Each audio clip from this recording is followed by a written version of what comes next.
Part 1. Chapter 1.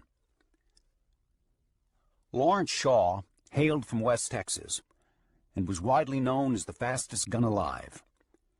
But being known as a fast gun offered him no comfort at all when he got word all the way up in Arizona territory that his wife Rosa had been brutally murdered by a gang of cutthroat saddle tramps who had come to their hacienda near the town of Somos Santos searching for him. By the time Shaw had ridden back to Texas, his beloved Rosa lay in the ground, and all of her family, except for her younger sister, Carmelita, had gone back across the border and faded into the endless Mexican hill country. Carmelita had arranged to hire a buggy for the day, and when Lawrence Shaw arrived, she drove him out to the Mexican cemetery behind the old Spanish mission where the Silent Ones had lived, the old missionary priest for whom Somos Santos had been named. Carmelita didn't ask Lawrence Shaw why his left arm was in a sling. She could see the bullet hole in the shoulder of his shirt and the blood stain that a stiff washing in a nameless creek had failed to remove. It was not her place to question her dead sister's husband. "A young man arrived in town 3 days ago," she said. "He was asking about you." She looked at him to check his response. Shaw only nodded slightly, gazing straight ahead. "There have been other men come looking for you. They are gunmen who want to kill you, see?" she asked, careful not to appear to be prying into his personal affairs. "That is likely," Shaw said flatly. "They wish to kill you, and have people know they killed you, so men will fear them." She shook her head slightly, considering it. "That seems so cruel, so senseless," she said. "It happens," was all Shaw offered. "See, it happens," Carmelita whispered, almost to herself, thinking of the cruel, senseless killing of her sister Rosa by these same such men. They rode on in silence. At the cemetery, Carmelita stood back and watched Shaw slump in grief and helplessness, his shoulders shuddering quietly until at length he flung himself to his knees, his left arm coming out of the sling as he clenched his fist in the dry, loose dirt. "Oh, God, Rosa," he pleaded, first to the mound of fresh earth, then to the hot, wind-blown Texas sky. "Why her, God? Why not me? Why my precious Rosa? She never harmed a living thing." Shaw cursed aloud and shook his dirt-filled fists at the heavens, raging at God with such fury that Carmelita was certain that if God had shown his face right then, Lawrence Shaw would have tried to strike him down. Carmelita waited patiently. When at length Shaw's blasphemy turned to bitter weeping, Carmelita crossed herself as if to guard from the terrible anger that filled the air. She had held herself back as long as she could, and now that Shaw had spent his rage and sunk farther to the ground, she stepped forward and knelt and wept beside him, embracing the hardened gunman as she would an injured child. "Oh, Carmelita," Shaw said, purging himself of layer upon layer of grief and guilt as the two emotions came upon him. "I've been such a fool, such a hopeless, blind, ignorant fool." "No, no," Carmelita said, tightening her embrace. "Do not say these things. It lessens the memory of my sister to say she married such a man as you call yourself." "But it's true, Carmelita," Shaw said. "I had received 2 letters from her in a week, each one urging me to come home." He took a deep breath and let it out slowly. "I kept waiting, putting it off, telling myself just one more day of drinking, playing table billiards, telling gunfighter stories. Oh, Rosa, I should have been here for you," he said down to the mound of earth. "May God never forgive me for being the rotten, no good—" "Stop it, Lawrence," said Carmelita, slipping her arm around his waist, drawing him to her. "My sister loved you very much. You must know this, and tell yourself this from now on, so that you can forgive yourself as she has already forgiven you." Do you really believe that, Carmelita?" Shaw asked. "I mean that Rosa is looking down on us right now, and she knows how sorry I am, and how much I loved her." "Of course I believe that," said Carmelita, "and you must believe it too. Rosa would not want you blaming yourself. She would want you to go on living and to find whatever happiness you can find without her." "There is no happiness without her," said Shaw. Yet even as he spoke, he collected himself gradually, reached inside his coat, and took out a bandana. He gave it to Carmelita, then wiped his own eyes when she had finished and given it back to him. After a while, Shaw freed himself from her arms and stood up, dusting his trouser knees. "I need to go to town and talk to the sheriff. I want the men who killed her to pay for it." "You mean you want to see them hang?" Carmelita asked, choosing her words. "No," Shaw said, the strength coming back into his voice. "I don't want to see them hang." He picked up his dusty Stetson from where he had laid it on the ground and leveled it atop his head. He rubbed his eyes briskly with the bandana. Without another word, he walked toward the buggy while Carmelita stood in silence for a moment, watching him go. She wondered if even her dead sister Rosa had ever seen this man weep. She shook her head and pushed back a strand of her dark hair that had crossed her face on the wind. Well, his tears were a secret she would never reveal. With a parting look at her sister's grave, she made the sign of the cross and walked away. Shaw sat stiff and silent all the way back to town, and Carmelita noted to herself how much she must look like her sister Rosa, sitting there beside Lawrence Shaw.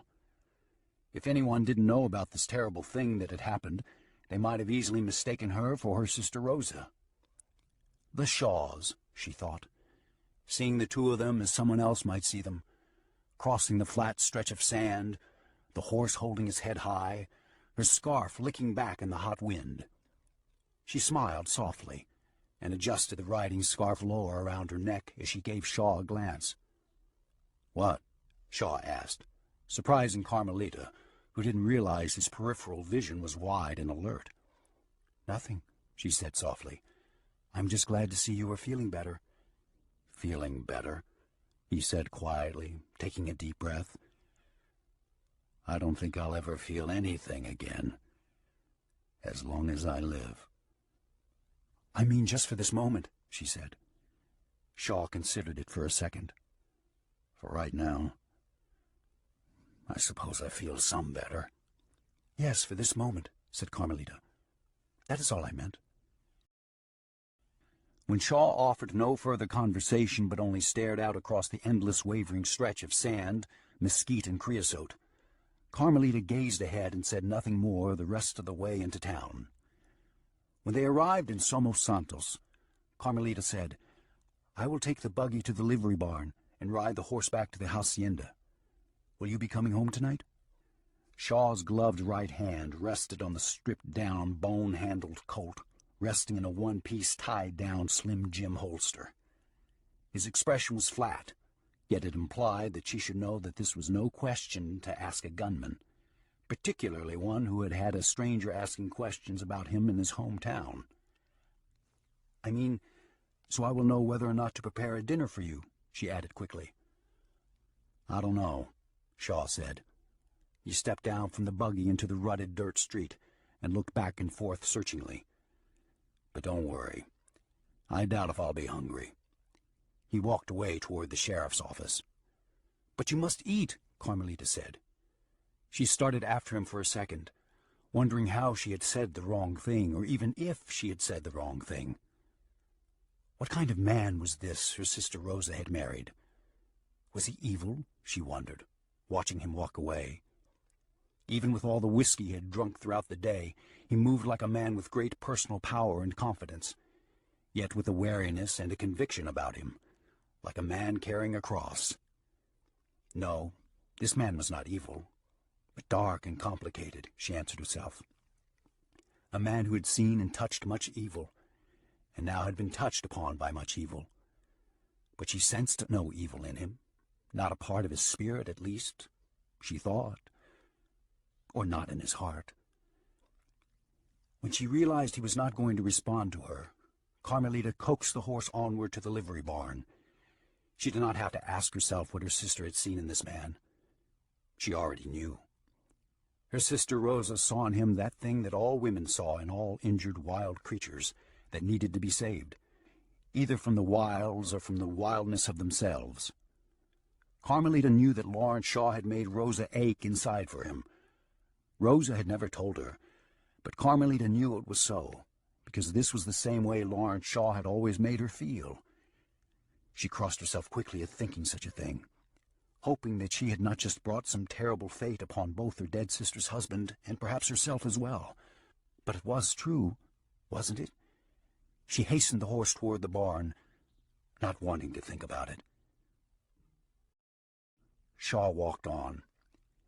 Out front of the sheriff's office, a man stood leaning back against the building, rolling a smoke, with his head lowered just enough to hide his face beneath his hat brim. Instinctively, Shaw knew as he walked closer that this was not the young gunman Carmelita had told him about. Shaw looked him up and down, recognizing something familiar about him in spite of time and distance. "Gray Dawson?" Shaw said, stepping onto the boardwalk and stopping. "Yep," said the voice, but only after running the cigarette in and out of his mouth to wet it and firm it up. Then he raised his head slightly, giving Shaw a little better look at his face. "It's been a long time. Fast, Larry." Shaw started to tell Dawson then and there that Fast Larry was not a name he went by anymore. There had been a time, a few short years ago, when Shaw had gotten a real boost out of hearing people call him Fast Larry. But no longer, especially now. Yet Shaw decided to let it pass for the moment. "It has at that," Shaw replied. He watched Dawson raise his head more, bringing up a sulphur match, striking it, then touching the fire to the end of the cigarette. "Sheriff Bratcher's at the Ace High Saloon," Dawson said, staring into Shaw's eyes. There was more to be said between them, and they both knew it. But each saw by the other's demeanor that anything that needed to be made right would keep until another time. There was no bad blood between them, only things that men needed to clear up in order to face one another as men. "He figured you'd be coming to see him." "Obliged," Shaw nodded. As he stepped back from the boardwalk and headed for the saloon, Dawson called out to him, "Fast, Larry?" And when Shaw stopped and turned to face him, Dawson said, "She was a good woman, Rosa." Shaw only nodded and touched his fingertips to his hat brim. Cray Dawson pushed himself forward easily from against the building. "Mind if I walk with you? I was fixing to go there anyway." Shaw only nodded again, but he waited until Dawson walked down from the boardwalk in the same slow, sauntering style Shaw remembered from childhood. When the two walked toward the Ace High Saloon, Shaw asked, staring straight ahead, "How long you been back here?" "Oh, a couple of months, maybe more," said Cray Dawson. "You know, there's a kid in town been looking around for you." "Yep, I heard," said Shaw, acknowledging the matter, then dismissing it. "So you was here when it happened," said Shaw. "Yeah, I was here," said Dawson. A short, stiff silence passed. Then he said, "I saw them when they rode off down Comanche Trail." Dawson's words almost stopped Shaw cold in his tracks, but he managed to stare straight ahead and change neither his voice nor his expression. "Recognize any of them?" he asked. "Just Barton Talbert and Blue Snake Terrell. Of course, you already know about them. The other weren't from these parts." He looked Shaw up and down. "You're going after them, I know." "Yep," said Shaw. "Want some company?" Dawson asked, letting go a stream of smoke onto a hot breeze. "Was you with Sheriff Bratcher?" Shaw asked without answering his question. "Yep, but everybody give out before we made the border," said Dawson. "There'll be no give out riding with me," said Shaw, as if in warning. "I know it," said Dawson. "That's why I'm offering." "I usually ride alone, Cray," said Shaw. "But this ain't usually," said Cray Dawson. "I remember their faces." Shaw only nodded. "How eager was Sheriff Bratcher to find the killers?" Shaw asked. Dawson caught the implication in Shaw's voice and said, "He's old, Shaw. He couldn't have handled this bunch anyway." They paused on the street out front of the Ace High Saloon, and Cray asked, "Can I say something?" "Say what suits you, Cray," said Shaw. "I believe your reputation kept Bratcher and his posse from going any farther. For all anybody knew, this bunch could have been aiming to kill you. Once the posse realized these men were bold enough to come looking for a big gun like you, it more or less took some of their bark off." "So the posse men were afraid of them," said Shaw. That, and the fact that it looked like they were headed for the border, said Dawson. Not many lawmen want to cross that water. You know how that goes. Yep, said Lawrence Shaw. I know how that goes. They started to step into the boardwalk out front of the Ace High Saloon when a voice called out 20 yards away. Shaw? Fast Larry Shaw? I've been looking for you. Shaw and Cray Dawson turned, facing the young gunman who stood taking off a pair of leather gloves by loosening one finger at a time. Beside him stood a shorter young man wearing a tattered brown bowler hat. He took the young gunman's gloves and backed away. Want me to go get Sheriff Bratcher? Dawson asked. It never changes anything, Shaw said absently, keeping his eyes on the gunman, at the same time looking past him and from side to side, making sure nobody was hidden with a rifle just for backup. The sheriff can't stop it. No, said Cray Dawson. I meant to witness it. Make sure you don't get accused of any wrongdoing. Wrongdoing? I never get accused, said Shaw, raising a hand slowly, pressing Dawson farther away from him. Dawson took the hint and moved back on his own. What is it, mister? Shaw replied to the gunman, already stepping slowly sideways to the middle of the street. You know what it is, Shaw, said the man. It's $5,000. That's what it is. Dang, Cray Dawson whispered. $5,000? Shaw answered the young gunman. That'll get you into the ground real proper with a lot left over. But it's your call. From inside the Ace High Saloon, the old sheriff had heard the young gunman call out Shaw's name. He stepped out through the saloon doors with his hand on a big Walker Colt, holstered on his hip. Beside him stood a young deputy with a tin badge drooping down from his sagging shirt pocket. The deputy raised a sawed-off shotgun with his thumb lying across the hammer. I know what it is, too, Sheriff Bratcher called out to both gunmen. And I ain't having it. You want to get Shaw to kill you, take it somewhere away from Somos Santos. As soon as Sheriff Bratcher spoke, he turned to the deputy and said in a lower tone, Freddie, get out from under me. Spread out along that boardwalk where you can do me some good.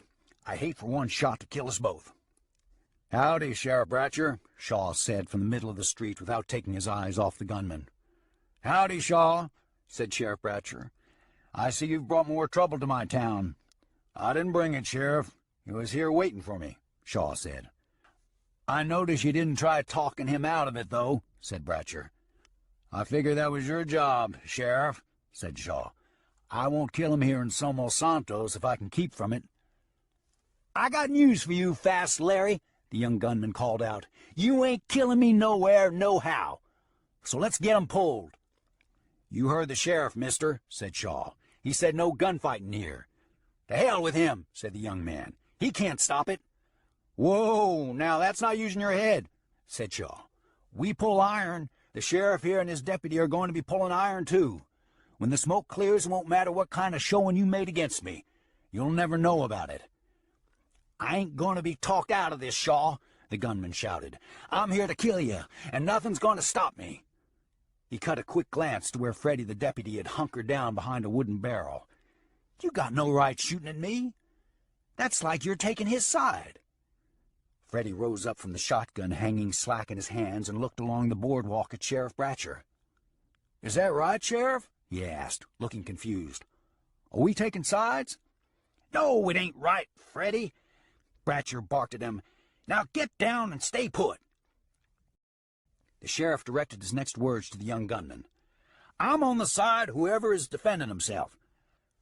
I know Shaw here ain't going to draw first, so you're starting off in the wrong.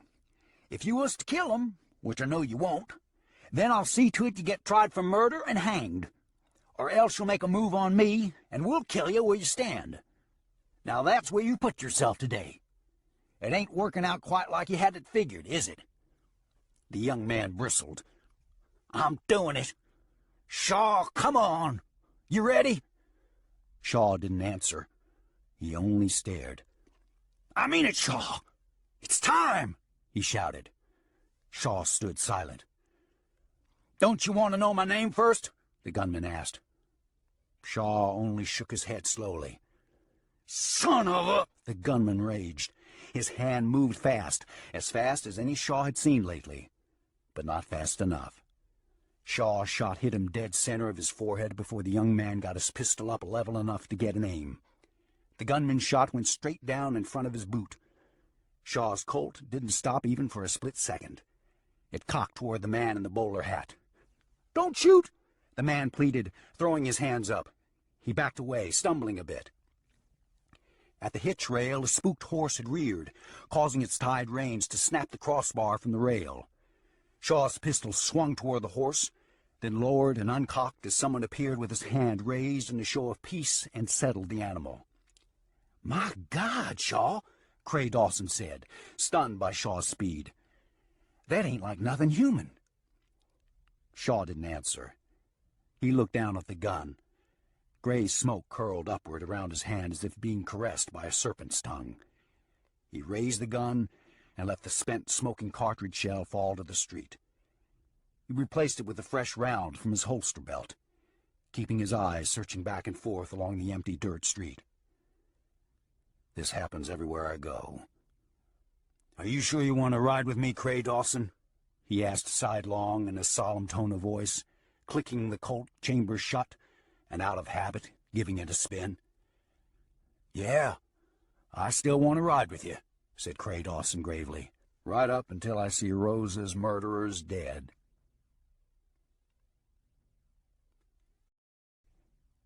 Chapter 2. It was past midnight when Lawrence Shaw walked through the door of the hacienda and placed his Stetson on one of the hat pegs along the wall. He carried a newly opened bottle of rye in his right hand, having already emptied a bottle drinking shot after shot in the Ace High Saloon while talking to Sheriff Bratcher, Cray Dawson, and Freddie the deputy. There were a couple of others there, but Shaw couldn't recall who they were in his present condition. Shaw was drunk, but not nearly as drunk as a man should be given the amount of raw rye he had poured down himself. He was still in control of his faculties, he thought. Yet, in the flickering glow of a candle Carmelita had left burning inside a glass globe, he weaved a bit before catching himself with one hand on the back of a tall wooden chair. The chair legs made a scraping sound on the stone floor and brought Carmelita up from the darkness, where she had been lying on a deep wooden-framed sofa with a woolen Mexican serape around her. "Lawrence, está usted?" she asked, her voice not sounding like that of a woman awakened from sleep. "Sí, estoy yo. Yes, it's me," Shaw said, for a second speaking as he would have to Rosa, then catching himself quickly. Not that it should have mattered, his speaking Spanish to Carmelita, but it did somehow. There was something to it that he could not explain, but somehow it mattered. "Are you hungry?" Carmelita asked. "I prepared some food. I can warm it." Her eyes moved across the bottle in his hand, then moved away. "No, I'm good," said Shaw, sobering a bit now that he had to in order to speak clearly. "Is there anything I can get for you? If there is, tell me," said Carmelita, stepping in closer, picking up the candle and holding it up for better light. Lawrence Shaw looked into her dark eyes, so overcome by the resemblance to his Rosa that he resisted the aching need to hold her to him. "I'm not hungry," he said, averting his eyes from her, turning and walking through the darkness toward the bedroom at the end of the long hallway. Carmelita followed him with the candle, holding it up to light his way. Shaw avoided looking over at the broad hearth across the room. When he had arrived off the trail earlier that day, Carmelita had just finished scrubbing the hearthstone with a coarse brush and a bucket of soapy water. Shaw had pretended not to notice the pinkish color of the water, or the 2 bullet holes in the hearthstones. In the bedroom, Carmelita set the candle on a table inside the door, then raised the globe of an oil lantern, lit it, and trimmed it to a soft glow. "Let me help you," she said. Yet, turning toward him, she saw he had set the bottle on a nightstand and stood unfastening his gun belt. She watched him loop the belt, rebuckle it, and hang it on the corner of the bed within reach. She gazed at the gun and holster, at how they seemed so at home hanging there. When she looked back at Shaw, he had seated himself on the side of the bed. He dropped a boot to the floor. She hesitated for a second, wondering if her offer of help was welcome or even needed. "I talked to the sheriff," Shaw said, reaching down, struggling with his other boot. "He told me the details." "Please," Carmelita said softly, "let us not speak about it any more tonight." She raised his foot and helped him take off the other boot. "You have had much to drink. Let me help you." "I'll be leaving tomorrow, first light," Shaw said. "Cray Dawson is coming by. He's riding with me." "Oh," she said matter-of-factly. "Then I will prepare some food for you to take with you." She stepped in close and began unbuttoning his bib front shirt as she spoke. "That's not necessary," he said. Feeling her stop, he added, "The food, I mean. It's going to be a long ride. A day's food won't matter much one way or the other." He thought about what he'd just said and corrected himself. "Unless you don't mind doing it, that is." "No, I do not mind." Carmelita finished unbuttoning his shirt and peeling it up over his shoulders, taking care with his healing wound. She dropped the shirt beside him and touched the tender flesh for a second as if examining it. Then she stepped around the bed and turned down the covers. "Finish undressing," she said quietly, fluffing the feather pillows. "Will you need a nightshirt?" "No, I've grown unaccustomed to them," he said. Feeling a bit awkward with her in the room with him, Shaw took off his socks, dropped them, then stood up and waited for her to leave before unfastening his trousers. "Good night, Lawrence," Carmelita said, stepping away from the bed into the door. She reached down, turned out the lantern, and left the room with the candle in her hand. Shaw crawled beneath the cover and lay bare-chested, wearing only his knee-length summer johns.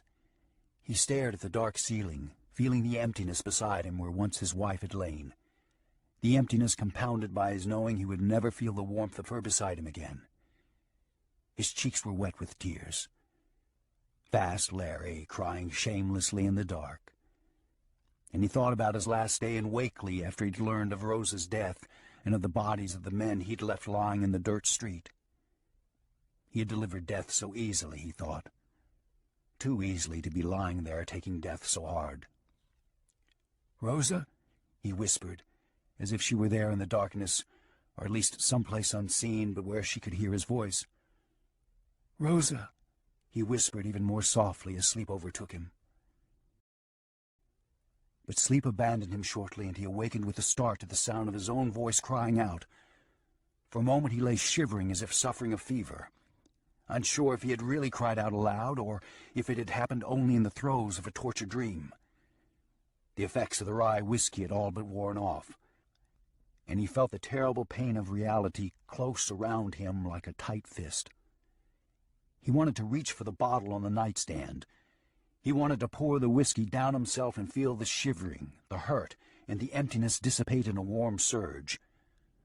But as he lay there drawn up into a ball, he saw the door to the room open in a soft glow of candlelight. "Lawrence?"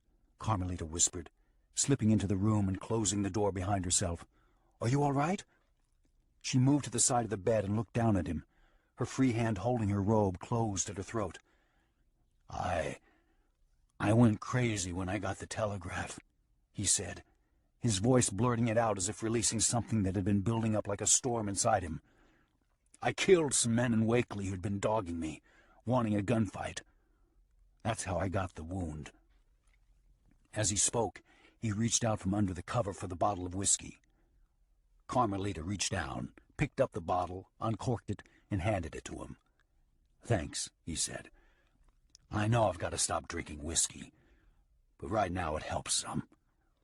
"Do what you must do," she said without judgment. "In such a time as this we must all do whatever helps our pain." She turned slightly back toward the door as Shaw took a long drink, let out a long sigh and held the bottle close to his chest for a moment in silence. Then, seeing her start across the room, he said before he could stop himself, "Don't leave, Carmelita. Stay." She stopped and turned back to him, facing him in the circled glow of candlelight. "Stay with you? Are you sure?" she asked softly. Yes. No, he said shakily.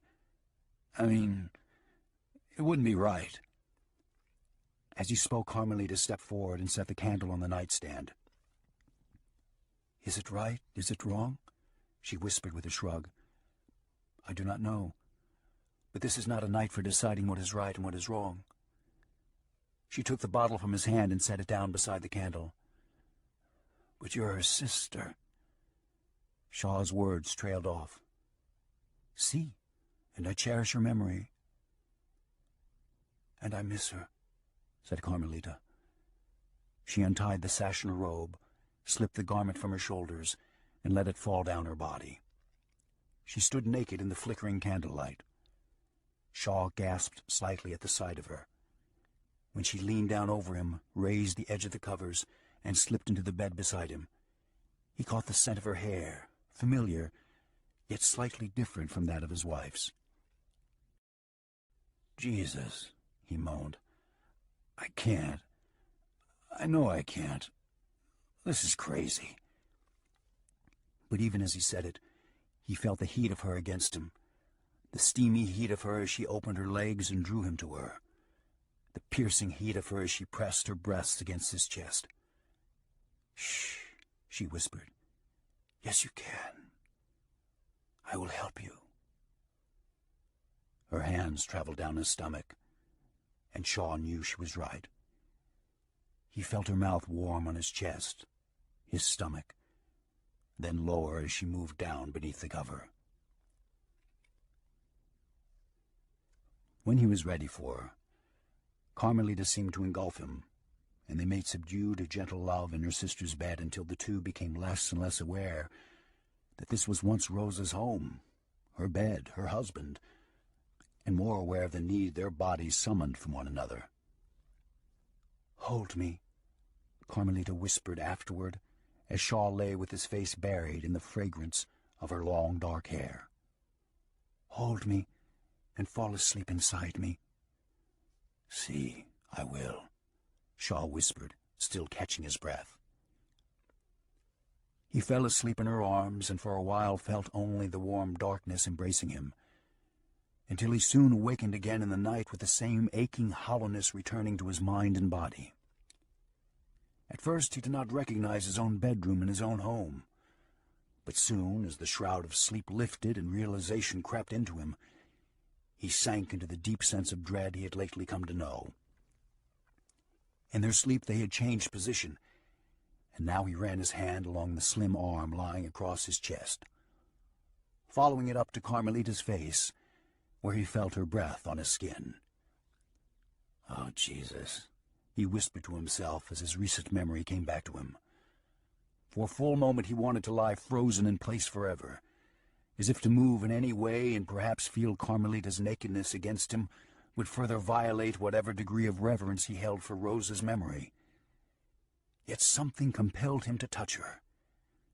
He caressed her warm, slender back to satisfy himself that she was real, and that she was Carmelita, not his wife come back to him through some indiscernible process known only by the dead. Carmelita moaned beneath his touch and snuggled closer against him. Suddenly he was moved by a smothering sense of guilt that forced him up from the bed, making careful moves in order not to disturb Carmelita. In the dark he climbed into his trousers, hooked the gun belt over his shoulder, picked up the whiskey bottle, and crept silently from the room. On his way through the house he picked up a blanket from the wooden-framed sofa and draped it around himself. He stepped out the front door into the chill of the night and found a seat for himself on the edge of the wide porch. He took a drink from the bottle and sat waiting for the fresh surge of whiskey to calm his belly and dull his pain. She had planned this, he told himself, coming into his room wearing only the robe, nothing beneath it. He took another drink, thinking about it. So what? He was a man of the world. His wife had known that about him. He had not been a faithful husband or a very good husband, as far as that went, he reminded himself. With his and Rosa's life together over and done, the best he could say for himself was that he had loved her. He took another drink. Perhaps that was as much as any man or woman could ever say about another. And now he had slept with her sister. Well, Rosa was gone, as gone now as she would ever be. A warm, naked woman had come to him in the midst of a bad night, and he had taken no more than what was offered. It wasn't about Rosa. It wasn't about the dead. It was about Carmelita. And about him. It was about those still living, and the comfort they had to take. So be it. Behind him he heard the door open and close. Without turning or looking up, Shaw held his blanket open and draped it around her with his arm as she sat down beside him. She wore nothing but his bib front shirt she had picked up from beside the bed, and she shivered a bit against him until the warmth of the blanket and his naked chest warmed her. "Are you feeling better?" she asked, burrowing against him. "Yes, I am," he replied, and the two sat in silence until they drifted back to sleep. The next time he opened his eyes, it was to the sound of a horse blowing out its breath no more than a few feet from him. He sensed someone standing there, and when he heard a man clear his throat, his hand instinctively snatched the big Colt out of his holster and from beneath the blanket, cocked and ready, in one swift stroke.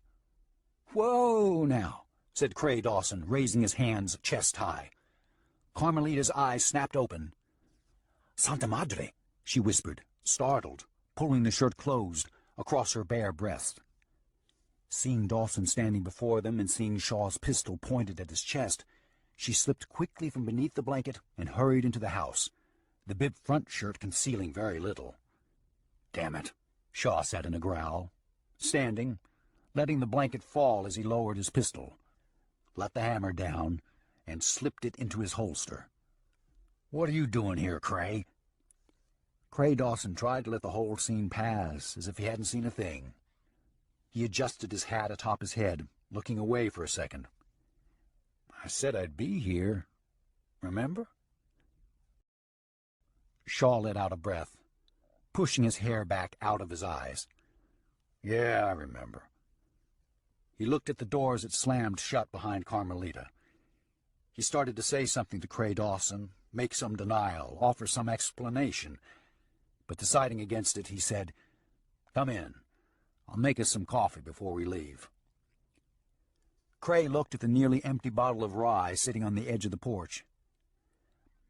"Might just as well, I reckon," he said as he hitched his big bay to the hitch ring and stepped up onto the porch. "We're getting a late start anyway." In the east, a streak of early sunlight mantled the horizon. He looked again at the bottle, then at the discarded blanket and Shaw's bare chest. "Something you want to say, Dawson?" Shaw asked, reading disapproval on the man's face. "No, not a thing," said Cray Dawson. "All right, then," said Shaw. "Let's get some coffee and get going." He turned and walked toward the door. "Can I say something?" Dawson said, still standing on the same spot, his thumbs hooked in his belt. "I thought you had nothing to say," said Shaw. "Not about this, I don't." Cray Dawson shrugged, gesturing a hand toward the bottle and blanket. "But we was talking last night about Talbot and Blue Snake. Which way they might be headed?" "Yeah," said Shaw. "I remember." "Well, I didn't want to mention it last night in the shape you was in, but Talbert's brother Sidlow was in jail up in Eagle Pass. I didn't see him with them, but you can bet he was somewhere not far away when they came through here. I figure we might squeeze something out of him." "Why didn't you tell me this last night?" Shaw asked, a bit irritated. "Because you were drunk, and I knew you'd want to fly right out of here and go to Eagle Pass," said Cray. "I wasn't that drunk," said Shaw, letting his guard down a little. "Nobody ever is," said Cray. "But anyway, he's there. Think we ought to go there?" "Yep, that's where we're headed," said Shaw. "Let me get my boots and clothes on." "What about that coffee?" Cray asked, seeing Shaw disappear into the house. Cray shook his head and walked in behind him. Swinging 3 miles wide of Somos Santos, they headed north toward Eagle Pass on the old Spanish missionaries' trail. At noon they stopped in the dark shade of a wide creek bank. The water source had depleted to a thin trickle no wider than the back of Shaw's hand, but the high creek banks provided shade for both man and animal alike.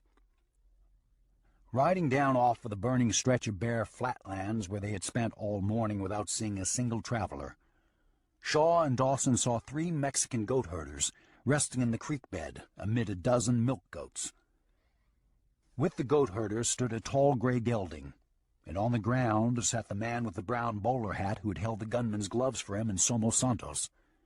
"There's our friend from town," Cray Dawson said quietly to Shaw, the two stopping their horses 10 yards away and looking the situation over. The goat herders called out a welcome in Spanish and motioned for the two to step down and take shade and water.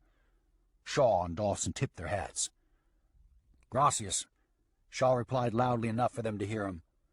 Then to Dawson he said, "Well, it is a main trail from Somos Santos." He stepped down from his horse, taking his rifle from the scabbard and cradling it in his arm as he took down his canteen and let the big buckskin drink from the thin stream. They didn't venture any closer to the goat herders, but rather sat leaning back against the tall creek bank, allowing the horses to stand near them in the shade when they had finished taking their fill of water. "Can I ask something?" said Cray Dawson after a moment of silence. Shaw just looked at him. "Last night that gunman said, for $5,000. What was he talking about?" "It's nothing," said Shaw. "All right," Dawson nodded. "Sorry I asked." A silence passed as a hot wind whirred across the open cut of the creek bed in the belly of the flatlands. "It's a price some big gamblers have wagered on who'll be the one who kills me," Shaw said. "You mean a bounty?" said Dawson. "No, but it'd just as well be," said Shaw. "Except this is more of a pot. The pot keeps getting bigger every time I shoot another man." He looked at Dawson. "Hell of a life, huh?" "Sounds like it," said Dawson, leaning forward a little and looking along the creek bank at the man in the bowler hat. "How do you suppose this man fits into it?" "I figure he's just another flunky the odds makers have hired to come along and see how it's going. I've seen a few of them along the way this past year." "That's too bad, Fast Larry," said Cray Dawson. "Do me a favor," said Shaw. "Don't call me Fast Larry, all right?" "Whatever you say, Lawrence," said Dawson, correcting himself. "Used to be that was the only name you'd go by." "Yeah, well, I've changed a lot since then," said Shaw. "The truth is, I was a young, proud fool back then. I thought being a gunman amounted to something, but it doesn't. It's a dirty, bloody way to live." "From the looks of that kid last night," said Dawson, "it's a dirty, bloody way to die." "It's that, too," said Shaw. He leaned forward now and looked toward the man in the bowler hat. "I learned that dead man's name," said Dawson. "Want to know it?" "No," Shaw said flatly.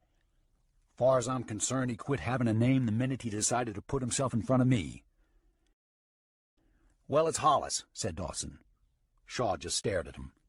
Dawson went on, saying, "The barber found a letter on him while he was cleaning him up to bury. He told Sheriff Bratcher his name was Dan Hollis. Does it sound familiar?" "No," said Shaw. "There's a Red Hollis up in the hill country. Prides himself as some sort of outlaw. Goes by the name Montana Red." "Might be kin, I reckon," said Cray Dawson. He gazed at the ground for a moment, then said in a quiet tone, "I reckon we ought to get it talked out between us about how much I cared for Rosa." "I know how you felt, Cray," said Shaw, as if not wanting to talk about it. "I would have married her," said Dawson. "That is, if you hadn't married her. That is, if she had had me. That is, if things had been—" "That's a lot of would-have-ifs, Cray," said Shaw, cutting him off. "Are you going anywhere with this?" "I just thought I ought to tell you, so you'd know," said Dawson. "That's why I wanted to come along with you. I want her killers, too." "I think I knew that, Cray," said Shaw. He uncapped his canteen, sipped from it, and passed it to Dawson, who turned it up and took a deep swallow before he realized it was rye whiskey. He made a harsh wheezing sound, then said, "Jesus, Lawrence!" Shaw smiled at his reddened face. "I never knew you couldn't push down a mouthful of whiskey, Cray." "I wasn't expecting it, is all," Dawson said, his words sounding raspy. "You might warn a fella." Shaw took the canteen back, capped it, and laid it beside him. "When this runs out, it's no more whiskey for me. Leastwise, not on the trail." "That's a good policy," Cray Dawson rasped, getting up and going to his horse for his own canteen. When he came back, he sipped the tepid water, then said, "So we're squared up on where I stood? How I felt about Rosa?" "We're squared up," said Shaw. "Let's not talk about it any more." He gazed at the canteen of whiskey for a moment, then said in a lower tone, "I expect as it turned out, Cray, I wish to God she'd married you myself." "Do you mean that, Shaw?" Dawson asked. Lawrence Shaw dropped his head. "Hell, I don't know. She'd still be alive, wouldn't she?"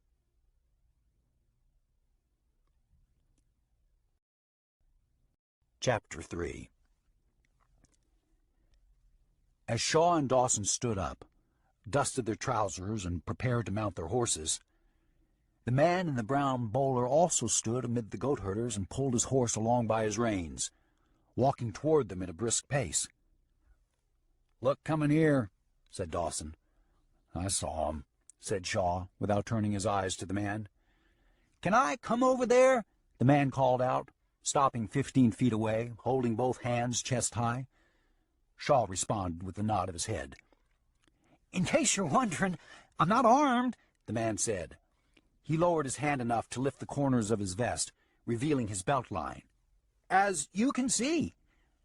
"What do you want?" Shaw asked, ignoring the man's smile of courtesy. "Just got tired of the smell of goats over there," he said, expanding his smile. "But you don't mind sharing their shade?" Shaw asked bluntly. "I'm only joking, of course, about the goats," the man said. "Allow me to introduce myself. I'm Jedson Caldwell. My friends call me Jedson. I hope you gentlemen will do the same." "What's on your mind, Mr. Caldwell?" Shaw said, letting the man know that his offer of friendship had been declined. He ignored the man's dirty, outstretched hand. His handshake rebuffed, Jedson Caldwell wiped his small, delicate hand on his side and said, "Certainly, then. Let me come to the point. Those herders were just telling me that there's a band of Comancheros running amok along the border. There's been a couple of settlers killed and burned. I was hoping perhaps I could accompany you gentlemen as far as Eagle Pass." "What's an Eagle Pass?" Shaw asked. "Another gunman you want to see me kill?" "Mr. Shaw, I want you to know I had no personal involvement with Hollis. He offered me $10 to be a witness that he had outdrawn you fair and square. I believe he felt that, this being your hometown, someone might claim he had cheated somehow." "Maybe he should have," said Dawson. He gave Caldwell a half-smile. "I hope you got paid in advance." Caldwell looked embarrassed and said, "As a matter of fact, I did not, sir. That's why I'm traveling alone on horseback. Hollis's horse, I might add. I had counted on the $10 for stage fare to San Antone and rail fare to New Orleans." "You backed the wrong gun, Caldwell," said Shaw, stepping up into his saddle, keeping his right hand free in case he needed to draw his Colt. "Better luck next time."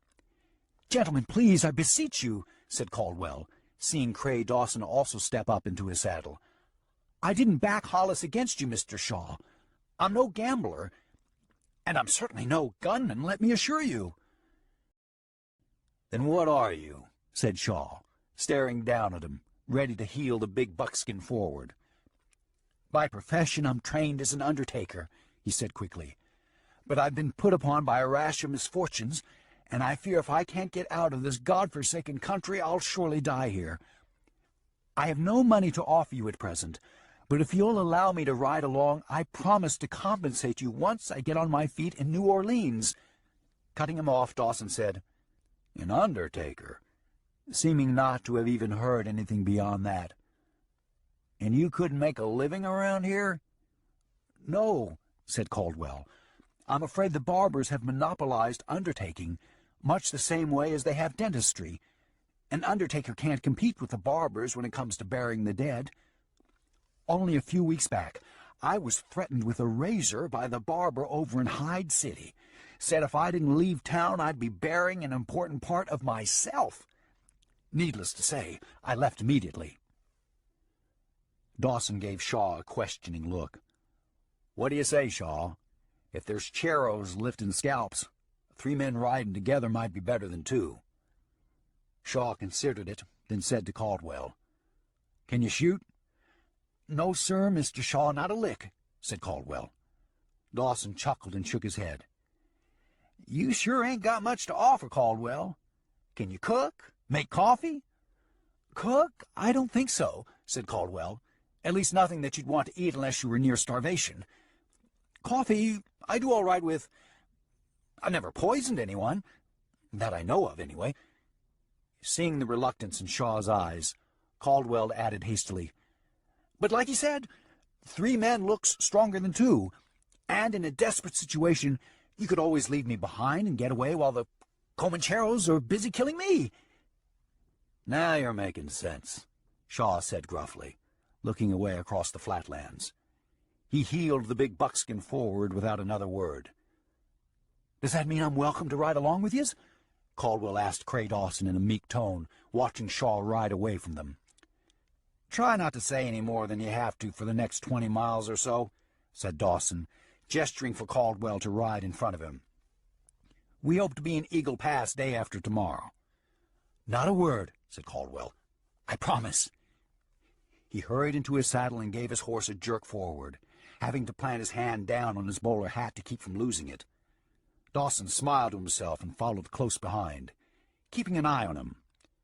Along the dry creek bed, the old Mexican goat herders lifted their hands in farewell, watching the 3 horses file past them. Shaw led the way on the dirt trail most of the afternoon. Caldwell kept his promise and didn't speak another word until after they had reached the end of the flatlands and began winding their way up and down across one low rise after another toward a string of low hills that stood purple and gray in the failing evening light.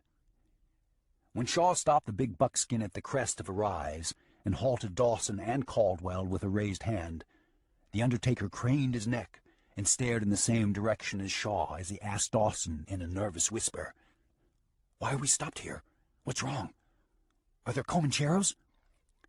But Shaw heard him and answered for Dawson, "I don't know if they're Comancheros or not, but there's a wagon and it's not moving. I've been getting a little better look at them each time we top a rise." Dawson stood in his stirrups and gazed out through the evening shadows. "We could circle wide of it, but if somebody has slipped a wheel, I'd hate to leave them stranded out here with charros on the loose." "We'll ride in on them," said Shaw, raising his rifle from his scabbard, checking it, and laying it across his lap. "Be ready in case it's a trap." "A trap?" Caldwell said, sounding shaky, moving his horse closer to Cray Dawson. "Should you give me a gun or something?" "Thought you couldn't shoot," said Dawson, looking pointedly at him. "I can't," Caldwell replied. "But if you'll set it up for me, I can keep pulling the trigger until it stops firing." "Jesus," said Dawson. "Just stick close to me for now. When we get past this, maybe I'll show you some pointers on shooting." "Thanks," said Caldwell, his face ashen with fear. "I believe it's time I seriously learned to defend myself."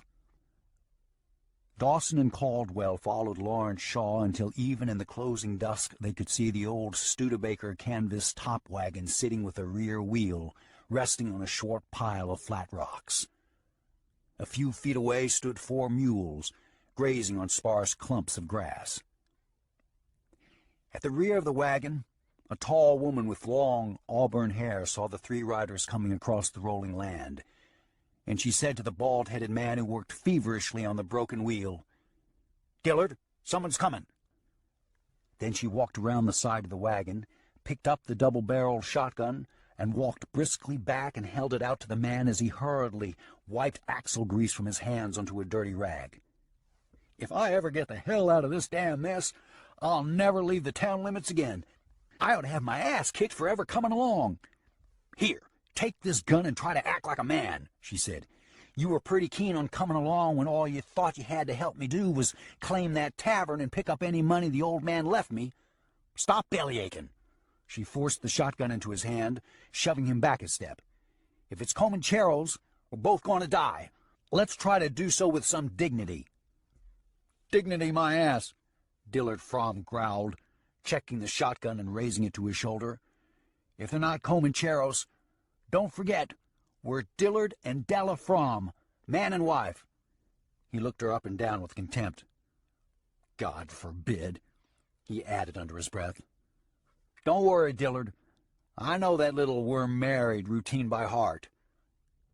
Della reached up under her dress, took out a short double-action Colt Thunderer, and held it down in front of her with both hands, her right finger on the trigger. "That's just about close enough," she called out to the riders when they had drawn closer. She raised the pistol and pointed it. Shaw called out from 50 yards away. "Ma'am, I'd appreciate it if you wouldn't point that gun at us. We're on our way to Eagle Pass." His eyes went to Dillard and the shotgun, then back to the woman. "We saw your wagon and came to see if you need help," he continued. "If you do, we're here. If you don't, we bid you good evening and we'll be on our way." "Wait," said Della, seeing the no-nonsense manner in which the man had presented himself and his colleagues. "Yes, we do need help. As you can see, our wagon had a busted wheel." She lowered the pistol a bit and nodded toward the rear of the wagon. "Pardon my lack of courtesy. We've heard there are Comancheros roaming about." "Where are you men coming from?" Dillard Fromm asked, lowering his shotgun as the three nudged their horses forward again. He waited for an answer but didn't get one until Shaw stopped his horse 10 feet away and the other two closed up beside him. "We're coming from Somos Santos," Shaw said. "We haven't seen any Comancheros, but that doesn't mean they're not around here." Cray Dawson tipped his hat at the woman and asked, "And who do I have the pleasure of speaking to?" Dillard Fromm cut in, saying, "This is my wife, Della." "Dillard and Della Fromm, that's us." "Bull, he's out of his mind," said Della, disputing Dillard, ignoring Cray Dawson and staring into Lawrence Shaw's cool green eyes as he looked back and forth, studiously taking in the wagon, the broken wheel, and the campsite. "We say we're man and wife in case anybody might be inclined to take advantage. But the truth is, I'm a widow. I'm Della Starks, the widow of Purvis Starks, deceased owner of the Desert Flower Inn in Eagle Pass. You may have heard of it?" "I'm Cray Dawson, ma'am, and yes, I have heard of it," Dawson said, touching his hat brim. "In fact, I've drank there." Della Starks didn't even look at him as she said, "Is that a fact?" Instead, she stared at Shaw as she said, "And what about you, mister? Have you ever been there?" Shaw nodded, preoccupied with studying the rolling land, the dark hill line.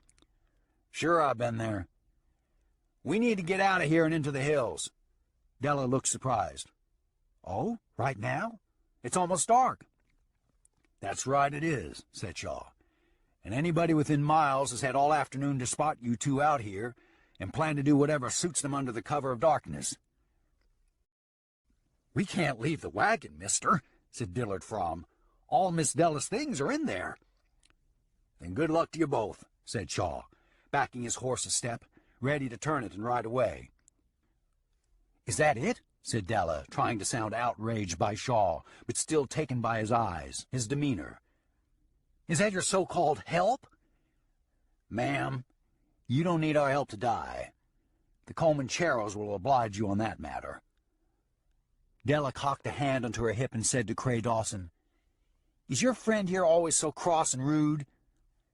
Having seen the way the woman was affected by Shaw, Dawson said, "No, ma'am, but while we waste time palavering, there could be Comancheros slipping up all around us."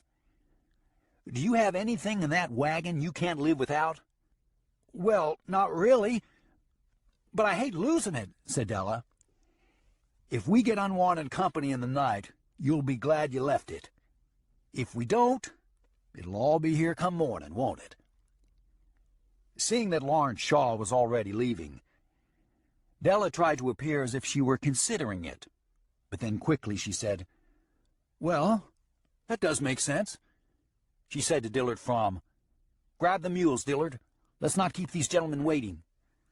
Hearing her, Shaw stopped his buckskin, turned it quarterwise to her, and sat leaning his forearm on the saddle horn, his rifle resting in his other hand propped up on his thigh. "Do you men ever introduce yourselves?" Della asked. "Or do you leave a lady to wonder?" Cray Dawson said, "I did introduce myself. You must have missed it." He touched his fingers to his hat brim again, saying, "I'm Cray Dawson, ma'am. This is Lawrence Shaw. And this is Jedson Cal—" "Lawrence Shaw?" she said with a slight gasp, cutting Dawson off. She didn't even give a glance toward Jedson Caldwell. "Not Lawrence Shaw, the gunfighter." Shaw turned a level glance to her, saying, "Ma'am," with a touch of his hat brim. Then he looked away, more interested in what might be lurking in wait on the darkening land. "Well, I certainly feel like I'm in good hands now," Della said, looking flushed all of a sudden. "Mr. Shaw, may I call you Lawrence?" "Do it suits." Shaw shrugged, not paying any attention to her walking forward as Dillard arrived, pulling the 4 mules along on a lead rope. "Della, take your pick," said Dillard Fromm, holding the lead rope toward her. "Don't be a fool, Dillard," Della snapped at him, shoving his handful of lead rope away. "I'm not about to ride a smelly bareback mule." "Lawrence, would you be a dear?" she asked, reaching up to Shaw with both arms spread upward toward him. "Amazing," Cray Dawson whispered to himself, marveling at how at the sight of Shaw and the mention of his name, the woman seemed unable to keep her hands off of him. Shaw looked around again, giving Dawson an embarrassed glance. Then he said grudgingly to Della Starks, "All right, ma'am, just until we get inside the hills. I can't afford to blow this horse out." Della started to climb up behind him, but Shaw swept down with his free arm, cradled it around her, and lifted her onto his lap. Dawson shook his head and nudged his horse forward, Caldwell tagging his horse right beside him, staring in disbelief at the woman on Shaw's lap. "I've never been treated that way by a woman," Caldwell said between himself and Dawson. "Neither have I," said Dawson. "I guess I just ain't killed enough people." They rode on, Dawson growing silent for a moment, then saying quietly, "I take it back, Caldwell. Once, I met a woman who treated me real special like that. Only once in my whole life." He seemed to think about it for a moment, then turned his face to the dark hill line. "We better get on up there. Shaw's right. We're sitting ducks out here." They rode across the rolling land for the next hour as night closed in around them. By the time they'd ridden upward into the hill line, they heard distant shouting and whooping intermingled with gunfire coming from the direction of the wagon. "Oh, Lawrence," said Della, tightening her embrace on Shaw. "You were right. You saved my life. How can I ever thank you enough?" "Ma'am, you don't owe me a thing," said Shaw in earnest. "I'm just glad we came by when we did." Hearing the two, Cray Dawson only nodded to himself with a wry smile. "It figures," he whispered to himself. Beside Dawson, Jedson Caldwell looked back and said, "Do you suppose they will follow our tracks?" "Probably not tonight," said Dawson. "They'll be satisfied with what they found back there. It'll keep their attention until morning."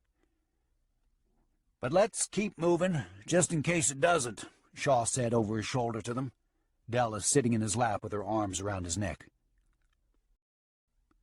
They pushed on, and as soon as they rode higher and deeper into the shelter of the hills, Lawrence Shaw stopped the big buckskin and gently but firmly set Della Starks down from his saddle and turned the horse beside the narrow trail, watching as the others filed in behind him. "Give Miss Della a mule," he said to Dillard Fromm. Della said, "But I was so comfortable in your lap, Lawrence, and I feel so safe. Can't I just go on riding?" "I told you just until we reach the hills, ma'am," said Shaw. "I can't afford to wear this horse out." "Oh, all right then," said Della, feigning a pout. "You men and your horses. Sometimes I think you prefer them over women." Ignoring her, Shaw looked back across the land toward the constant shouting and shooting. "There it goes," he said, pointing back through the darkness. They all looked back into the night on the rolling land below and saw high, licking flames spring up where the wagon sat. Rifle and pistol shots grew heavier. Della held her hands to her mouth and sobbed. "All my beautiful dresses and gowns. All my hats. They're all gone." Shaw looked around at the faces of Dillard Fromm, Cray Dawson, and Jetson Caldwell. Fromm stepped over and tried to put his arm around Della, but she brushed it away. Seeing that no one seemed able to console her, Lawrence Shaw stepped down from his saddle, walked over and embraced her, drawing her against his chest. "You'll be all right, ma'am. You'll soon replace those things. Maybe with something even better." Do you suppose so, Lawrence?" she asked, sniffling a bit, her cheek pressed firmly against him. "Of course you will," said Shaw. He shot Dawson and the others a glance, almost shrugging. Dawson shook his head and looked away. "We'll go up a little farther, then make a camp for the night. No fire, though. They might decide to hit us in our sleep."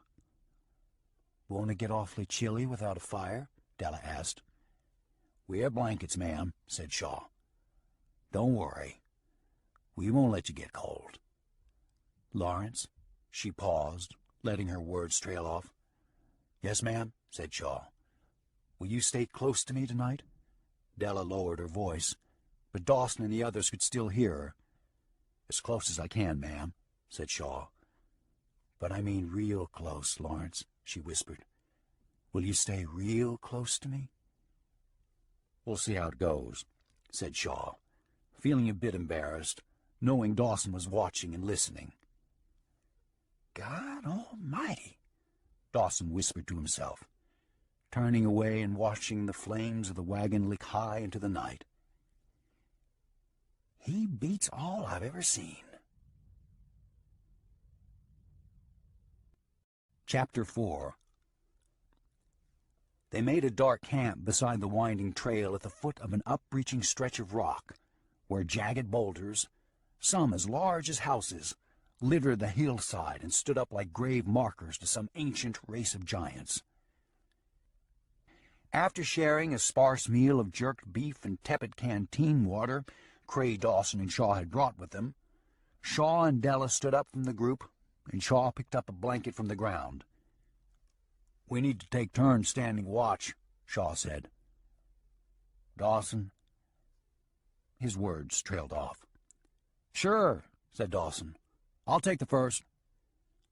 In the quarter-moon darkness he looked up at the black silhouettes of Shaw and Della Starks, seeing Della reach out and slip an arm around Shaw's waist and stand closer to him.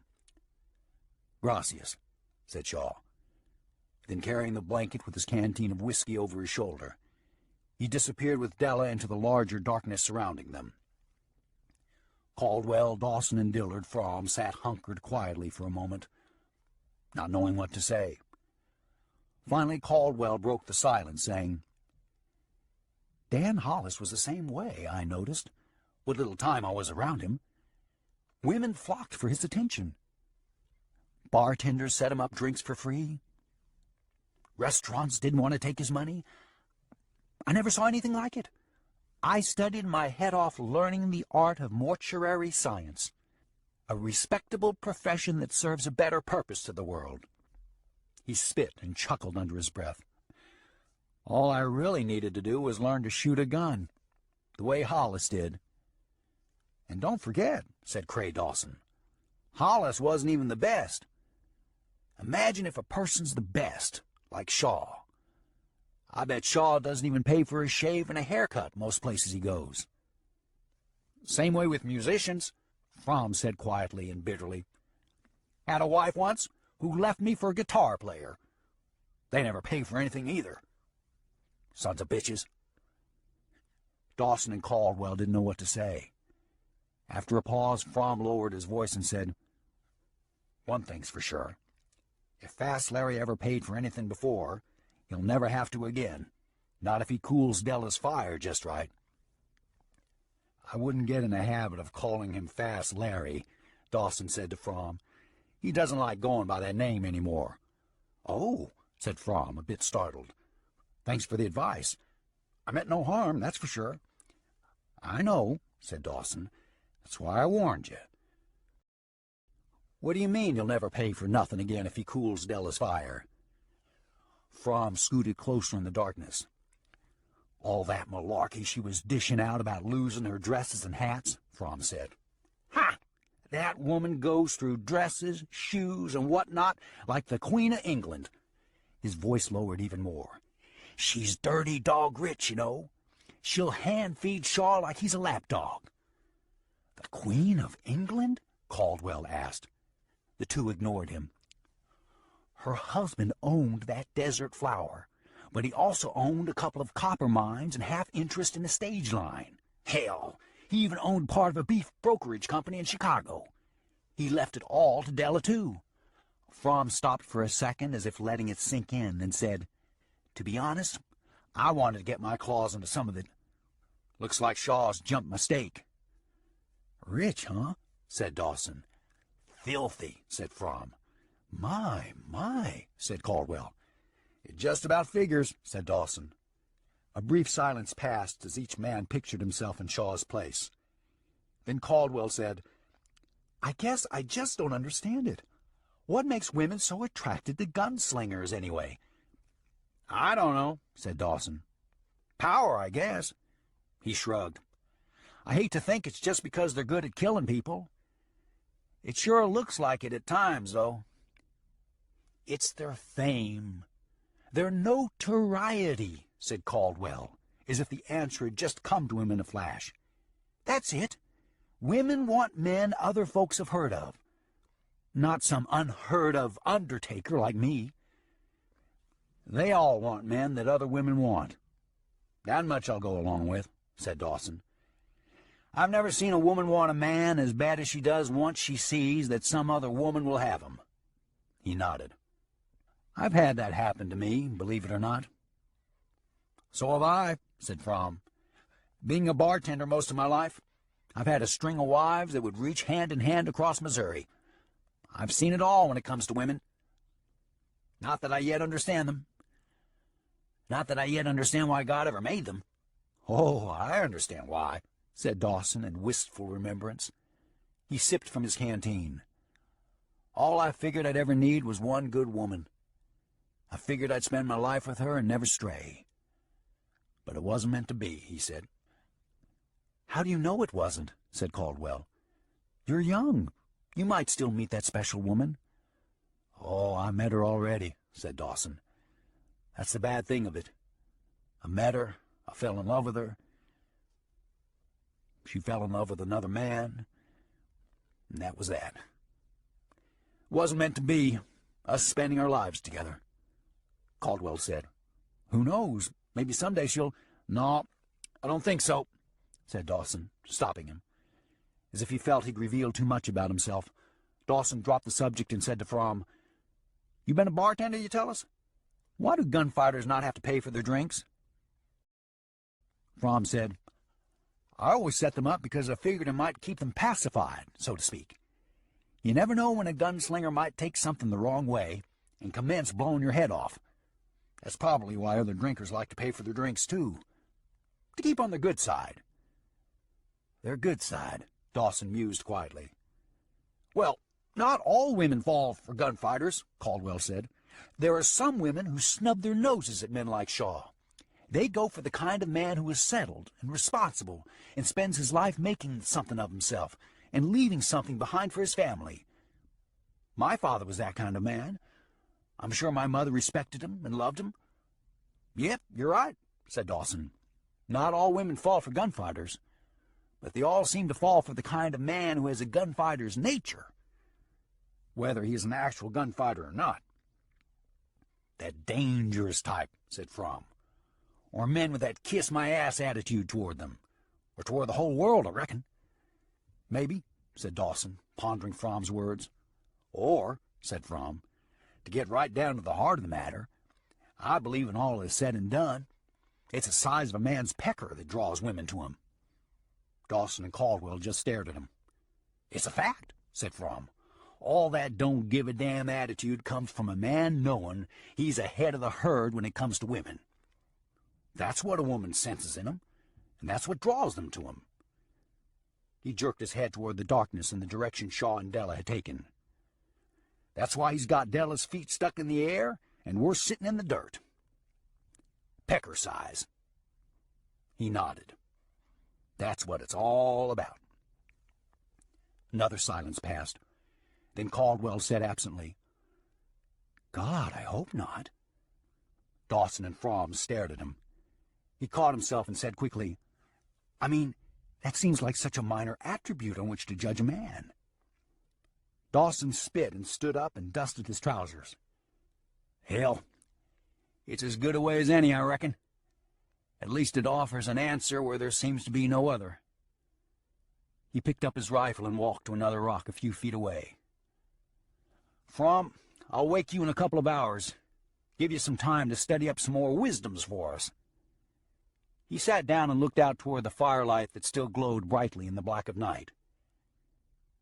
In a few moments, Jedson Caldwell and Dillard Fromm scooted closer together and leaned back against the same broad upthrust of rock. They shared a single threadbare blanket, each of them grasping a corner of it in his fist and hanging on, lest the other take it over in his sleep. Pecker size, Cray Dawson thought. Behind him he heard the sound of the two men snoring, and the sound of Della Starks whispering something to Shaw in a gasping voice only a few feet away. Dawson offered a tired smile to the wide, empty night, and ducked his hat brim down on his forehead. All this time I've wondered why Rosa. Now I reckon I know. When it came time to wake Fromm, Cray Dawson still sat watching the glowing wagon, only now he did so more intently, as if gauging the distance and studying something on the dark land lying between the hills and wagon below. There had been no gunfire for the past couple of hours. The night lay in dead silence without so much as a yelp from a coyote or the batting of a nightbird's wings. Yet he sat stone-like, refusing to move, every fiber of his being concentrated on the silent land below. There it was, he thought, his senses honing in on the sound of a horse's nicker in the distance. It stopped abruptly, but too late. It was nearly inaudible, but he'd heard it. It came from down the hill line almost at the base. The Comancheros had left the wagon ablaze and headed across the land, perhaps following the tracks, perhaps just running on common knowledge that whoever had been at the wagon had no safe way to run except for the shelter of the hills. He stood up and dusted his trousers again, feeling the chill of night tighten around him. He shook himself off and walked in the direction where he'd heard Shaw and Della in the darkness. "Shaw, wake up," he whispered, reaching down and poking his rifle barrel gently into Shaw's ribs, barely making out his dark outline in the blanket that wrapped around the pair. Shaw awakened quickly, Dawson hearing the soft click of his Colt, muffled by the blanket.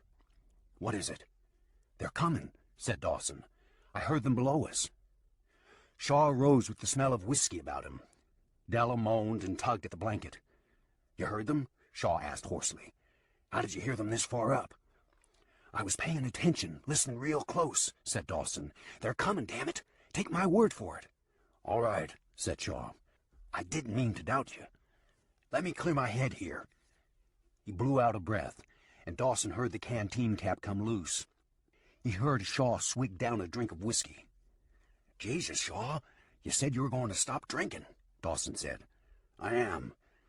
As soon as this runs out. That's what I said, remember?" He rummaged around on the ground, found his trousers, and pulled them on. With his gun belt hung on his shoulder, he found his boots and stepped into them. "I meant it, too," Shaw said. "I never used to drink like this. It's just been since Rose's death." He stopped and let out a sigh, then said, "I know that's no excuse. I've got to quit. That's all there is to it." "Ain't judging you, Shaw," said Dawson. "I'll go get the others and gather the horses while you pull yourself together." "Good idea," Shaw said with much effort, rubbing his temples as if to get his brain working. "With a good start, we ought to be able to outrun them until we reach the outskirts of Eagle Pass." That said, Cray Dawson turned to leave. But Shaw stopped him, saying, "Whoa, whoa! What are you talking about, outrunning them? We're not running from these cutthroat cowards. How would that look to the folks at Eagle Pass? Us coming in out of breath, looking back over our shoulder." Shaw shook his head. I've been taking this stand too long to start making a run for it now." Dawson stared at him in the darkness. "Have you got any better ideas?" "Any idea beats that one." Shaw's head seemed to have suddenly shaken itself free of the whiskey. He swung the gun belt from his shoulder and slung it around his waist and buckled it, all in one smooth motion. Dawson saw him bend slightly and tie his holster down. "We're going to back these horses off into the rocks the first place we find that looks right. Then we're going to build a fire and make ourselves some coffee. We'll be sitting on a ridgeline when they get here. We'll make sure we're looking down on the trail, where we see a good ways, and keep them from sneaking in on us. How does that sound to you?" Dawson considered it and said, "I hope there's more to it." Shaw chuckled under his breath. "You always was one for details." Then he said, as he drew his Colt and checked and spun it back and forth in the darkness, "We'll tell them who they're up against and offer not to kill a bunch of them if they turn away and ride on." "Damn it," said Dawson. "I was afraid you would say something like that. What are we going to do if they don't believe we can kill a bunch of them?" As they spoke, Shaw had walked away a few feet from where Dallas slept on the blanket. He lifted his gun belt enough to open his trousers. "Then I expect we'll kill a bunch of them. The rest of them will get the point and ride on." He began to relieve himself. Dawson shook his head, but reminded himself that this was the way Shaw had always done things, with bold deliberation. "I'll get the others," he said. "Think I ought to give Caldwell a gun?" "Give him a gun," said Shaw, "but keep an eye on him." "That goes without saying," said Cray Dawson, sounding a bit irritated that Shaw thought he had to remind him of something so simple. "Then why did you ask?" said Shaw. "Never mind," said Dawson, realizing this wasn't worth explaining and discussing right then. He turned and hurried back to where Caldwell and Fromm lay snoring with the blanket pulled tight across themselves. When he had awakened them and told them what was going on, the two hurriedly arose and began gathering the horses and mules.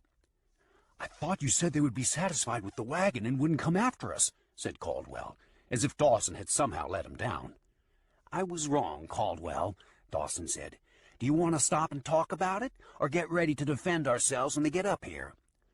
"Defend ourselves?" Caldwell said, both he and Dillard Fromm stopping cold and looking at Dawson. "Aren't we going to make a run for it, like we did last night?" "Last night was different," said Dawson, finding himself defending Shaw's idea of making a stand. "We had no cover. Now that we've got some rocks for protection and have taken some higher ground, we don't want to let these Comancheros chase us into Eagle Pass with our tails between our legs, do we?" Dawson was surprised to hear himself talking a lot like Shaw. "Well, yeah," said Dillard Fromm, scratching his bald head in the darkness. "I don't care what the folks at Eagle Pass think of me. Far as I'm concerned, a good run beats a bad stand every time around the track." "But we're not going to make a bad stand," Dawson heard himself say. "Now let's get these animals gathered and get going." Shortly after dawn, the first Comanchero scout rode slowly up the winding trail and had the visor a hand above his eyes to look up into the sun at the rise of smoke from the campfire. Perched atop a ridgeline 20 feet above him, Lawrence Shaw and Cray Dawson sat at the edge of the ridge with their rifles across their laps. Shaw sipped from a tin cup of steaming coffee in his left hand. Catching sight of Shaw and Dawson, the Comanchero started to back his horse and take cover, but before he could make a move, Shaw called out in a hearty voice, "Buenos dias!" As the unsuspecting rider stopped cold in his tracks, Shaw called out, "What's your hurry? You just got here." Turning his small paint horse slowly, the scout looked at Shaw and replied with his hand on his short-barreled rifle, "My hurry? I am in no hurry. Not because of you, you foolish gringos. He offered a smirk and said, There are 50 of us just around the turn in the trail. You should have run while you had the chance. Beside Shaw, Dawson whispered, 50? Jesus, Shaw. Shaw said sidelong to Dawson. He's scared and lying. Divide what he said by at least 10. There's no more than a dozen, if that. He called down to the Comanchero. There are 5 of us. That's all it's going to take. Where's your honcho? I only talk terms with the man in charge. Terms? Said the scout, looking amazed by Shaw's brassy attitude. What do you mean, terms? We are the ones with the terms. You must pay to cross our land. I will wear your scalp on my saddle horn before the morning is over. Your land. Shaw spit in contempt. I'm through talking to a flunky, he said, setting the tin cup down beside him, standing up slowly and handing Cray Dawson his rifle. Hold it, you, said another voice. Shaw and Dawson watched as another rider, then another and another came slowly into view around a tall rock beside the trail. The 3 spread out abreast beside the scout. Each of them wore some article of Della's clothing taken from the wagon before they had burned it. The one speaking was a white man with a thick crop of dirty red hair bushing out from under the brim of one of Della's fancy ladies' hats. A crepe veil hung in front of his face. His ragged sombrero hung from his saddle horn. His red beard was a tangle of braids, feathers, and beads, with a tiny round bell plaited into the tip of it below his chin. What kind of fools are you that you sit here and wait for us to come kill you? He asked, his pistol already out, cocked, and lying across his lap. He gazed up at Shaw, but had to squint against the dazzling sunlight. Shaw and Dawson heard the sound of unseen riders dismount and spread out into the surrounding brush back off the trail. Dawson tossed a glance over his shoulder at Dillard Fromm and Jetson Caldwell. We hear them, said Fromm, reassuring Dawson before he said a word. I'll say one thing, though. You knew how to get the sun at your back, said the Comanchero's leader. You're not the first Comanchero roaches I've had to step on, said Shaw. I'm going to give all of you one chance, and one chance only, to turn around right now and ride away.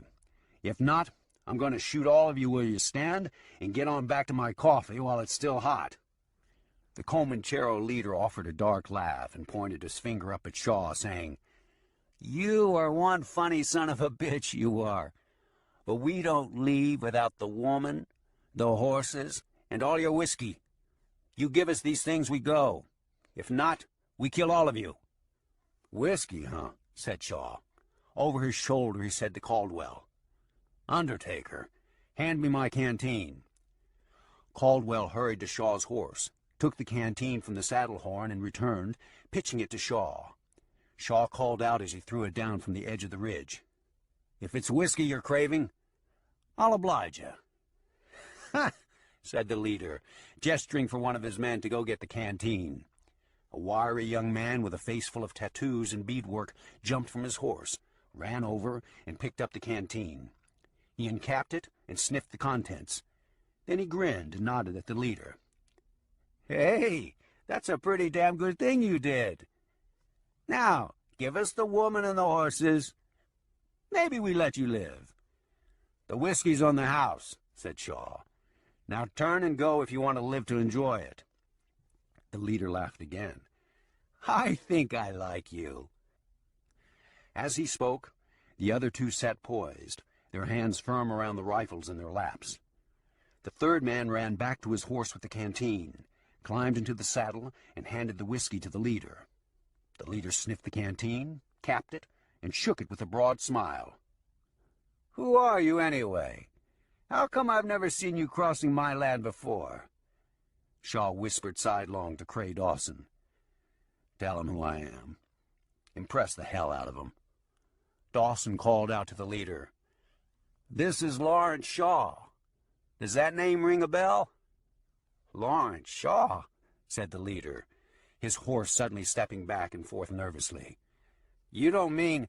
Yep, fast Larry Shaw, said Cray Dawson, already seeing the worried look come onto the men's faces as they looked back and forth among themselves.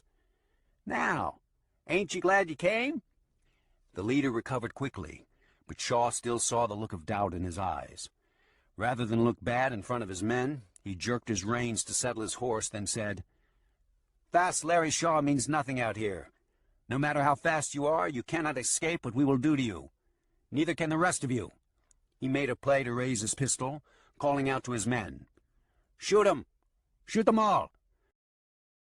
Without hesitation, Cray Dawson raised his rifle and drew a bead on the leader's chest.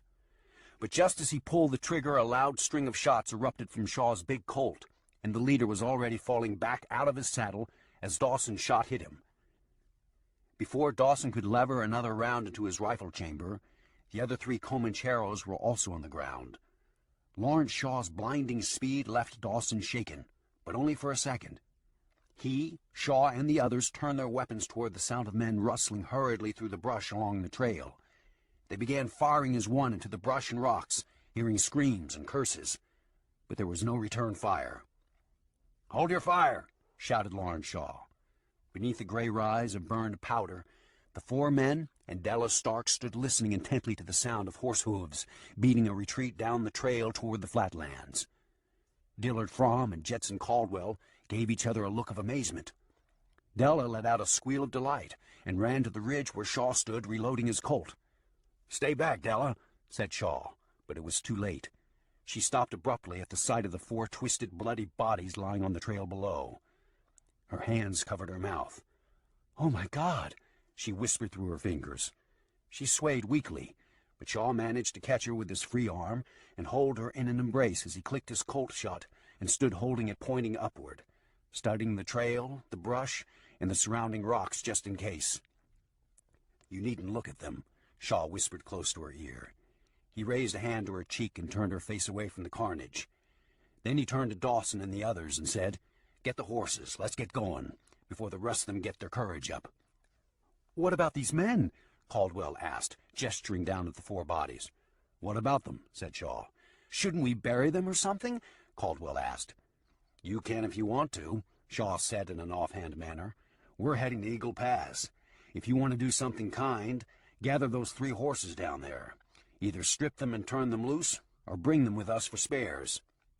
"Bring them as spares," said Dillard Fromm, getting tired of riding one of the bareback mules. He climbed down with Caldwell to gather the horses. "Get Shaw's canteen for him," said Dawson, looking down where it lay on the trail. "No, leave it," said Shaw, contradicting Dawson. He gave him a look. "I told you I was quitting," he said. He turned with one arm around Della and walked away from the edge.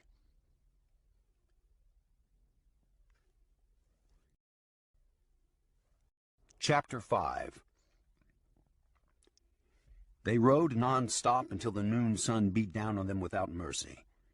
When they did stop, it was at a water station where an old man and his German wife operated a water wheel with the aid of a button-backed donkey.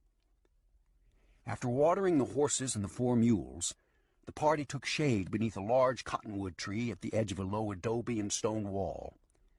As the others rested with their hat brims ducked low in their foreheads, Della sat down on a spread blanket beside Shaw and said, "Lawrence, that was the first time I've ever seen a man draw a gun and kill someone. I've heard of gunfights, but I've never seen one. When you 3 rode in on us at the wagon and I held the pistol on you, I was only bluffing. I don't know what I would have done if you were men out to do us harm. I like to pretend I'm fast and loose, but when it gets right down to it, I'm not." Shaw looked at her, his green eyes much clearer now that he had sweated out the whiskey. "You would have done whatever it took to stay alive, is what I'm betting," he said. Della shrugged. "Perhaps. At least I like to think so. But to be honest, after seeing those dead men today..." Her words trailed off. Shaw tried to help her, saying, "You haven't settled it in your mind yet, have you? You haven't got rid of the picture of it." "No, I haven't," said Della. "Seeing them, the way they lay there, their faces, all the blood, I don't think I'll ever get rid of it completely. Gunfights are not a pretty sight, Shaw said, looking almost ashamed. No, they certainly are not, said Della. But the picture she was having the most problem getting rid of was that of Lawrence Shaw drawing a gun so fast she saw only the blur of it. She kept seeing the deliberate brutality of him as he acted without the slightest hesitation in the killing of 4 human beings. This was the same man she had just spent the night with, wrapped in a blanket, their bodies naked and pressed together in the midst of a wide, dark night. He had been gentle with her, warm and loving, so much so that to awaken the next morning and witness firsthand the sort of terrible deeds that had brought him such notoriety had left her shaken. She feared this man. Yet, even as she feared him, she wanted him, perhaps even more than ever, if that were possible. After a pause, Della said, "Lawrence, what you told me last night about losing your wife, and how you're hunting her killers, where will you go when that's done?" Shaw nodded slightly, knowing there was an offer coming. "I haven't really thought about it, Della. I haven't had the time." "Come back to Eagle Pass, Lawrence," she said. "You've lost your wife. I've lost my husband. Maybe we could take care of each other." "We'll see," said Shaw. "I don't want to make promises that I don't know if I can keep." They fell silent, Della snuggling against his chest for a few moments until Shaw leaned down and said in a quiet tone, "Get up now, Della. Time to go." Cray Dawson had looked over in time to see Della sit up and touch her fingers to her hair, straightening it.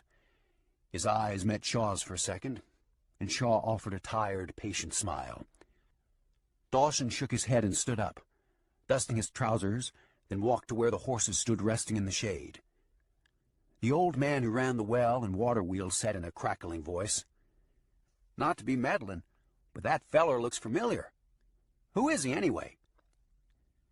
Cray Dawson said in a flat, expressionless voice, as if he'd committed the line to memory, "That's Lawrence Shaw, known by some as Fast Larry, the fastest gun alive."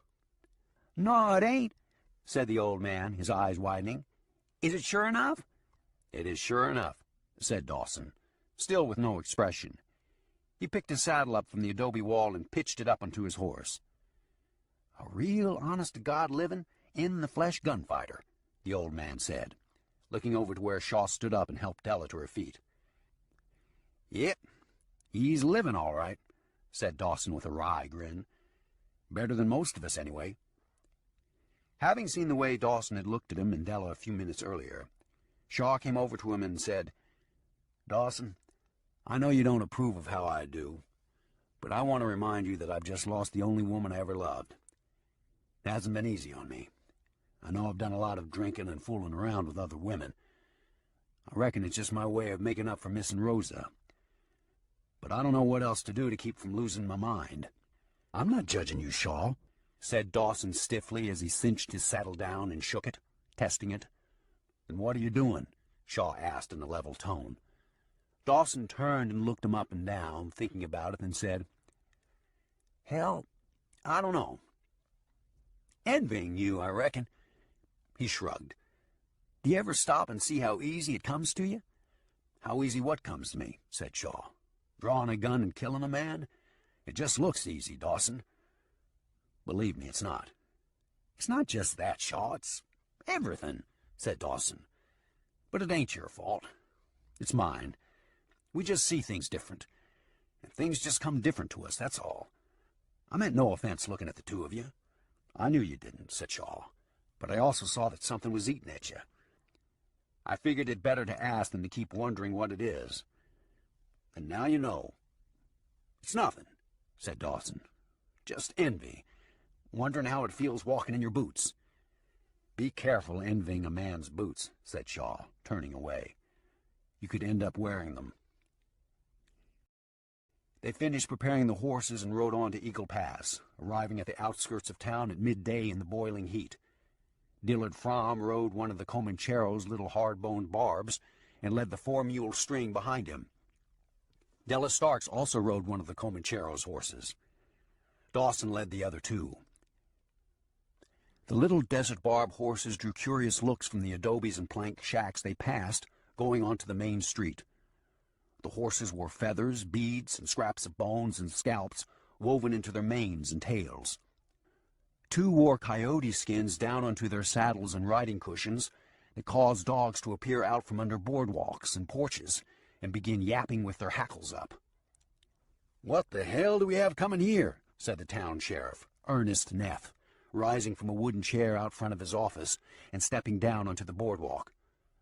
"Looks like somebody got a hold of some Apache ponies," said the young telegraph clerk who'd been visiting with him in the shade of the boardwalk overhang. "Naw," said the sheriff, eyeing the ragged sombrero still hanging from the leader's saddle horn. "No self-respecting Apache would ride such a mess as that. Comancheros is what I make it to be." "My goodness, they're not Comancheros, are they?" the clerk asked, growing apprehensive all of a sudden. The sheriff squinted hard and recognized Lawrence Shaw at the head of the party, Della Starks beside him on the little barb. "No," he said, letting out a breath and adjusting his pistol out of habit. "But I might be wishing it was before this day is over." Before Shaw made it to the sheriff's office, Sheriff Neff had hurried forward and met him in the street out front of the Big Spur Saloon. He kept his hands chest high as he waved Shaw down. As Shaw and the others came to a halt, Sheriff Neff said in an even tone, "Mr. Shaw, I already know who you are and why you're here. I've got Sidlow Talbert in my jail right now. I don't want no trouble over him." "I didn't come here looking for trouble, Sheriff," said Shaw, "but I did come looking for Sidlow. I want to know where his brother and the rest of that bunch are. You already know why." "Yes, I do," said Sheriff Neff, "and I don't blame you for wanting to kill every one of them. Just not in my town. That's all I ask." Shaw stepped down and walked around to where Della sat atop the little barb horse. He helped her step down onto the dirt and stone street. "I'll do my best not to have any trouble here, Sheriff. You have my word. If you know who I am, then you also know that some hothead saddle tramp is going to pop up every now and then wanting to try me." "I expect that," said Neff. "I hold no man to blame when it comes to defending himself." "Then you and I are going to get along fine," said Shaw.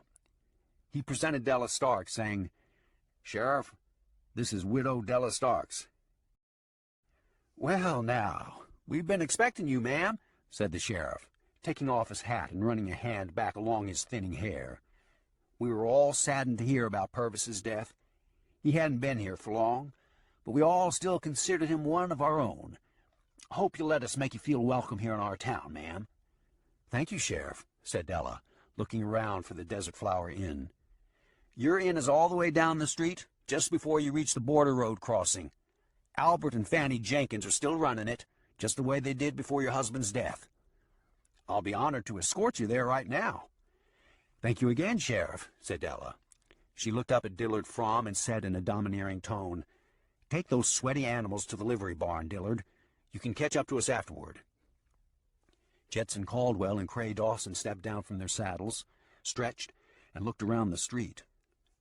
"I'll accompany you and the Widow Starks to the Desert Flower," the old sheriff said to Lawrence Shaw. "Then you and I can talk on our way back before we go in to see Sidlow." He raised a finger for emphasis. "You'll have to give me your word that you won't shoot him while he's in my custody." "You're asking a lot, Sheriff," said Shaw, his jaw tightening. "But all right, you've got my word." Shaw turned to Cray Dawson, saying, "Dawson, I'll be back here shortly. See to our animals. I'll get us some rooms at the Desert Flower. That is, if Della here approves of our company." Della only smiled demurely. Caldwell looked at Dawson and said, "I'll tag along with you, help you with the horses if you don't mind." "No, I don't mind," said Dawson, sounding a bit dejected, watching Shaw walk away with Della and the sheriff. He shook his head and said jokingly, "Stick with me, Caldwell. You'll soon learn to be a top-rate stable hand." While Shaw and his group broke off into separate directions, just inside the doors of the Big Spur Saloon, 2 ne'er-do-wells looked at each other with knowing grins. The taller of the two said to his comrade, "You're right, Elton. That's Fast Larry Shaw, sure as hell." "I knew it was, Sammy boy," said Elton Minton. "I can spot money on the hoof from a mile away. Our luck is just about to change." "What do you mean, our luck?" said Sammy Boy White. "I'm the one who's quick enough to face him. I'm the one with the Colt." He patted the gun on his hip. "Yeah," said Elton, thumbing himself on the chest, "but I'm the one with enough money to work up some bets on the fight. Now, are we still partners or not?" "Hell, yes, we're still partners, Elton," said Sammy Boy. "Couldn't you tell I was just teasing with you?" "All right, then. No more teasing," said Elton, raising his finger for emphasis. "I'm going to get Fat Man Hughes to back us financially. We'll get some wagers made, all very quietly, so nobody will know what's about to happen until you're ready to meet Shaw on the street. Meanwhile, maybe you best go somewhere and practice getting that Colt out of your holster. Shaw ain't no easy play." "Don't worry about my end of this deal," said Sammy Boy. "I'm ready for whatever comes at me." "Good enough. Just keep that kind of attitude and follow me," said Elton. He turned and walked to the crowded bar, shoving in between two of the drinkers at the right end of the bar, where a huge man wearing a black linen suit sat on a high wooden stool counting a thick roll of greenback dollars. Seeing Elton and Sammy Boy move in beside him, he gave them a sharp glance, held his roll of money a little closer to his chest, and continued counting. "What do you want, Elton?" he asked gruffly. Elton Minton looked taken aback by the man's testy tone of voice. "Easy, Hughes," Elton said. "I came here to bring you a wagering opportunity. Of course, if you don't want it, I'll just mosey on." "Yeah, okay," said Hughes. "You do that. I don't want to fool with you two saddle tramps."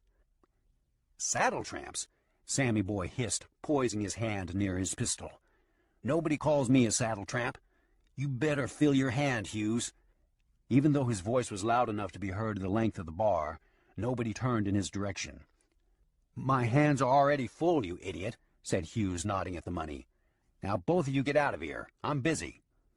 "Hold it, Sammy Boy," said Elton, giving his partner a slight shove to the side. "We came to talk business, remember?" He turned back to Hughes, who still concentrated on counting his money. "All right, Hughes. I'm going to tell you about this anyway, just because I want to see the look on your face when I win everybody's money." Hughes gave up counting his money and shoved the thick roll inside his linen suit coat. "All right, Elton. You've caused me to lose my count. Now tell me how you're going to win everybody's money." "Lawrence Shaw just rode into town," said Elton, leaning in close to Hughes's ear. "No kidding. Fast Larry here?" Hughes looked surprised for a second, but then said, "So what's that to do with you winning everybody's money?" Elton beamed and hooked a thumb in his dirty, ragged vest. "I've got the man here who can beat him with a gun." "Yeah? Who?" Hughes leaned back and looked all around the saloon. "Me, that's who," said Sammy Boy, looking angry. Hughes gave Elton a dubious look. "Yep, that's who," Elton said, confirming it for Hughes. Hughes fell silent for a moment. He looked Sammy Boy up and down. Then, unable to stifle his laughter, he let it roll, his huge belly bouncing as he slapped a thick hand on the bar top. "Lord God, Elton," he mused, "have you been hearing banjos playing when there ain't no banjos around? Fast Larry Shaw wouldn't waste a bullet on this scarecrow. He'd stomp a foot, and Sammy Boy would piss his trousers running." He bellowed louder. "Make this fat sumbitch shut up," Sammy Boy said to Elton with an embarrassed look on his face. But Fat Man Hughes raised a hand toward them, got himself collected, blew out a big breath, and said, "Whew. All right, you've got my attention. Whatever odds you're offering, I'll take them." He reached inside his coat, snatched out the roll of dollars again, and slapped it down on the bar top. "Name your amount. I've got you covered." "No, damn it," said Elton. "Put your money away for now." He cut a quick glance around the saloon to make sure no one was listening. "I want to talk to you about you and me partnering up and taking all the loose money in this town." "Partner? With you?" Hughes started to laugh again, but this time he caught himself, shook his head, and said, "What you're wanting is a backer. Elton, I wouldn't back you selling ice water at the gates of hell. Now get away from me. I think you're both smoking opium." "Listen to me, Hughes," said Elton. But before he could say another word, Hughes turned his back to him.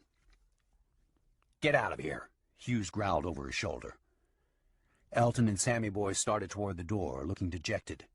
But before they had crossed the floor, a man wearing a pencil-thin mustache and tied-down colt slipped in beside Elton and said in a guarded tone, "Did I hear you boys say Fast Larry Shaw just rode into town?" Elton and Sammy Boy stopped and looked at the stranger. "Yeah, we saw him ride in a few minutes ago," said Elton. "And you've got somebody you think can beat him straight up?" As he spoke, he eyed Sammy Boy's colt, then looked him up and down, evaluating him.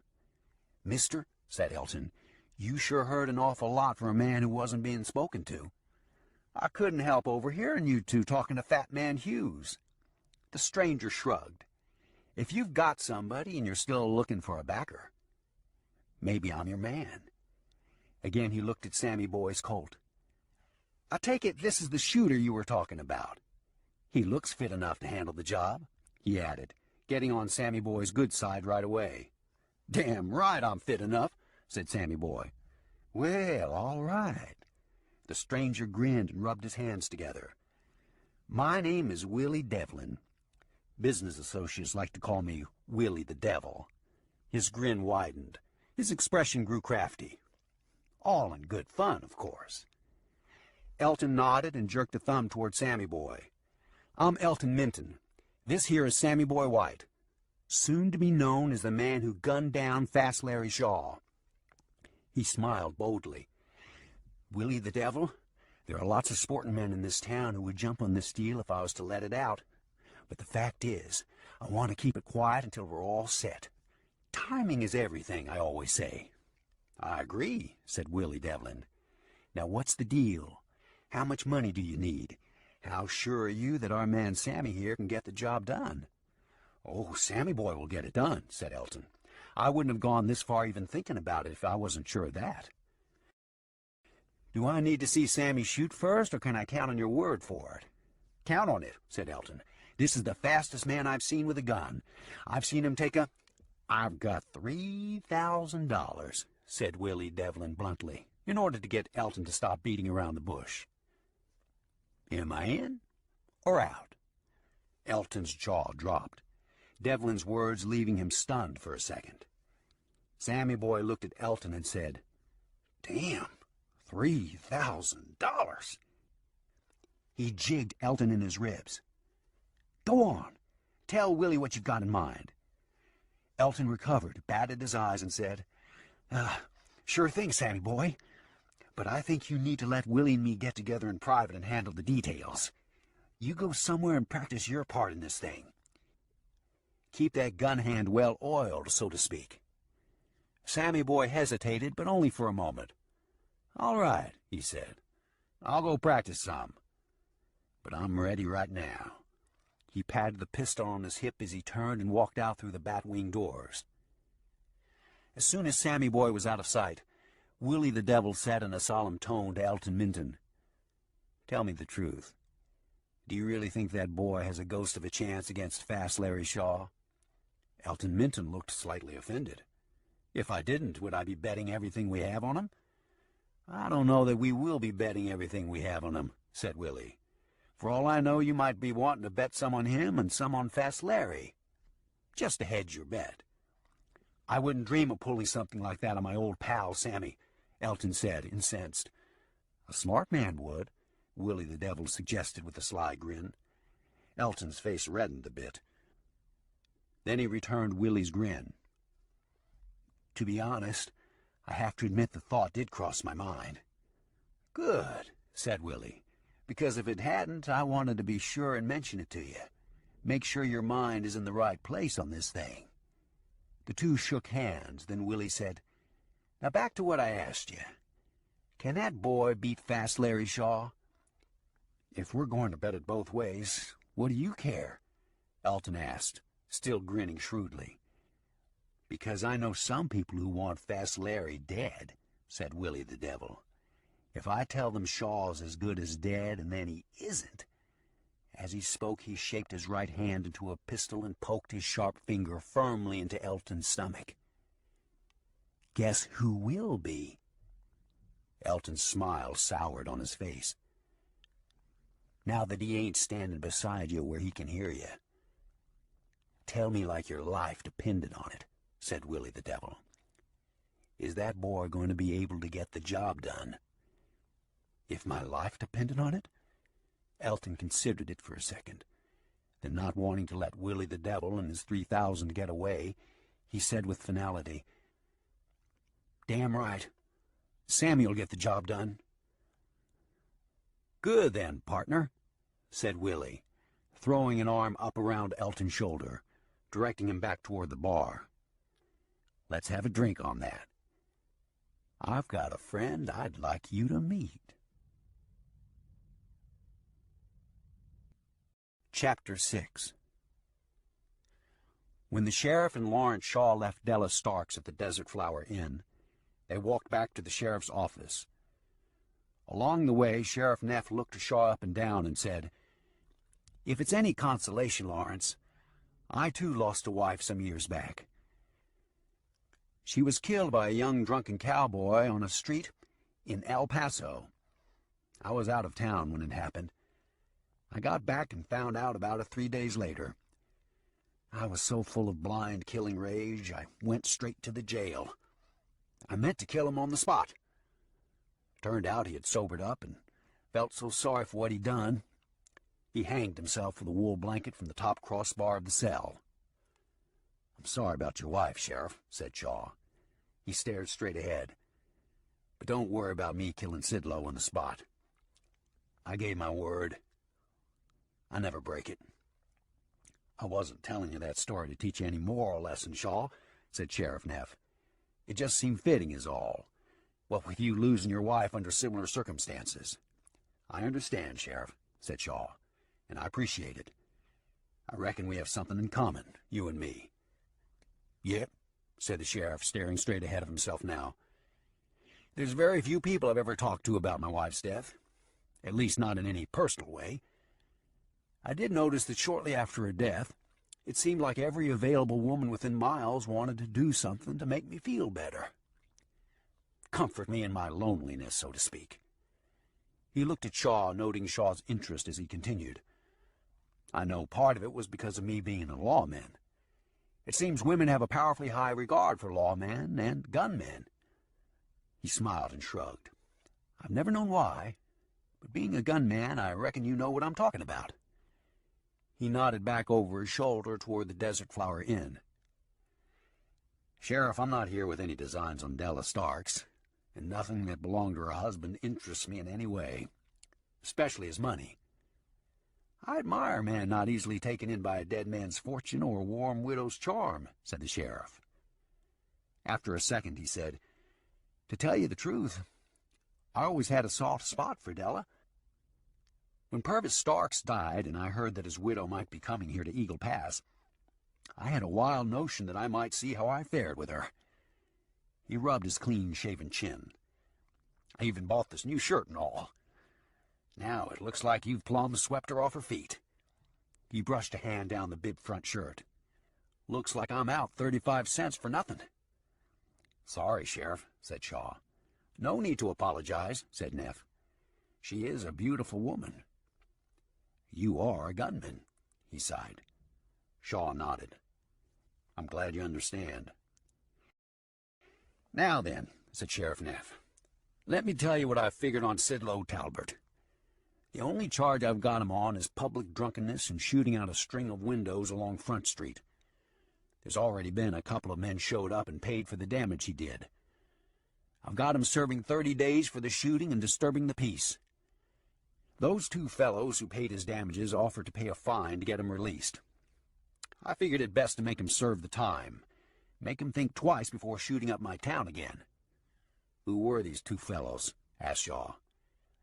"They said their names were Smith and Jackson," said Neff with a disbelieving expression. "Heh, I recognized one right off as Willie the Devil, but I didn't let on right then. The other was probably Donald Hornetti. From what I hear, they're always together." "Are they part of Talbert's gang?" Shaw asked. "They're a part of anybody's gang who's got some dirty deeds that need doing," said Neff. "But it's safe to say they spend most of their time with Talbert. I don't know that they were with him when your wife got killed. If I see them, Cray Dawson can tell me, He saw Talbert and his men leaving after they killed Rosa, Shaw said. Sheriff Neff noted how Shaw's voice softened when it came to saying his dead wife's name. "I'd say that makes your friend Dawson a very dangerous man to Talbert and his bunch," the sheriff speculated. "Does he realize how bad Talbert and his boys will want to kill him, knowing he can identify them?" "Cray Dawson doesn't care, Sheriff," said Shaw. "He just wants to see them pay for what they did." Changing the subject slightly, Shaw said, "How many days does Sidlow Talbert have left to serve?" "Only 18 days left," said Sheriff Neff. "But he acts like it's killing him. You know how these wild boys are. Can't stand a set of bars between them and anything they could destroy if they took a notion. He keeps thinking his brother Barton and Blue Snake and the rest is coming to bust him out. I thought it too the first few days. But they're not coming for him. They sent Willie the Devil to pay his way out, but that's all they're going to do. They must figure 30 days ain't going to hurt 'em none, and it ain't worth getting me and a posse down their shirts. I probably couldn't catch them, but I would sure cramp their style." "They must have big plans of some kind," said Shaw, considering it. "That kind of scoundrel always has some kind of big plans they're counting on," said Sheriff Neff. "But whatever it is, they ain't coming to bust Sidlow out, so there's no use in you waiting around here for them, hoping that'll happen." "I see," said Shaw, contemplating it further. The two grew quiet the rest of the way to the office. Then, before stepping through the door, Shaw said, "I still want to look this rat in the eyes. I'll know whether or not he was there when my Rosa died." "I understand," said the sheriff, eyeing Shaw's tied-down holster, the big Colt close to his hand. Neff knew there was nothing he could do to stop Lawrence Shaw from drawing that gun and splattering Sidlow Talbert all over the wall of his cell if Shaw decided to. But Shaw had already given his word. Sheriff Neff couldn't question it now. "Just don't expect him to tell you much," Neff added, reaching out and opening the door. Inside the door, Shaw stopped and looked over at the two cells along the wall. One cell sat empty, its door open wide, and a mattress rolled up on a wooden-framed cot. In the other stood Sidlow Talbert, a thin young man with his hair disheveled and a week's growth of beard on his hard-edged face. He stood in his sock feet wearing dirty canvas trousers over his summer long johns, the buttons open down the front of his uppers. Before Sheriff Neff could say anything, Sidlow called out, grasping the bars with both hands. "3 more rats deserted this pus hole while you were gone, Sheriff. They said to tell you they wouldn't be back until you cleaned this up and started feeding better." His words ended in a short fit of harsh laughter. "You're a real funny man, Sidlow," said the sheriff. "But if I was you, I'd simmer it down and show some manners here. This is Lawrence Shaw. He came all the way from Somos Santos to see you. I expect you already know why." "No, I expect I don't know why," said Sidlow Talbert, showing an expression of contempt even as he gave a wary look at the big Colt on Shaw's side. "If it's about killing that Mexican woman, he's wasting his time," he said to the sheriff, as if ignoring Shaw. "I didn't have a damn thing to do with that." He cast another short glance at the big Colt, then looked away from it. "Sidlow Talbert," Shaw commanded, "look at me when you talk." "Yeah? Why?" said Sidlow, defiant, showing nothing but contempt. "Because if I see in your eyes that you had anything to do with killing my wife, I'll be waiting for you when you get out. You have my word on that." Shaw's hand went to his pistol butt and rested there. "Fast Larry gives me his word he'll be waiting for me." Sidlow chuckled, trying to sound unconcerned, but not doing a very good job of it. When he saw Shaw's hand go to the pistol butt, a sudden look of fear moved across Sidlow's face before he caught it and masked it behind his surly attitude. "Well, now, ain't I just scared to death thinking about that?" He managed a nasty grin. "Looks like you've got a nice long wait. Meanwhile, my brother might just sweep through here any minute and get me out of here. Now, what do you think of that?" Shaw fell silent, staring at him with a blank expression. his hand poised on the pistol butt. Sidlow squirmed on the spot, but he held on to his bold front, saying, "Well, what about it, Shaw? Are you going to say anything else? Or just stand there and eyeball me all day?" Shaw stared, his face stone-like, his hand looking as if it were just a hair-breadth away from streaking the Colt up from the holster. Unable to read what Shaw's intentions might be at any second, and knowing there was no escape if Shaw decided to snatch the big Colt up and kill him before he knew what had hit him, Sidlow felt his devil-may-care smile turn waxen and tight with concern. A nerve twitched in his jaw. Without taking his eyes off of Shaw's, he said to the sheriff, "You can't let him do this, Neff. This is murder, is what this is. Brother Barton and the boys might have done a terrible thing, but this is even worse. You're supposed to be a lawman, for God's sake. You can't let him kill me like this." Sheriff Neff had also grown concerned, unable to discern the killing cold look on Shaw's face. He whispered, "Shaw, you gave me your word." Shaw didn't respond. "What's that? What did you say, Sheriff?" Sidlow asked, a thin sheen of sweat having formed across his forehead. "He gave his word? His word on what? That he wouldn't kill me?" Neither the sheriff nor Shaw answered him. Sidlow's fear seemed to subside a bit, his smile coming back a little. "That's it, ain't it, Sheriff?" he said. "Fast Larry gave you his word he wouldn't kill?" Sidlow's words were cut short as Shaw's Colt appeared in his hand as if by magic and exploded. Sidlow screamed, falling away from the bars with his right hand grasping his clipped ear. Blood spewed from between his fingers. He wallowed on the cot against the cell wall, throwing a terrified glance back and forth between Shaw and the sheriff, knowing Shaw could do whatever he pleased and there was nothing anyone could do to stop him. "Jesus, Sheriff!" Sidlow sobbed, losing control, his tough exterior diminished to that of a whimpering wretch. "Please don't let him kill me. Please don't. I never touched that Mexican woman. I wasn't there. I swear to God I wasn't."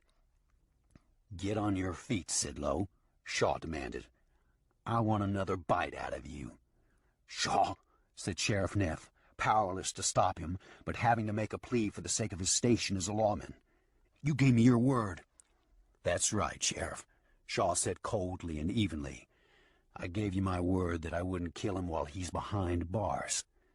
As he spoke, Shaw walked over and lifted the key ring from a peg on the wall and walked over to the cell door with it. He unlocked the door and threw it open. "Get out, Sidlow," he hissed, "so I can keep my word to you, too." "Huh?" Sidlow looked confused and shaken, blood flowing freely between his fingers from his clipped ear. "I gave you my word I'd be waiting," said Shaw, snatching Sidlow by his hair, yanking him to his feet and shoving him from the cell. Sidlow landed near the sheriff's feet, sobbing, pleading. "And you can bet I will be, you murdering coward son of a bitch," Shaw said. Sheriff Neff stood helpless, staring, his hands chest high, knowing better than to get between Shaw and Sidlow. "This ain't right, Shaw," he said, making a plea rather than a command. "I don't know if he had anything to do with it or not, but this ain't the way the law's supposed to work." "The law?" Shaw had a distant look in his eyes, as if he had somehow detached himself from what was happening. "There was no law to keep these sons of bitches from killing my Rosa. I'll be damned if there's a law to keep me from killing them." Shaw moved quickly, snatching Sidlow to his feet. At the same time, he jerked the sheriff's pistol from his holster and shoved it into Sidlow's hand.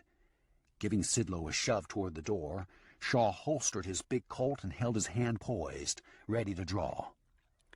"Start shooting or start running, Sidlow Talbert," Shaw said with finality.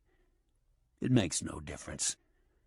Either way, I'm gonna kill you." "This ain't fair," Sidlow sobbed as he backed away, shaking. "I ain't even wearing boots. I ain't got a chance against a gunman like you." "Boots?" said Shaw. "It's fairer than what you offered my Rosa. She wasn't even armed." Shaw whispered, taking a step toward him.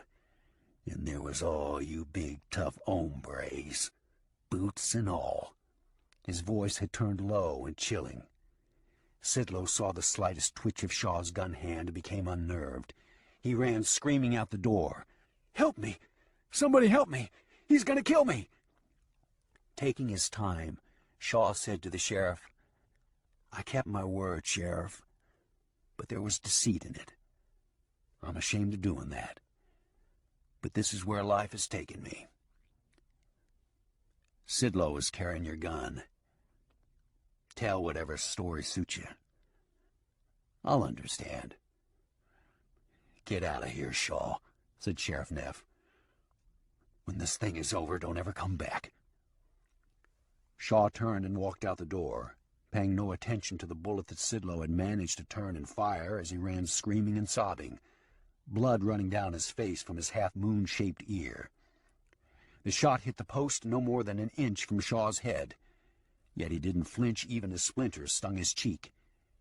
His pistol came up, a shiny blur, and Sidlow screamed louder and longer as Shaw's bullet clipped the top half off of his other ear. "Look, everybody, please! He's killing me! You're all witnesses!"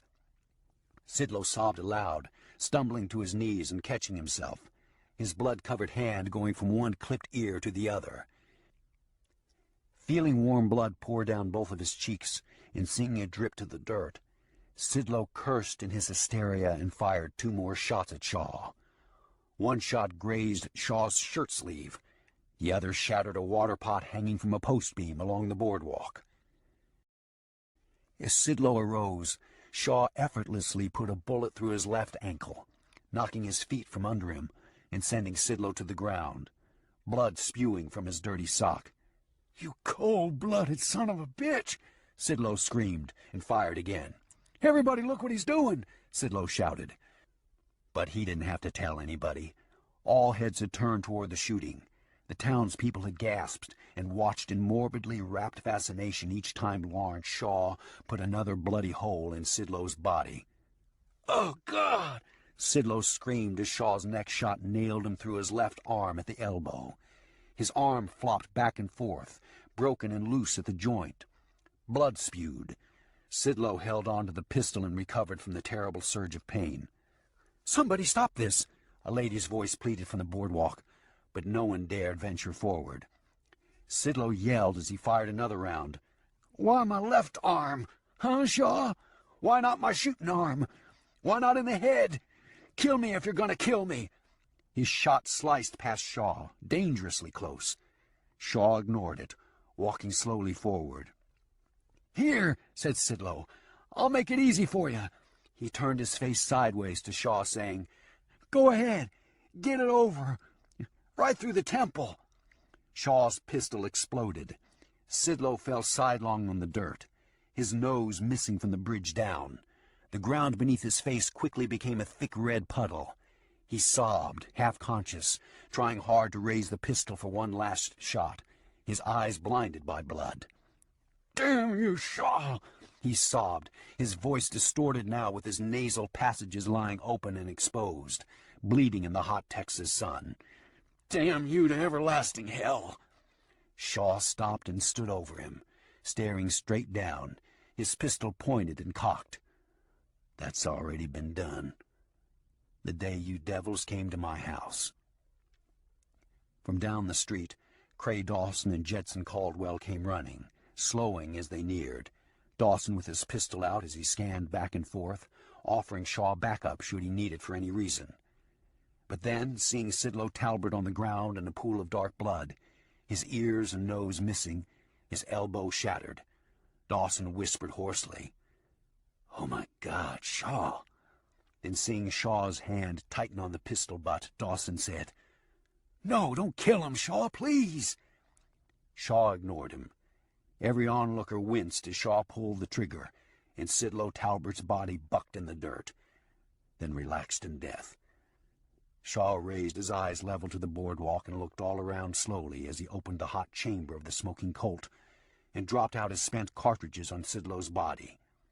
Cray Dawson swept his Colt back and forth, providing Shaw cover while he popped fresh cartridges from his gun belt and began reloading, taking his time. "Anybody here who rides with Barton Talbert?" said Shaw. Go tell him how I killed his brother Sidlow." As he shoved bullets into the chamber, he raised a boot and propped his foot callously on Sidlow's dead face. "Tell Barton Talbert that his brother Sidlow died squealing and screaming. Tell him I would have killed him slower. I just didn't have the time." He studied face after face as his eyes searched for anyone who looked suspicious. "Take a good look. Anybody riding with the Talbert gang. This is what I'm bringing to you sons of bitches. Let God bear witness here and now. I won't stop until every last one of you has died by my hand."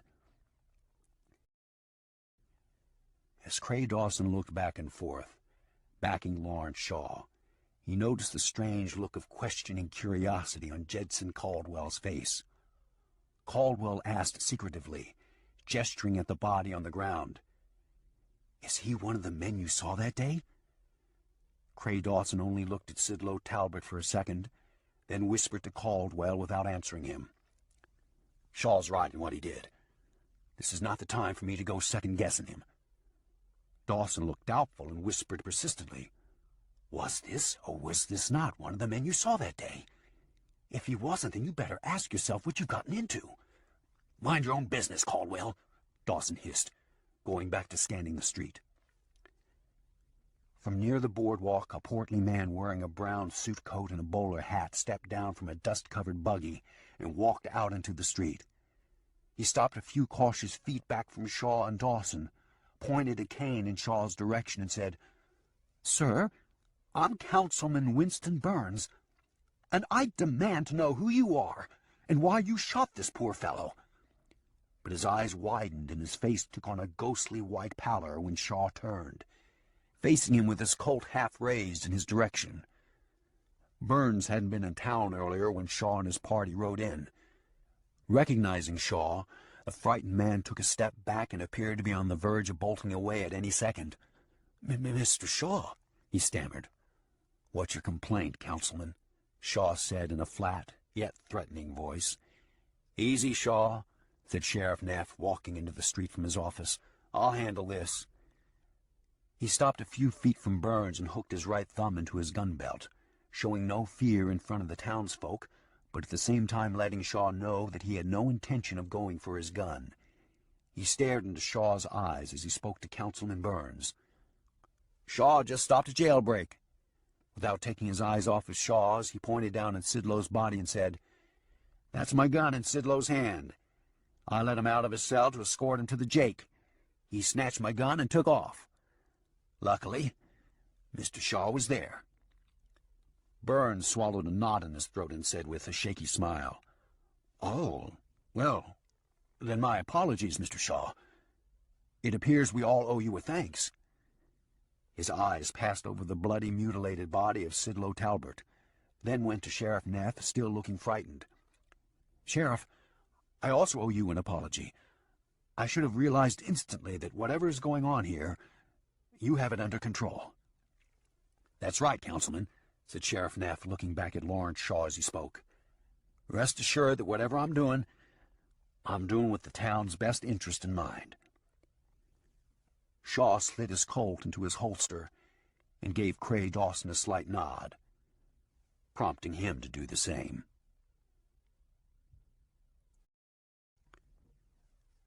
Chapter 7. Inside the bat-wing doors of the saloon, Willie the Devil and Elton Minton had watched and listened to everything that happened in the street. Willie's pal, Donald Hornetti, had joined them, and the three stood off to the side away from the other drinkers who had crowded the doors, some of them having stepped out along the boardwalk. "There's what our boy's up against," Willie whispered to Elton. "Think he'll have any problem taking Fast Larry down?" Elton just stared dumbstruck at the grisly scene in the street as four townsmen picked up Sidlow Talbert's hand and foot and carried him away, his head bobbing with each step. After a moment, Donald Hornetti gave Elton a rough nudge. "Hey, you idiot. Didn't you hear what the devil asked you?" Yeah, I heard," said Elton. But still he couldn't take his eyes off of Lawrence Shaw and the bloody corpse. "Well, said Hornetti, growing impatient with him. Well, what? Elton was rattled senseless by what he'd seen happen on the street. Donald Hornetti snarled and grabbed him by his shirt collar. "Let me crack this fool's head like a ripe walnut, Willie," he said. "No, not now, Donald," said Willie. "Not now?" said Elton, getting alarmed. "What does that mean, not now?" Donald Hornetti palmed Elton roughly on the side of his head and let out a dark, cruel chuckle. "It means not right now, but maybe real soon if you don't straighten up, idiot." "Stop it, damn it," said Willie. "We've got to get word to Barton and Bluesnake. Barton is going to blow sky high when he hears about Sidlow. The first thing he's going to ask is, what did we do to protect him?" "Wasn't nothing we could have done," said Hornetti, turning Elton's collar loose with a gruff shove. "I know that, and you know that," said Willie the Devil, "but we better come up with some kind of story that Barton's going to believe, or else we're going to look worse than old Sidlow out there." Listening to the two, Elton felt a nausea creep upward from deep in his belly. He'd no idea Barton Talbot was who these men rode with. He made a strange sound in his throat, and Donald Hornetti snapped around, facing him, saying, "What are you laughing at, idiot? You're in trouble, too. You didn't try to help Sidlow either." "Whoa," said Elton. "I'm not laughing, I swear. But I'm not a part of this in any way. I don't ride with nobody. I just have a pal who's going to call down Fast Larry and shoot him. This is strictly a one-time business deal for me." "In a pig's eye you're not a part of it, idiot," said Hornetti, grabbing Elton's shirt collar again. "You're a part of it if I say you're a part of it." "Turn him loose, Donald," said Willie, "and stop grabbing him. We need to think this thing through." "Yeah," said Elton, as Hornetti turned loose and shoved him back again. "And stop calling me idiot." "I'll stop calling you an idiot when you quit being an idiot." "Idiot," Hornetti snapped, once again palming the side of Elton's head. "What are you going to do about it?" He stepped real close to Elton, almost nose to nose, except Donald Hornetti stood a full head taller than Elton, and his shoulders were twice the width. "It just doesn't look right," said Elton. "Nobody wants to be called an idiot. What if I called you an idiot? Would you like it?" "Try it," said Hornetti. "I dare you, idiot." "All right, that's enough," said Willie the Devil. "We've got to get this shooting going with Sammy and Shaw. At least if Sammy kills him, we've got some good news for Barton and Bluesnake. If Shaw kills Sammy, we can always say we did our best." Elton just looked at Willie, wishing he'd never met these men. Now he was on the spot, and so was Sammy Boy. "Sammy will have to call him out tonight right before dark," said Willie, looking at Elton. "Is that going to be all right? Can you get all our bets down by then?" "Sure," said Elton, trying to muster up the courage he needed to get back into the scheme. "But I'll need to get moving on it. Give me the money and I'll start making the rounds." "Not so fast," said Willie the Devil. "Yeah, idiot, not so fast," said Hornetti, feinting a palm to Elton's head, then stopping himself at the last second, causing Elton to flinch nervously. "I'm going along with you," said Willie, pulling out a large roll of money. "But these are my people. They don't know you from Adam," Elton protested. Willie shook the money in Elton's face. "This is my money. It don't know you from Adam," he said, chuckling. "Yeah, so shut up and do like you're told, idiot," said Hornetti. Elton gritted his teeth. He had to get the money down on the gunfight, half on Sammy Boy and half on Shaw, making sure he and Willie the Devil won either way it went. For the time being, he'd have to put up with Donald Hornetti's insults and bullying. He'd made the mistake of letting the big man get away with calling him an idiot the first time, an hour ago when Hornetti joined him and Willie in the saloon. Like any bully, Hornetti had gotten worse. Now it had gone too far for Elton to tell him to leave him alone and get any results other than a thump on his head for his effort. He'd have to find a way to straighten this big man out once and for all. He couldn't keep taking this kind of treatment from him. "All right, Willie," said Elton, ignoring Hornetti. "Let's get going." The first person Elton led Willie the Devil to was Fat Man Hughes, who still sat on a high stool at the end of the bar. When Elton told Hughes that Sammy Boy was going to call Shaw out into the street, The big man's face lit up with anticipation and greed. "Sure, I'll take some of your wager," Hughes said, reaching for his thick roll as he eyed Willie the Devil, saying to Elton, "I see you found yourself a backer, huh?" Willie the Devil offered a crafty smile and replied before Elton got a chance. "I believe we've met before, Mr. Hughes. I'm Willie Devlin. Willie the Devil, as you may recall. I'm somewhat of a sporting man myself." "Yeah." Fat Man Hughes shrugged, unimpressed. "I remember you. Your roll never was as large as mine." Willie the Devil didn't let Hughes' words bother him. "Perhaps after today it will be, though." Hughes grinned. "I like a man who thinks positive." Flipping out his thick roll of money, licking a thumb and rifling through the bills, he asked, "Now, sir, what can I do you for?" Elton said, "I've got $1,500 that says Sammy Boy is going to beat Lawrence Shaw straight up. I'll draw him and outshoot him, plain and simple. Since Shaw's the big gun and Sammy Boy's an unknown, what odds are you going to offer me?" "Odds, huh?" Fat Man Hughes' belly bounced up and down as he laughed and shook his head. "Boy, Elton, you're so full of shit. If I stepped on your foot, it would squirt out both ears." He quickly peeled off a stack of bills, saying, 5-1, Elton. Take it or leave it." "I'll take it," said Elton, turning to Willie the Devil for the money. Fat Man Hughes flagged the bartender over to hold the bets in the small tin lockbox he kept under the bar for wagers of this sort. "Porter," he said to the broad-shouldered bartender, "we have a gunfight in the making between Elton's friend Sammy Boy White and Lawrence Shaw. Hold this for safekeeping, if you please." "Whoa," said Porter Chapin, looking excited at the prospect. "Sammy Boy's fast with a gun. I've got to give him that." He took the money from Willie the Devil and Fat Man Hughes, counted it quickly, folded it, then held it up and said, "Can I get some money down on this thing?" Fat Man Hughes had lowered his big body from the stool, picked the seat of his trousers, and adjusted his wrinkled suit coat. "You'll have to talk to Elton here," he said to the bartender. "It's his endeavor. I've got to go to the Jake.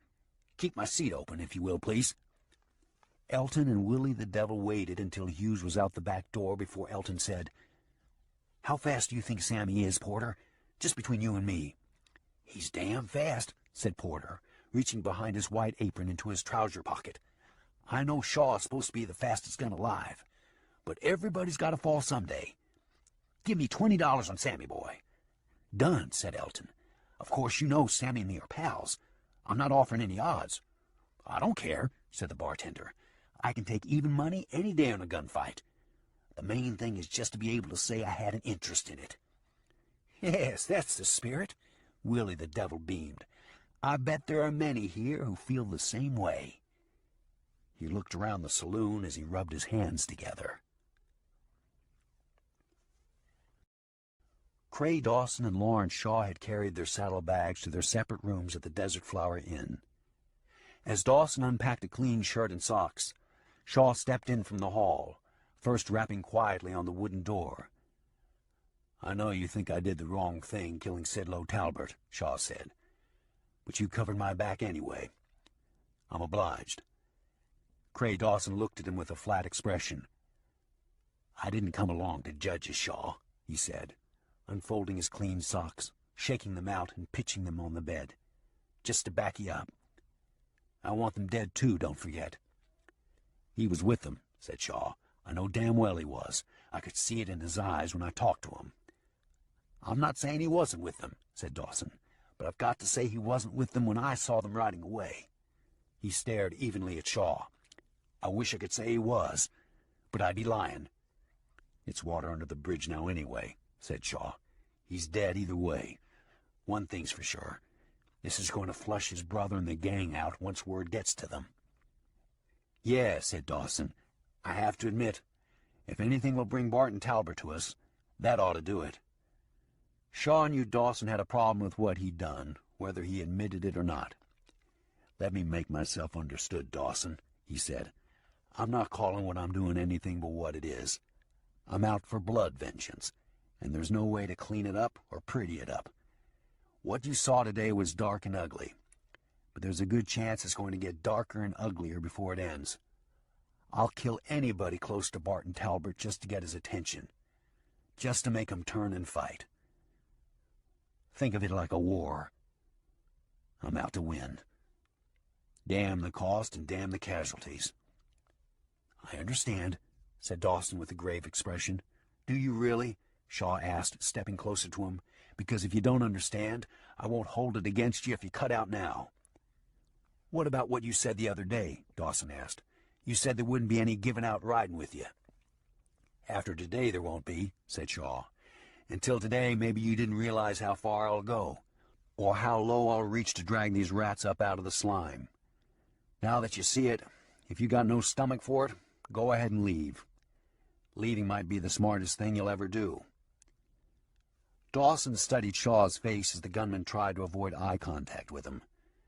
It occurred to Dawson that Shaw was ashamed of what he'd done to Sidlow Talbot. Yet as he deliberately tortured Sidlow Talbot, there had appeared to be no hesitancy, no show of remorse, no spark of mercy. "I'm in, Shaw," said Dawson. "No matter what, I'm on this trail until it ends." "All right," said Shaw. "I won't mention leaving again." He let out a deep breath and wiped a hand across his forehead. Dawson saw the torment he seemed to be in and offered a tired smile, saying, "You need a drink bad, don't you?" "I need one something awful," Shaw said, shaking his head. "But I'm not giving in. From here on, it's either cold water or buttermilk for me. I'm off the whiskey." While the two settled into their rooms at the Desert Flower Inn, Jetson Caldwell and Dillard Fromm had gone back to the livery barn to finish tending the animals. When the last mule and horse were rubbed down with a handful of fresh straw, the two sat aside the water bucket and grain sack and walked to the Big Spur saloon, still talking about the shooting. Inside the saloon, they found the atmosphere to be crackling with excitement over the shooting, but they didn't realize what part of the commotion was until Willie the Devil slid in beside them and asked who they had picked to win the gunfight between Lawrence Shaw and Sammy Boy White. Fromm and Caldwell looked stunned.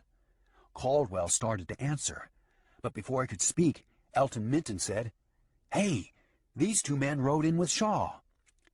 Willie squinted, studying Fromm and Caldwell closer. "Say, Elton, I believe you're right."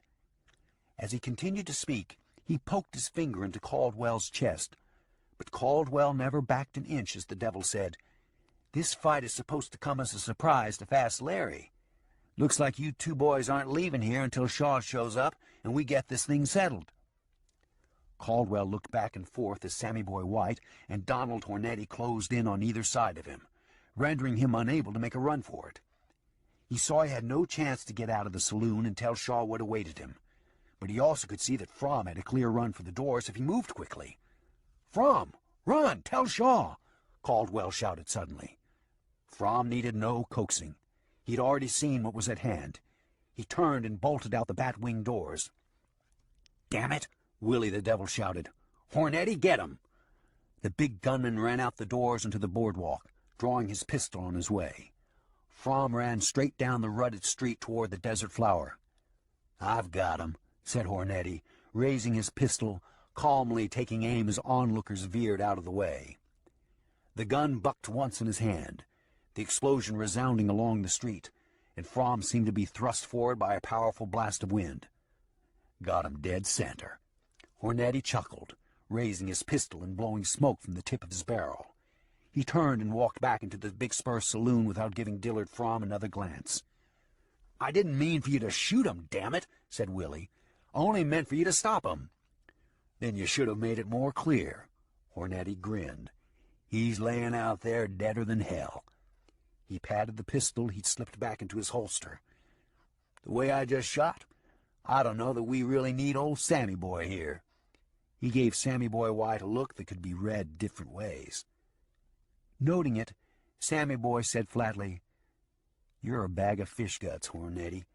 If you think shooting a man in the back while he's running is anything like facing Fast Larry Shaw, then I'm tempted to stand down and let him shoot your eyes out." Hornetti looked stunned.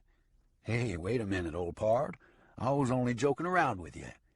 "Sure you were," said Sammy Boy, his hand poised close to his pistol butt.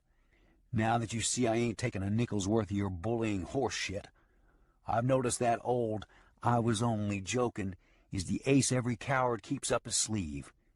You'll push a man a little, then if that sticks, you'll push him a little more. He jerked a thumb toward Elton Minton. You started off calling my friend here an idiot. Once you saw he wasn't going to call you down for it, you started pecking him on the head. Like this. He took a step with his gun hand still poised, and with his free hand palmed Hornetti on his forehead. There, idiot. How does that feel? Dare me to do it again. Sammy Boy offered a flat, mirthless grin. Why, you... Hornetti bristled, his hand going instinctively toward his pistol butt, then stopping short as he felt the tip of Sammy Boy's pistol against the tip of his nose. You wasn't going to draw it anyway, idiot, said Sammy Boy. I'm doing you a favor. Think how bad it would look if I'd waited for you to draw. We'd have been here all day. All right, stop it, Donald. We got business to attend to, said Willie the Devil, directing his attention to Hornetti and giving him a shove, deciding it wouldn't be wise to push Sammy Boy White. Go get a drink and calm down, he said to Hornetti. I'm going to be counting on you to back this man when the time comes. Hearing Willie the Devil, Sammy Boy White looked at Elton and asked, What's he talking about, backing me? He cut a glance at Hornetti, making sure Hornetti heard him say, I don't need that piece of rat bait backing me up. He'd soil his trousers. Hornetti's face reddened. He bristled with anger and humiliation, but he made no offer of retaliation. Instead, he turned and walked to the bar. Easy, Sammy Boy, said Elton. We just thought in case things went bad, which we know they won't, of course. He looked around and lowered his voice. Willie just thought it might be a good idea to have Hornetti near about with a shotgun. Sort of a secondary plan, you might call it. Secondary plan like hell, said Sammy Boy. This is not going to be some crooked scheme. I'm fast and I'm good. I'm younger than Shaw, and I want his handle, fastest gun alive. More than I think he wants it these days. That's what this is all about, Elton. Nothing else. As Sammy Boy and Elton spoke, a drunken old man wearing a miner's cap staggered in between them and shook a bag of coins in Elton's face. Have I got time to get the rest of this down on Fast Larry Shaw? Not now, Elton said quickly, giving the old man a shove, hoping Sammy Boy hadn't heard what he'd said. But Sammy Boy had heard. He caught the old man by his arm before he staggered away. What did you ask, old-timer? Sammy Boy said. The old miner said in a blast of sour whiskey breath, finally recognizing Sammy Boy White. No offense, Mr. White, but I watched Shaw outgun D.C. Hanson on the street in Laredo. I just don't believe there's a man alive who'll beat him. Bet the way you feel, old-timer, said Sammy Boy, letting the old man stagger away as he turned a cold gaze to Elton Minton. Let me explain, Sammy, said Elton, looking worried. You bet against me, Sammy Boy said flatly. Listen to me, Sammy. It ain't like you're thinking it is, Elton pleaded. My partner, said Sammy Boy in a hurt and disgusted tone. You went behind my back and bet on Shaw. No, Sammy, I bet on both of you. See, I was looking out for you and me, just in case something went wrong. We'd still have something coming. You were looking out for me? Sammy looked amazed. Elton, this ain't no sporting event. If I lose, there ain't no looking out for me. I'm dead. Elton looked down at the floor in silence and shook his head, as if he'd just come to realize what a deadly situation Sammy Boy White was in. When he looked back up at Sammy Boy, he said, Sammy, I'm sorry. I just got so caught up in the money we was going to make, I plumb forgot what losing would cost. He cupped his forehead in his hand. Jesus, what have I gotten us into? Sammy Boy took a deep breath and let it out slowly, releasing his anger and his disappointment in Elton. You didn't get me into it, Elton. I want this awfully bad. It just cut me deep, you betting against me. Willie the Devil had overheard part of the conversation, Then, seeing the two talking between themselves, he backed away and turned toward the bar. Seeing him slip away, Elton said, "He caused it. He caused me to do it. I never should have listened to him." "Don't blame him," said Sammy Boy. "If I hadn't been wanting this kind of gunfight, the rest wouldn't have happened anyway." "What are we going to do, Sammy?" Elton asked in his shaky voice. "It's too late to stop it." Sammy Boy raised his pistol and checked it, turning the cylinder slowly, listening closely to it click.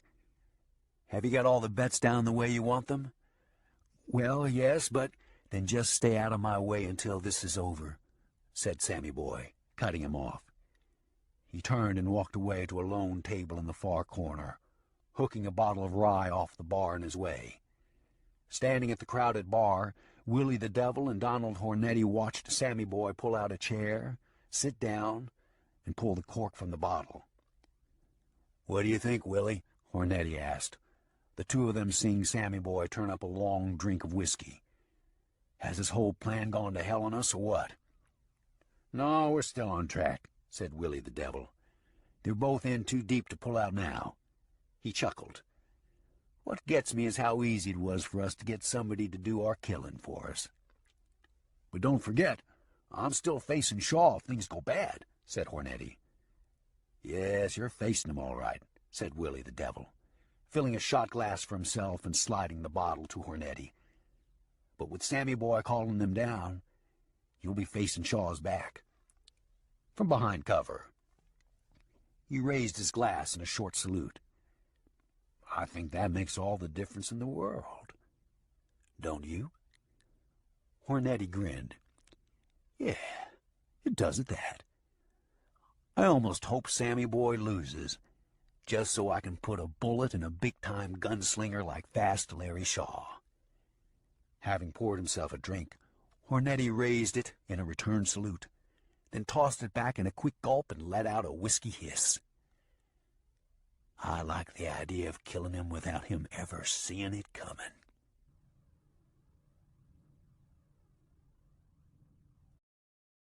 Chapter 8. Had Donald Hornetti waited a moment longer out front of the Big Spur Saloon after shooting Dillard Fromm, he would have seen that Fromm was still alive. The shot had knocked him unconscious, but only for a few seconds. As soon as he came to, he lifted his face from the dirt and began crawling toward the Desert Flower Inn. In his addled state, he waved away the few onlookers who offered to help him. In his wake, Fromm left a smear of dark blood across the dirt from the exit wound in his shattered chest. He had just managed to drag himself onto the boardwalk of the Desert Flower when Lawrence, Shaw, and Cray stepped out the door, having come down from their rooms to investigate the single gunshot they'd heard. "Oh, no, Fromm," said Cray Dawson, hurrying forward and kneeling down, cradling Fromm in his arms. "Who did this to you?" The gaping wound in the man's chest bubbled with each breath. Fromm struggled to speak, letting a long stream of blood spill from his lips. "I came to warn you, Shaw." Unable to continue, he pointed a weak, trembling hand toward the Big Spur Saloon. Shaw had also stooped down at Fromm's side, but he remained on guard, poised and watching the street. "There's somebody waiting for me?" he asked, as if he weren't at all surprised. Fromm nodded his head. "They're holding Caldwell. They mean to kill you." At that, Fromm's words seemed to give out on him. Shaw stood and stared long and hard at the Big Spur Saloon. Cray Dawson looked up at him and said, "Forget them. We've got to get Fromm to a doctor." Still staring at the saloon, Shaw said down to Fromm in a calm, solemn voice, "What say you, Dillard Fromm? Do you need a doctor? Or would you rather I go kill the man who did this to you?" Fromm managed to look down at the gaping hole in his chest. He gave Dawson a look of hopelessness, then rasped to Shaw, "There's more than one of them. Watch your back." His words stopped short, followed by a long exhale of breath. "You can bet I will," Shaw said under his breath, his right hand raising his Colt gently in its holster, then turning it loose.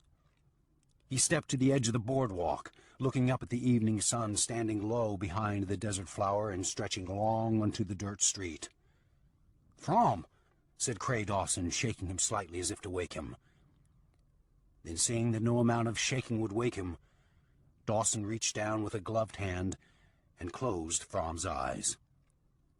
"Your game, old pard," said Shaw without looking down. "I'll finish your hand for you." "Shaw," said Dawson, sounding ready to do some serious killing for the sake of the man who had just given his life to come and warn them. "What do you want me to do?" Shaw said without turning to face him, "Go along the boardwalk across from the big spur. Watch the roof lines. Then follow me inside the saloon and stay to my left. Give me room." He stepped down from the boardwalk and headed toward the big spur saloon, the sun standing like a fiery red ball behind his left shoulder. "You got it," said Cray Dawson, hurriedly taking off his right glove and shoving it into his belt. He veered off and hurried ahead of Shaw a few feet until he'd gotten onto the boardwalk across from the big spur. He moved along with caution, scanning the roofline on the other side of the street, his pistol drawn and ready.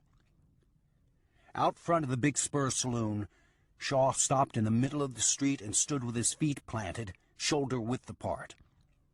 Back at the Desert Flower Inn, Sheriff Neff had arrived, hearing the onlookers tell him what had happened as he stared down at Dillard From's body. "You've got to do something, Sheriff," a woman said, wringing her hands. "What's happening to our good town?" Before Sheriff Neff could reply, he turned toward the sound of Shaw's voice calling out to the doors of the saloon. "I want the craven coward who shot Dillard From in the back to step out here. We both know why you shot him, so there's nothing to talk about. You want killing? Come on out, and let's commence." "Damn it," Sheriff Neff whispered under his breath at the far end of the street. "Right there is what's happened to our good town." He hurried along the boardwalk out front of the big spur, his hands chest high, offering no threat to Shaw. When he stopped, it was at Shaw's insistence. "Stop right there, Sheriff," said Shaw, his left hand raised, his eyes still on the big spur saloon. "These cowards shot that man in the back because he was coming to warn me that they're waiting for me." "Shaw, it's got to stop," said Sheriff Neff. "I can't have no more of it." "I never asked for none of this, Sheriff," said Shaw. "They keep coming at me no matter where I go." Cray Dawson kept scanning the roofline, the boardwalk, the streets and alleys, feeling his palms grow moist around his gun butt. "I know you don't start trouble, Shaw," said Sheriff Neff. "You don't have to. It's your name that starts it. But I can't go no farther with it. Eagle Pass is a peaceable town right now. I want to keep it that way. Do you understand me, Shaw? I want you to leave. Leave right now." Shaw didn't seem to hear him. He called out to the big spur. "Are you coming out? Or do I have to come drag you out? Shaw, do you hear me?" the sheriff said. "I hear you, Sheriff Neff," said Shaw, not taking his eyes off of the doors to the big spur. "I know you're just doing your job. But so am I." He took a step closer to the big spur saloon. "Hear me in there? You wanted a gunfight? Come get it." Inside the big spur, Elton Minton looked scared.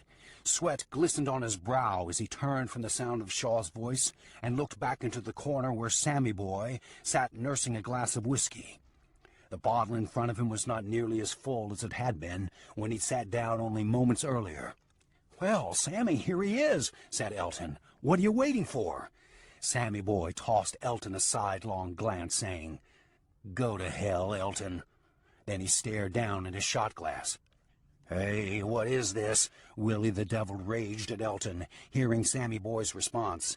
He grabbed Elton's forearm. "Is he going to crawfish on us after me putting up $3,000? Willie's hand rested on the butt of his pistol. "No, Willie," said Elton. "He'll be all right. Just give me a minute with him." Elton hurried to the table where Sammy Boy White sat staring into his shot glass. "Sammy, what are you doing to me?" he pleaded. I set this whole thing up for you. Now you've got to get out there and face Shaw, or Willie the Devil and the whole Talbot gang are going to be down our shirts." Sammy Boy said flatly, "You set this up for yourself, Elton. All I am is a target you're hanging in front of Shaw. Whether I live or die doesn't matter to you." He picked up the bottle and swallowed a shot. "Sammy, you can't do me this way. These men will kill me," Elton pleaded. Sammy Boy White stood up slowly, adjusting his tied-down holster and slipping his pistol up and down to keep it loose. "Don't worry, Elton. I ain't like you. I wouldn't double-cross a friend. I'll go face Shaw. Afterward, whatever money you make off this deal is mine. Don't even try to talk about it later. I'm calling it quits with you." "Well," Willie the Devil called out to Elton from the bar, "is Sammy Boy going out there or not?" "Yes, he's going," said Elton. "I told you we've got nothing to worry about with Sammy Boy White. He's as game as a prize rooster. Right, Sammy?" Elton started to slap Sammy on his back, but then he thought better of it, seeing the look on the gunman's face.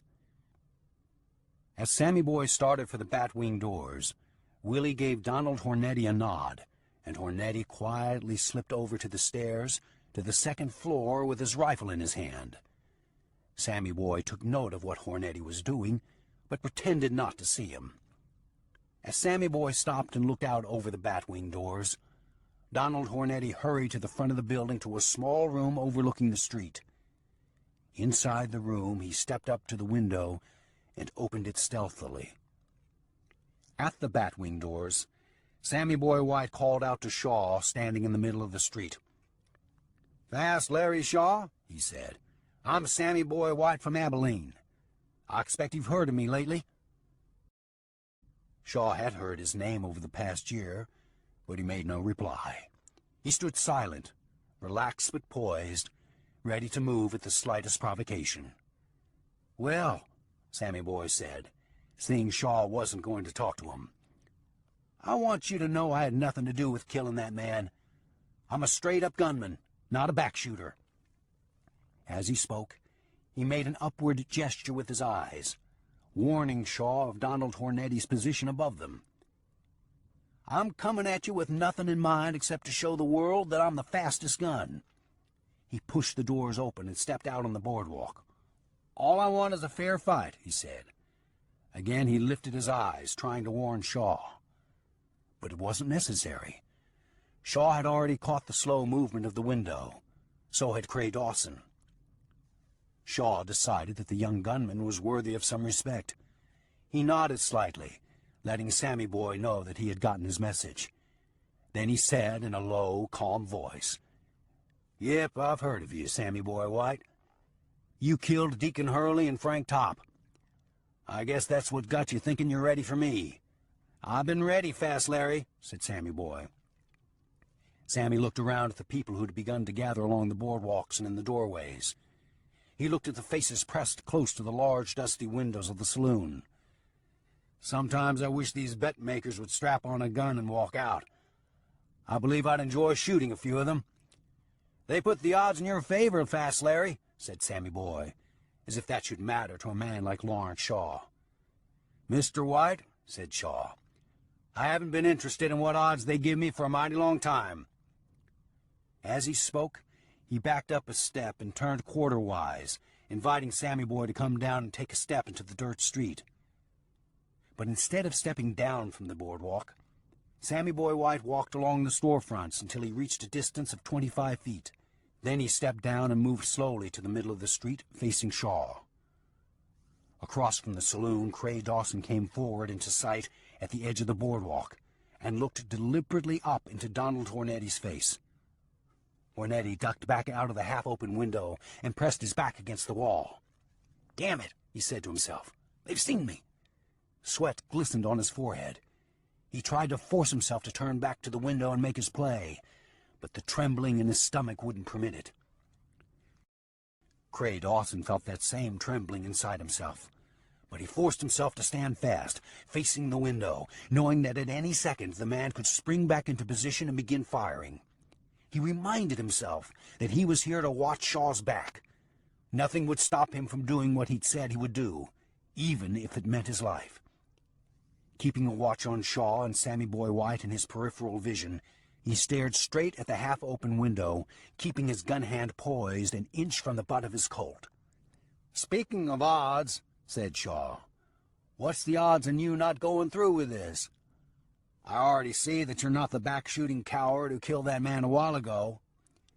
"The odds on me not going through with this are none," said Sammy Boy. "It wasn't right what happened a while ago, but it doesn't change a thing as far as I'm concerned. It was meant for me and you to meet here. This is fate. The other is just the bad stuff that happens." Shaw nodded slowly. "Then let's quit talking and get at it. The sun's too hot for a social gathering." Without another word, and no sooner than Shaw's words had cleared his lips, Sammy Boy White's hand came up filled, the big Colt cocked. He was young and fast and hungry to make a name for himself.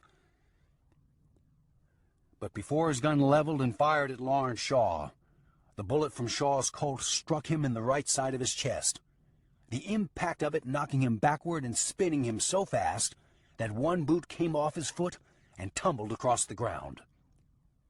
Shaw immediately turned his Colt toward the upstairs window above the saloon.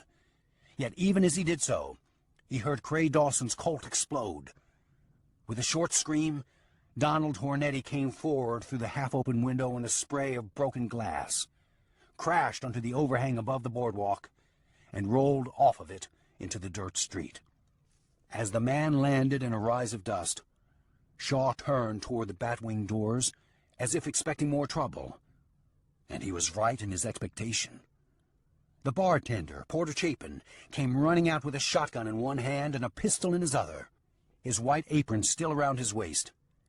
He let out a loud yell, jumping down into the street. But he didn't manage to get either gun pointed at Lawrence Shaw before Shaw's Colt nailed him through the heart and sent him backward, dead on the ground. "Jesus," Cray Dawson whispered, his Colt still smoking in his hand. He wondered for a second if it would ever be safe to holster his gun. He stepped out into the middle of the street a few yards away from Shaw, turning back and forth, taking in every face, every hand, searching every doorway and alley. Both men turned quickly toward the sound of two horses pounding away from the direction of the livery barn a block away. Shaw raised his Colt toward the riders, then stopped himself, seeing no guns pointed in his or Dawson's direction. Cray Dawson had also raised his Colt toward the two fleeing riders. But seeing him ready to fire, Shaw said, "Let them go." Dawson replied, even as he lowered his Colt slightly, "I'd bet anything they were in on this in some way." "So would I," said Shaw, "but if they're part of Talbert's gang, letting them go will make sure he hears about what happened here." He lowered his Colt, but kept it in his hand, replacing his spent cartridges, watching Willie the Devil and Elton Minton ride away in a rise of thick dust. Sheriff Neff appeared from within the crowd of onlookers on the boardwalk and hurried over to where Sammy Boy White lay sprawled on the ground. "This one is still alive," he shouted. "Somebody go get Doc Phelps. Tell him to hurry it up." Cray Dawson saw Lawrence Shaw turn his attention to where Sammy Boy White lay in the dirt, the sheriff squatting down over him. The look in Shaw's eyes and the gun in his hand caused Dawson to say, "No, Shaw, don't do it." But Shaw walked over to Sammy Boy White without acknowledging Dawson, his pistol still in his hand. Seeing Sammy Boy's gun lying close to his outstretched hand, Shaw nudged it away with his boot toe, then reached down and picked it up and shoved it down into his belt. "Mr. White," he said, "can you hear me?" His pistol pointed down at Sammy Boy, but without conviction. Sammy Boy White strained his face and opened his eyes slightly. I hear you," he said, putting forth much effort, blood welling up around his wound and running in a steady stream down to the dirt. "Then listen to me close," said Shaw. "You showed honor. telling me about the man above the saloon. That's why you're still alive. I never leave a man breathing who might come back on me someday." Shaw's colt tensed slightly as he asked in a firm tone, "You're not going to be something I'll live to regret, are you?" Sheriff Neff cut in, saying to anyone listening, "Has anybody gone to get the doctor? This man is bleeding bad." "I can't promise nothing," Sammy Boy said, straining for the words. "I ain't a liar. I want the name awfully bad." "Yeah." Shaw shook his head. "At least you're honest about it." "Shaw, don't!" shouted Cray Dawson, seeing Shaw's grip tighten around the Colt's handle. Sheriff Neff saw it too, and at the sound of Dawson shouting, he ducked back, away from Sammy Boy White. But Shaw didn't shoot. Instead, he drew a deep breath, relaxed his gun hand, and took a step back. "You were fast, Mr. White, as fast as any I've seen. You'd be wise to satisfy yourself with that and leave things as they are between us. There's more to life than being fast with a gun." "Dang it! Where's that doctor?" Sheriff Neff said under his breath. "I want what you've got, Shaw," said Sammy Boy, struggling harder for his words as an old doctor and a young boy came running from the far end of the street.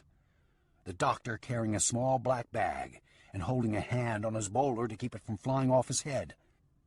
"You only want the things you can see, Mr. White," said Shaw. "If that's all there is to you, you'd be better off if I killed you." Shaw turned and walked to the Big Spur saloon. Cray Dawson fell into step behind him, still watching both sides of the street. While the two stepped up onto the boardwalk out front of the Big Spur, the dust left behind by Willie the Devil and Elton Minton still hung in the air at the far end of town. Willie and Elton didn't even slow their horses until they reached a fork in the old northern trail, 5 miles out of Eagle Pass. When Elton finally brought his horse to a halt, Willie the Devil looked back at him, then circled his horse and came riding back, drawing his pistol from his holster. "I told you we ain't stopping. Now get that horse in front of me where I can keep an eye on yez." "Willie," said Elton, "this horse is going to drop dead beneath me if I don't rest him for a while." Willie pointed the pistol at Elton. "You're going to be dropping dead if you don't come on and do like I tell you." Elton raised a hand toward Willie as if holding him back. "Please, Willie, this was a bad idea, me coming with you. I'm only going to slow you down. Why is this so important to you anyway? We made our play in Eagle Pass. It didn't work out the way we wanted it to. So what? We still made some money. You took the whole cash box." With his free hand, Willie the Devil patted the tin cash box he held on his lap. "Oh, yeah, we made some money. We took it all, once I saw that loco bartender was more interested in being a big gun than he was in watching the betting money." Willie managed a slight laugh that soon disappeared, leaving him with a dark, solemn expression. "But the money was only part of it. I meant for Fast Larry Shaw to be laying dead in the street back there. Thanks to your slow-as-hell friend, Sammy Boy White, I've got to go tell Barton Talbert how his brother Sidlow got shot up like a target board, and I didn't kill the man who did it." As he spoke, Willie's voice grew louder until, when he'd finished, he seemed on the verge of losing his temper. "I've never seen anything get so messed up as this. I ought to kill you and be done with it." "Willie, please," Elton pleaded. "You've got all the money, yours and mine. Keep it. Just let me go." Said Willie. "You still owe me. You promised me that Sammy Boy was going to kill Shaw. When you make a promise to the devil, you better be prepared to make good on it." "Willie, I'm sorry," said Elton. "There's no way I can make it up to you. I thought Sammy Boy would kill him cold." "Okay, I was wrong. We still made our money, just like you said we would, betting both ways. What more do you want from me?" "I want your soul, you sorry scarecrow son of a bitch," Willie hissed, gesturing Elton forward with his pistol barrel. "Now, get yourself moving." Chapter 9. Inside the Big Spur saloon, Lawrence Shaw walked straight across the floor toward the bar with all eyes on him. Jedson Caldwell slipped in beside Cray Dawson and said, "I feel responsible for poor Dillard Fromm. I couldn't get away, but I told him to run for it and go warn Shaw." "It wasn't your fault, Caldwell," said Dawson. "You did the best you could at the time. Nobody's blaming you." "Thanks," said Caldwell. "Does he feel the same way?" He nodded at Lawrence Shaw's back as Shaw stopped at the bar. "He's not blaming you either," said Dawson, "so put it out of your mind." When Porter Chapin had grabbed up the pistol and shotgun earlier and run out the front door to make a play for Shaw, the owner, Max Renner, had been left to tend bar for himself. He was taking off his suit coat and hanging it on a peg when Shaw and Cray Dawson came in. He wore a worried look as he ran a hand across his brow and rolled up his shirt sleeves as Shaw, Dawson, and Caldwell stood at the bar. "What will it be, Mr. Shaw?" he asked. Without answering, Shaw reached forward, took 3 clean shot glasses from along the inside edge of the bar top, and set one beside him and one in front of him. He reached sidelong, picked up a half bottle of rye, and poured both glasses full. Seeing Shaw raise the glass to his lips, Cray Dawson said, "But Shaw, I thought you said you weren't going to drink." He cut his words short, seeing the look Shaw gave him above the rim of the shot glass.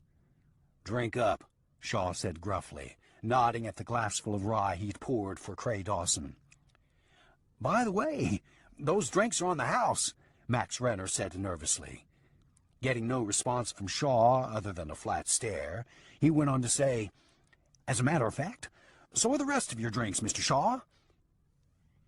He cleared his throat, then added as an afterthought, "For both you and your friend here, that is." He picked up the bottle in front of Shaw and refilled the shot glass. "In fact, anything we have here is on the house." "Much obliged," Shaw said grudgingly, giving him the same flat stare. Max Renner summoned 2 barroom girls from among the onlookers. "Suzette, you and Lizzie, get over here. I want you to meet Mr. Shaw and his friend." He ignored Jedson Caldwell. Feeling out of place and unwelcome, Caldwell said to Dawson standing beside him, "I think I'll go see if my services are needed with the dead." He slipped away and out the front door, avoiding the eyes that followed him through the bat-wing doors. "Pour me a beer," said Shaw to the bar owner, paying no attention to the 2 young women who approached him and Dawson warily. "Yes, sir," said Max Renner, hurriedly hooking a clean mug and sticking it under the long tap handle. "I suppose you want to know who was behind all the betting going on. Well, it was Willie Devlin and Sammy Boy's friend, Elton Minton. Them 2 got it going. Everybody else just followed their lead. There was no offense intended. In fact, I don't mind telling you, I had my money on you." "I'm used to it," Shaw said flatly. "Not that it matters," said the bar owner, "since those 2 took the cash box from under the bar and left with all of it anyway." As the bar owner finished filling the mug, Shaw asked, "What got into that bartender of yours?" "Beats me, Mr. Shaw," said Max Renner. "I hope you don't hold that against my establishment. Porter was one of those proud, restless kinds. Never got the kind of respect he thought he deserved. He was pretty good with a gun." He shrugged, then added, "Well, until today, anyway. I reckon he must have seen you as a chance to get ahead, and he couldn't stand to let the opportunity pass him by." He slid the fresh, foamy mug of beer over in front of Shaw. "Then here's to him," said Shaw. He raised the mug, took a long, deep gulp, then set it down, shoved it away from him, and wiped a hand across his lips. He reached into his pocket, took out a bill without checking it, and shoved it down into the bodice of the bar girl standing nearest him. "See to it that my friend here gets whatever suits him," he said. Then he turned and headed for the doors. The 2 girls giggled and moved over beside Cray Dawson, one on either side, pressing themselves against him. "Well, Lizzie," said Suzette, "it looks like we're going to have to share this big, handsome man." "Excuse me, ladies," said Dawson, watching Shaw leave. He squeezed from between the two and walked outside to the boardwalk. "Shaw, wait up," he said, catching up to him. "What I started to say back there about you drinking, I had no right to mention it." "It's all right," said Shaw, still walking toward the Desert Flower. "I had no intention of standing there drinking. I told you I've quit. I suppose I just needed one to calm my belly." "Calm your belly?" said Dawson. "It looked to me like you were the only person in town who was calm through the whole thing. You mean to tell me you were rattled, facing Sammy Boy White?" "No," said Shaw. "I wasn't rattled, but I'd be lying to say that killing doesn't leave me sick inside. Whiskey settles it, most times." He looked at Dawson. "What about you? Didn't it bother you, shooting that man in the window?" Cray Dawson considered it for a moment, then said, "Yes, it did bother me. I didn't realize it at the time, but now that I think about it, something felt out of place inside me. The shot of whiskey got rid of it. Sort of, anyway." "Whiskey and gunfighting go together," said Shaw. "I've noticed that," said Dawson. "Be careful you don't get caught up in either one," said Shaw. "One seems to lead to the other." "I've noticed that, too," said Dawson, seeing 3 men carrying Porter Chapin and 3 others carrying Donald Hornetti from the street toward the barber shop. Jetson Caldwell tagged along carrying Donald Hornetti's hat. "I don't think I'll ever have to worry about getting caught up in this." They walked back to the Desert Flower Inn and stood on the porch for a moment, looking back along the street toward the Big Spur Saloon. Foot traffic had started back along the boardwalks. Buggies and horseback riders began to move back and forth across the spot where Donald Hornetti and Porter Chapin had died, and where Sammy Boy had lain bleeding into the dirt until townsmen had helped carry him back to the doctor's office. "It's like nothing ever happened out there," said Cray Dawson. "That's how long it lasts," said Shaw, nodding. "Some folks might talk about it for a while, long enough to help the news spread and make a man feel important. But it's over that quick. The rest is just waiting for the next time, being ready for it. Some people think you're special for being able to kill a man quicker than a rattlesnake. Hell, it takes nothing more than a willingness to do it." "You let Sammy Boy live," said Cray Dawson. "I thought you were going to kill him." "You could have, and nobody would have tried to stop you. I don't think you're as heartless and cold-blooded as you make out to be." "How do you know I didn't mean to let him live in the first place?" Shaw asked quietly. "How do you know I wasn't saying the rest just to make him understand something?" "I don't know," said Cray Dawson. "I only know that this is the first time I've seen you shoot a man and him still be breathing afterward. If you were only acting like you wanted to finish him off, you sure convinced me." Shaw offered a tired smile. "Well, he's alive. I just hope I don't have to kill him down the road somewhere." Cray Dawson shook his head slightly. "Kill him now, or kill him down the road?" Dawson seemed overwhelmed by the narrow alternatives in Lawrence Shaw's way of life. "You're a better man than to live like this," he said. "How do you stand it?" "I got caught up in it early, and I got used to it." "You remember how it was when we were kids, don't you?" Shaw said. "Yeah, I remember," said Dawson. "You always was the one wanting to be recognized, the one who broke up the fight and beat up the bully if he happened to be picking on somebody smaller than himself. Most of us thought that someday you might become a lawman. You had the makings for it." "Yeah," said Shaw, still looking back along the street. "I might still be someday, who knows? The thing is, there's little difference between being a gunman and wearing a badge. Wearing the badge just makes it more respectable. If a sheriff would ever admit it to you, he always wanted to be the fastest gun." He smiled thinly. "If a gunman ever admitted it, he'd tell you he always thought of wearing one of them tin badges." He turned and looked at Cray Dawson more closely. "But there's always a shade of difference between the two. That small thing that always keeps one from being the other. Some gunmen try being a lawman. Most times it gets them killed. I don't fool myself much anymore.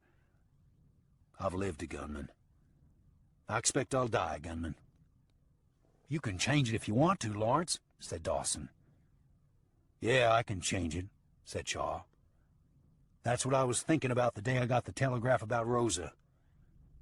That's also the day I put any such notion out of my mind. He looked back along the street. We'll head out come morning. See where these two are going.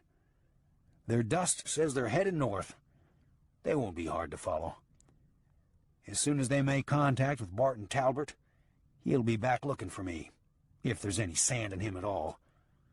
With any luck, maybe we can end this thing soon. Maybe, said Cray Dawson. But I'm not counting on it. Della Starks had made herself scarce during the trouble in the street. Nor did she appear when Shaw and Dawson had come down from their rooms for dinner. In a cool dining room that spent most of the day in the shade of a large, ancient oak, Dawson and Shaw joined two men and a young woman who were also guests at the Desert Flower. Albert and Fanny Jenkins were busily laying the meal out on a long wooden table. The five diners stood behind their ladder-back chairs for a moment, until a tall man wearing a neatly groomed hairpiece and a fashionable plaid suit said with a note of excitement in his voice, "Allow me to begin the introductions. I am Otto Watts from Pennsylvania. This is my dear daughter, Ladelphia, who accompanies me on my travels west." Shaw, Dawson, and the other guests nodded politely at the man and his daughter. Otto Watts swept a hand toward his daughter as if presenting her as a figure of royalty. She was a finely sculpted young woman with long blonde hair. She smiled warmly and gave a curt nod of acknowledgment. Otto Watts turned a gaze to the other guest, a lean, hard-boned elderly man with what looked like the heat of a century's worth of high plains burned deep into his furrowed, weathered skin. "I'm Thomas Letham. I'm a cattle broker from up Colorado way," the old man said with a trace of a toothless lisp. He wore a no-nonsense suit coat, but one that plainly had taken a good beating to get the trail dust out of it. A pearl-white mustache mantled his sunken upper lip. The bone handle of a Walker-style Colt stood in his belt in the center of his concave stomach. Cray Dawson introduced himself, then looked toward Lawrence Shaw, standing to his left. Shaw started to introduce himself, but Otto Watts interrupted him, saying, "Of course, we all know who you are, Mr. Shaw, and might I say that it is indeed an honor meeting you." "Thank you, Mr. Watts," Shaw said humbly. "Now let's all take a seat and enjoy our dinner." They sat down, Shaw and Dawson both noticing the empty place settings and chairs around the large dinner table. When Shaw asked about Della, all the Jenkinses said was that she was busy going over the legal documents and account ledger of the Desert Flower and did not wish to be disturbed. "She sends her regards," said Albert, as he laid down a wide wooden bowl filled with chilled fruits and vegetables. Shaw and Dawson just looked at each other, neither one commenting on Della's behavior, as they watched Fanny Jenkins make 2 trips in from the kitchen out back, bringing in first of all a wide platter full of mesquite-charred steaks, followed by a large platter filled with racks of blackened beef ribs. "Well, then," said Shaw, sipping cold water from a long-stemmed glass, "we're disappointed, but we'll just have to do the best we can without her." Albert carried the platter of ribs from one guest to the next. When he made his way around to Shaw, Dawson said, as Shaw used a 2-pronged meat fork to pick up a section of ribs and lay it across his plate, "We seem to be missing a few guests here tonight, Albert."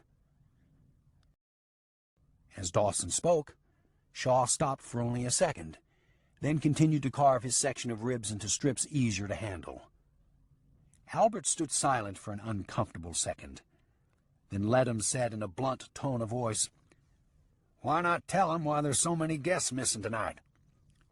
"Please, Mr. Letham," said Otto Watts discreetly. "Please, nothing," said Letham, his ancient voice sounding raspy but strong. "I didn't get to be 87 by beating around the mulberry bush." He gave Shaw a cold, hard gaze. The other guests didn't want to dine with you, Mr. Shaw. It appears that the thing about you that attracts them to the street is the very same thing that repels them from the food trough." An awkward silence loomed for a moment as the rest of the diners waited to see how Shaw would take such a remark. Shaw stared at the old man for a moment with a flat, indiscernible expression. Then he raised a water glass in salute and said to the other three guests, "Then let them find themselves a trough to eat from. I'm grateful that you three have honored me here in these fine surroundings." He narrowed a gaze at Ledham and said with a slight chuckle in his voice, "And were you as sharp with your aim as you are with your words, Mr. Ledham? I'm grateful our paths never crossed when you had your bark on." "You done well saying it." Ledham grinned, raising his water glass in a return salute, the group feeling any sign of tension dissipate. "And I say if they don't like eating with us, it's their own loss." "Hear, hear," said Otto Watts, raising his glass. Dawson joined the toast, as did the young woman. They ate amid an atmosphere of pleasant conversation that included nothing about gunfights or reputations.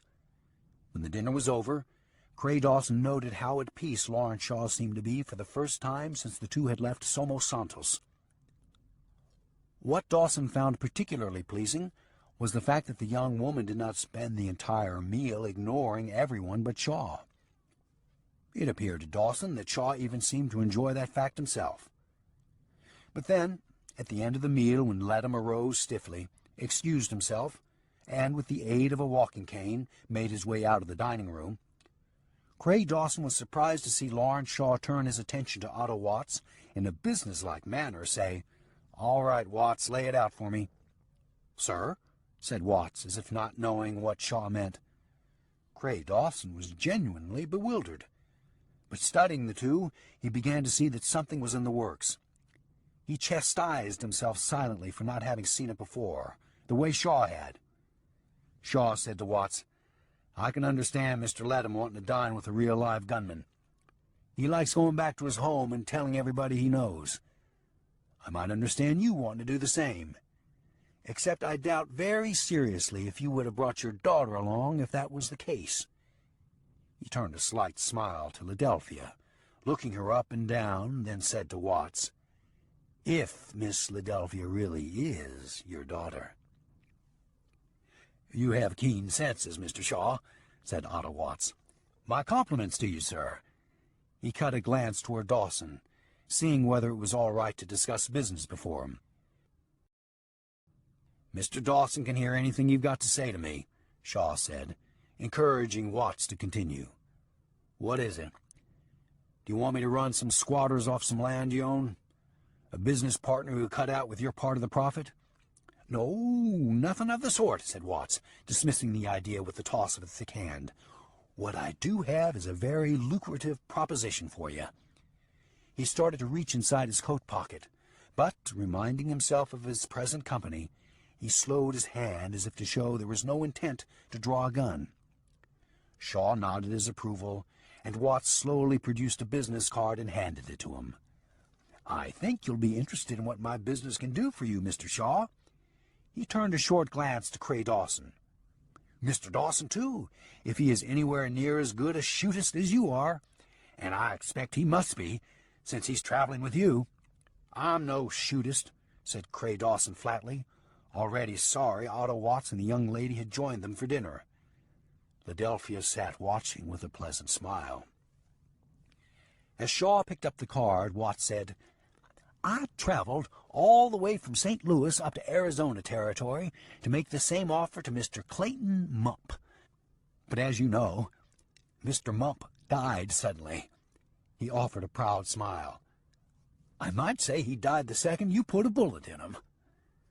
Shaw ignored Watts's words. He read the card and turned it over as if to see if there was anything more on the back. He offered a tired but curious expression, saying almost to himself, "You're a bear-baiter, Watts?" "No, indeed," said Watts. "The Otto Watts troop is much more than a bear-baiting spectacle, although I do have a bear who will take on all comers, be they man or beast." As he continued, he raised a finger to accompany each item he mentioned. I presently have a fire-eater who also swallows swords, a lady contortionist who has performed both here and in Europe, a bareback rider, and a spiritualist who communicates with those who have crossed over into the great beyond.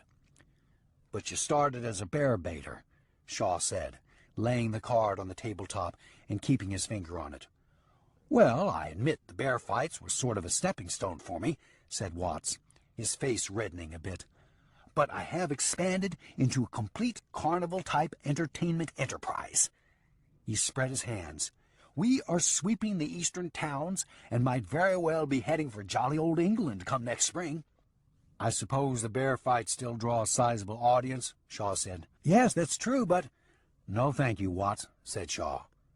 He slid the card back in front of Otto Watts, then stood up, letting him know the conversation was over. Dawson started to stand up too, but Shaw placed a hand on his shoulder. Finish your coffee, Dawson, he said quietly. I'm going to step upstairs to my room. He looked at Otto Watts and Ladelphia. If you'll both excuse me. Dawson could tell by the look on Watts's face that he was bursting to say more, to try to pitch Shaw the idea of traveling with his troop. But Shaw's stern expression discouraged him.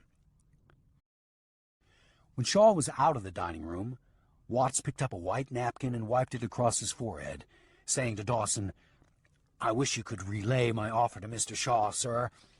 Perhaps at a time when he was more receptive? He slid the card across the table to Cray Dawson, who only stared down at it. He meant what he said. Dawson looked back and forth between Watts and the woman and raised his coffee cup to his lips. I reckon he feels the same way I do about bear-baiting. I have no use for it. Mr. Dawson, said Ladelphia, her voice dropping to a seductive tone, is there anything I can do tonight that would make you change your mind? Dawson set his cup down and just stared at her. Outside the dining room, Lawrence Shaw had lingered for a moment, hearing what Otto Watts and the woman had to say. At the sound of Dawson's reply to Watts and Ladelphia's alluring question, Shaw shook his head as he walked to the stairs and climbed them with a trace of a smile. He wondered for a moment what Cray Dawson's response would be. He liked the way Dawson had handled Watts. The more he saw of Cray Dawson, the better he felt about riding with him. Dawson struck him as a good man to have by his side. He knew there were more things that had to be talked about between them, but they would come when they were supposed to, when the time was right. Shaw was certain there was still some rough road ahead before he settled accounts with Martin Talbot and his gang. At the top of the stairs, Lawrence Shaw turned toward his room, but then stopped with his hand on the doorknob when he heard Della Starks whisper his name. Turning, he saw her standing in her doorway, wearing her French evening gown. She cut a glance back and forth to make sure no one was around, then gave him a welcoming nod. "I've been waiting for you," she whispered, watching him step quietly to her door, then passed her into the candle-lit room. Closing the door softly, she leaned back against it and said in a hushed, breathless tone, "I thought you'd never get here." Behind her, Shaw heard her lock the door. Then she stepped forward, and he wrapped his arms around her. They kissed long and deep, and when it ended, he still held her, lingering cheek to cheek. Shaw whispered, "You missed a good dinner. You should have been there." "I know," she said, her voice trembling in anticipation, "but I was too hungry for other things to bother with eating." The two pulled away from each other enough to walk to the bedroom. She fell back onto the big feather bed and threw open her gown wantonly. "Come here, you big gunman. I'm on fire." Shaw stared into her eyes, but took his time, taking off his gun belt and pitching it past her, up by the pillows. He unbuttoned his shirt, took it off, and dropped it on a small stuffed footstool. "For God's sake, Lawrence," she said, cupping her breasts toward him, sucking air between her lips as if she were in pain. "Come on down here this instant." He did.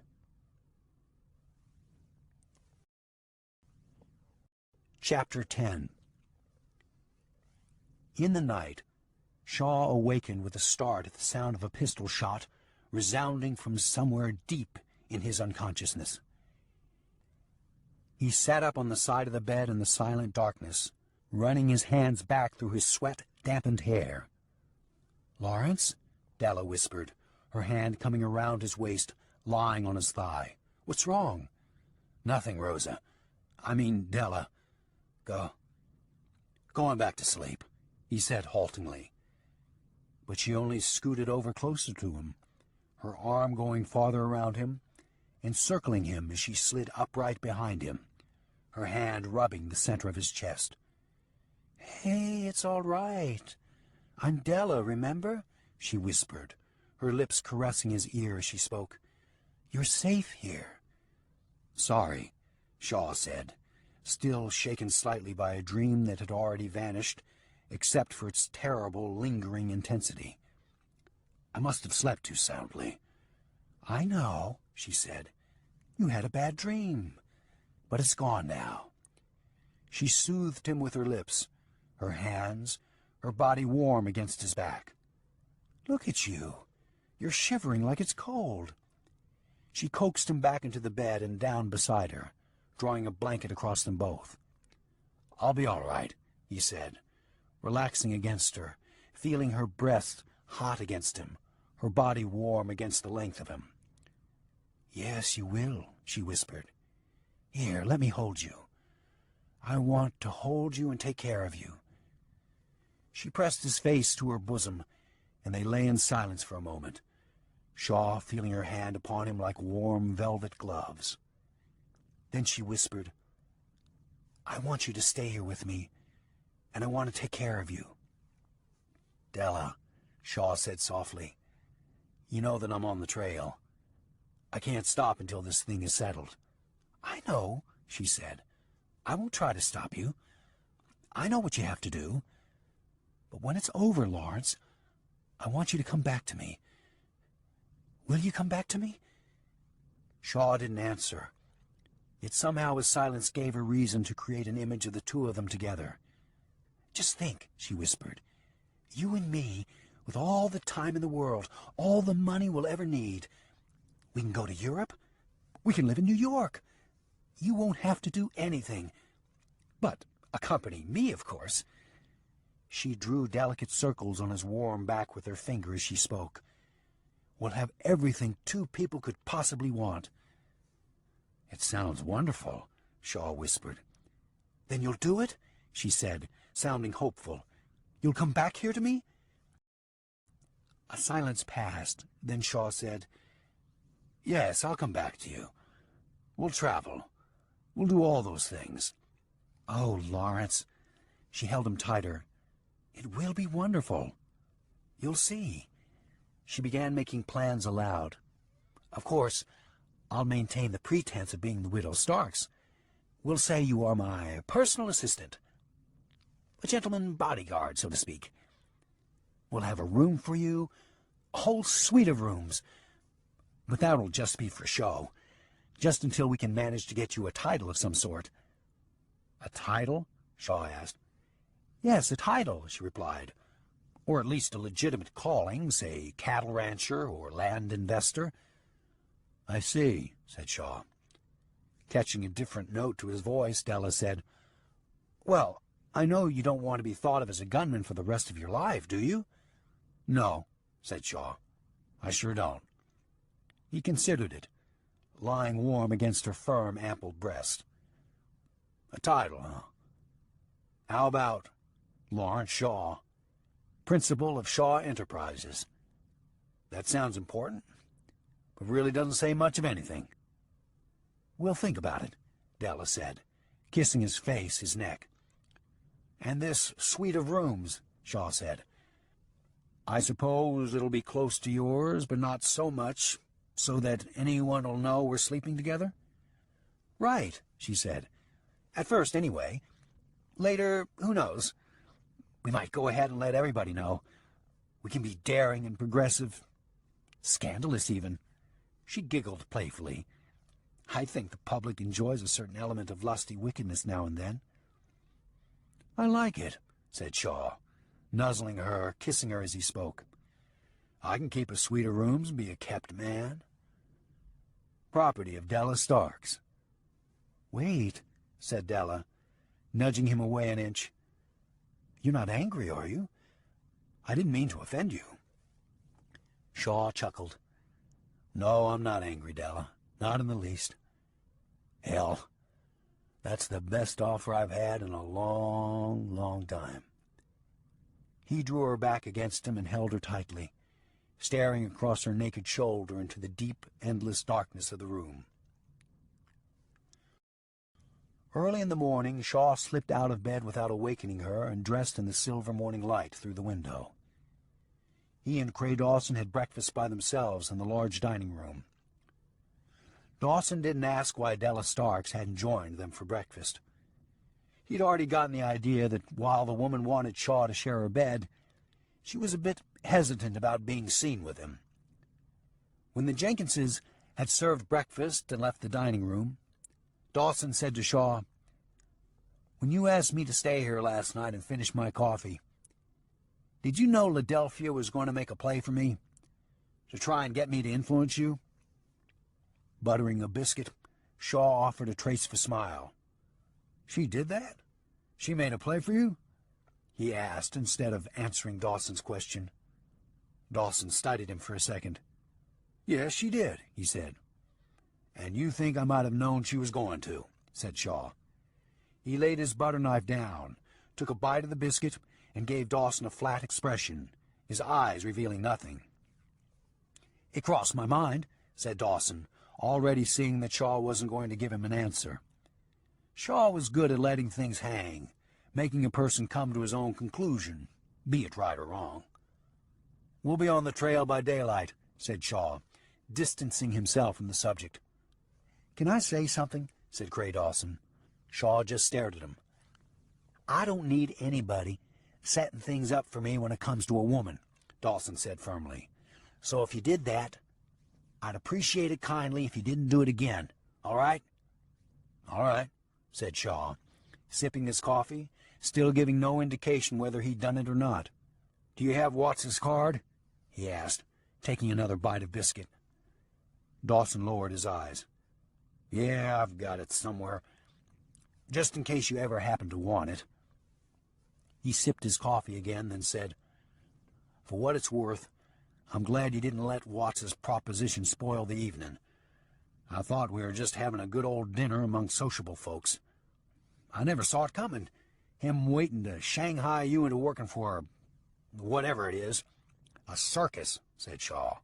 "A bear-baiting show full of exhibitionists and oddities." He shrugged. "It was just another job offer. I can spot them coming a mile away. Most time it's gun work of a different type. Somebody they want taken down a notch, or in some cases even killed. There was a time when I took on jobs like that, and I made a good living at it. But not anymore." Shaw seemed to consider it for a moment, then said, "It's not the first time I've been propositioned to join a circus." He seemed to consider something. "Hell, it's not even the last time, come to think of it." "What do you mean by that?" Dawson asked. "Nothing," said Shaw. "Just thinking out loud. Everybody wants a watchdog, but nobody wants his fleas." Dawson gave him a curious look, getting the idea that something had happened between Shaw and Della Starks during the night. "Can I say something?" he asked again, seeing the sullen look on Shaw's face. "That's twice you've asked me." Shaw stared at him.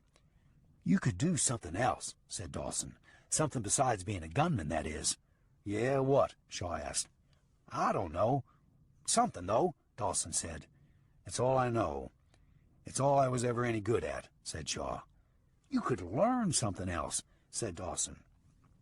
"I remember in school you weren't thick-headed, and working the ranches around town and breaking horses alongside me.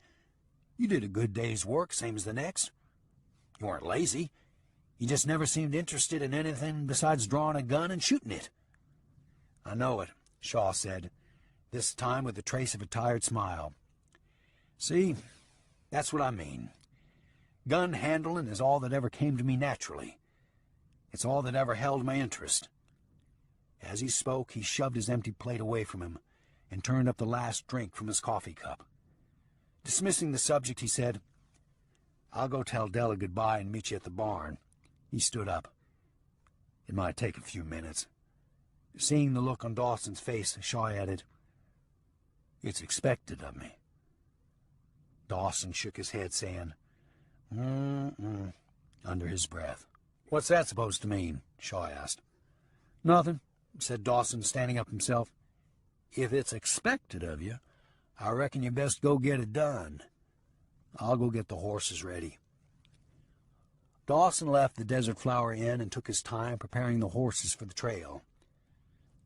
A half-hour had passed when he'd arrived back at the hitch rail out front of the inn, leading Shaw's buckskin by its reins.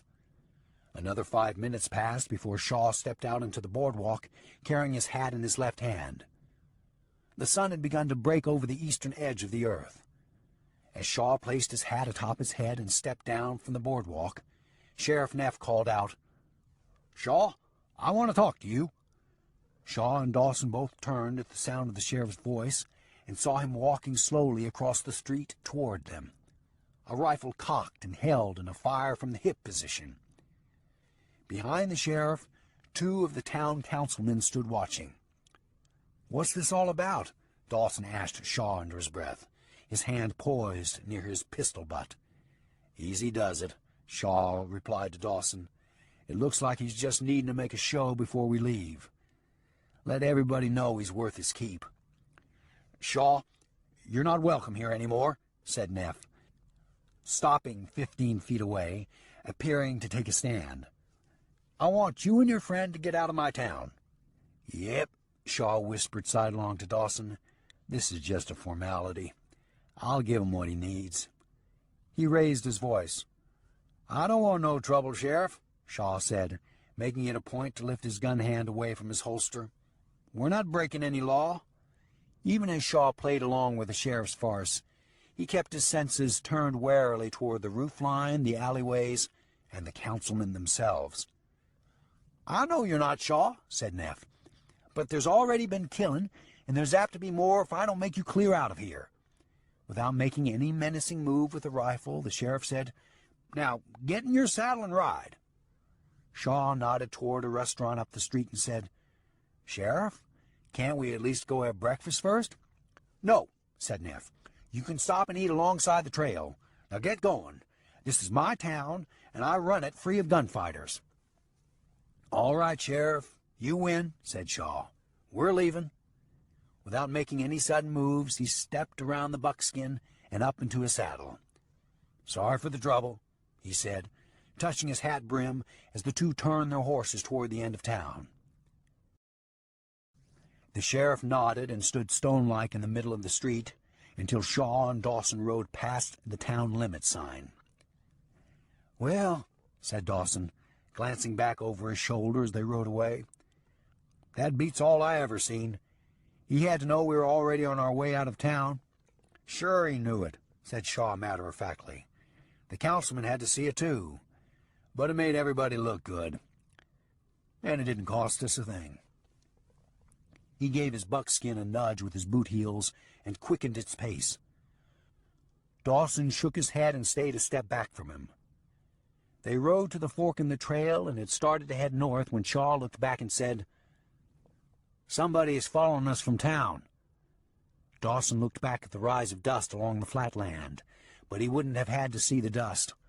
100 yards away, a lone rider had come up out of the dip in the land and rode toward them, waving a bowler hat back and forth in the air. "It's Caldwell," said Dawson. "I might have known," said Lawrence Shaw, turning his mount a bit, ready to ride away. "It looks like everywhere we go we're going to have that undertaker hanging around behind us." "I swear I'd almost forgotten all about him," said Dawson. "I can see why. He's not an easy man to remember," Shaw said, gazing toward Caldwell with no interest. "Shouldn't we hold up to see what he wants?" Dawson asked, seeing Shaw was ready to ride on. "Why?" said Shaw. "It's not likely he'll miss us." But he stayed the animal anyway, and lifted his canteen from his saddle horn and drank from it, while Jetson Caldwell raced his horse along the trail. Reaching them, Caldwell slid his horse to a halt and turned it sideways on the trail facing them. "Whew," he said. "For a while there, I thought I'd lost you fellas." He fanned himself with his bowler hat and caught his breath. "Do either of you mind it if I tag along a ways farther? I'm not ashamed to tell you that I'm afraid to travel alone out here." Dawson and Shaw looked at him, noting that both his eyes were black and his nose was swollen and bruised. Neither of them said it was all right for him to ride with him, but neither of them turned him away.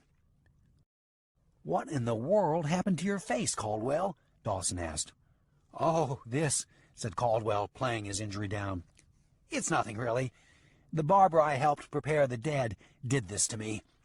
He offered a painful smile. Apparently, he considered my offer of services to be competitive to his business. He was friendly as could be while there was folks around, and not too hard to get along with while I washed the bodies and covered their wounds. But once I'd done most of the work, he grew belligerent. Then abusive, as you can see. He gestured a hand at his bruised and battered face. Showing no interest in Caldwell, Shaw gave Dawson a flat expression, capped his canteen, and turned his buckskin back to the trail. But Dawson stayed beside Caldwell, the two following Shaw a few feet behind. "Is it all right with him, me coming along?" asked Jetson Caldwell. "It's all right," said Dawson. "Just stay out of his way." "Where are we headed?" Caldwell asked. Dawson checked his expression as he said, "We're heading after Willie the Devil and Elton Minton, the two who left town in such a hurry yesterday." "Oh," said Caldwell, seeming concerned. "So there could be shooting if you catch up to them?" "I believe that's a possibility," said Dawson. "Are you game for that when it comes down to it?" "Well, I would be," said Caldwell with hesitancy, "except that barber took away the gun you gave me. Do either of you have another one?" "No, that was the only spare I could come up with," said Dawson. Listening, Shaw slowed his buckskin, reached inside his saddlebags, and took out the Colt he'd taken off of Sammy Boy White. He held it out at arm's length and gave it to Jetson Caldwell. "Whatever you do, Caldwell," Shaw said, "you better not lose that gun." Caldwell looked frightened, saying, "Wait a minute, Mr. Shaw. Perhaps I'd better not take it then." "Take it," said Shaw forcefully, riding on without looking back at him. "Just don't lose it." Then he said to Cray Dawson, "Why don't you teach him how to shoot that gun first chance you get? It might make the world safer for all of us." "What did he say?" Caldwell asked Dawson, sounding jittery. "Never mind," said Dawson, jigging his horse forward. "We've got a long, hot ride ahead of us. Just relax and take it easy."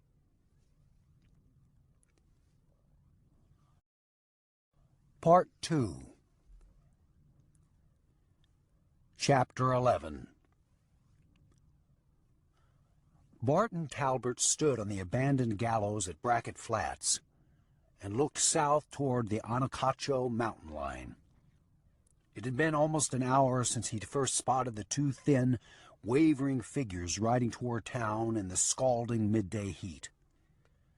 The first thing he'd said to Blue Snake Terrell, who sat beside him, one haunch perched sidelong on the gallows rail, was, "Where's Bo Crager?" "He was out behind the old cemetery a while ago," Blue Snake said, squinting toward the two distant riders. "What's he doing back there?" Talbot asked. "Shooting cans," said Blue Snake. "Didn't you hear him?" "Oh, yeah, that's right," said Talbot. "I wasn't thinking there for a second." He tossed a glance toward the cemetery, from where 3 shots rang out in rapid succession. Blue Snake looked him up and down, realizing how nervous and preoccupied he'd been lately. Then he looked back out toward the riders, saying sarcastically, almost to himself, "Crager must figure if fast Larry Shaw shows up and throws some cans at him, he wants to be prepared." "I know you've got no use for him, Snake," said Talbot, "but the plain, simple fact is, we need Bo Crager." "Like hell," said Blue Snake. "I can handle Shaw." "I'm not saying you can't," said Barton Talbot, "and like as not you'll get a chance to prove it before this is over. But I'm saying we need somebody like Bo Crager just in case you can't handle him. Fast Larry Shaw is still the fastest gun alive." Blue Snake spit and shook his head. "This whole thing is such a stupid mess anyway. None of it should have happened. You go out of your way to stop by a man's house to pay him your respect. Damned if you don't wind up killing his wife. What are the odds of something like that happening? You idolize the man. Now he's out to kill you." "You know I idolized him, and I know I idolized him," said Talbot. "The problem is, Shaw ain't going to hear of this all being a terrible situation that got out of control." He also shook his head slightly, recalling the event in his mind. "How do you tell a man you killed his wife but didn't mean to?" "Just like that," said Blue Snake, giving a slight shrug. "You say, 'Shaw, we killed your wife, but we didn't mean to.' If that won't stick, then you settle with a man-to-man. You don't go hire some other gunman to take care of your business for you. It's my belief that all these fast guns are a little loco to begin with. The less you get tangled up in their world, the better off you are. I might be nothing but a damn half-breed outlaw and cattle rustler, but I'm smart enough to stay away from those crazy jackrabbit gunfighters." "Well, she's dead, and I can't call it back and change it," said Talbot with a sigh of finality. "We got to deal with Shaw and get it done." He stared harder at the riders through the shimmering heat. "I almost wish that was him coming." "So do I," said Blue Snake, studying the figures closely as they neared. "But it ain't. It's the devil." "That's what I thought, too," said Barton Talbot. They watched in silence for a moment. Then Talbot reaffirmed, saying, "Yep, it's the devil, all right. But that's not Brother Sidlow with him." There was a sound of concern in his voice. "No sign of Donald Hornetti either," said Blue Snake, the long tails of his bright Mexican neck scarf fluttering on a hot Texas breeze. Around Blue Snake's neck a strip of rawhide held a Colt .45 hanging down his chest like some religious object. He wore black leather gloves with the fingers and thumbs cut off. His own fingers were ingrained with dirt and black gun oil. His thumbnails were painted bright blue, but badly flaking. "Who's this Peckerwood beside him?" "I'm wondering that myself," said Talbot. He slapped a sand flea that had worked its way up through the wiry beard stubble on his cheek. Then he picked the dead flea off and flipped it away. Watching Willie the Devil and Elton Minton ride into the main street, Talbot said, "I told the devil not to bring me anything but good news about my brother. Let's go see what he's got." "It ain't good, I'm already thinking," said Blue Snake, rising from the gallows rail. Turning and walking down the gallows step, they looked at two small boys who swung back and forth, playing on the hangman's rope, each supported by one bare foot in the noose. The rope creaked eerily with each pass. On the bottom step, a dark blood stain marked a time long past when someone had killed the hangman, dragged him from his gallows into an alley, and stuffed him head first down into a rain barrel. "You kids get the hell out of here," said Talbot to the two boys. Then he called out to the empty storefronts and closed doors and windows. "Somebody better get these knothead kids out of here. I bet I end up pistol whipping some mamas and daddies in a minute." He looked menacingly along the deserted boardwalks, where the only sign of life was an occasional gunman who leaned against a pole with a rifle in his arm and a bottle of whiskey hanging in his hand. The buildings were silent as stone except for the small saloon, where both large windows had been busted from the inside and shards of glass littered the street. Beyond the broken windows a banjo played feverishly, its rhythm speeded up and goaded on by random gunshots and loud laughter. On their way toward the two approaching riders, Talbot and Blue Snake saw a dark-haired woman run out from a building with a worried look on her face.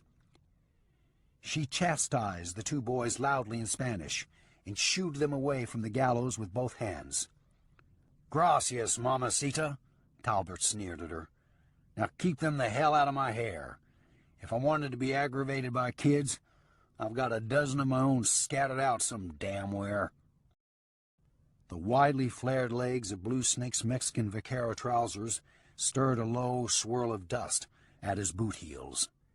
His big Mexican spurs rang out like small bells with each step.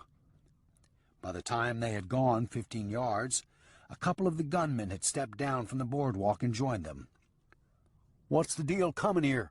one gunman asked, nodding toward Willie the Devil and Elton Minton as they slowed their tired horses to a walk. "Beats me, Curly," said Blue Snake, his hand around the bone handle of the pistol hanging around his neck. "You've seen as much as I have." Curly Tomes noted Blue Snake's hand, flaking painted nail and all, and he tightened his grip on the rifle cradled in his arm. Another gunman drifted in beside Curly Tomes and asked in a lowered voice, "What's the hash, Curly?" Curly gave him a barbed, sidelong glance. "Do I look like I know every damn thing, Stanley?" "Pardon the hell out of me, then," said Stanley Little. As Willie the Devil and Elton Minton halted their horses and started to step down into the middle of the street, Barton Talbot said, "Don't even get out of the saddle unless you've got some good news for me, Devil." Willie the Devil stopped mid-motion, swung his leg back over the saddle, and sat down. "It's all bad, Bart," Willie said, letting out a breath of dread. Barton Talbot gave Blue Snake a look, then said, "Get on down, Willie. Tell me everything." This time Willie and Elton both stepped down. Elton looked around nervously at the gunman staring at him. "Who is this scarecrow?"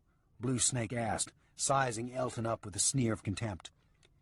"This is Elton Minton, Bart," said Willie the Devil, addressing Barton Talbot directly instead of answering Blue Snake. "Where's my brother?" Talbot asked, barely giving Elton a glance. Taking his hat off, Willie the Devil shook his lowered head. "Bart, old pard, I hate to say it, but poor Sidlow's dead. There was nothing we could do about it. Not one damn thing." "What? You lying son of a bitch!" Barton Talbot shoved him hard, causing him to lift his lowered head and hold both hands out to keep Talbot back away from him. "Please, Bart, listen to me," Willie pleaded, seeing Talbot's hand snap tight around his gun butt. "It's the truth. We couldn't help him." "Who killed him?" Talbot hissed. "That damned Sheriff Neff. I'm going right now to that little pig rut of a town and shoot his eyes out." No," said Willie. "It wasn't Neff. It was Fast Larry Shaw." A sick look came over Barton Talbot's face, but he tried to hide it. "Oh." His words trailed off as he considered it. Then he said, "Fast Larry Shaw be damned. I'm still going to Eagle Pass. Shaw's going to pay." He spoke loudly enough for all the gathering gunmen to hear him, yet there seemed to be less iron in his tone than there had been only a moment earlier. "How did it happen? Face to face? One-on-one? Everything on the up and up?" Willie shook his head. "I swear I can't say. The way it all happened so fast. Me and Hornetti had already set up a way to kill Fast Larry," he continued, not giving the details in the exact sequence in which they happened. "Neff was escorting Sidlow to the Jake, if you can believe the sheriff's version. But then old Sidlow, God love him, he tried to make a break for it, like any free-thinking man would do, and that damned Fast Larry saw him and shot him over and over in the worst sort of way." Willie seemed to be on the verge of weeping. "It was terrible. And there was me and Hornetti. Couldn't do a thing about it. I was sickened by it." "Where is Hornetti?" asked Blue Snake, looking around as if the man might suddenly appear. "He's dead, too," said Willie the Devil. "Fast Larry's pard shot him dead. Poor Donald fell all the way from a window atop the saloon." "Shaw's pard?" said Talbot. "You mean Shaw's got somebody riding with him? Another slick gunfighter, I reckon." "Oh, yes, no doubt about it," said Willie. "This man is just as cold-blooded and lightning fast as Shaw. It would have been nothing short of suicide for me to try to take them both." Shaw called out to everybody around that if they rode with you, they were fair game. Said he wanted you to know what happened to Sidlow. Sounded like he's out for a showdown, just like we figured. I ran into Mace Renfield and some parts of his in Turkey Wells on our way here. I know Mace has been aching to kill Shaw for a long time. Maybe he'll just up and do it. Save us some trouble. Yeah, said Barton Talbot. Maybe. But I can't chance hanging my hat on a maybe. I know, said Willie, and it's a damn shame what Shaw done to those two good men. Both Donald and Sidlow shot down in their prime. I tell you again, I was sickened by the whole thing.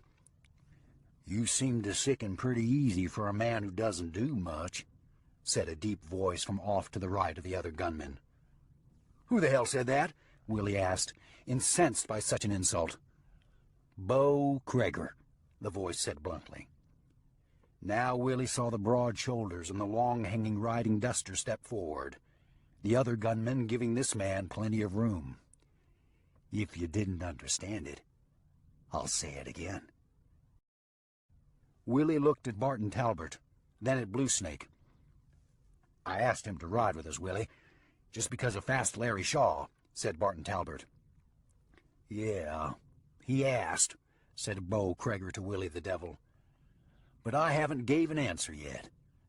I was doubting this is the kind of men I want my name associated with. He looked Willie up and down. Listening to you, I doubt it even more. I've heard a lot about you, Bo Kreger, said Willie, making sure his hands came up a good distance from his gun butt. I'm not a big gunslinger. I don't want no trouble. I've heard a lot about you too, Willie the Devil, said Kreger with contempt. But nothing yet that makes me think you're anything but a bummer and a low-back shooting coward. Willie glowed red, but wasn't about to back-talk the gunman. He looked at Talbot and said, I don't deserve to be treated this way, Bart. As far as we go back together? It just ain't right. We've only known one another a year or so, Willie, Barton Talbot said with a shrug. I don't call that going far back together. Do you, Bo? No, said the fierce-looking gunman. I call that a short spell. Not long enough for him to want to save your brother from Fast Larry Shaw, anyway. He stared coldly at Willie the Devil until Willie grew so rattled he began to sweat and shake all over. All right, said Willie. Maybe I could have done more. But the fact is, I had a deal going with this Peckerwood and a friend of his named Sammy Boy White.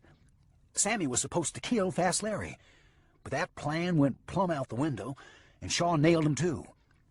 And that was with Donald Hornetti ambushing him. I tell you, that Shaw ain't human, he's so fast. So all right, maybe I was a little afraid I might get killed too. Does anybody blame me? His eyes searched the unyielding faces of the gunmen, who offered him no sign of support. Everybody here thought the world of Sidlow, Willie, said Curly Tomes. Beside him, Stanley Little nodded in agreement. Next to Stanley stood Denver Jackfish, Jesse Turnbaugh, Bobby Fitt, and the Furlan brothers, Harper and Gladsoe. The group nodded solemnly as one. Bo Kreger took on a more serious look. Did you say Sammy Boy White? He asked Willie. Yep, that was his name, said Willie. Do you know him? He asked Kreger, feeling the heat lessen on him a bit. Yeah, I know him, said Kreger. Sammy Boy White was damn good with a gun. That's a known fact. Better than you? Asked Talbot. I wouldn't go so far as to say that, said Bo Kreger. But if Fast Larry killed Sammy Boy White, I have to respect the man a little bit more. I don't know if Sammy Boy was dead or alive when we hightailed it, said Willie the Devil. But he came in second place against Fast Larry. So did a crazy bartender named Porter or something or other. It wasn't Porter Chapin, was it? Bo Kreger asked. Barton Talbot looked disgusted with Willie, knowing that every time he mentioned somebody fast whom Shaw had killed, Bo Kreger's price as a hired gun was going to get higher. Yep, that's his name, said Willie. He looked at Elton Minton for confirmation, and Elton nodded his head vigorously. Damn. Bo Kreger rubbed his chin in contemplation. Sammy Boy White. Porter Chapin. What the hell is Shaw so worked up about? Never mind, said Martin Talbot. Then, with a snap of sarcasm, he said to Willie the Devil, "Tell me something, Willie. Is there anybody left in Eagle Pass that Fast Larry didn't kill? Or is the whole damn town dead?" "Hold it," said Bo Crager to Talbot, before Willie had time to reply. "Did you just tell me? Never mind." He took a menacing step forward. "Maybe you forgot who you're talking to. Nobody tells me. Never mind." Talbot stood fast, but said apologetically, "No offense, Bo. I've just got a lot on my mind lately. I suppose you never heard all the way up in Silver Reef. There was a terrible thing that happened to Fast Larry's wife, and he blames all of us for it." "Oh?" Bo Crager gave a dubious look. "What kind of terrible thing?" "Well, the fact is, we killed her," said Talbot. "Whew," said Crager. "I bet he is angry over that." He gave Talbot a strange look, then said, "Were you going to tell me about it at some point or other?" "I just did," said Talbot. "You know what I mean," said Crager. He pushed up his hat brim and backed away from amid the gunmen. "I want nothing to do with this. As far as I'm concerned, if you men killed Shaw's wife, he's got every right in the world to hunt you down, skin you, and salt you." He looked around at his horse standing free rein at a hitch rail. He let out a short, sharp whistle, and the big fancy paint horse came trotting to his side. "Wait a minute, Crager," said Talbot. "I need your gun hand. I'm talking about good money." "How good?" said Crager, reaching up and taking the horse's reins from around the silver-trimmed saddle horn. $1,000, said Talbot, paid upon delivery. "Bull," said Crager, raising his boot to the stirrup. "1,000 is what we agreed to in the first place." "That's right," said Talbot. $1,000 is what we agreed to. That's what you said you always get, and I accepted." "That was before you told me what this was all about," said Crager, stepping up into the saddle. "If I was to take this job on at all, it would have to be for twice that amount." $2,000? said Talbot, sounding outraged. "Just to back us up so we can get the drop on the man?" Without answering, Crager turned his big paint and started to put his heels to its sides. "All right, then, hold it, damn it," said Talbot. 2,000 it is." Crager smiled to himself, then backed the horse and looked down at Talbot, saying firmly, "That's $1,000 now. Another 1,000 when I nail his shirt to his chest." "All right," said Talbot, looking embarrassed in front of his men. "We've got a deal, then?" "Absolutely," said Bo Crager. He stepped down from his saddle, wrapped the horse's reins loosely around the saddle horn, and gave the animal a short slap on its rump. The paint horse trotted over and stopped at the hitch rail. "Let's go have a drink to it, while you count out my first 1,000. "All right," said Talbot. "After that we head out of here." "Why?" asked Bo Crager as they started walking to the saloon. "What's your hurry? If Shaw's on his way here, what better chance will we ever have to kill him?" He grinned. "I find it's always better to have a person come to me than it is to ride all over hell looking for him." "I can go along with that," said Talbot, thinking it over. "Yeah," he concluded. "Who the hell is Shaw that I should have to go looking for him? If he wants me, let him come and get me." "Who knows?" said Crager. "The way everybody is always looking to kill a big gun like Shaw, it could take him a long time to get here. He might not even get here at all. Every place he stops, there'll be somebody wanting to put him down in the street. Somebody could be standing over him right now, putting that next bullet straight down into his eyeball." "Damn right," said Talbot, getting more and more confident as they crossed the street toward the saloon. "He could already be dead for all I know." Following Talbot and Bo Crager to the saloon, leading their tired horses behind them, Elton sidled up close to Willie the Devil and said, "Now that it looks like everything is all right for you here, can I go?" "Sit tight, Elton. What's your hurry?" said Willie without facing him. "I've got no business here," said Elton. "You fellas have your own way of doing things. I'd just as soon not get involved. No offense. "You ain't going nowhere until I say you can go," said Willie. "Since your boy Sammy was such a letdown, who knows? I might have you fighting Fast Larry before it's over." "Please, Mr. Devlin," said Elton, "I can't take this kind of living. I'm no gunman, no outlaw." "Don't wet yourself, Elton," Willie chuckled. "I was only funning you." He stared at Bo Crager's back as Crager walked along with Barton Talbot and the others in front of them. "But seriously, let me ask you this, Elton. You saw Shaw shoot those boys in Eagle Pass." He nodded with contempt at Bo Crager. "Do you think this bag of wet crackers would stand a chance against him?" Elton considered the question for a second and then said, "That's hard to call. But if I was going to bet on Crager, you'd have to give me some strong odds, make it worth my risk." "Yeah," said the devil, tweaking his thin mustache with a crafty grin. "That's sort of what I thought." He hooked an arm up around Elton's shoulder and gave him a slap on his back. In a lowered voice he said, "You did good keeping your mouth shut about the money. Far as I'm concerned, there's nothing in this world that means as much as having a good fat roll of cash in your pocket." "To be honest, Willie," said Elton, "I've always sort of felt that way myself." "No kidding." The devil seemed genuinely moved. "My amigo, stick with me. It looks like we might just have ourselves a match in the making." Chapter 12. "Let the shot come as a surprise to your ears," said Cray Dawson, cocking the Colt in his hand. "That way your nerves don't have time to flinch at the sound of it." The pistol bucked, the explosion sending a streak of smoke and blue-orange fire from the tip of the barrel. 10 yards away, where a line of rocks lay on the sun-bleached carcass of a downed pinyon tree, a rock shattered as it jumped into the air. Before the pieces of it landed, another shot exploded.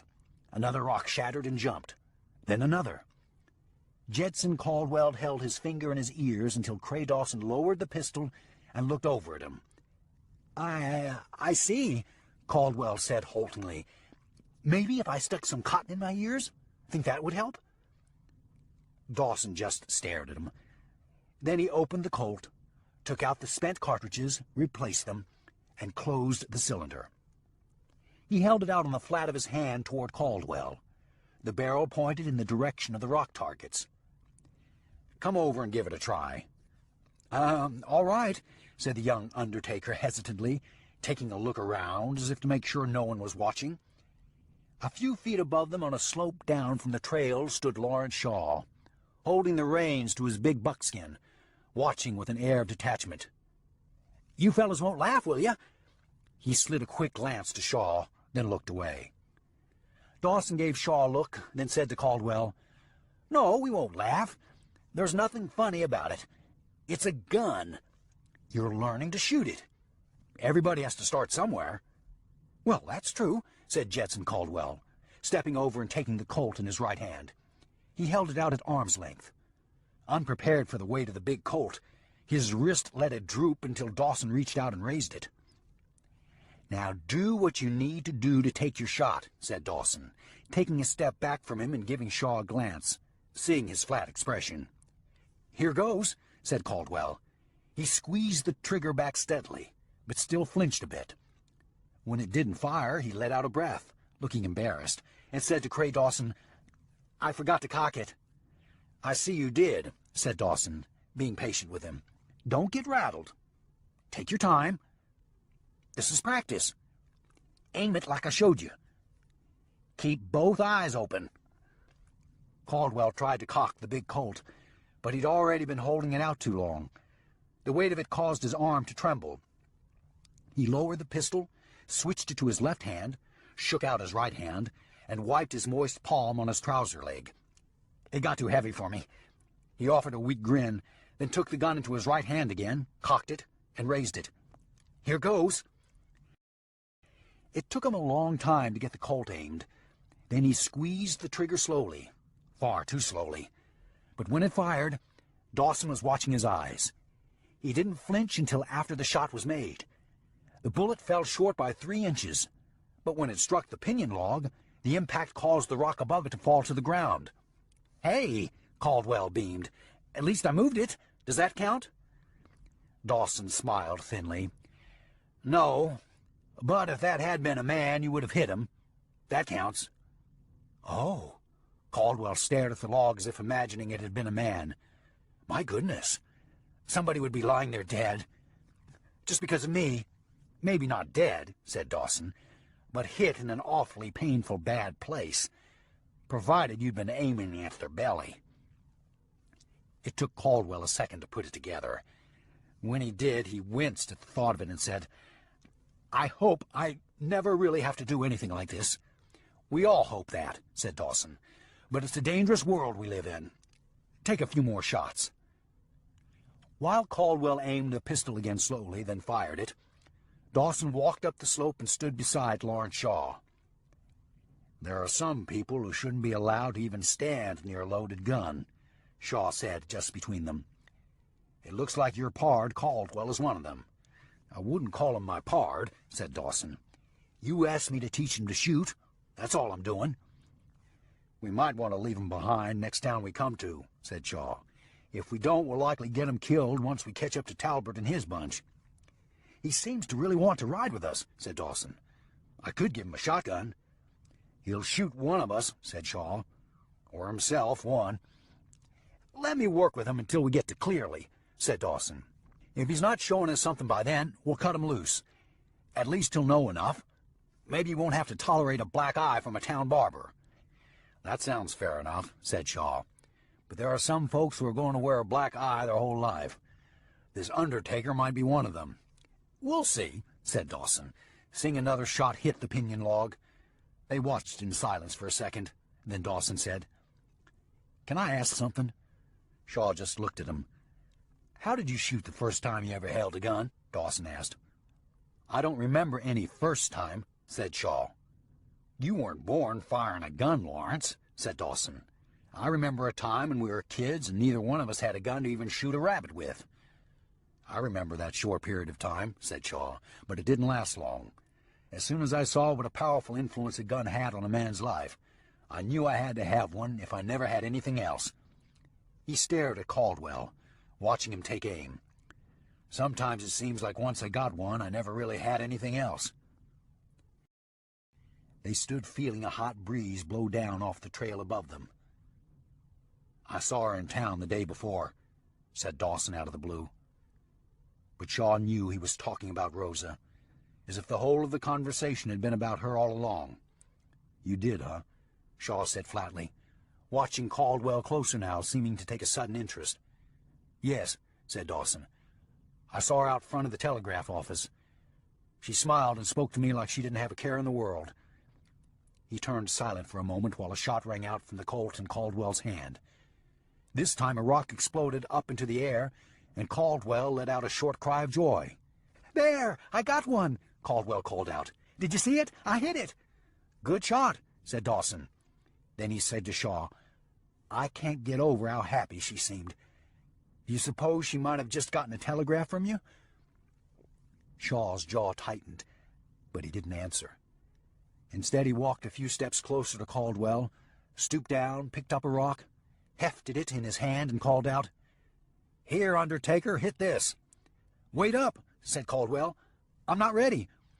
But as the rock sailed upward in a high, slow arc, he adjusted the pistol quickly in his hand, cocked it, and fired, trying to take aim on the rock long after it had passed the high point of its arc and started speeding toward the ground.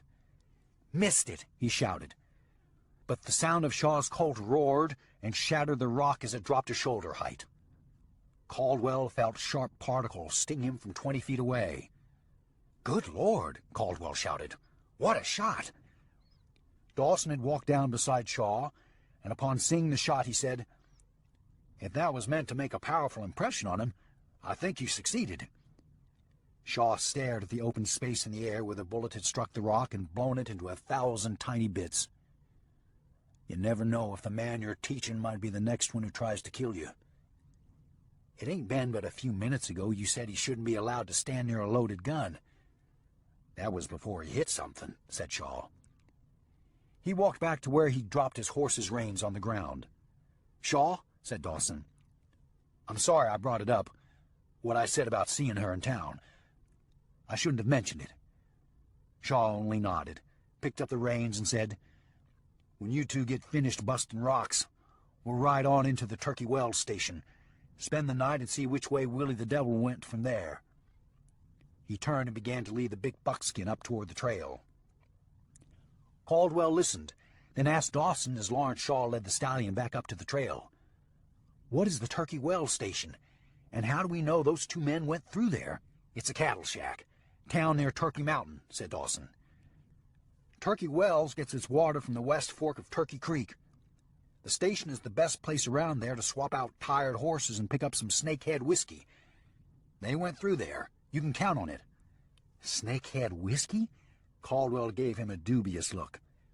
"I'm almost afraid to ask you why they call it that." Dawson gave a thin smile, watching Shaw as he walked a few yards ahead of them. "They used to claim the whiskey drummers put rattlesnake heads in the whiskey barrels to give it a little bite. But that was mostly just some hot air blowing." He watched Caldwell reload the Colt, noting that his small, delicate hands had already become more adept at handling the pistol mechanism. "So how does it feel, Caldwell, getting the hang of gun handling?" "I don't know if I'd say I'm getting the hang of it yet," Caldwell replied, "but I must say, I feel like I've already learned a lot."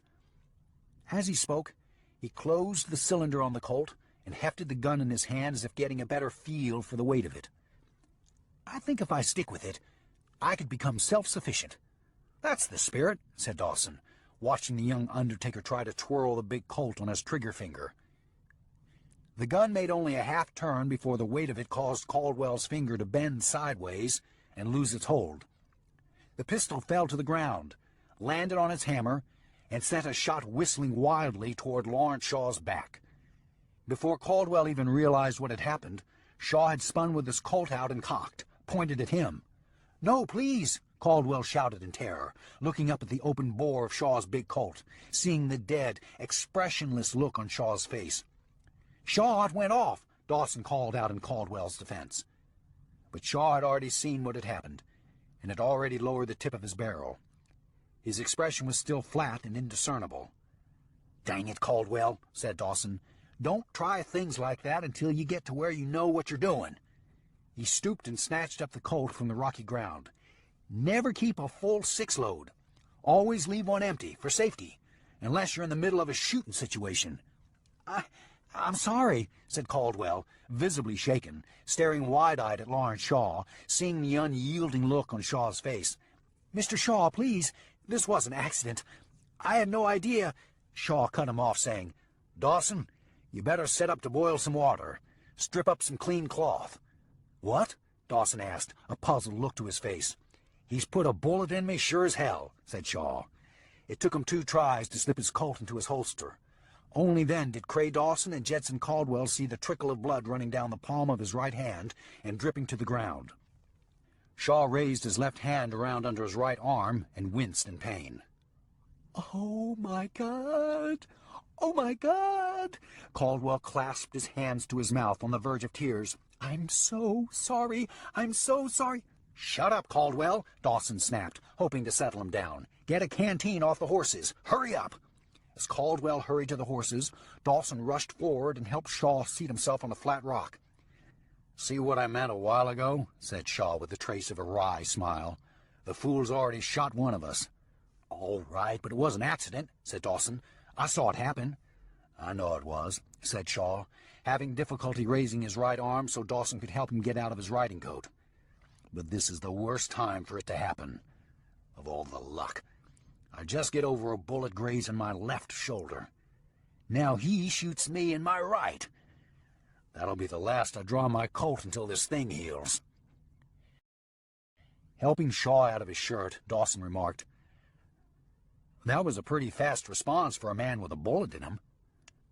"Nothing quickens the blood like somebody shooting at you from behind," Shaw said with a slight grunt, lifting his arm again, this time noticing how much his upper arm had already started to swell. "I just wish I knew who to ask. Why the right arm?" He rolled a skeptical glance upward at the wide Texas sky. "Why not the left?" Caldwell came sliding down beside Dawson with 2 canteens, hastily uncapping one and handing it to Shaw. "So help me God, Mr. Shaw," he said, his voice still trembling. "I wouldn't have had this happen for anything in the world." Lawrence Shaw gave him his flat stare. "There's hardened gunmen who would give anything they owned to say they shot Fast Larry Shaw," he said with a twist of irony in his voice. "You shot me before you even learned not to pack a 6th load.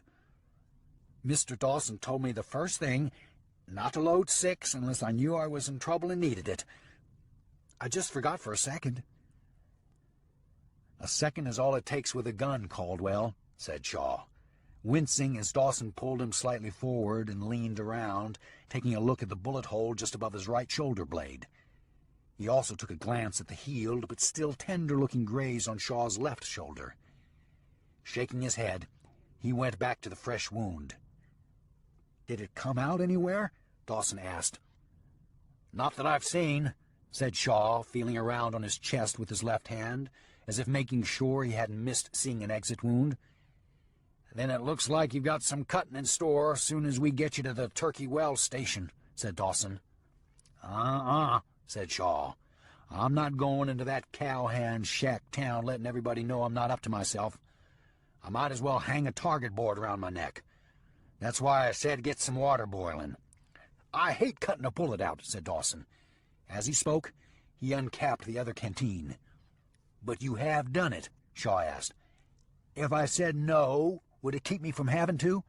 Dawson asked, raising the other canteen and pouring a trickle of water on the bandana he'd loosened from around Shaw's neck. He touched it carefully to the bleeding bullet hole and held it for a second. "No, you've got the job," said Shaw, "like it or not."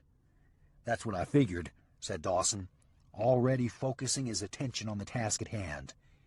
He pressed firmly on the bandana, soaking up the blood from the wound. Then he removed the bandana and judged how long it took for the wound to well back up with blood. "Looks like it's in there pretty deep," he said. "Probably lodged up against a bone good and tight." "Whatever it takes," said Shaw. "Just get it done.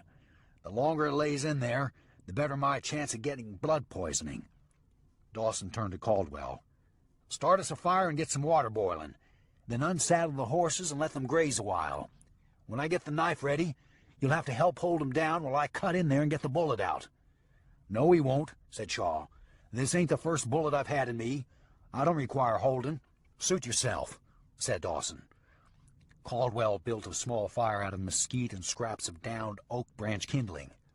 When the flames stood steady in a bed of glowing coals, Dawson poured some water from a canteen into a tin pot and set it on the fire. Shaw watched, appearing uninterested until Dawson swished the long knife blade around in the boiling water. "Bring me a saddle over here, Caldwell," said Shaw, watching Caldwell tear a clean shirt into long strips for bandages. Caldwell stopped what he was doing, fetched a saddle, and brought it back to where Shaw sat a few feet from the fire. His bare back bowed forward, blood oozing from beneath the bandana Dawson had wadded and laid over the wound temporarily. "Lay it across my lap," Shaw said to Caldwell. "Across your lap?" said Caldwell. "You heard me," said Shaw. "I need something to hold on to when he commences to cutting." Caldwell shuddered at the thought, but eased the saddle down in a way that Shaw could bow over it and wrap his arms under the far edge. "This ought to do," Shaw said to Dawson. "Are you about ready?" "Just about," said Dawson, his sleeves rolled up, his hat off. He raised the knife blade and dried it on a clean strip of cloth from the pile Caldwell had torn. He began whistling steadily under his breath as he prepared the knife. "I don't need the entertainment," said Shaw a bit gruffly. "It helps settle me," Dawson replied, going back to the whistling, but keeping it even lower.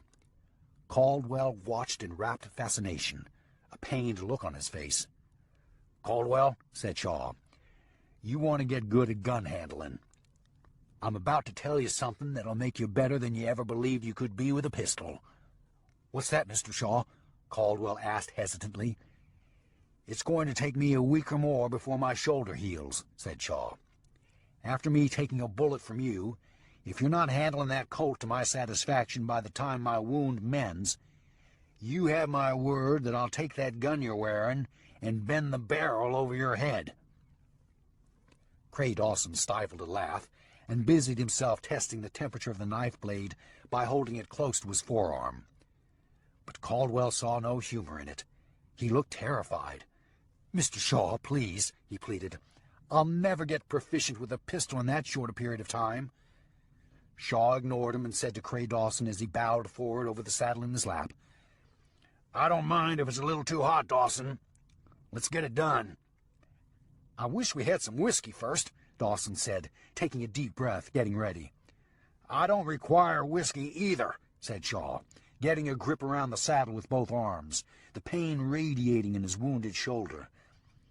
"I wasn't talking about you," said Dawson on his knees, leaning forward over Shaw's bowed back.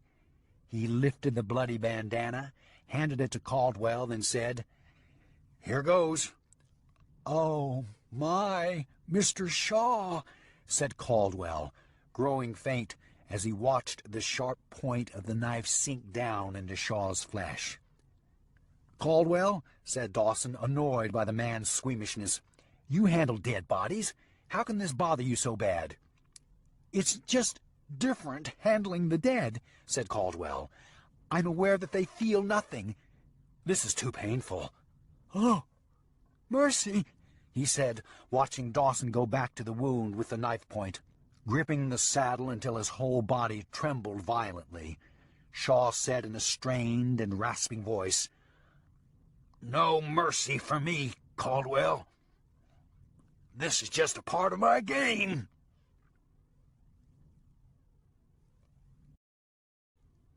Chapter 13. At the bunkhouse of the Turkey Track Ranch, Rafter 1 spread, Buddy Edwards stepped inside out of the noonday heat and looked around, his eyes taking a second to adjust from the stabbing sunlight to the darkened shade.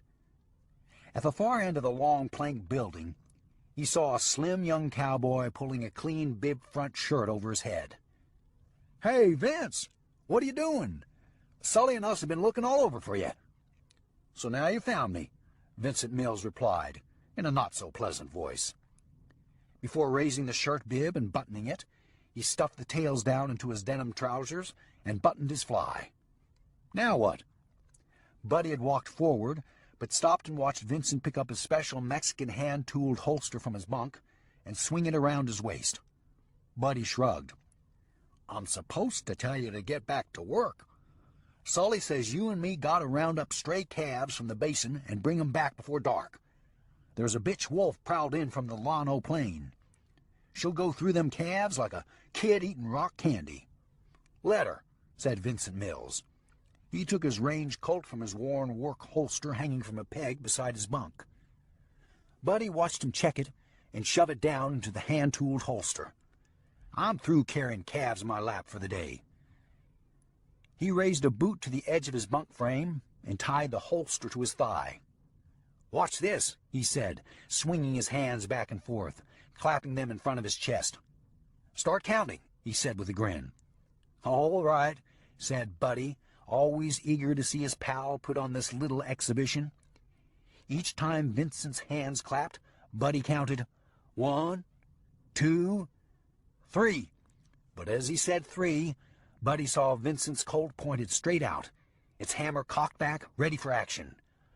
"Golly, Vincent, I swear, I never do see you draw the pistol. 1 second it's in the holster, the next it's in your hand. How do you do that?" "Practice, mi amigo," said Vincent, uncocking the Colt and looking at it admiringly as he turned it back and forth in his hand. Then he slipped it down into the holster. "While you and this bunch of steer jockeys are playing checkers or swapping each other tall tales, I'm out there drawing this pistol against the wind, shooting heads off rattlesnakes and prairie dogs." As he spoke, his hand effortlessly began drawing the pistol on a smooth forward swing of his arm, then slipping it back into the holster on the backswing. Buddy Edwards stood staring, mesmerized, his expression that of a child watching a magician conjure miracles out of thin air. But then he caught himself and batted his eyes and said, "Vincent, we got to go. Will you show me that again tonight?" "You go, buddy," Vincent said flatly. "I got plans."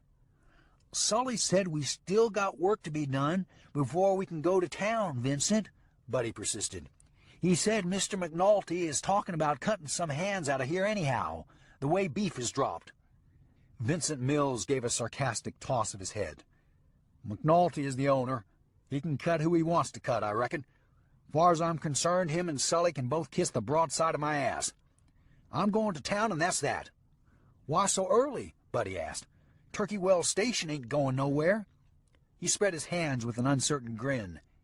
"Heck, I'll go with you just as soon as I finish with them calves." "I'm already finished with them calves, Buddy," said Vincent. "And you're right. The station'll still be there. But the person I'm going to see might not be."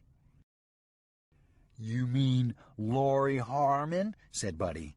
"I don't reckon she'll be gone either by this evening." "No, I don't mean Laurie," said Vincent. His expression grew more serious, and excitement glittered in his eyes. "I got word from Tugs Albin that Mace Renfield is waiting in Turkey Wells for Fast Larry Shaw. Renfield means to face him off in the street and kill him." As he'd spoken, Vincent had stepped closer to Buddy Edwards until he began tapping his finger on Buddy's chest for emphasis. Buddy's eyes widened. "You mean there's going to be a gunfight? Right there at the station?" But then Buddy cut a dubious glance at him and said, "Vincent, you ain't funning me, are you?" "No, this is on the square and by the level," said Vincent, the very thought of it causing him to also get excited. "A fellow who goes by the name Willie the Devil came through and tipped off Renfield that Fast Larry is on his way. The way I got it figured is Shaw should be riding in sometime today. I wouldn't miss being there for every wet-assed calf twixt here and the red." "Dang," said Buddy, growing more interested.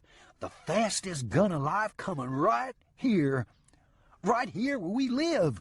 "That's just a figure of speech," said Vincent. "The thing about the fastest gun alive, there ain't no such thing as the fastest gun alive." "Why ain't there?" Buddy asked. "Because, pard," said Vincent, "there is always somebody faster." He tapped himself on his temple. "Use your head, Buddy. The world is too big for any one person to be the best at any one thing. You can understand that, can't you?" Buddy struggled with it for a second, then said, "No, not really. But I admit that I don't know a whole lot. Not like you do, anyway. Well, take my word for it. There is no such thing as the fastest gun alive." As he spoke, he once again began drawing and holstering his pistol. "Anybody who is mighty damn good with a gun has the same chance as the next against a man like Fast Larry Shaw.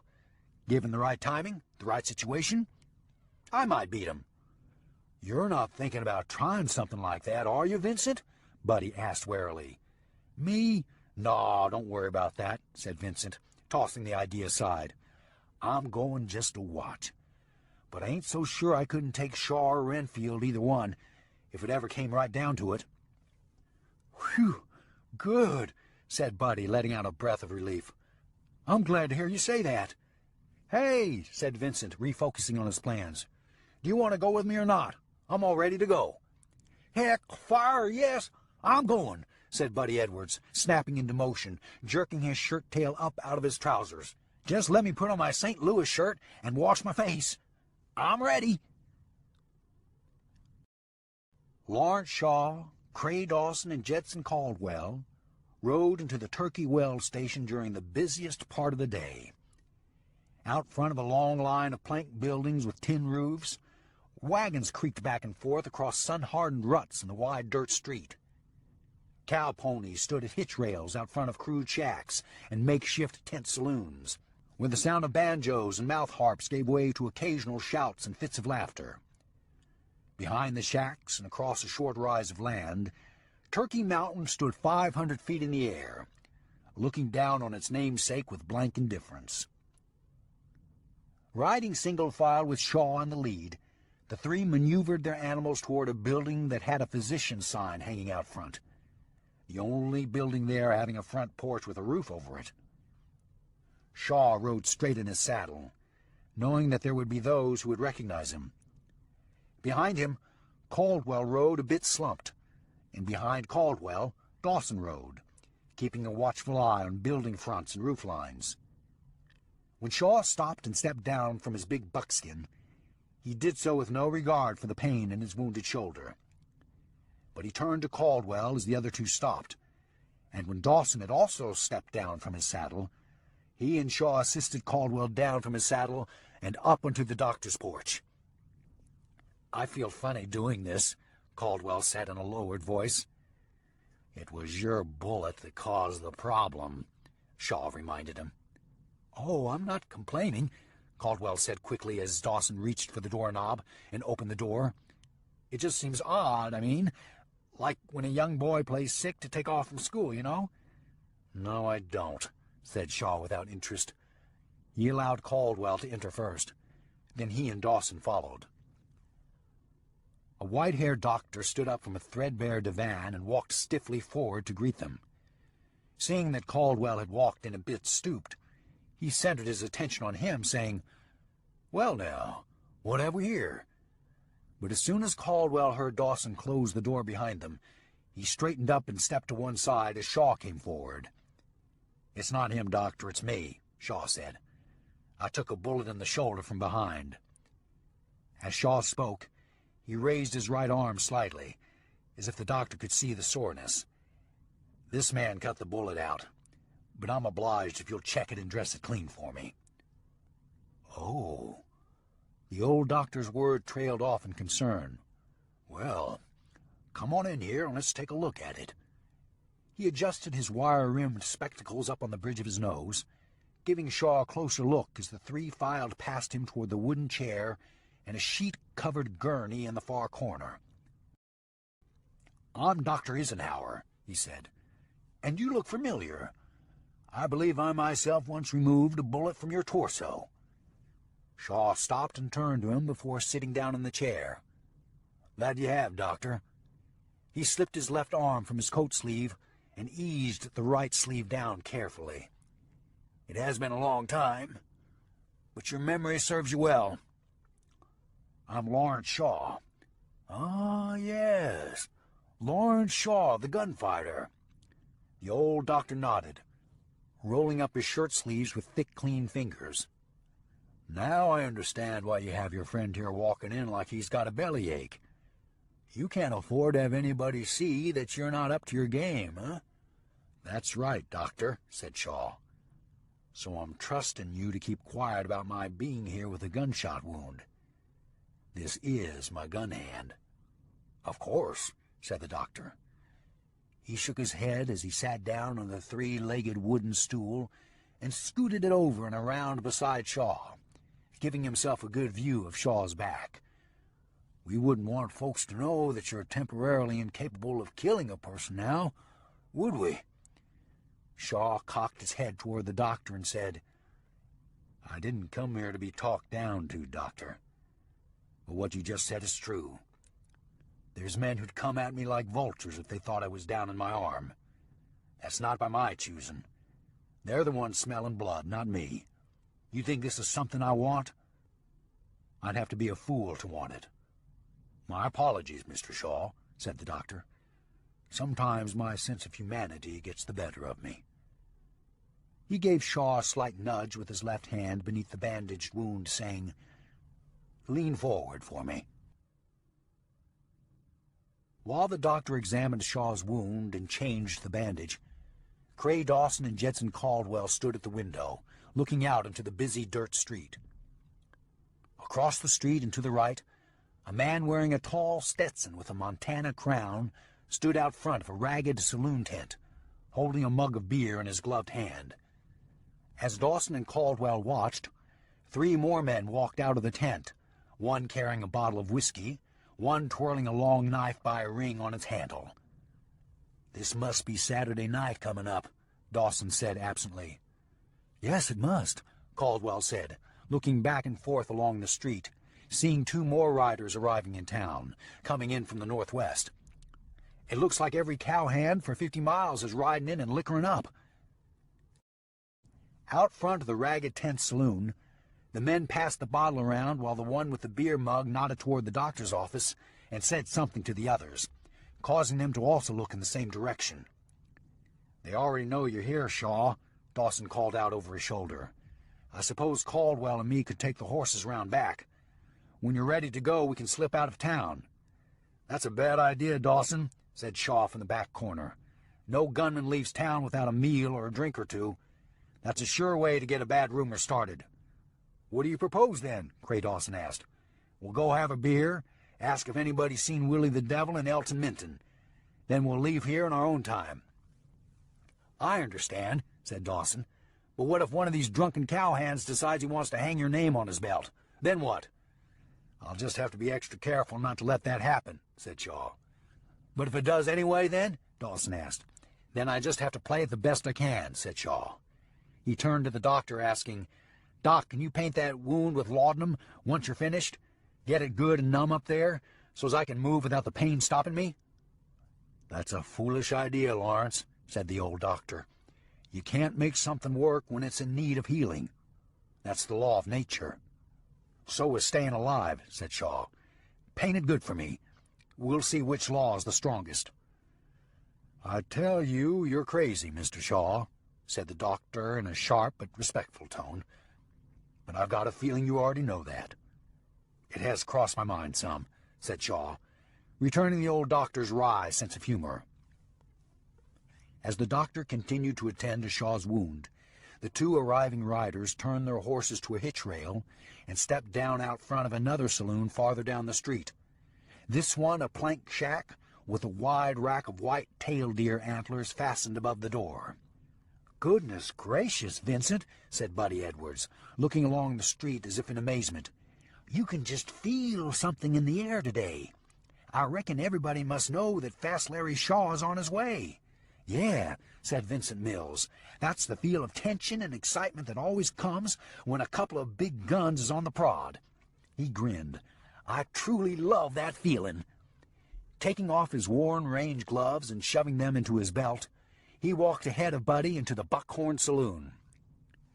At the crowded makeshift bar, a set of rough oak planks lying across the tops of a row on wooden whiskey barrels, Vincent called out above the steady roar of conversation, "Frenchie, pour us a couple of shots of rye and leave the bottle.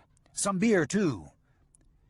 As the bartender nodded and reached for 2 shot glasses, a bearded face at the bar turned toward Vincent and Buddy. "Hey, Vincent, I thought I heard your voice." Scooting sideways, forcing an opening at the bar, the man said, "Here, y'all step right in." "Much obliged, Parker," said Vincent. He and Buddy Edwards squeezed in beside the man. "Guess what I heard was true," he said, fishing a coin from his trouser pocket and laying it on the bar for the drinks. "If you mean about Renfield having a gunfight in the making, you're right," said Parker Phelps. Then he looked surprised and said, "Say, what are you turkey track boys doing in here so early? I thought McNulty and Sully kept everybody busy till dark, even on Saturdays." "Did you think I wouldn't show up with Fast Larry Shaw, the fastest gun alive, coming to town? I'd have to be nailed to the floor with guns held on me," said Vincent, grinning, lifting a shot glass in a salute, while beside him Buddy Edwards did the same. Parker Phelps laughed, returning the salute with his shot glass. The three tossed back their drinks in a gulp. Then Phelps licked his lips and said, "You don't have any notions about taking on Fast Larry Shaw, do you?" "No, not me," said Vincent, liking the idea that someone might even consider him worthy to face a man like Shaw. "Where do you get such an idea as that? Hell, it's no secret you're mighty handy with that pistol of yours.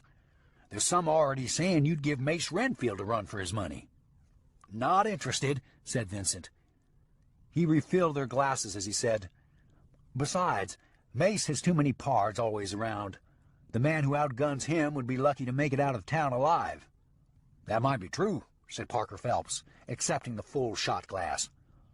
"Want to hear what the smart money is saying?" "Sure, tell me," said Vincent. Beside him, Buddy sipped his glass of whiskey a little slower now that the other two weren't noticing him. He wasn't about to admit it, but he had no real taste for whiskey, or beer either for that matter. He drank when he came to town rather than hear the rest of the turkey track hands tease him over it. The truth was, Buddy liked the world to move slowly and steadily. He didn't like the way alcohol made everything spin out of control. "Smart money has Shaw able to beat Mace Renfield 10-1, said Phelps with a smile. "I bet Mace is madder than a pissed-on hornet over it." Vincent considered it, then said, "I can't see Mace Renfield beating Fast Larry Shaw either, come to think of it. I know Renfield is fast, but he ain't in Shaw's class. Few men are, I reckon." "Well, that's what the smart money is saying, too," said Phelps. "But to be honest, I had to put a few dollars on Renfield. Just think what it'll pay if he'd happen to win." He winked. "Of course, it doesn't hurt nothing either for a man like Renfield to see that I've got faith in him, huh?" He gave Vincent a friendly nudge. Vincent grinned. "I suppose it never hurts to get on Renfield's good side." Before either one could say any more on the matter, a young cowboy burst in through the front door and cried aloud, "Boy, Fast Larry Shaw just rode in. He's over at the doctor's right now." "Holy Moses," said Vincent. He stared at Parker Phelps, his eyes wide, his face ashen. "This thing is really going to happen." "Damn right," said Phelps. "It looks like it is, sure enough." Drinkers turned away from the bar with their shot glasses and beer mugs in hand and crowded the open doorway, some spilling out into the street for a better look.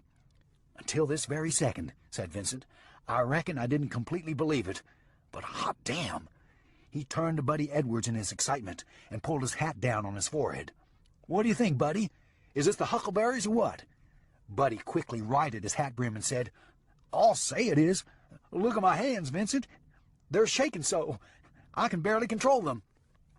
"Let's get out there where we can see," said Vincent. But Parker Phelps cautioned him with a hand on his forearm. "Careful now, Vincent," he said. "This is the time a man like you, wearing a colt, ought to walk slow and watch where his boots lead him." Vincent just stared at him for a moment, then said in a serious tone, "Much obliged, Parker. You bet I will." Chapter 14.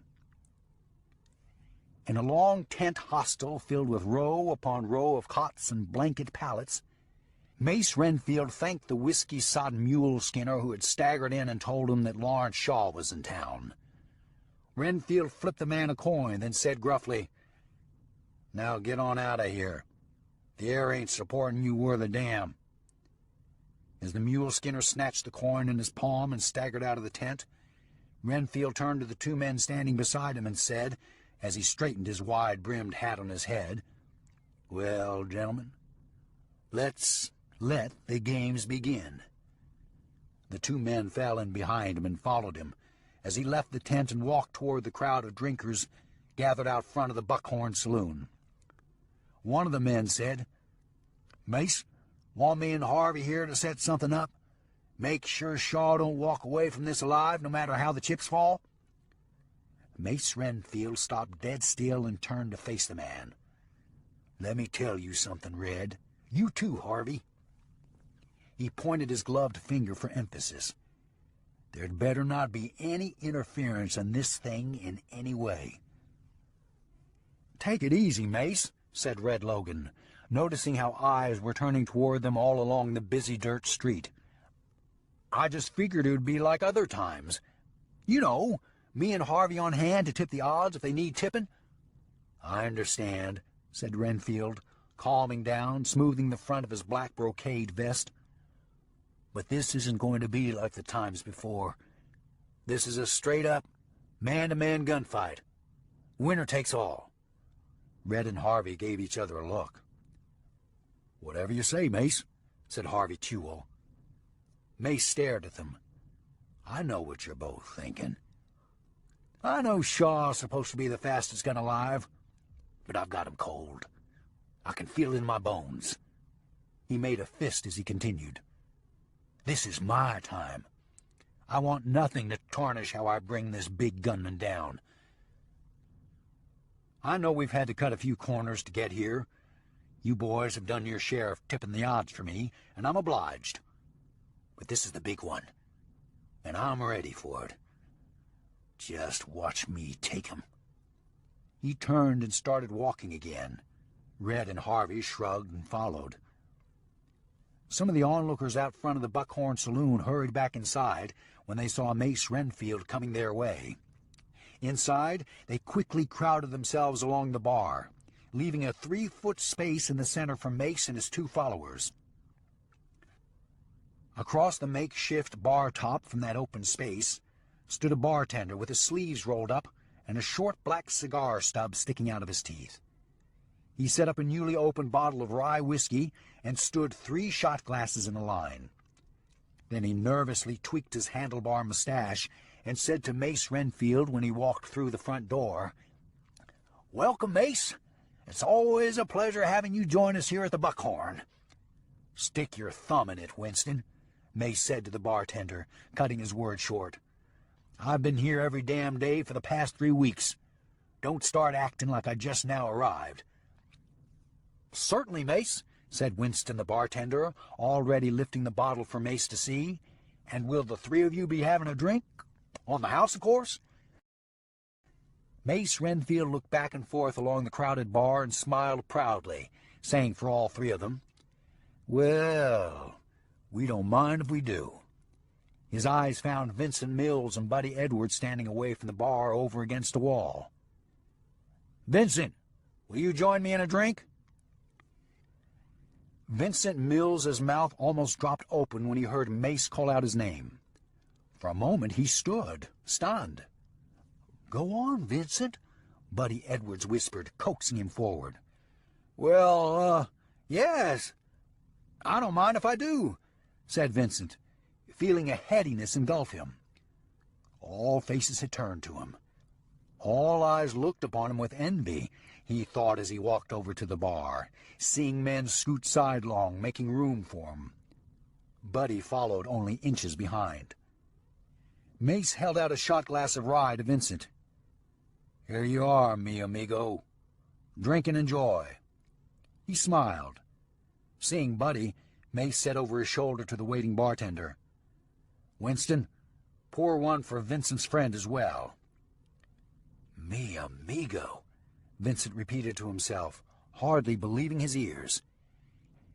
He had no idea that Mace Renfield even knew his name. Now the man was calling him his friend. This was too good to be true.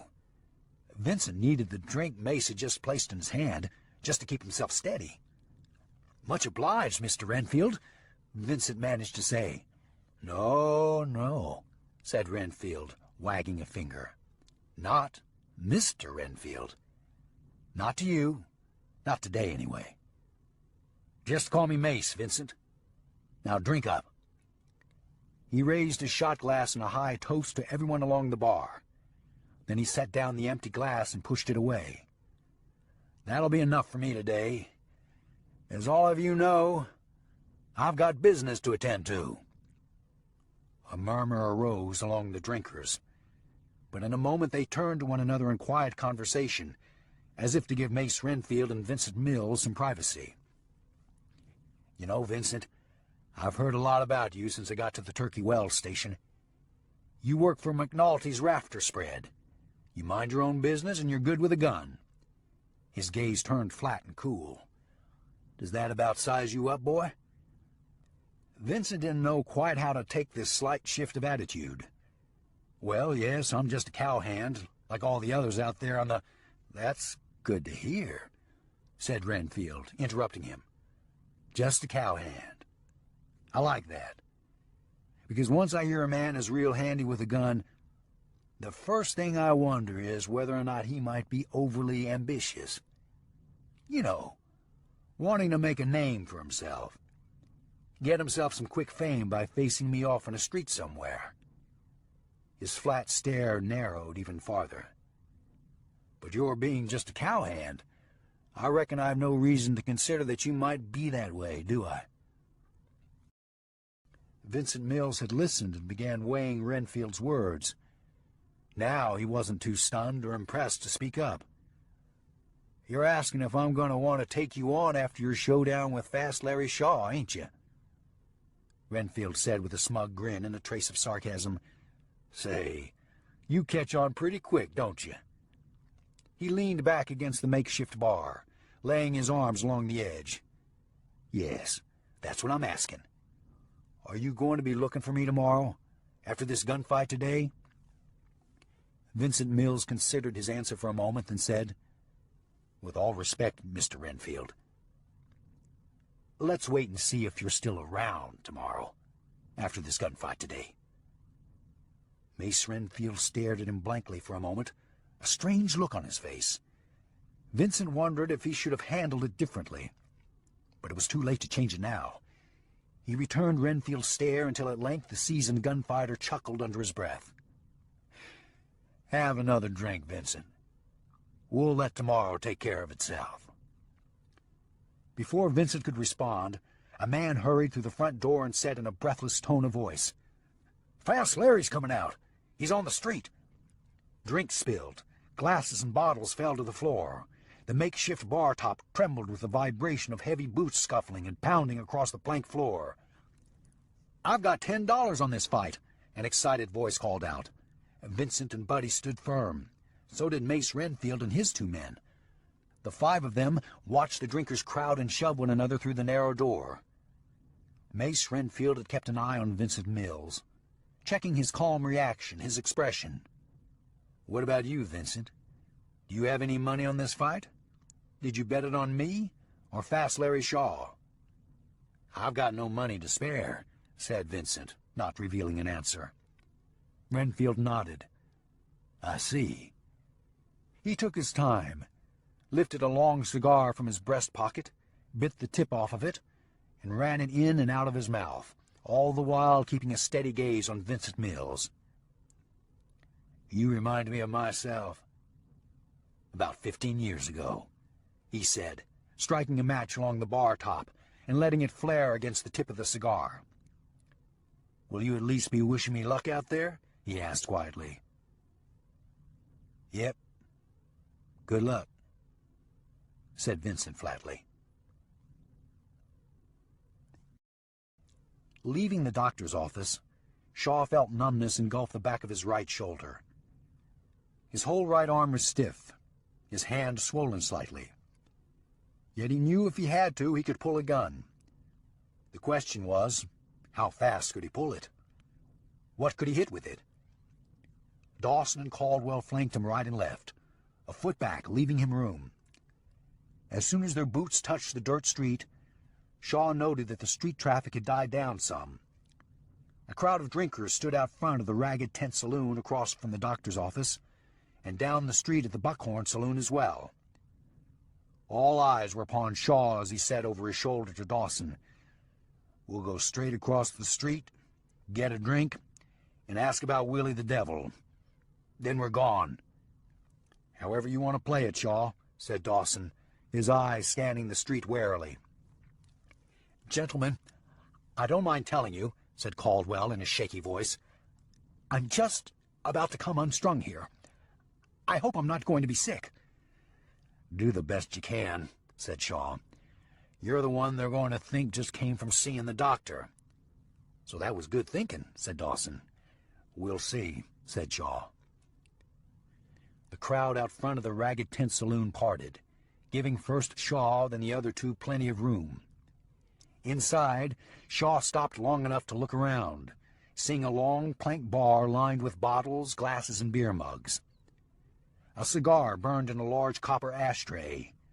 Flies circled puddles of beer. The short, one-eyed bartender's mouth dropped open at the sight of Lawrence Shaw standing less than 20 feet from him. Behind Shaw and beyond the tent flap, the crowd swelled, wanting to push forward into the saloon, but unable to until he stepped aside and gave them room. "Lord God!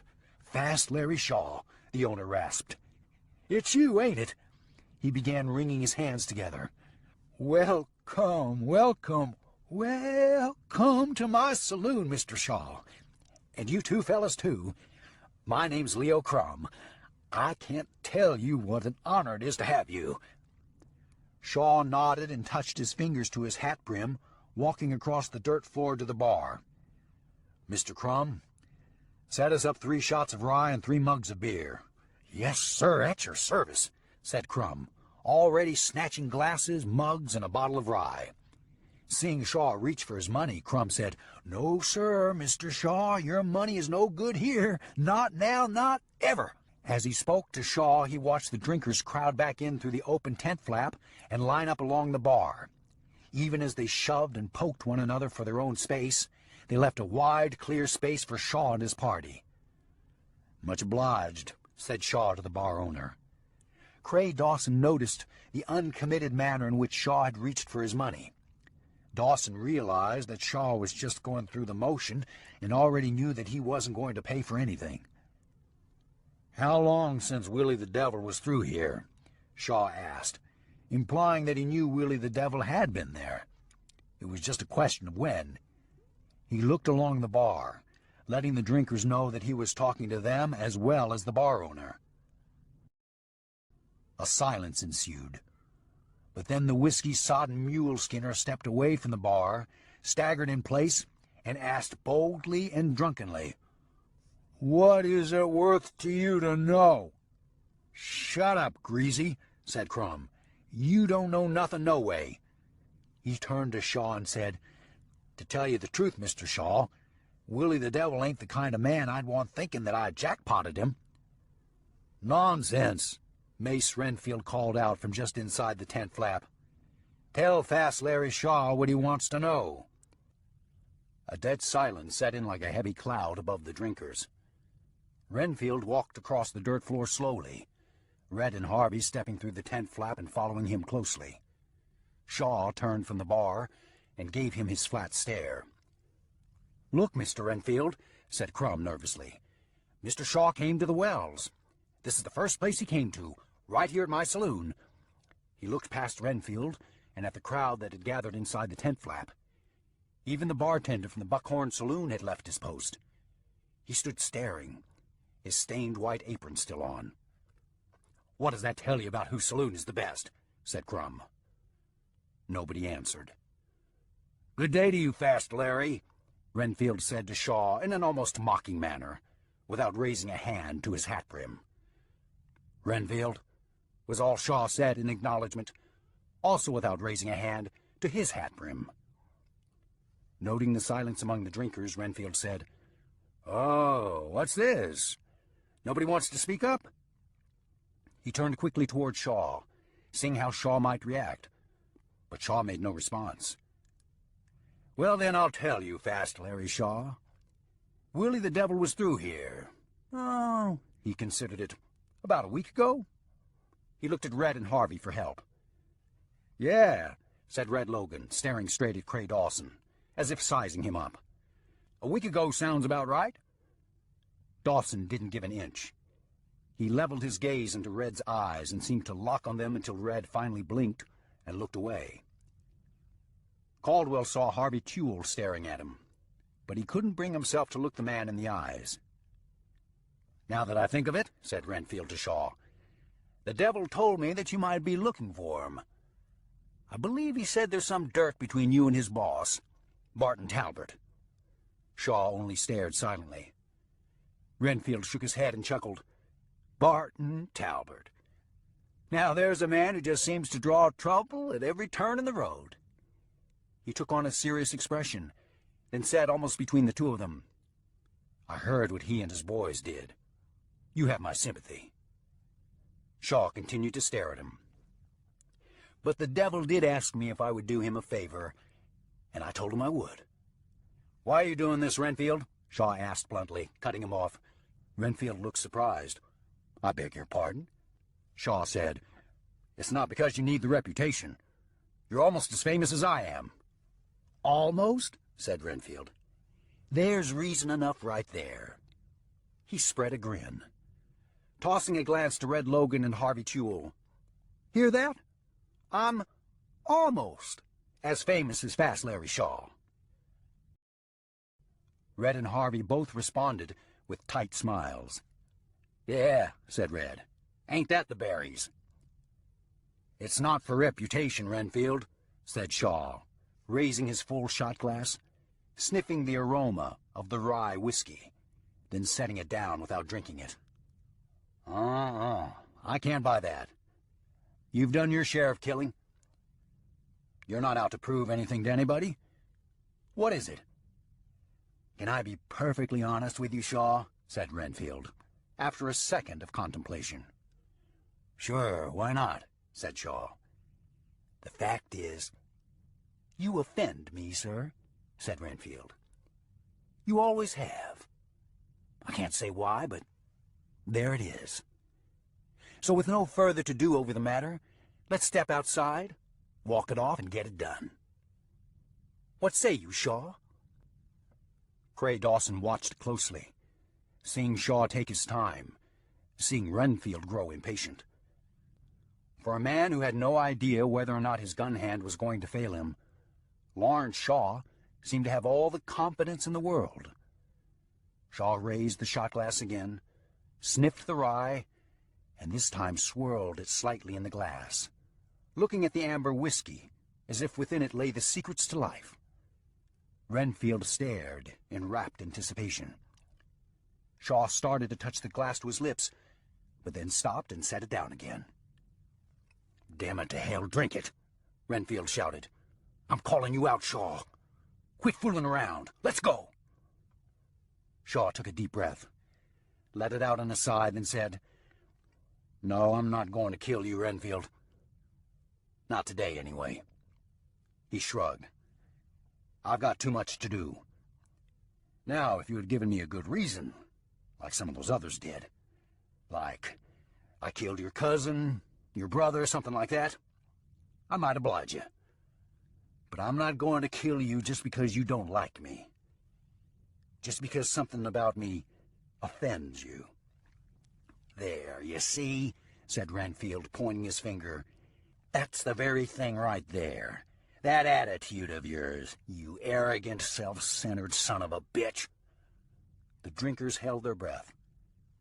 But Shaw chuckled slightly and said, "Nice try, Renfield."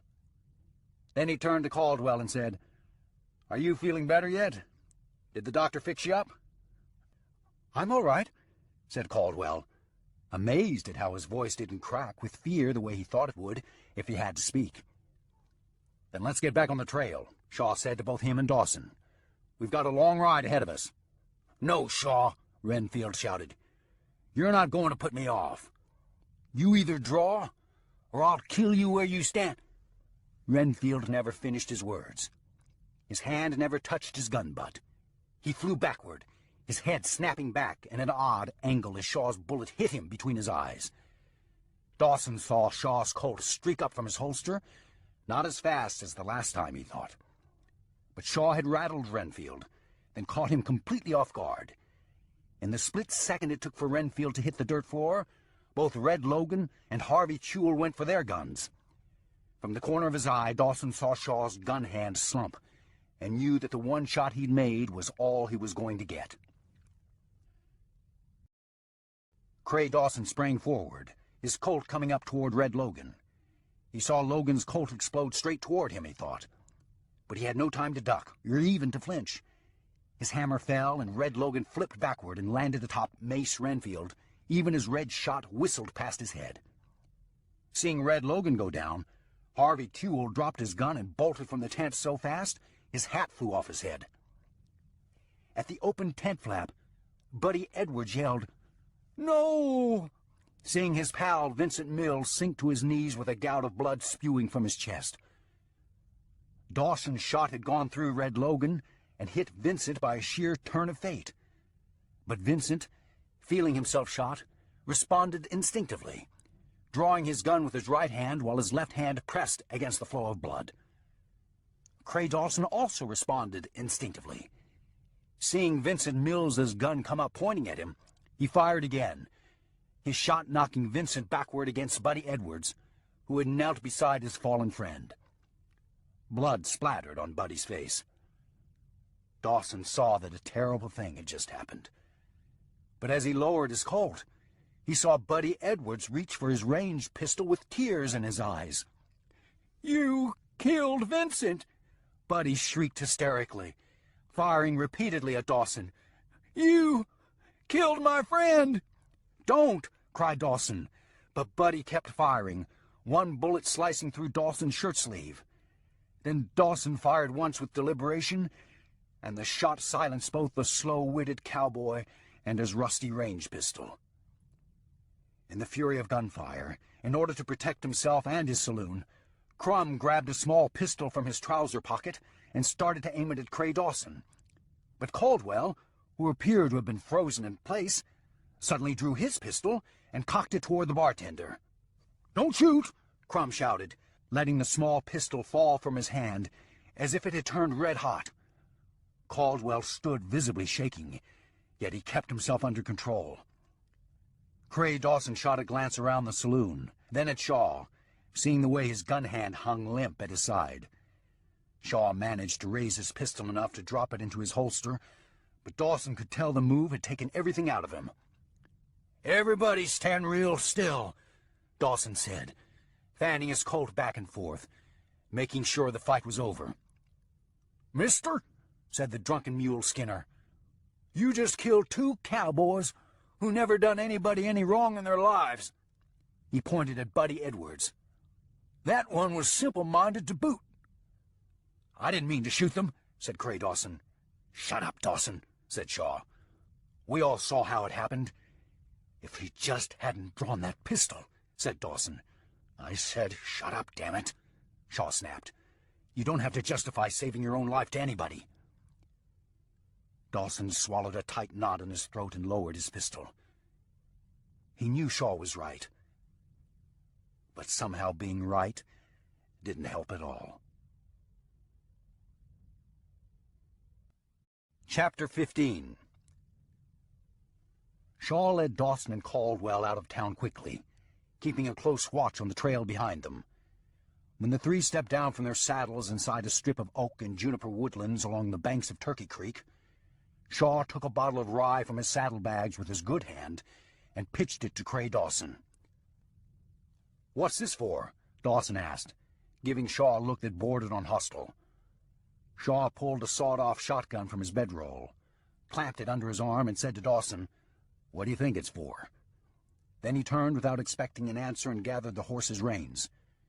"If you don't want it, throw it in the creek." He handed the 3 sets of reins to Caldwell and nodded toward a stretch of sandy soil filled with scrub brush, wild grass, and mesquite. "Better stake them instead of hobbling them, Undertaker," he said.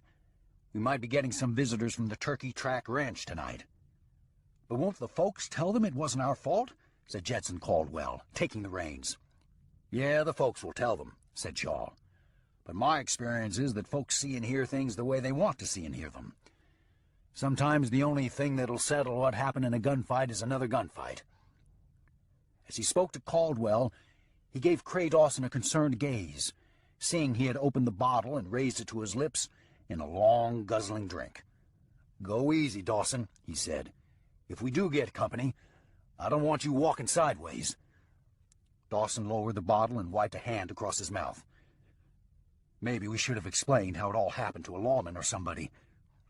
"There's no kind of law in Turkey Wells except the law hanging on a man's hip," said Shaw.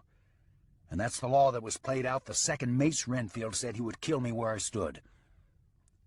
"How do you know he meant it?" Caldwell asked meekly. Giving him a bemused look, Shaw said, "I took his word for it.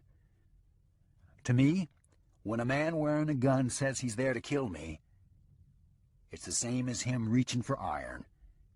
It might be questionable if he meant it or not. It might be questionable whether or not I could have talked him out of it. The one thing that ain't questionable is who's alive and who's dead. A man who doesn't value his life above another's is apt to have a short career as a gunman." Seeing Dawson get ready to raise the bottle to his lips again so soon after his first drink, Shaw reached out and took the bottle, saying, "Are you going to share any of that yellow moon?" But upon taking the bottle, instead of taking a drink, Shaw passed it to Caldwell, saying, "Here, you might need a couple swigs of this to smooth out a few wrinkles over what happened." "I'm all right, just nervous still," said Caldwell. But looking at Shaw and Dawson, he took the bottle and took a sip. When he handed it back to Lawrence Shaw, he turned and walked away, leading the horses. Looking back at Dawson, Shaw said quietly, "All right, spit it out. Spit what out? Dawson asked, reaching out for the bottle in Shaw's hand. But Shaw held on to the bottle even with Dawson's hand on it. You know what I mean, Dawson. Spit out whatever it is bothering you. Get it off your chest now, before it ends up causing bad trouble between us. Now he turned the bottle loose. Dawson started to take a drink, but he stopped and stared at the bottle for a moment, as if gathering his thoughts, then said to Shaw, "All right, I'll tell you. I thought you could have done different today. You didn't try very hard to talk the man down. You didn't take it out to the street where it should have been, where there was less chance of some bystander getting hurt." "I see." Shaw nodded as Dawson spoke. Then he said, "I suppose I should have given you some sort of sign, let you know what I was about to do?" "That would have helped," said Dawson. "It would have helped Renfield, too," said Shaw. "Renfield never even got his hand on his gun, let alone tried to draw it," Dawson said, raising his voice. "That's called a surprise, Dawson," said Shaw, raising his voice with him. "Do you think I took unfair advantage? Hell, when I reached for my gun, I didn't know if my arm was going to work or not. I gave him that much of an edge, whether he knew it or not. As far as taking it to the street, he picked the spot, not me. When he made his threat, he said, 'Where you stand.' It doesn't get much plainer than that." Dawson stared at him as he raised the bottle and took a drink. This one not as long as the first. When he lowered the bottle, he said, "All right, forget it." "Are you sure?" asked Shaw. "Because it looks to me like you've still got things to talk about." "Well, I don't," said Dawson, his voice lowered to normal. "I feel bad about those 2 cowboys I shot. It's just something I reckon I have to work out and get settled inside myself." "You do that, Dawson," said Shaw, lowering his voice as well. "I maybe could have done something different," Dawson added, still running the fight over and over in his mind. "Like what?" Shaw asked bluntly. "I don't know. Maybe jumped out of the way when that one started shooting at me." "Which way does a man jump when bullets are flying all around?" Shaw asked, seeing that Dawson was still having trouble turning it loose. "I don't know, Shaw," said Dawson. "I suppose that's why I shot him. I just wanted those bullets to stop. I stopped them the only way I could." He took another drink, this one a short sip. Then he handed the bottle back to Shaw. "I expect I could say that about any gunfight I've ever had," said Shaw. He put the cork in the bottle and popped it tight with the palm of his hand. "If you need any more of this, let me know." "The whiskey or the talk?" Dawson asked. Shaw didn't answer. "Can I say something?" Dawson called out as Shaw walked away toward the edge of the creek. Shaw stopped and just looked at him, taking the sawed off from under his arm and holding it loosely. "What Renfield said," Dawson's words trailed away. "You do have some unlikable ways about you. I hate saying it, but you ain't at all like the Lawrence Shaw I grew up with." "Ain't that the truth?" said Shaw, almost to himself. "Sometimes it looks to me like Lawrence Shaw and Fast Larry are 2 men in a fistfight with each other," said Dawson. "Most times they are," said Shaw, turning away. At dark, when they had finished a meal of jerked beef and coffee, Shaw put out the campfire and they moved 400 yards farther along the creek bank. Staying inside the narrow strip of woodlands, they made a dark camp for the night and took turns sitting watch. Without a fire's light, they couldn't be spotted from a distance, and while their tracks could be found along the creek bank, following them was not something a group of riders could do quietly through the mesquite, scrub brush, and juniper. In the middle of the night, Jedson Caldwell awakened Lawrence Shaw by poking a stick against his sock foot. "Mr. Shaw, wake up, please. I think I hear something," Caldwell whispered. He poked Shaw's foot again. "All right, Undertaker," Shaw growled under his breath. "I'm awake." "I'm sorry, Mr. Shaw, but listen out there, upstream," he said. Then he fell silent for a moment. "There. Did you hear it?" he whispered, his voice sounding excited. "Yep. Its horse is moving slow. said Shaw, rolling up from his blanket, bringing the shotgun with him. "You did good, Undertaker." "Thank you, Mr. Shaw," said Caldwell. "Listen, Undertaker," said Shaw, pulling his boots on. "You can drop the mister. We've been in a gunfight together. I think that affords us a certain lack of formality, don't you?" "Yes, you're right, Mr. "Never mind," said Shaw. He stepped over to where Cray Dawson lay sleeping beneath what smelled like a vapor of rye whiskey. Kicking Dawson's leg gently, Shaw said, "Dawson, wake up. Somebody's coming." Dawson groaned and sat up, cupping his face in both hands. "I feel like hell," he said in a pained voice.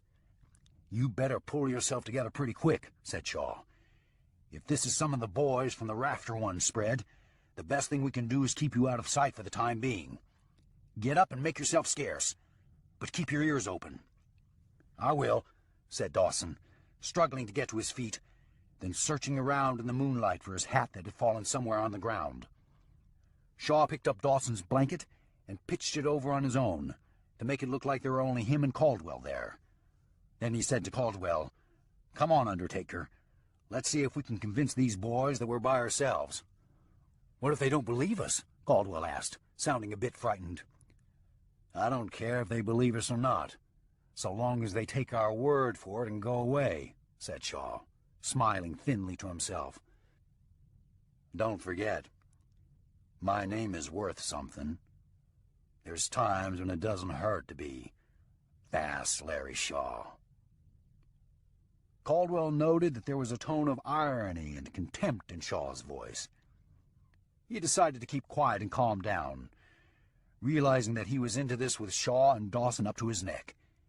He had to survive, and his best chance was to learn to handle matters the way these two did, he thought, with a lot more boldness and a lot less fear of the consequences. He followed Shaw to the edge of the clearing along the creek bank, where the two of them squatted down out of the moonlight in the dark shadow of a live oak along a thin, winding trail. After a moment of listening to the sound of horses moving quietly through mesquite brush, Shaw whispered, "They're on our trail, but they don't know how far away we are. You sit tight here. I'll be right across the trail. Don't shoot unless you have to. Like as not, I can talk them down." "What if there's too many of them?" Caldwell asked, regretting his words as soon as he said them. "There's always too many of them, Undertaker," said Shaw. He slipped away across the trail in the moonlight, then dropped out of sight. Caldwell felt his fear well up again now that he was alone in the dark. The sound of men with guns moving forward toward him in the night. A cold sheen of sweat formed on his forehead. He tried to prepare himself for a long, agonizing wait, yet it seemed like only a few seconds had passed when he heard Shaw's voice call out to the sound of the horses moving closer. "Hello, the trail," said Shaw, when he judged the riders to be within less than 20 feet away. "You've come close enough." A short silence passed. Then a voice replied. "I'm Martin Sullivan, the foreman of the Turkey Track Ranch. We're looking for the man who shot two of my drovers back at the Turkey Well station." "He's not here," said Shaw with finality. "What else can we do for you?" "We've got to take a look all the same," the foreman said. "I'm sorry you feel that way," said Shaw. "It tells me you're going to be hard-headed and make me empty this double barrel on you." A worried voice among the riders said, "Damn it, Sully. If that's Fast Larry, he'll do it too." "Pipe down, Ollie," said Martin Sullivan. "Let's all keep our heads here." "Now there's a good idea," Shaw called out, overhearing them. "Are you Fast Larry Shaw?" Sullivan called out. "I am," said Shaw. "Then you know it ain't you we're looking for. It's the other fella, the one who killed our boys." "That was an honest mistake, cowboy," said Shaw. "Your man took a second-hand bullet. Nobody meant for it to happen." "I've heard a half-dozen different accounts of it," said the foreman. "But now you've heard the truth," said Shaw. "What about our other boy?" the foreman asked. "Buddy Edwards didn't even have good sense. All he ever could do was stick a horse or pitch a calf." He knew one other thing, said Shaw. He knew how to point a pistol and commence pulling the trigger. Still, he didn't deserve dying like this, said the foreman. Take it up with God, cowboy, said Shaw. I don't aim to lose any more sleep over it. Turn and ride. We're staying on this trail, said the foreman. I want to hear how it happened from the man who done it. I'm telling you straight up. Nobody was out to kill them boys, said Shaw, cocking the shotgun hammer slowly, letting them be heard and considered. They were in the wrong place at the wrong time. End of song. Now, turn and ride. I can't do that, Shaw, said Martin Sullivan stubbornly. I know you're a big gun out of Somos Santos, but I'm afraid I'm going to have to... Hold it, said Dawson, appearing in the moonlight in the middle of the thin trail, facing the riders. Here I am. If you want to hear it from me, you're hearing it. Shaw whispered to himself. Damn it, Dawson. This is not the place to clear your conscience. I killed them both, said Dawson. God knows I didn't mean to, but I did it just the same. No matter whether you meant to or not, you killed them. As foreman of the Turkey Track Ranch, Rafter once spread, it's up to me to set things right, said Sullivan. He stepped down from his saddle. Let's get to it, he said, giving his horse a slight shove to the side. Mr. Shaw, since this has nothing to do with you, I'm hoping you won't have any grudge against me once it's over. A grudge against you? Shaw chuckled openly. Don't worry about me, mister. Once this is over, the only thing left of you is what your boys there carve on a plank head marker. I reckon there's a 50-50 chance the same thing is going to happen to him, said Sullivan, giving a nod toward Cray Dawson. Then you're a damn fool, Shaw said bluntly. Don't forget, besides your two cowhands, he also left one of Renfield's top gunmen lying dead and sent the other running. I realize that, said Sullivan, swallowing a tight knot that suddenly came to his throat. Seeing the man begin to weaken, Shaw continued. Here's something else you'd best realize. This man is Creighton Dawson, the fastest gun to ever come out of Somos Santos. But I reckon that means nothing to you. He backed his horse as if giving up in disgust, saying to Cray Dawson, All right, Creighton, go on and shoot him. He's not smart enough to live. Stay out of this, Shaw, said Dawson. I see what you're trying to do, but you're not going to stop it. I killed those two drovers, and I'll face up to it. Wait a minute here, said Sullivan, getting anxious and a bit confused by the talk between Shaw and Dawson. He reached up and scratched his head under his hat brim, keeping his gun hand away from his pistol butt. Then he said warily to Lawrence Shaw, You're from Somos Santos, ain't you? We're both from Somos Santos, said Shaw. We grew up there together, broke horses together, swam the creeks together, shot jackrabbits together. His eyes narrowed on the man in the moonlight. We learned to draw and shoot together. I said stay out of it, Shaw, said Cray Dawson. But Shaw continued, saying to Sullivan, When I tell you this man is going to kill you deader than hell, don't think I haven't given it close consideration. He looked at the other drovers, then said to Sullivan, You must have thought an awful lot of those two cowhands to be willing to die for them. I reckon that's admirable. He touched his fingertips to his hat brim. Adios. Having lost some of the heated urge to avenge his fallen cowhands, Sullivan looked troubled and bit his lip. Shaw, if you're saying this was all a mistake, I've said all I'm going to say. Shaw shrugged. If you want to die this way, it's not my place to stop you. He turned to Dawson, saying, Hurry up and shoot him, Creighton. Maybe the rest of these boys will drag him out of here. Let me get back to sleep. Won't you, boys? He asked the drovers. The men nodded as one. Sullivan turned and saw them. Then he said quickly to Cray Dawson, Mister, I've never heard of you, but if Fast Larry Shaw says you're the fastest gun out of Somos Santos, I don't reckon anybody can blame me for not wanting to face off with you. Especially with them two boys' deaths being an unfortunate accident, so to speak. Not knowing what to say, Cray Dawson stood staring silently, his hand relaxed but still close to his gun handle. Looking at the drovers behind him, then at Lawrence Shaw, then back to Dawson, Sullivan said, "I believe I'm going to ride away from here and call this thing square, if it's all the same with everybody." "You'd be wise to do so," Shaw said quietly. Jetson Caldwell watched as if in awe as the foreman stepped back atop his horse in silence, backed it, turned it, and led his men away, one of them lifting a coiled rope from his saddle horn and flinging it to the ground. When the riders had vanished from the moonlight back into the night, Caldwell slipped over, picked up the rope, and brought it to Shaw and Dawson. "Look," he said in a hushed tone. "They'd already tied a hangman's knot in it." "There you have it, Creighton," said Shaw, taking the rope and shoving it to Cray Dawson. "It looks like one way or another, your newfound reputation as a gunman just saved your life." Instead of taking the rope, Dawson took a step backward, letting it fall to the ground. "I've got no reputation, Shaw. I'm not a gunman. You had no right interfering." "I had every right interfering," said Shaw. "You're riding with me, watching my back.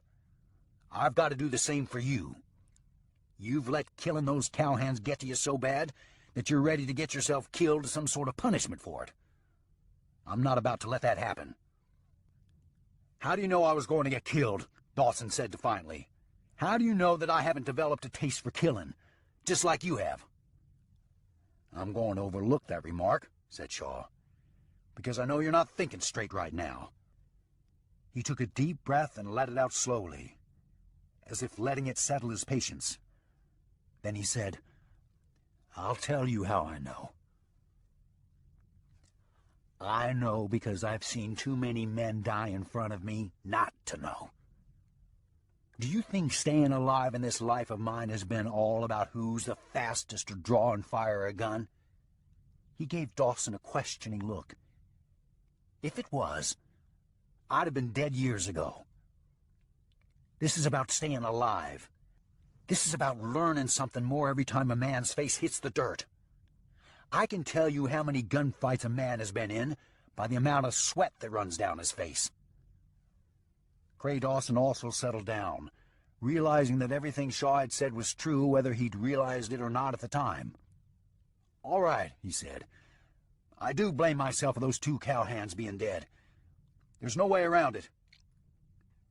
"This place I live in, somebody dies every day," said Shaw. "Get used to it before it gets you killed." "I can't get used to it, Shaw. At least not the way you have," said Dawson. "I'm not a part of it like you are. I'm here to take vengeance the same as you.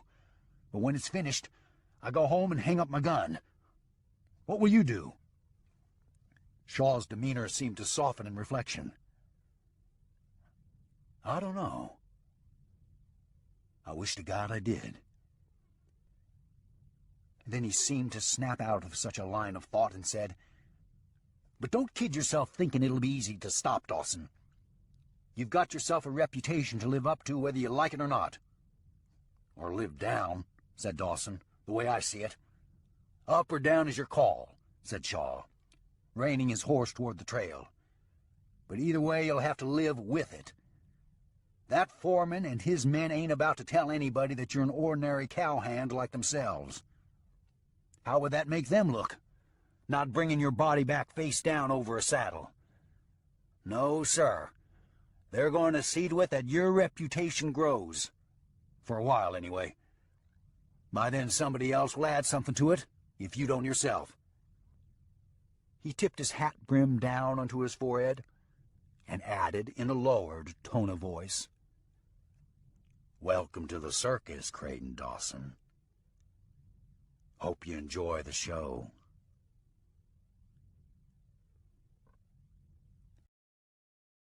Chapter 16. In the spare room behind the doctor's office, Lizzie Carnes turned her nose away and picked up the bloody, discarded gauze bandage from the nightstand beside Sammy Boy's bed. She dropped the soiled bandage into an empty washpan to be thrown away. "I think you're going to kill yourself if you don't take more time to let this wound heal," she said to Sammy Boy White, who sat on the side of the bed, looking woozy and drained. "This wound will heal just as well on horseback as it will on a feather bed," Sammy Boy said, stifling a groan as he stretched his right arm and tried to loosen the tight pain in his badly bruised chest. "I'm breathing all right now. The doctor says, as young as I am, I'll heal up quick. I can't afford to let this opportunity slip past me." Lizzie shook her head. "I swear it makes no sense to me. All this killing just to see who kills the other the quickest." "You're a woman, Lizzie," said Sammy Boy. "If you don't understand it, maybe it's because you ain't meant to understand it." He gestured toward a chair and said, "Hand me my shirt. Help me get into it. Time is slipping away from us." "You were going to say whore, Sammy," said Lizzie. "But being a whore doesn't make me stupid." She snatched up the shirt and tossed it to him. "It doesn't make you real smart either, does it?" Sammy replied, grinning, catching the shirt and shaking it out with one hand. "The thing is, I've got a chance here to make something out of surviving that gunfight with Fast Larry Shaw." Whether he knew it or not, Shaw just opened a big door for old Sammy Boy. "I'm going to take advantage of it. I'm going after him." Lizzie looked puzzled.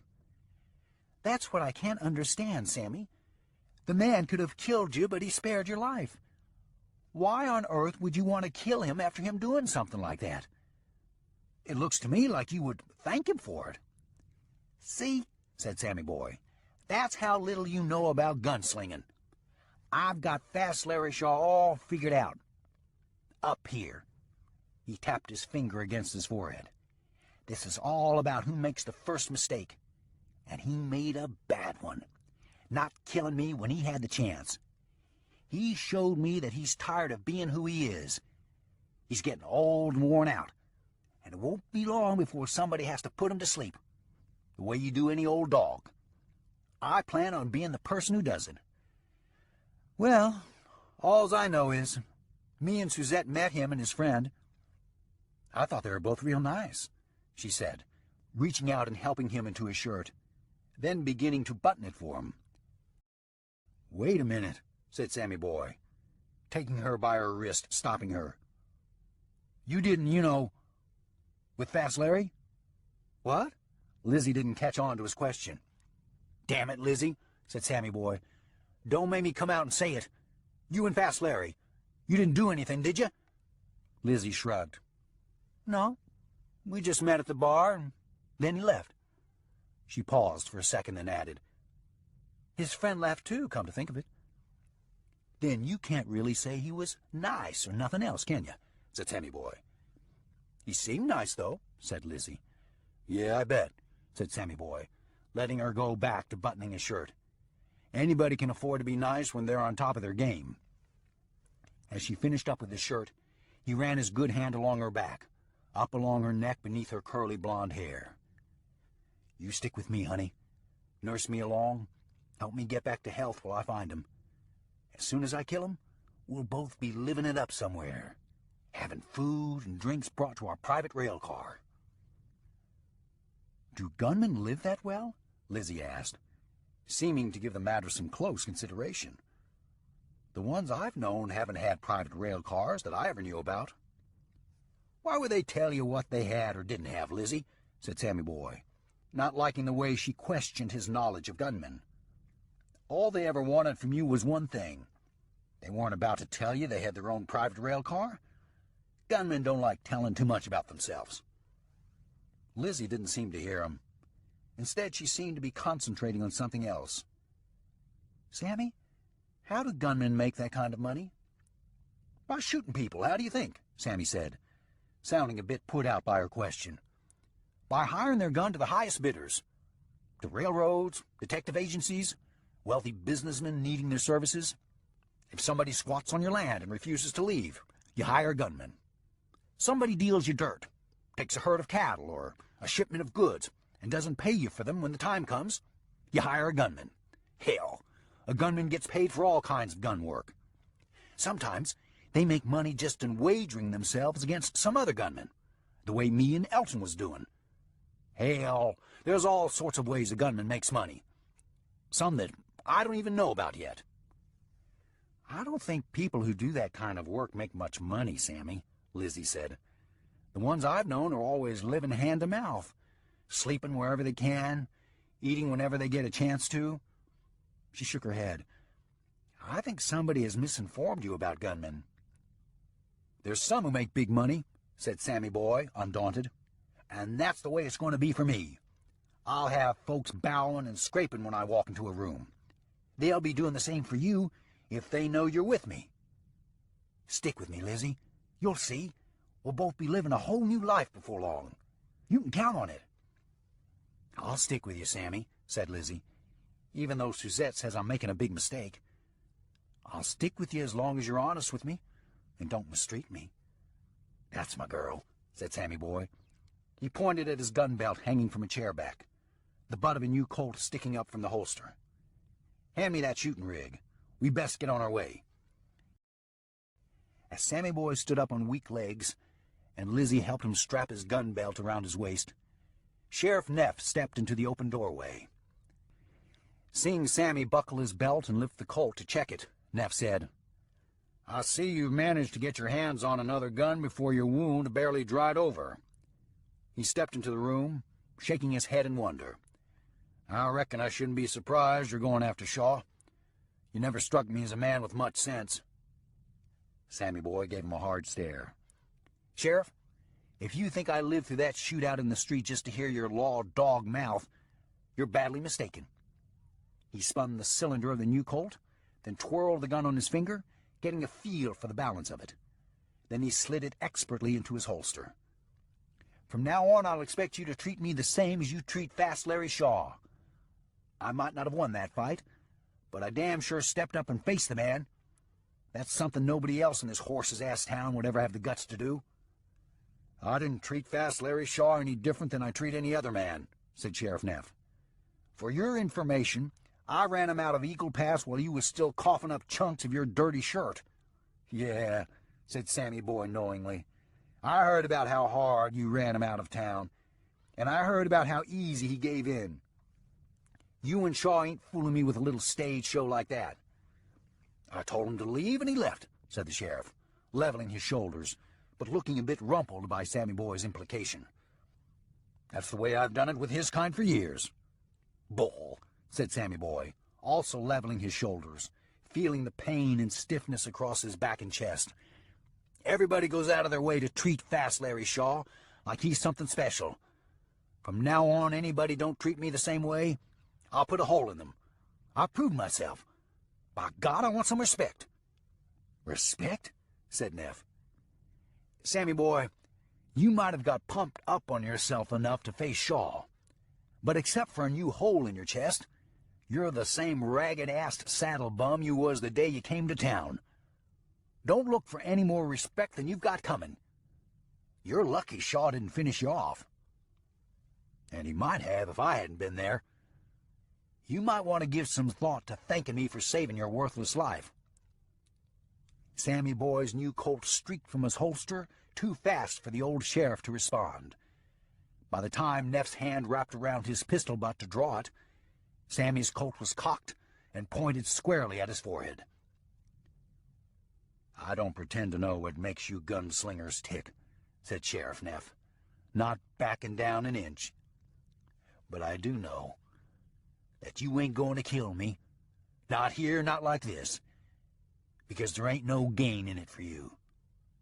You need to show people how fast you are, not how stupid. Pull that trigger and I can promise you that whatever future you might have had shooting men down in the street is going to stop with one hand jerk on a hangman's rope. Sammy Boy White calmed himself down and managed a thin smile, uncocking the pistol and twirling it into his holster. Lucky for you, I'm in a hurry today, old man, he said. "Else I'd kill you just to prove you wrong. Sammy, I'm telling you the same thing I told Shaw. I want you to get yourself out of my town and stay out," said Neff, carefully keeping his gun hand away from his pistol butt. Sammy's smile widened but became no friendlier. "Since I was just getting ready to leave anyway, the same as Fast Larry Shaw was when you ran him out, all I can say is, 'Yes, sir, Sheriff. I'm on my way.'" He chuckled, looking at Lizzie, saying to her, "You run on over to the livery stable and bring us horses. I'll be waiting when you get back." "All right, Sammy," said Lizzie, avoiding Sheriff Neff's eyes as she slipped past them and out through the open door. "For God's sake, Sammy boy," said Neff in disgust, once Lizzie was out of hearing range. "It's bad enough you're in such a hurry to get yourself killed. Why on earth are you dragging that poor soul along with you? Lizzie's dumber than a stump.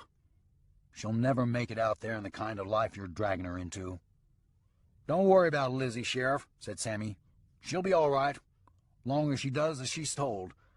I'll take care of her, Sheriff." "I hope you do," said the sheriff. "Oh, I will," Sammy grinned. "I've always thought it might be nice having a partner who'll snuggle up to me at night. See? If it hadn't been for Shaw shooting me and me needing taken care of, I never would have hooked up with Lizzie. She was just looking for a man with promise, and all I need is some nursing along." "You ought to be ashamed of yourself if you mistreat her," said the sheriff. "Any fool can see the poor girl has had a bad enough life already. Why in the world would you want to make it worse for her by putting yourself in her life? You just can't stand the thought of me getting what she's got for free when everybody else in this town has had to pay for it," said Sammy boy. "If you cared so much for this poor girl, why was she having to be a whore to every cowhand and tramp passing through this town?"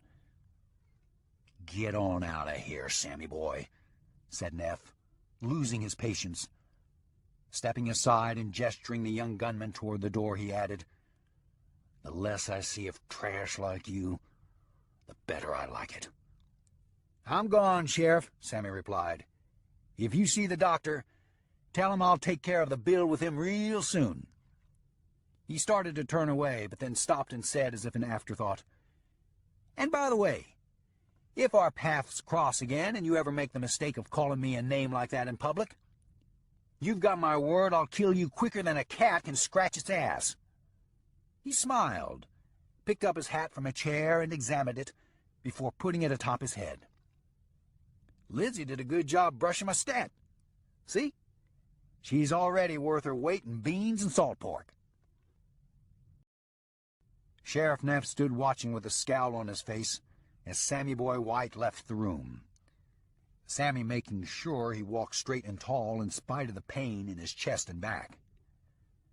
"Trash is one of the best names I could have called you," the sheriff whispered to himself. On the street out front of the doctor's office, Sammy Boy met Lizzie as she came from the livery stable, leading 2 horses by their reins. Sammy chuckled to himself, seeing her struggle with the big animals, and at the same time try to keep her hemline hiked up off the dirt street. "Why didn't you ride one and leave the other, Lizzie?" he asked, taking the reins to the better-looking horse from her. "I will next time," Lizzie replied sincerely, shoving a loose strand of hair back from her face. Raising his foot to the stirrup, Sammy Boy stopped at the sound of Fat Man Hughes calling out, "Not so fast, Sammy Boy." Judging the tone of Hughes's voice, Sammy lowered his foot from the stirrup and turned to Lizzie, saying quietly, "Take the horses back a few feet." "What?" Lizzie asked, unsuspecting. "Why?" "Damn it, just do it," Sammy Boy hissed. Lizzie took the reins from him and pulled the 2 horses to the side, but not as far away as Sammy would have liked. Sammy turned and faced Fat Man Hughes and 2 of his bet collectors, C.W. Oates and Calvin Meadows, the 3 of them stopping in the street 15 feet away. Oates and Meadows wore flat, nasty grins on their faces, but Fat Man Hughes was solemn, strictly business. "What can I do for you, fat man?" Sammy asked, already seeing that this was a standoff of some sort. Hughes laughed under his breath, saying to his two gunmen, "Hear that? Asks me what he can do for me. That's damned considerate of you, Sammy." C.W. Oates and Meadows also laughed slightly, both keeping their eyes on Sammy Boy, their thumbs hooked in their gun belts.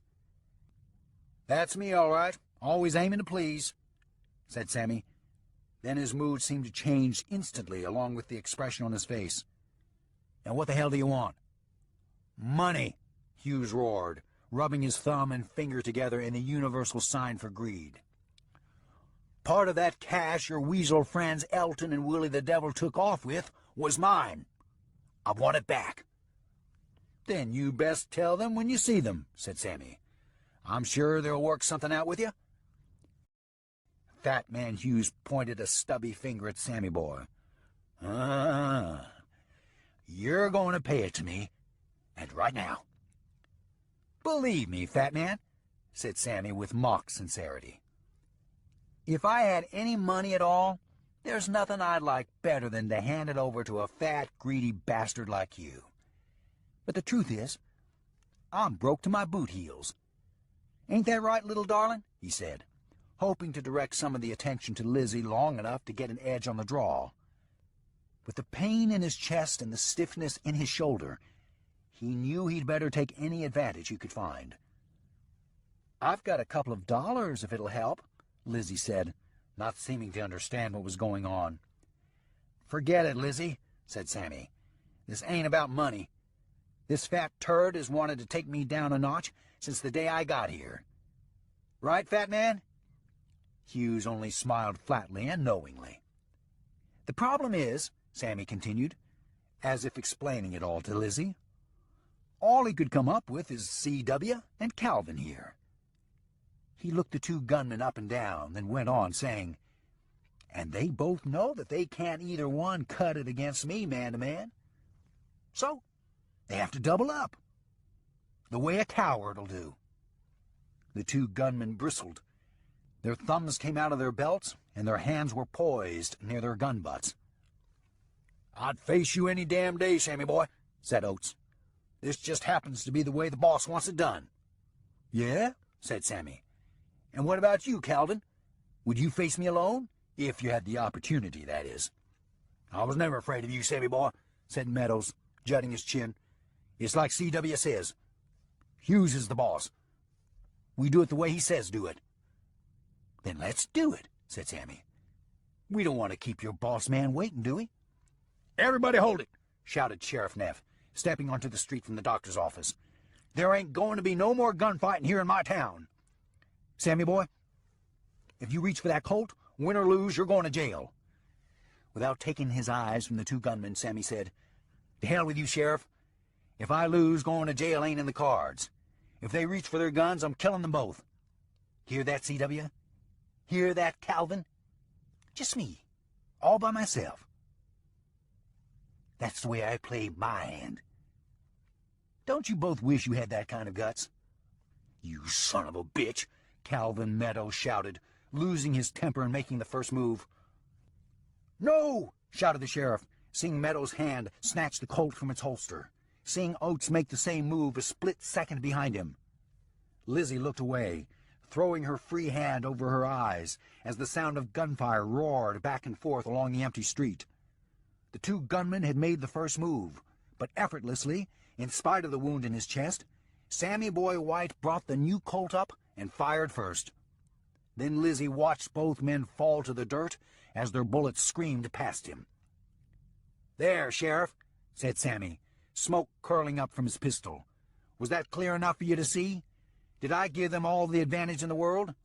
Did they make the first move?" "Look out, Sammy!" Lizzie screamed.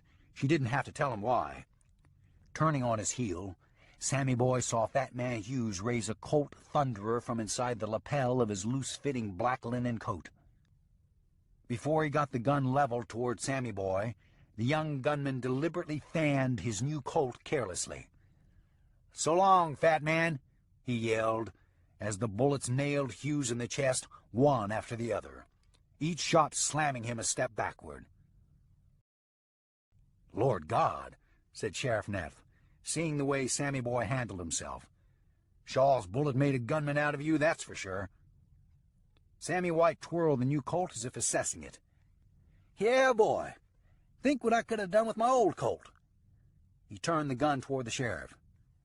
"Any problems with how this happened, Neff? If so, get us said." "No, Sammy," said the old sheriff. "I have to admit, those two called the play. So did Hughes. You did it in self-defense." "That's what I like to hear," said Sammy, stepping over to Hughes's body, bending down, reaching inside his coat, and jerking out a thick roll of money. He stood up holding the money in his hand for the sheriff and the gathering townsfolk to see. "Hughes has no family here, nobody to leave this to. I'm taking it." He turned to the sheriff, the smoking pistol still in his hand, and said, "That is, unless the sheriff here has any complaints about it."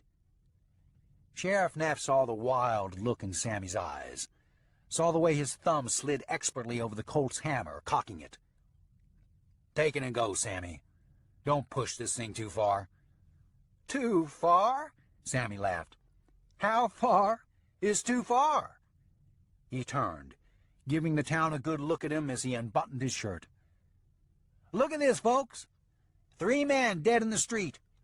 All 3 of them against one of me. Everybody see this? And look," he said, spreading his shirt open, showing the blood-stained bandage on his chest. "Me, with a bullet wound still healing." He turned back and forth slowly. "Any question who the real gunman is?"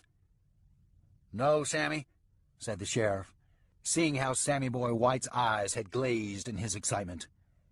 "You was faster than anything I've seen in a while. That's a fact." "Damn right it's a fact." Stuffing the money inside his shirt, Sammy shouted along the street. "Here's something you can all tell your grandchildren about. You're all looking at the man who's going to outshoot Fast Larry Shaw." Mounting his horse, Sammy rode away quickly, Lizzie right behind him, waving back as if telling the whole town goodbye. No sooner than the two were out of town, a townsman came forward and, looking at the bodies on the ground, said, "Lord have mercy. There'll be hell to pay when that boy catches up to Shaw." Still staring in the direction of the rising dust, Sheriff Neff replied, "Oh, that boy ain't going to catch up with Fast Larry. Hell, didn't you notice? He ain't even headed in the right direction. I expect he'll run that little whore ragged, going from town to town, telling his gunfight story, showing that wound off till he gets another one, or runs out of steam. I don't know, Sheriff." The townsman rubbed his chin, still looking at the bodies in the dirt. "He is a terror with a gun." "Yep, he is," said the sheriff. "He's fast enough that nobody's going to put another bullet in him for a while. He's learned to pick his fights wisely. But take my word for it, he won't go looking for Lawrence Shaw. He'll just spend the rest of his life pretending he is. Shaw gave him a reason to live." The sheriff smiled. "What happened here will keep him fueled for a long time to come." "Then I worry about that poor girl, Lizzie," said the townsman. "I do too," said Neff with a trace of a grin. "For all the time she's going to have to listen to Sammy's gunfight over and over. But other than that, she'll be all right.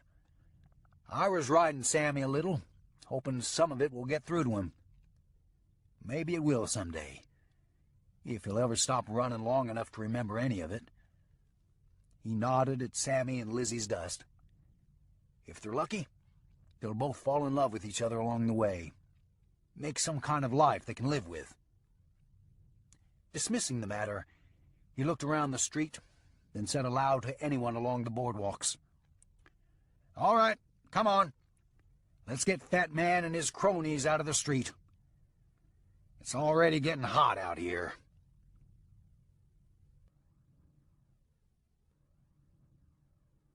Part 3.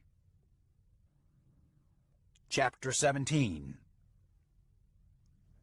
"What can I do for you, Mayor Bland?" Barton Talbert asked, the stoop-shouldered man standing before him.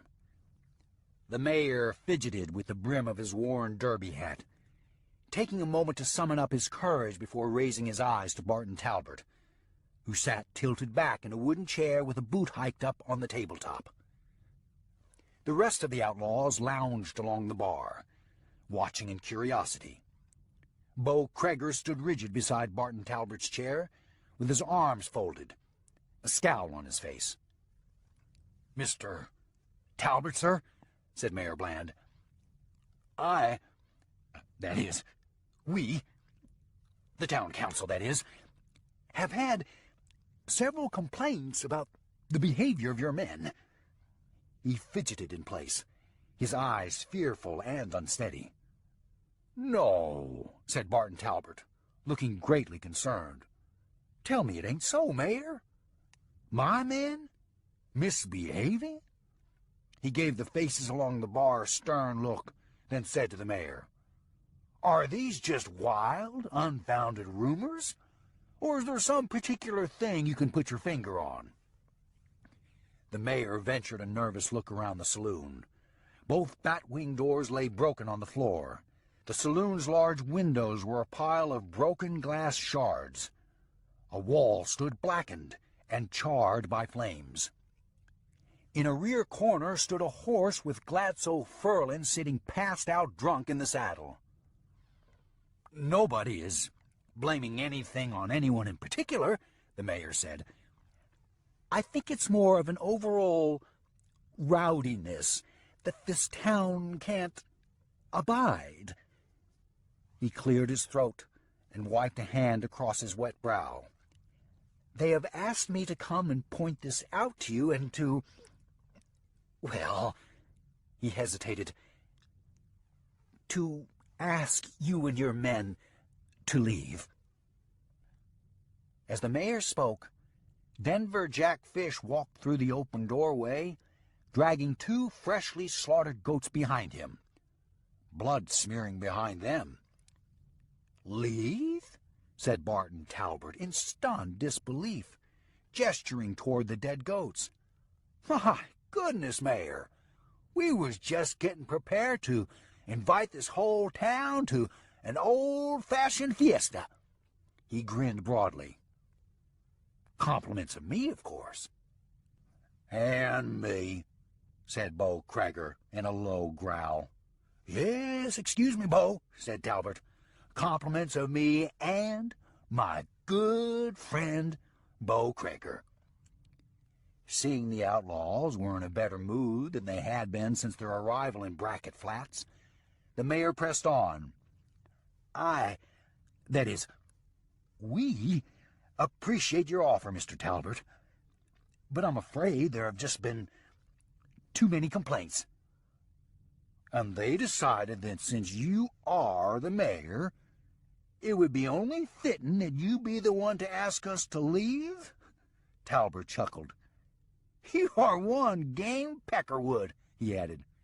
"I have to give you that." "Mr. Talbot, we're just a peaceable little town here. We'd like to welcome everybody, but you have to admit, this is a pretty unrestrained group of men you have riding with you." "Unrestrained?" blurted Jesse Turnbull through his thick, tangled black beard, jumping out from the bar as if prepared for a gunfight. "Nobody calls me unrestrained and lives to tell about it." "Easy there, Jesse," said Talbot, raising a hand toward him as if to hold the outlaw back. "I don't think the mayor meant to single you out. Did you, Mayor?" Mayor Bland looked terrified. "Oh, no, indeed. I'm referring more to an overall disruptive attitude." "Disruptive attitude? Now you're stepping on my toes," said Denver Jack Fish, dropping a rope he was using to string up the goat carcasses. He stepped forward, wiping his palms on his trousers. "Boys, boys," said Talbot in a mock show of trying to calm the men. "Let's not allow the mayor's fit of cruel name-calling drive us to rash violence. I certainly didn't mean to call anyone a cruel name, said Mayor Bland. His face had turned chalk white beneath a deep layer of sweat. Of course you didn't, said Barton Talbot. I can see this is not exactly your area of experience. Then he said to the men, I'm sure the mayor is new at this sort of confrontation. Well, yes, the mayor said, sweating heavily, rounding a finger in his white shirt collar. If we had a sheriff, I believe he could better express what I'm trying to communicate. There's the problem, all right, Talbot butted in. There's no sheriff here.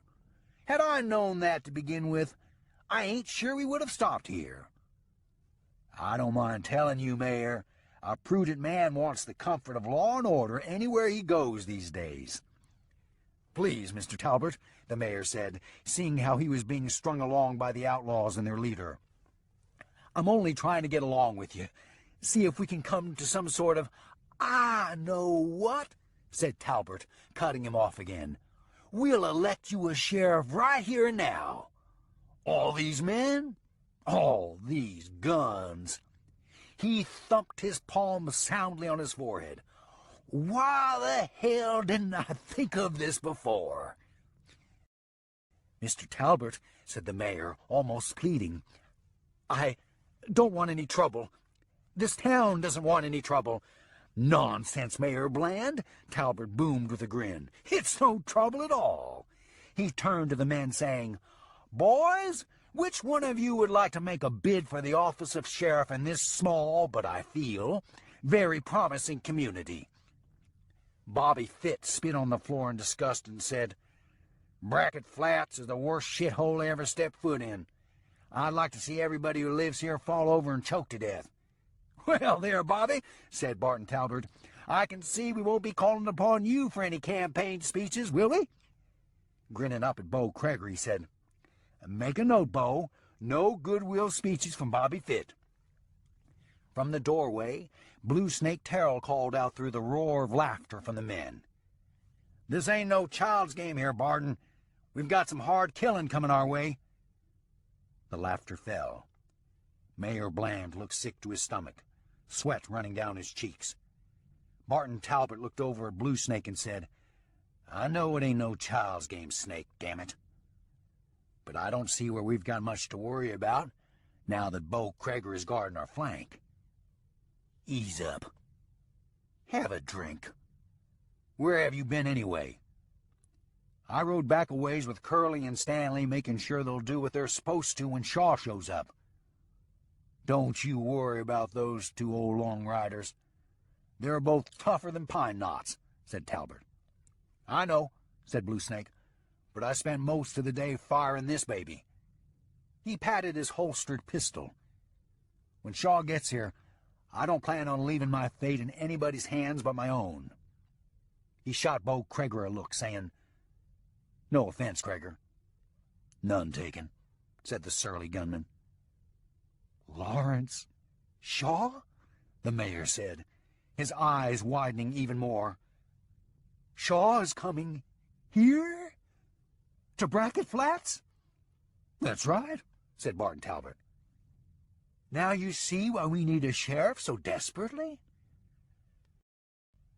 Mayor Bland only stared, unable to respond for a moment. Finally he said, Fast Larry Shaw isn't a troublemaker. I've never heard of him having any trouble with the law. Not yet, you haven't, said Talbot, standing as he spoke, and walking over to where Gladso Furlin sat in his saddle in a drunken stupor, a whiskey bottle standing between his thighs. But then Shaw hasn't yet met our new sheriff here. He gave Gladso's horse a slight nudge on the rump, sending it forward with Gladso wobbling in the saddle. A new roar of laughter rose up from the men as the horse walked calmly out the door, Gladso tilting dangerously to one side. I better go get him before he breaks his damn neck, said Gladso's brother, Harper, hurrying from the saloon. Turning to Mayor Bland, Barton Talbot said, He ain't looking too spry right now, Mayor. But once he sobers, He'll be a sheriff this town will be proud of." Laughter erupted again. At the bar, Blue Snake poured himself a shot of rye and tossed it back, saying under his breath, "Damned fools. Fast Larry Shaw's gonna walk right through the lot of them." Seeing the look on Mayor Bland's face, Barton Talbot looped an arm over his shoulders and said, "You think you've seen some unrestrained behavior? Hell, Mayor, this little fiesta wing-ding ain't even started yet." He drew the mayor closer, saying into his ear, "I know there's some young women lives in this town. Now, where have you got them hiding?" "No, honestly, there are no young women here. Only the ones you've seen," said Bland. "I'm afraid you're mistaken. We're not hiding anyone." The mayor winced at the feel of the cold metal gun barrel suddenly pressed against his ear. "Don't lie to me again, Mayor," Talbot growled, "or I'll clean your ears with this .45. Then we'll all go ask your wife. I bet she'll tell us if we ask her polite-like. Don't you think so?" At the crest of a dry creek bed, Cray Dawson stood up in his stirrups for only a second and gazed up across the higher edge of broken land on the far side of a wide, sandy basin dotted with mesquite and creosote brush. When he sat down, Jedson Caldwell started to rise up and take a look for himself, but Shaw said, "Stay put, Caldwell," causing him to sit back down in his saddle. "I didn't see anything worth seeing," said Dawson, as if to satisfy Caldwell's curiosity. Jedson Caldwell waited, hoping someone would explain why he shouldn't rise up and take a look. Shaw poured a thin trickle of water onto a wadded-up bandana and pressed it to the back of his neck. "That's known in these parts as Sidewinder Ridge," he said, nodding toward the distance where a white, piercing glare of sunlight mantled a long ledge of jagged earth. Years ago, one Texas Ranger held back a band of Comanche for 3 days from a position along that rim. He had a Henry rifle and a Patterson Colt. It's an easy place for a good rifleman to pick your eyes out.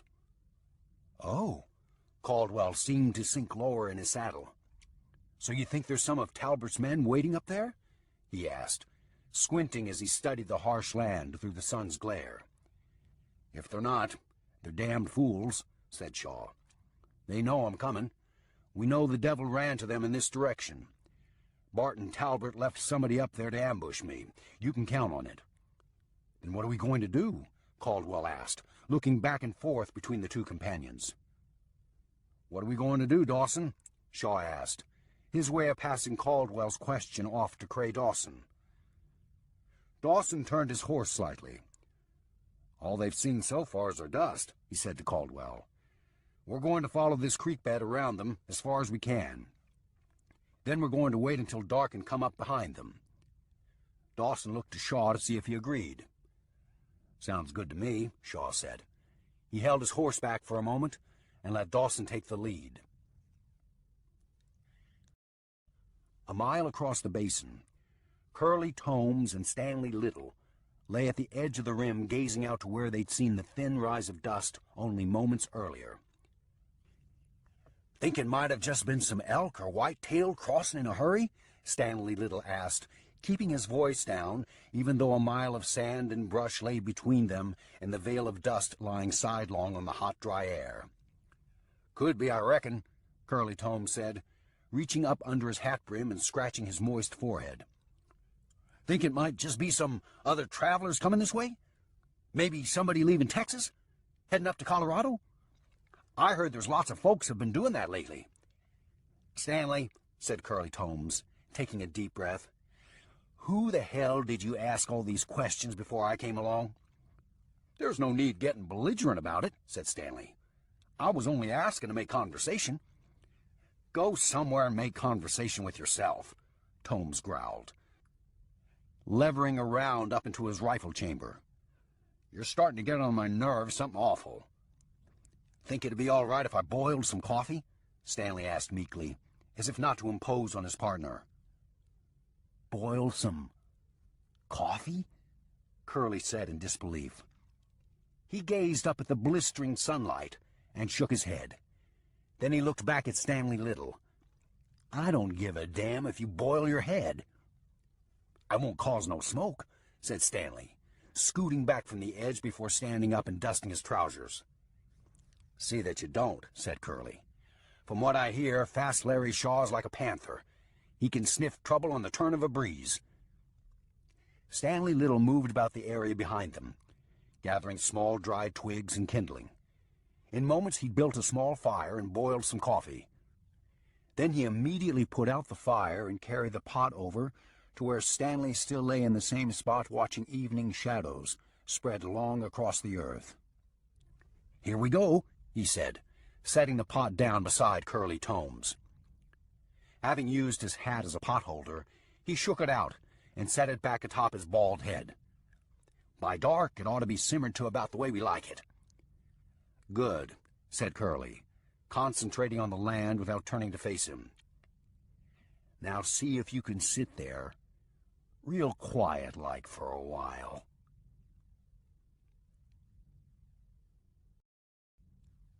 Chapter 18. In the moonlight, Jetson Caldwell held the horses while Lawrence Shaw and Cray Dawson worked their way silently through the brush toward the edge of the basin they had circled in the darkness. Against a short rock sticking up from the sandy earth, Shaw lifted his Colt from his holster and checked it as he said almost in a whisper, "Do you think we ought to send Caldwell on his way before we catch up to the whole Talbot gang? It might keep him from getting killed." "I think Caldwell has to make up his own mind," said Dawson, also raising his pistol and checking it in the clear moonlight. "I don't know why he rode with us to begin with," said Shaw. "I can't figure the man out. And I don't like riding with a man I can't figure out." He kept the Colt in his hand after checking it, instead of slipping it back into his holster. Looking at Shaw as he finished checking his gun, Dawson said, "Then I reckon that means you've got me figured out pretty good?" "You never was hard to figure out, Cray Dawson," said Shaw. "Besides, you and I was good friends years ago. There's some people who don't change much over the years." "Maybe I haven't changed much since we were friends chasing brush-tailed mustangs together," Dawson offered, also keeping his Colt in his hand. "But things have happened in my life. Things that were just as important as you going off and making a big reputation for yourself." "I didn't mean it like that," said Shaw. Trying to dismiss the subject, he said, "Come on, let's get on up there, see how many there are." "Shaw," Dawson said, not allowing himself to be put off, "we still ain't talked things out." "Keep your voice down," Shaw said, hearing Cray Dawson speak above their whispered tone. "They'll hear you." Lowering his voice again, Cray Dawson said, "All right, but I want things straight between us, Shaw." "They are," said Shaw bluntly. "You might not realize it, but things are straight between us." "Damn it, no, they're not," Dawson hissed to himself. Seeing Shaw had already started moving away through the cover of brush, he arose from against the rock in a crouch and hurried along silently behind him. When Shaw stopped again, this time behind a stand of creosote and the bone-dry remnants of a juniper bough, they were too close to the outlaws for Dawson to risk saying a word.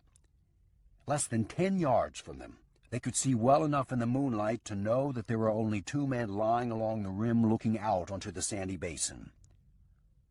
Shaw inched forward. Dawson followed until they were close enough to hear the 2 men talking quietly. "I wouldn't say so to his face," said Stanley Little, "but to me, Barton and Blue Snake are going about this thing with Shaw the wrong way." "Yeah," said Curly Tomes, with a trace of sarcasm. "I suppose you would have a better way of handling a big gun like Fast Larry Shaw?" "Yes, I think I would," said Stanley. "If I was Barton Talbot, I would look up Fast Larry Shaw face to face, tell him how it all happened, and let the chips fall where they will, so to speak. Take my punishment, if I had any coming." "Sure you would, you lying dog," Curly chuckled, You was there when it happened. So was I. Why don't we go find Shaw and explain it? Let the chips fall where they will, so to speak. That would be about the same, wouldn't it? No, it wouldn't be, said Stanley, because Talbot and Blue Snake are the ones running this bunch. They're the ones responsible for what happened. You're wrong there, Pard, said Curly.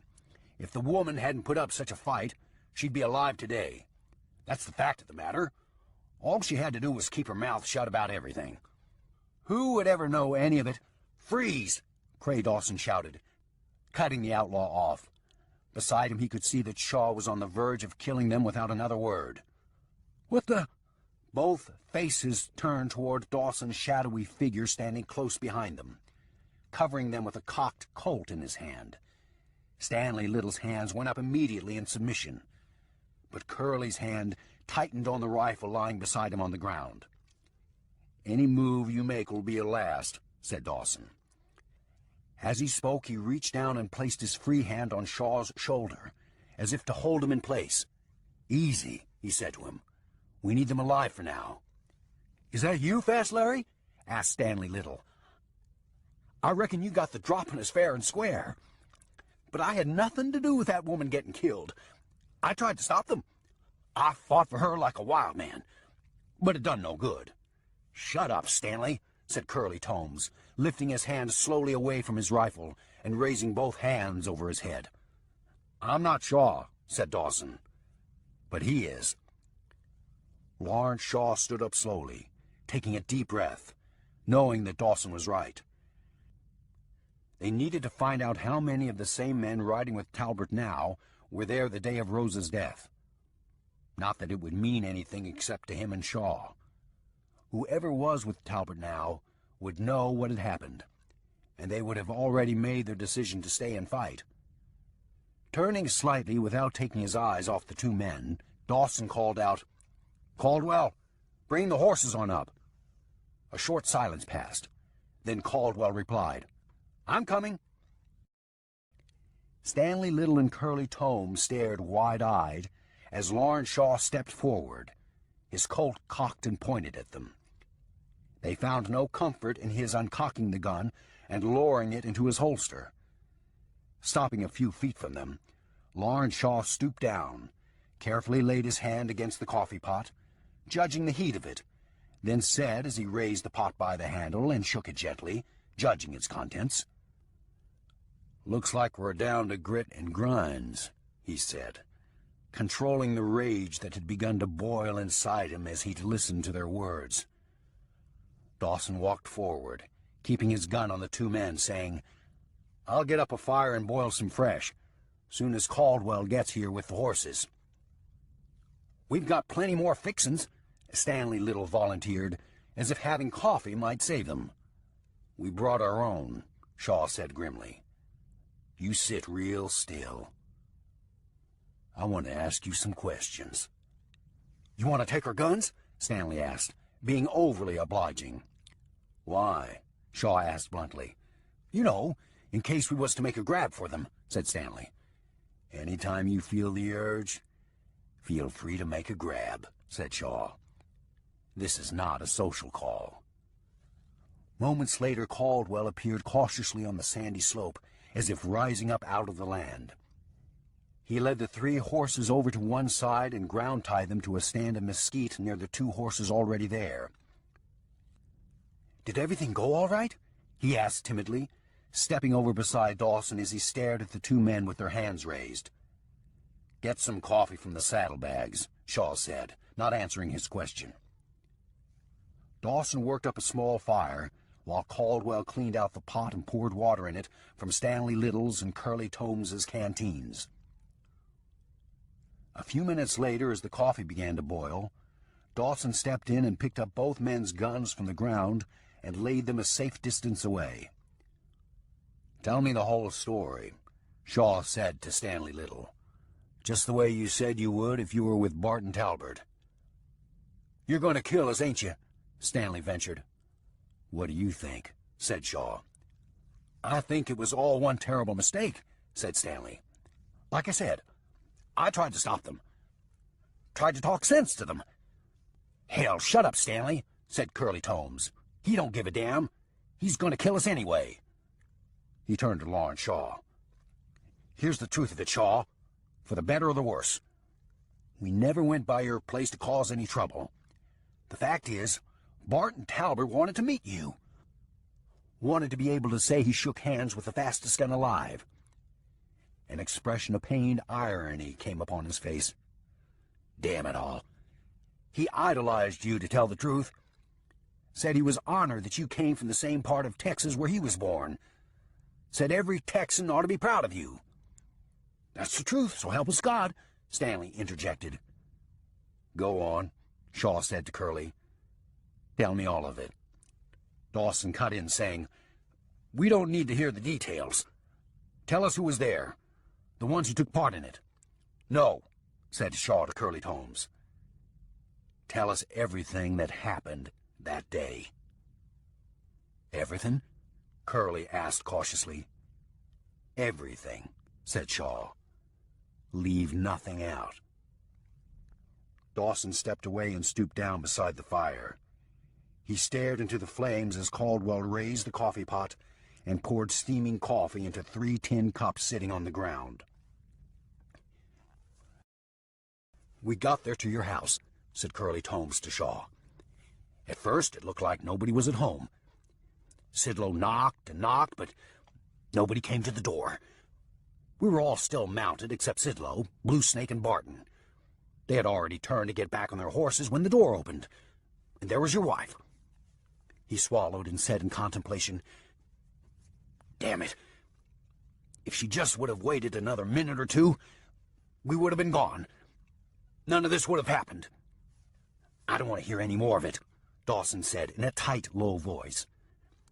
"Then step away from the fire," Shaw said to him. "No," said Dawson. "I'll stick. If you're here, I'm here."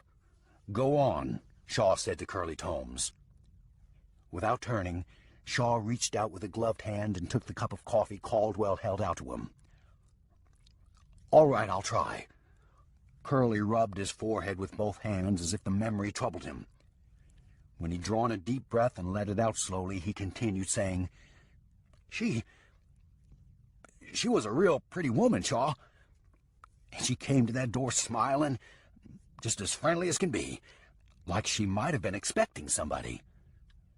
Shaw bit the inside of his lip, recalling how in his last telegram he told her he was on his way home. "Go on," he said again. "Anyway, her expression changed the minute she saw Barton Talbot and us," said Curly. "Barton tried to explain to her that he was just there to meet you, and nothing else. But she was real suspicious. Told him it wasn't the first time somebody came by there looking for you. Said she was telling him the same she told all the others, to get off the place and stay off. Then she tried to slam the door, but Sidlow shoved his boot into it and kept it open. Then the woman, your wife, that is, she got hard to handle. Started screaming at Sidlow and Barton. She wouldn't shut up long enough for Barton to even apologize." Stanley Little cut in, saying, "That's when Barton and Sidlow went nuts. Sidlow hauled off and kicked the door in. I hollered and tried to stop him, but he didn't listen to me." "That ain't true," said Curly. "Well, most of it is, except you didn't say a damn word. Neither did the rest of us. We let that poor woman die. Never done a thing. Some of us even took advantage." "Stop it, damn it to hell!" shouted Cray Dawson, slinging his coffee cup away, coming to his feet. "Get back, Dawson," said Shaw. He held out a hand as if to stop Cray Dawson from going past him to attack Curly Tomes. "I'm just telling you the truth like you asked," said Curly, looking concerned about Dawson. "I know," said Shaw. "Go on." He shot Dawson a flat stare that told him to get back and stay back. Dawson relented, stepped back, and stooped down beside Jetson Caldwell near the fire. Curly swallowed again, then said, She took off running through the house. But Sidlow ran after her. I swear, Barton and Blue Snake tried to stop him, but it was too late. There was a gunshot, then Sidlow hollered out that she had a gun and shot at him.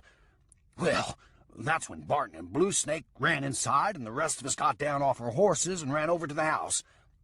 There was another shot. Then Sidlow, or Blue Snake, one, got the gun away from her and dragged her outside. She was kicking and screaming like a wildcat. Barton tried to calm her down, but she scratched his face.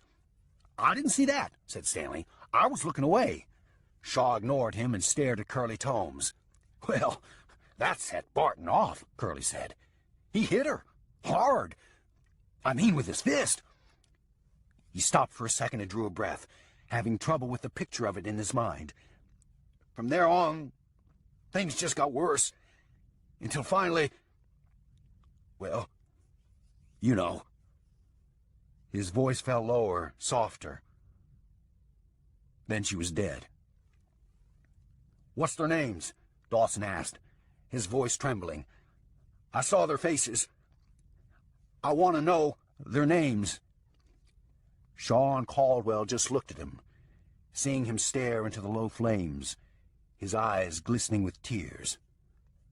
"Tell us," Shaw said, his voice sounding calm and unaffected compared to Cray Dawson's. Curly Tomes nodded. Then he took a minute to think about it and said, "There was Denver Jackfish, Jesse Turnbaugh, Bobby Fitt, the Furlan brothers, Harper and Gladsoe, Blue Snake Terrell, and, of course, Talbert and Sidlow." "And us," said Stanley. "Don't forget us." "Shut up, Stanley," said Curly. "You ain't gaining nothing for yourself." He considered it.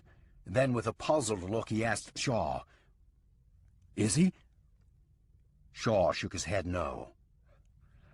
"I didn't think so," said Curly with finality. "Who else has joined them besides the devil and his new partner?" Cray Dawson asked. "That's about all," said Curly Tomes, addressing Shaw. "Willie the Devil came riding in the other day with that scarecrow-looking fella. Said Shaw had killed Donald Hornetti and was on a rage. Coming our way." "I never liked Donald Hornetti much anyway," said Stanley. As they'd all talked, Stanley had managed to scoot a bit closer to Shaw, as if they were old friends who hadn't seen each other for a while. Ignoring Stanley, Shaw asked Curly, "Are they still in the same place where the devil met them?" "Yep, they're still in Brackett Flats," said Curly. He shrugged. "You can be there by morning if you've a mind to." "Who's their gun?" Shaw asked pointedly, studying Curly's eyes to see if he was telling the truth. "Their gun? I don't know what you mean," said Curly. "They wouldn't be there waiting unless they had somebody who thought they could take me." "Who is it? Mad Albert Ash? Teddy Roach?" He continued to search Curly's eyes. "Hell, what's the use?" said Curly. "Barton's got Bo Crager siding with him and Blue Snake." "Bo Crager," said Shaw, trying to pull up the name and face from his memory. "He shot a man once for calling him slick, didn't he?" "Damn," said Curly, impressed by Shaw. "I'd plumb forgot about that. But yes, he did, now that you mention it. He sure hated that name." "Slick Bo Crager," said Shaw. "He carries a pair of Colts instead of just one like everybody else, right?" "No, he only wears one," said Curly, seeing that Shaw was testing him, "unless I'm miscounted." Shaw only nodded.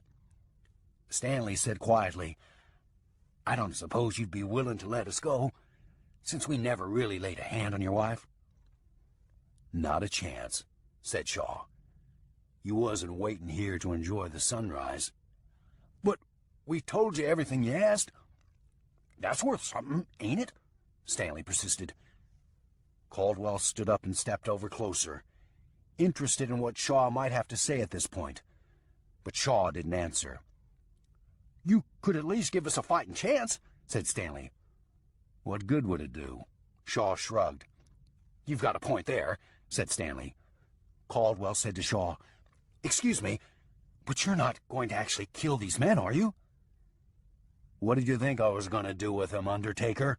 Shaw asked, turning his attention slightly toward Caldwell.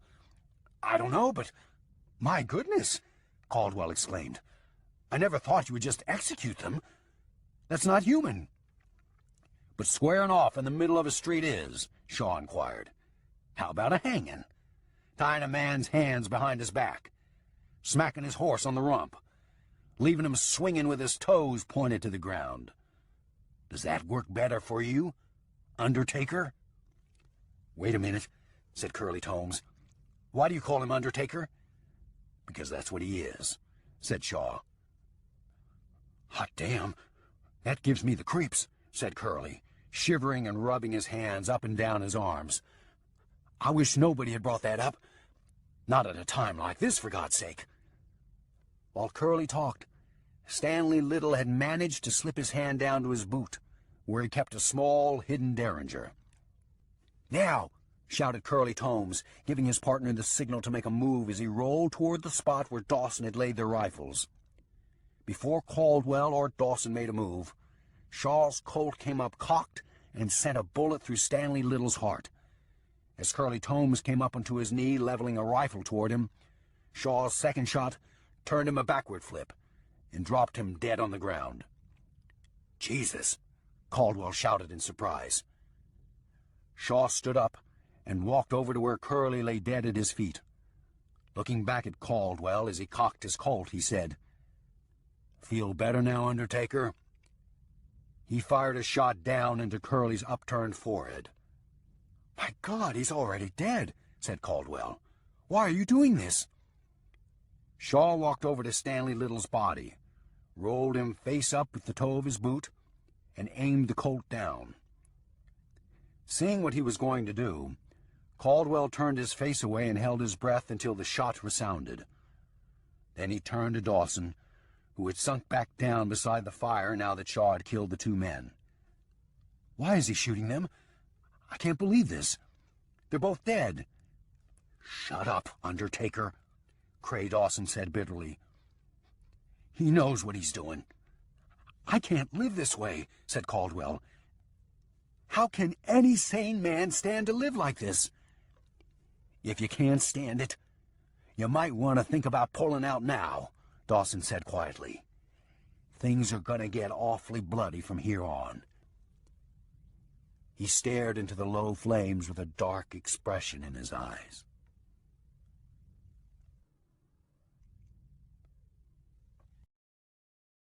Chapter 19. Willie the Devil sat upon the edge of the bar, writing down bets on strips of paper with a pencil stub. He looked at the short line of townsmen who had ventured out of their homes once they'd heard that Lawrence Shaw was on his way to town. Willie the Devil wasn't about to mention that it was all speculation at this point. If Shaw showed up in Brackett Flats, things would start happening pretty fast. The Devil wanted to make sure he had all bets covered. "I think it speaks well for this town, these gentlemen participating in our little fiesta get-together, which will be getting underway shortly," Willie the Devil said, raising his voice for all to hear as he spoke to Elton Minton. Elton stood at the bar, taking money and stuffing it down into a tin cash box. Then, speaking directly to the townsmen, Willie said, "Everybody tell us clearly who you intend to bet on. We want no mistakes. We want nothing but satisfied customers." In the front corner of the saloon, a small Mexican band had quickly formed. Racy guitar and accordion music swelled in the ceiling rafters amid a cloud of cigar smoke. Most of the townsmen looked frightened at being there among members of the Talbot gang. They left as soon as they had their bets placed.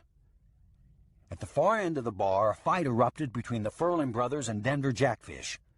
A couple of townsmen left their place in line and scurried from the saloon, one leaving his hat behind when it sailed off his head. A death-like silence fell over the place when Denver Jackfish drew his big Russian .45 and blasted a hole through Harper Furlan's foot. Before Gladso could respond on his brother's behalf, Denver Jackfish backed away with his pistol aimed at the tin sheriff's badge on Gladso's chest. No sooner had Fish disappeared out through the doorway, and Gladso began attending to his brother's wounded foot, than Willie the Devil waved his arms frantically to get the band playing again, shouting, "Nothing to worry about, gentlemen. Just a little glimpse at the kind of action we're gonna see between two top gunmen once Fast Larry Shaw arrives." "That dirty son of a bitch blew my toe off," Harper Ferlin shrieked. But the end of his words was drowned out by the boom of a big bass guitar and the squeal of the accordion. Willie the Devil stepped along the bar quickly and said to Gladso, "Get him out of here before he drives off the betters." "Go to hell, Devil," Harper shouted, as Gladso pressed a wet bar towel on his bleeding foot. "Yeah, get away from here, Willie," said Gladso. Thumbing the badge on his chest, he added, "One word from me, and your betting is over." Willie the Devil shook his head in disgust and turned back his end of the bar, saying to himself, "The stupid bastard thinks he really is a sheriff." Outside the saloon, Barton Talbert, Blue Snake, and Bo Kreger looked on as Denver Jackfish left the saloon, looking back over his shoulder, shoving his big Russian down into his holster. He stopped at the corner of an alley within hearing distance of Blue Snake, Kreger, and Talbert.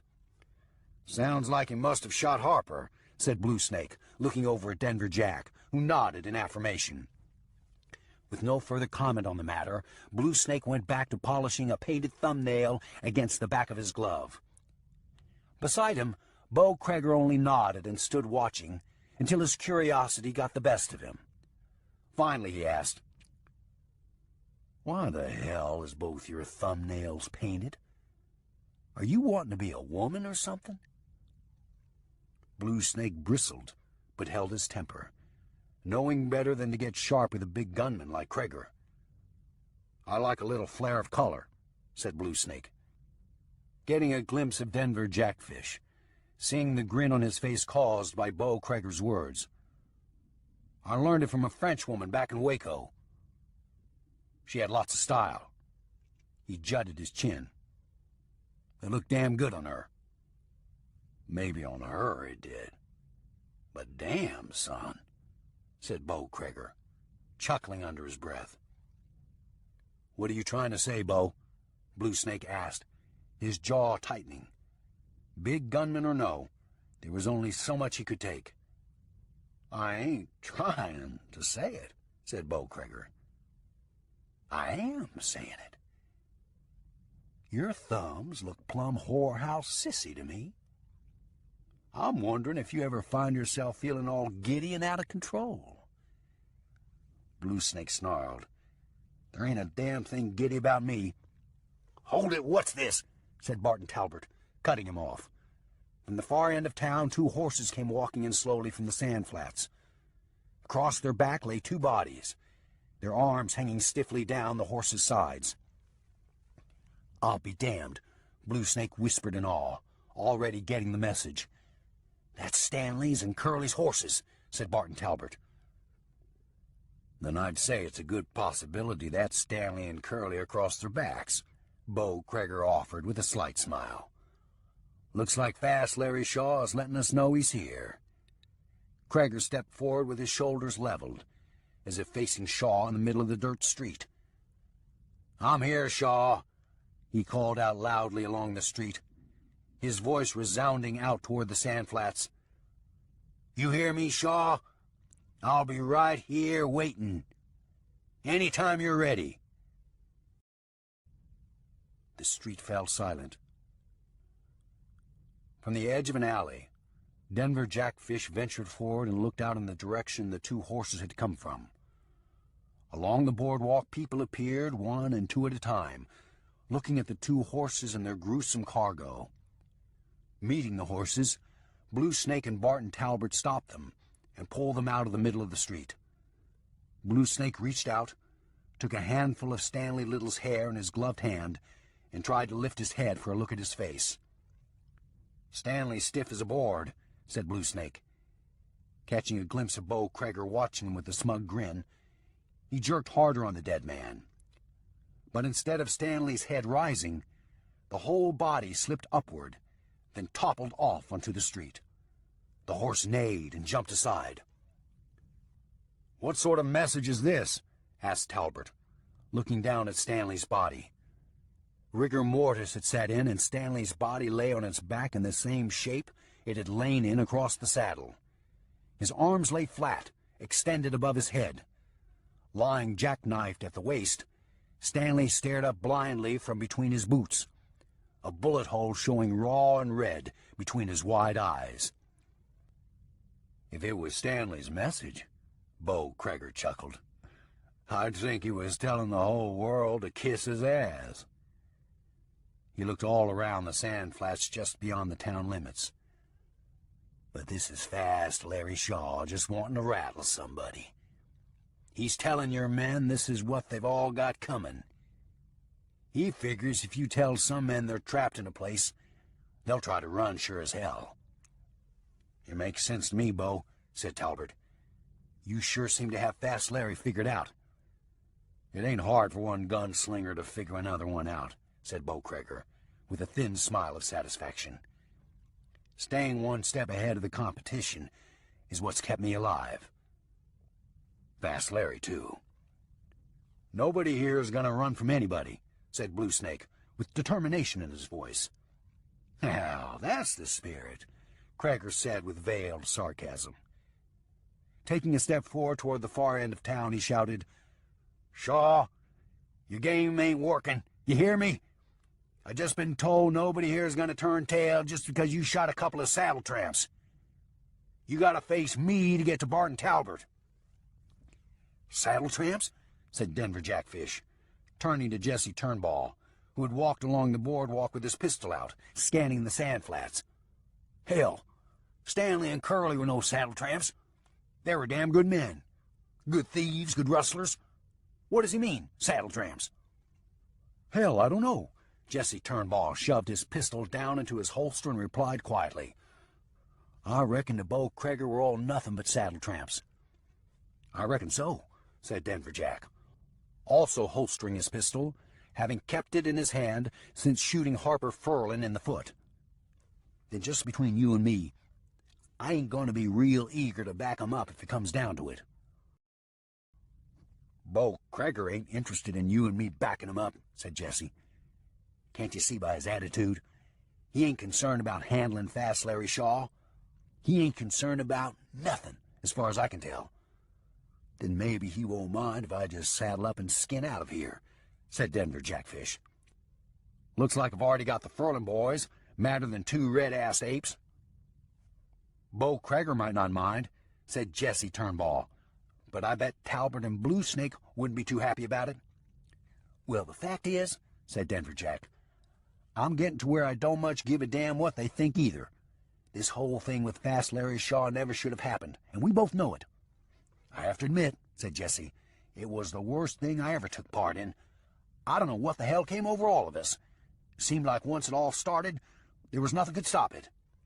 Denver Jackfish looked him up and down. "How do you feel about sticking here and maybe having to fight Fast Larry Shaw?" "If that's what it comes to, I reckon I can give him a showing," said Jesse. "I can't say I like my odds at beating him if it came down to a straight-up shootout, just him and me. But I don't look for that to happen." "Neither do I," said Denver Jack. "But how do we know?"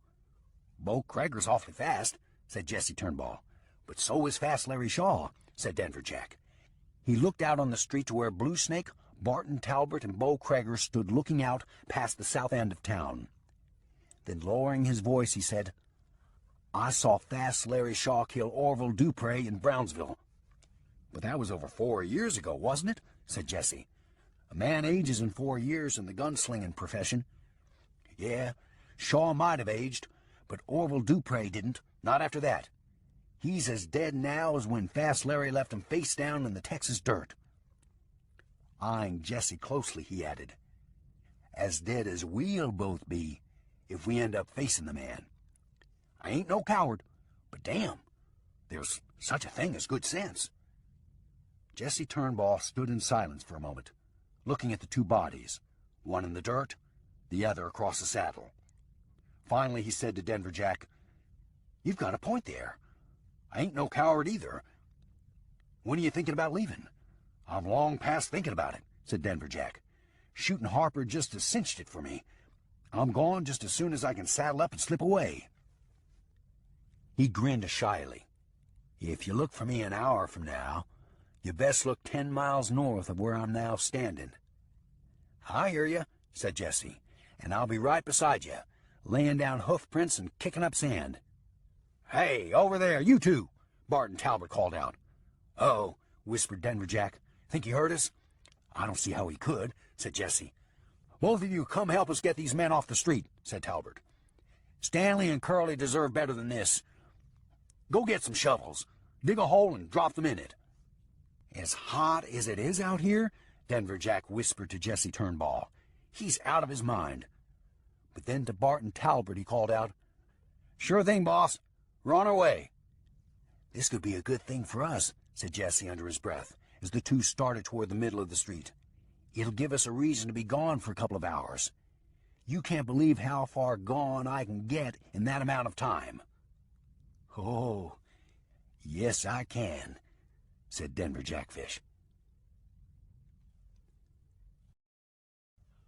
500 yards out on the sand flats, Cray Dawson had swung around town and headed north to where Lawrence Shaw and Jetson Caldwell were waiting. When he slowed his horse and cut around and down into a natural land fault, he found Shaw and Caldwell sitting atop their horses in the shade of a rocky ledge. "I sent them in at a walk," said Dawson. "Bo Crager was shouting out at you all the while I was riding wide of town." "Good," said Shaw. He lifted his canteen strap from around his saddle horn and pitched it to Dawson.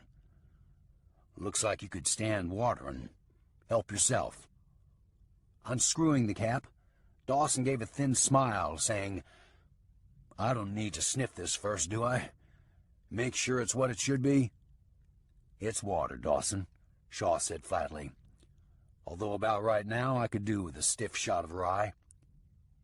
Seeing Caldwell give him a look, Shaw added, "Oh, not to settle my nerves, Undertaker. Just to cut a couple of pounds of this Texas landscape from my throat. I'm off the whiskey." He thought about it for a moment. "For the time being, anyhow."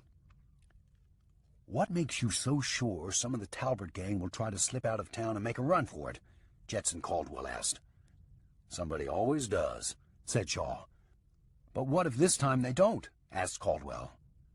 As he spoke, he lifted a big Colt from his holster and began twirling it on his finger, still awkward but getting better at it, having been practicing any time he could when Shaw and Dawson weren't watching. When he heard no answer but rather felt the silence from Shaw, Caldwell looked up and saw Shaw's cold green eyes staring at him. "Sorry," he said, immediately stopping the Colt and slipping it back into his holster. Now Shaw answered him, saying, "If nobody tries to make a run for it, I haven't lost a thing, Undertaker. I've still got them surrounded." He offered a thin smile.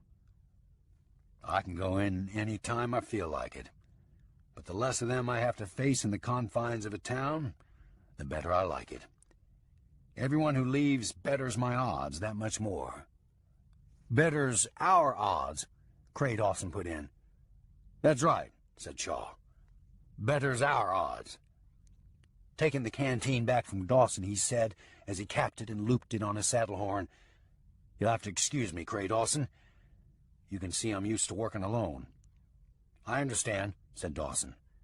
He turned his horse in beside Lawrence Shaw, and the three of them sat quietly for the next 15 minutes, hearing nothing but the low whir of hot wind across the sand flats. Finally Shaw said, "Here comes somebody already." He tuned his hearing toward the trail coming north out of Brackett Flats.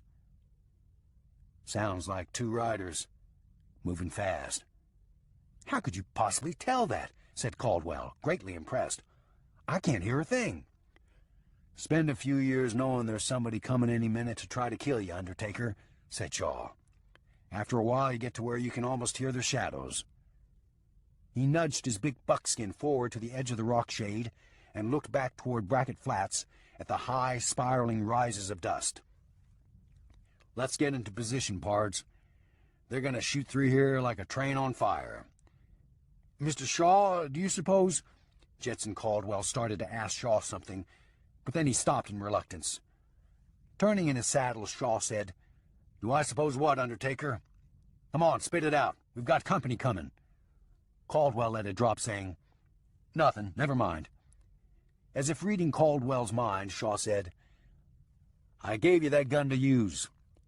When you see fit to use it, you don't need my permission."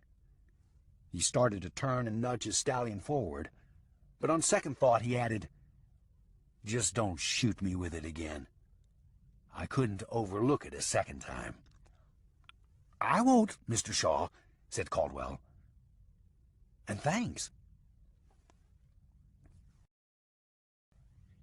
1,000 yards north of Brackett Flats, Jesse Turnbull and Denver Jack Fish slowed their horses to a trot and looked back over their shoulders through their wake of dust. "Yee-haw!" shouted Denver Jack, yanking his hat from his head and waving it in a high circle. "Adios, and good riddance, you stupid bunch of peckerwoods. So long, Harper, you bloody foot idiot, you. So long, Bobby Fitz, and that $7 I owe you." "Yeah!" shouted Jesse Turnbull, looking back also, extending a long, exaggerated salute toward the distant outline of Brackett Flats. "Adios, Bo Kreger. Adios, Barton Talbert and Blue Snake, you painted thumb son of a bitch. Adios, Fast Larry Shaw, fastest gun alive. You played hell getting us." They laughed as they turned back in their saddles to attend to the trail lying before them. To their surprise, ahead of them 50 yards, in the middle of the beaten trail, sat a single rider atop a big buckskin. "Uh-oh," said Denver Jack Fish, placing his crumpled hat back down on his head. "Was we being too loud?" They drew their horses to an abrupt halt. "I believe that's Fast Larry Shaw," said Jesse Turnbull. As they looked, to their right they saw another rider closing in slowly. To their left, another. All three had Colts in their hands. "Damn," said Denver Jack Fish. "Fast Larry has put us both in his Denver jackpot. Bigger than hell. He was expecting us to come running this way." "What are we going to do?" asked Jesse Turnbull, getting a little shaky about being surrounded. "I don't know," said Denver Jack. "I ran out of any good ideas once we got out of Brackett Flats." "I ain't going down easy," said Jesse. His hand crept toward his pistol butt as the three riders closed in around them. "Get your hand away from your gun, mister," said Jetson Caldwell, to both Shaw and Dawson's surprise. Seeing the outlaw raise his hand quickly away from his gun gave Caldwell a strange feeling, knowing that it was his command that had initiated such obedience. He continued, saying, "Both of you, raise your hands and keep them raised."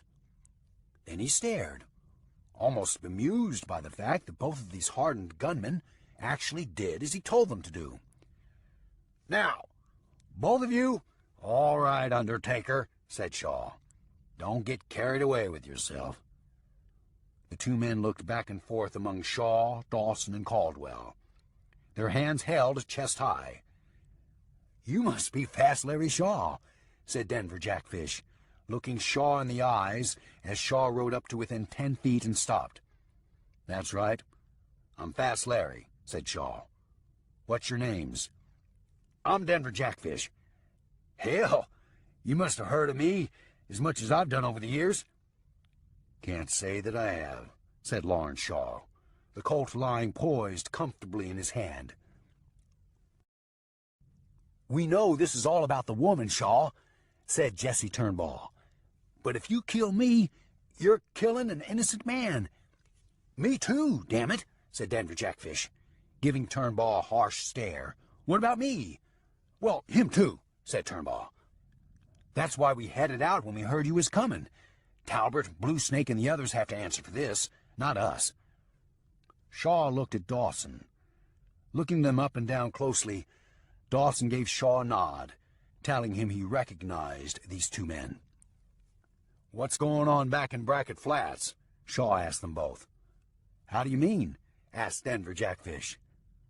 "I mean, what's going on? Is Bo Kreger anxious to get this thing over with? Are the rest of the men ready? Tell me what it's like in town about now." Jesse and Denver Jack looked at each other. Then Denver Jack said, "Well, Bo Kreger is cool as can be. I don't think he's human. Last I saw, he had Blue Snake riled. shaming him over his thumbnails being painted. I just had shot one of the Furlan brothers in his foot. I heard Bo and Blue Snake arguing about his painted nails. Then those two horses came in carrying Stanley and Curly. He shook his head. Whew. What made you send them in like that? Bullet holes in their foreheads? Did you execute them? Them on their knees pleading for their lives? What do you think? Said Shaw coldly. I never heard of you being that kind of man, said Turnbull. But then I reckon somebody kills your wife. It's understandable. What about the painted thumbnails? Shaw asked, dismissing the matter of whether or not he had executed Stanley Little and Curly Tomes. Aw, that's just how Blue Snake is, said Denver Jack. He's what you might call flamboyant. Ain't nothing wrong with him, though. We all got used to it. Bo Kreger seemed to be looking for something to ride Blue Snake about. Blue Snake don't take well to anybody questioning his manliness, said Jesse Turnbull. Not that they should. He likes colorful thumbnails, what the hell, said Denver Jackfish, with a tight shrug. How's the town laid out? Shaw asked. You mean for street fighting? Asked Denver Jack. Yeah, for street fighting, said Shaw. About like every other town, Denver Jack said. A big old street running north and south through its belly, a saloon on the west side, a vacant sheriff's office. There's one thing different, though. A big gallows out front of the sheriff's office. It used to be a county seat, said Cray Dawson. Judge Roscoe Pearls had a gallows built there. What's along the east side of the street, opposite the saloon? Shaw asked. Let's see, said Denver Jack. There's a barber shop, a vacant apothecary shop, a woman's hat shop. That's as much as I remember. That's enough, said Shaw. What about us, Fast Larry? Jesse Turnbull asked, looking hopeful. Are you going to kill us? How many men are there in town with Talbot and Blue Snake now? Asked Shaw, his expression revealing nothing. Taking a second to figure it up, Jesse Turnbull said, There's 6 men with them now, if you count the devil and that scarecrow that rode in with them. Me and Denver Jack couldn't stand it any longer. We cut out. So what do you say? Are you going to kill us or what? Shaw noted how both men had dropped their hands slightly more each time they asked that question. If you were me, what would you do? Shaw asked flatly. If I was you, said Denver Jackfish, I believe I'd at least give us both a fighting chance. The way you gave Rosa a fighting chance, said Cray Dawson, who had been sitting silent until now. The harsh bite in his words caused both men to turn toward him, a bit surprised. Shaw just watched and listened. When the 2 men turned back to face Shaw as if for some guidance, he said, You heard him. Answer his question. Chapter 20. In the streets of Brackett Flats, Barton Talbot had called his remaining men together in a rally of support. But when the gunfire resounded in the distance north of town, he immediately looked all around and said, Where the hell are Jesse and Denver Jack? You sent them to bury Stanley and Curly, said Gladys O'Furlan. I know damn well I sent them to bury Stanley and Curly, Talbot snapped at him. But that was a long time ago. Ain't they back yet? Bobby Fitt looked all around. I haven't seen them. Want me to look for them? Go check the barn, said Bo Kreger. If the horses aren't there, they've turned tail and run. Denver Jack and Jesse Turnbull ain't the kind to turn tail, said Blue Snake, with a bitter twist to his voice. It happens to the best of us, said Bo Kreger. Take yourself. He grinned. Do you ever get the urge to just scream out loud? Go into some crying fit? Blue Snake started to take a step toward Bo Kreger, but Talbot stepped in quickly and blocked his way. Both of you try to get along. I've got a feeling Jesse and Denver Jack have met up with Shaw out there. "Those shots came from a long ways off," said Bo Crager. "Why would they go so far to bury those two?" "I don't know," said Talbot, studying the sand flats in the direction the shots had come from. "I do," Bo Crager said with a smug grin, giving Blue Snake a slight wink. "Both of their horses are gone, boss," said Bobby Fit, hurrying back from the livery barn. "Told you," Bo Crager said in almost a whisper. "Damn it, I'm losing men," said Talbot. "I can't afford to lose any more." He turned to Gladso Furlin. "Take that sheriff's badge off your chest, Gladso. How's your brother's foot doing?" "It's wrapped up and stopped bleeding," said Gladso, unpinning the badge from his chest and handing it to Talbot. "I'm keeping him drunk till the pain eases down some." "No," said Talbot, "don't keep him drunk. We'll need every gun we've got once Shaw gets here. Get him sobered up. Get some coffee down him." He looked around nervously. "Let's all get some coffee. Get ourselves ready for a serious gunfight." On the boardwalk out front of the saloon, Willie the Devil stood with a handful of money and betting slips. "What about the fiesta? It'd be good for business. There's goats roasting out back right now." "Damn the fiesta and damn your business," shouted Barton Talbot. "Did you hear those gunshots? Fast Larry Shaw's killing our pards quicker than we can get them buried." Bo Crager chuckled and said, "Why don't you settle down, Talbot?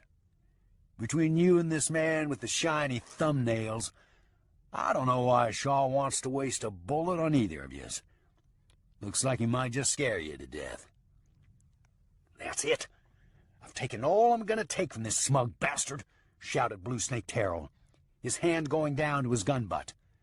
"Feel your hand, Bo Crager."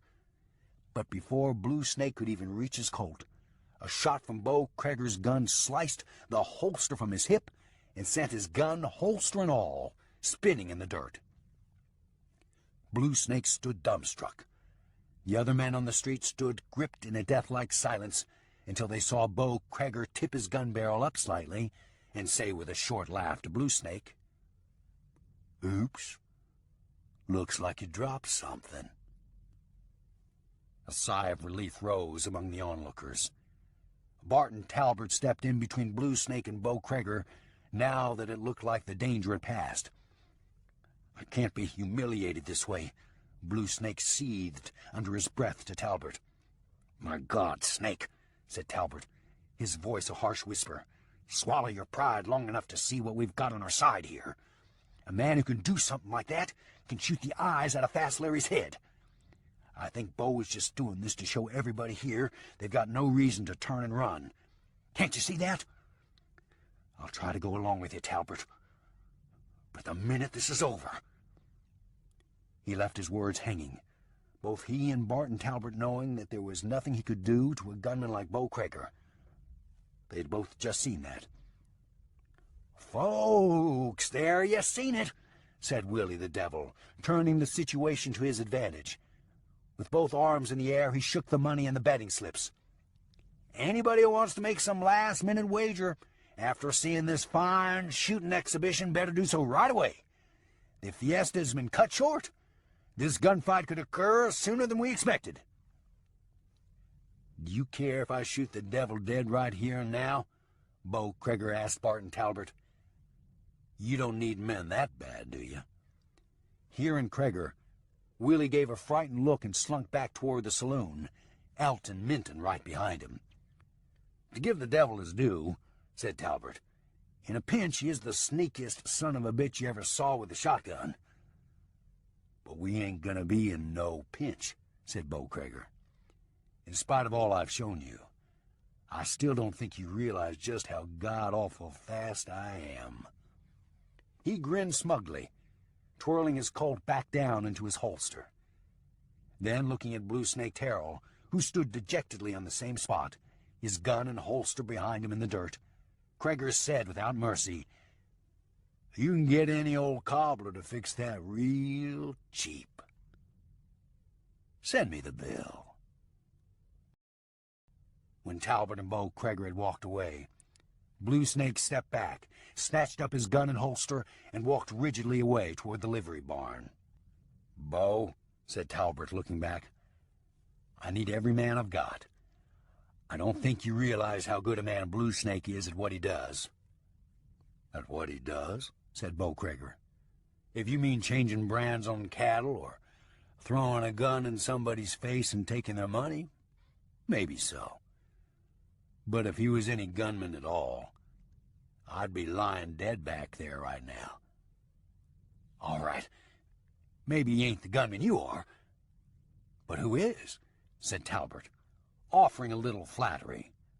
"Nobody is," Talbot said for good measure, throwing up his hands. "I never seen anything like it." "That's what I like to hear," said Crager. "A little brown-nosing before a big gun battle." He stopped out front of the saloon and looked west toward the fading afternoon sun. "I'm going to get a couple quick drinks and a hot meal. Then I'm going to clean my gun and get myself a good night's sleep." Barton Talbot looked at him with an air of respect. "Now that takes some cool, calm nerve. What do you want me to be doing?" Seeming to have to give it some thought, Crager said, "Well, you could go count on the rest of my money and stack it real neat-like." "No, I mean as far as how you might want me to set up my men. You know, in case things don't go the way we all know they will." "Since we all know they will," said Crager, "I don't give a damn how you set your men up, so long as they don't all piss themselves and muddy up the street." He started to walk on into the saloon. "But don't you want some say-so in how I set them up? Don't you want to know what's going on?" "Put a couple on the roofs, one in an alley," said Crager, as if bored with the mundane details of killing. "As far as knowing what's going on, I already know when Shaw'll get here and where he'll be standing. Now, if you'll excuse me." "Damn it, Bo, wait a minute," said Talbot. "Let me in on it. Tell me something. You know this is driving me nuts. Not that I'm afraid, just that I can't stand waiting and wondering." "All right," said Crager, stopping again and taking a deep breath, looking put upon by Talbot. "Once Fast Larry Shaw sees there's no more runners among your men, he'll come on in. It'll be right at the time the sun comes glaring up in the east. He'll come in from that direction." Crager pointed to where the main street, which ran north and south, intersected with another wide street to the east. "He'll stop right there, at that corner, where the sun is going to make him hard to see. Anybody riding with him will come straight down along the boardwalks, watching the alleys, the roof lines, and so forth." Crager stopped for a moment in contemplation. "All right, then what?" Talbot asked anxiously. "Then what?" Bo Crager said, teasing him.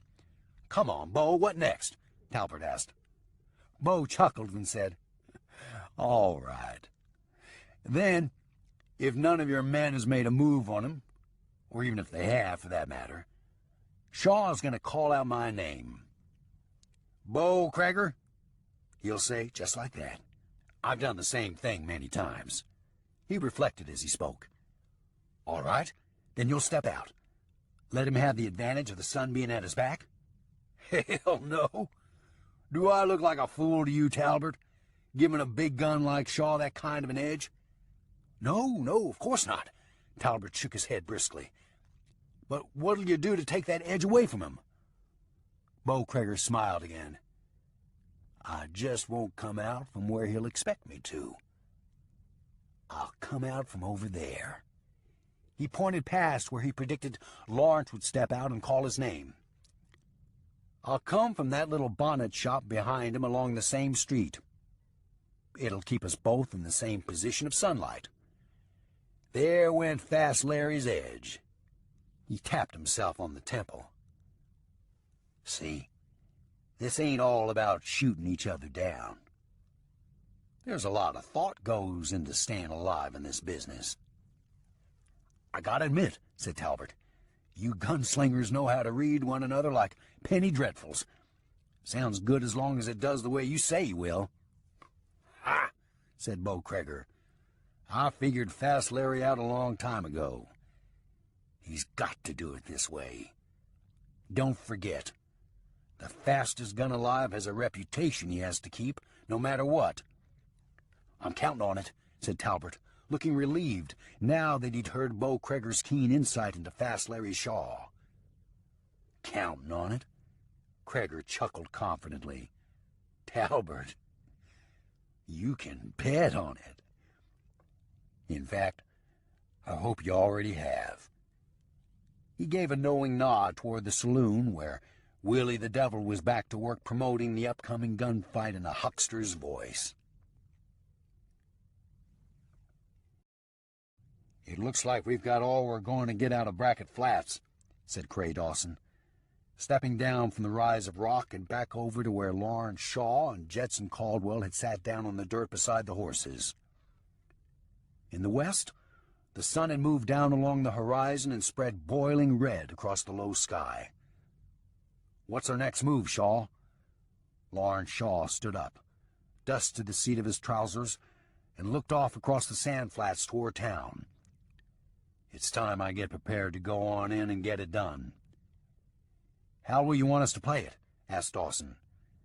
As he asked, Caldwell stood up too, and stepped in closer to hear what would be expected of him. Things are going to start happening pretty quick from here on, said Shaw. Beau Crager will be expecting me at sunrise, just as the sunlight streaks in. And we'll be back in your play, said Dawson. Where will you want us positioned? Shaw didn't answer him. Instead, he went on as if Dawson hadn't said a word. Beau Crager already has an idea where I'll come from and where I'll be standing. Talbot will have a couple of his men on the roof somewhere in case things don't go well for him. So Caldwell and I will be across the street, covering the roofs and the alleys? Dawson asked. With no expression in his cold green eyes, Shaw continued speaking flatly, as if Dawson weren't there. Right about now, Crager has me pegged. My every thought, my every move. To hear him tell it, he could tell you my tone of voice when I call out his name. Can I say something, Shaw? Said Dawson. Shaw just stared at him.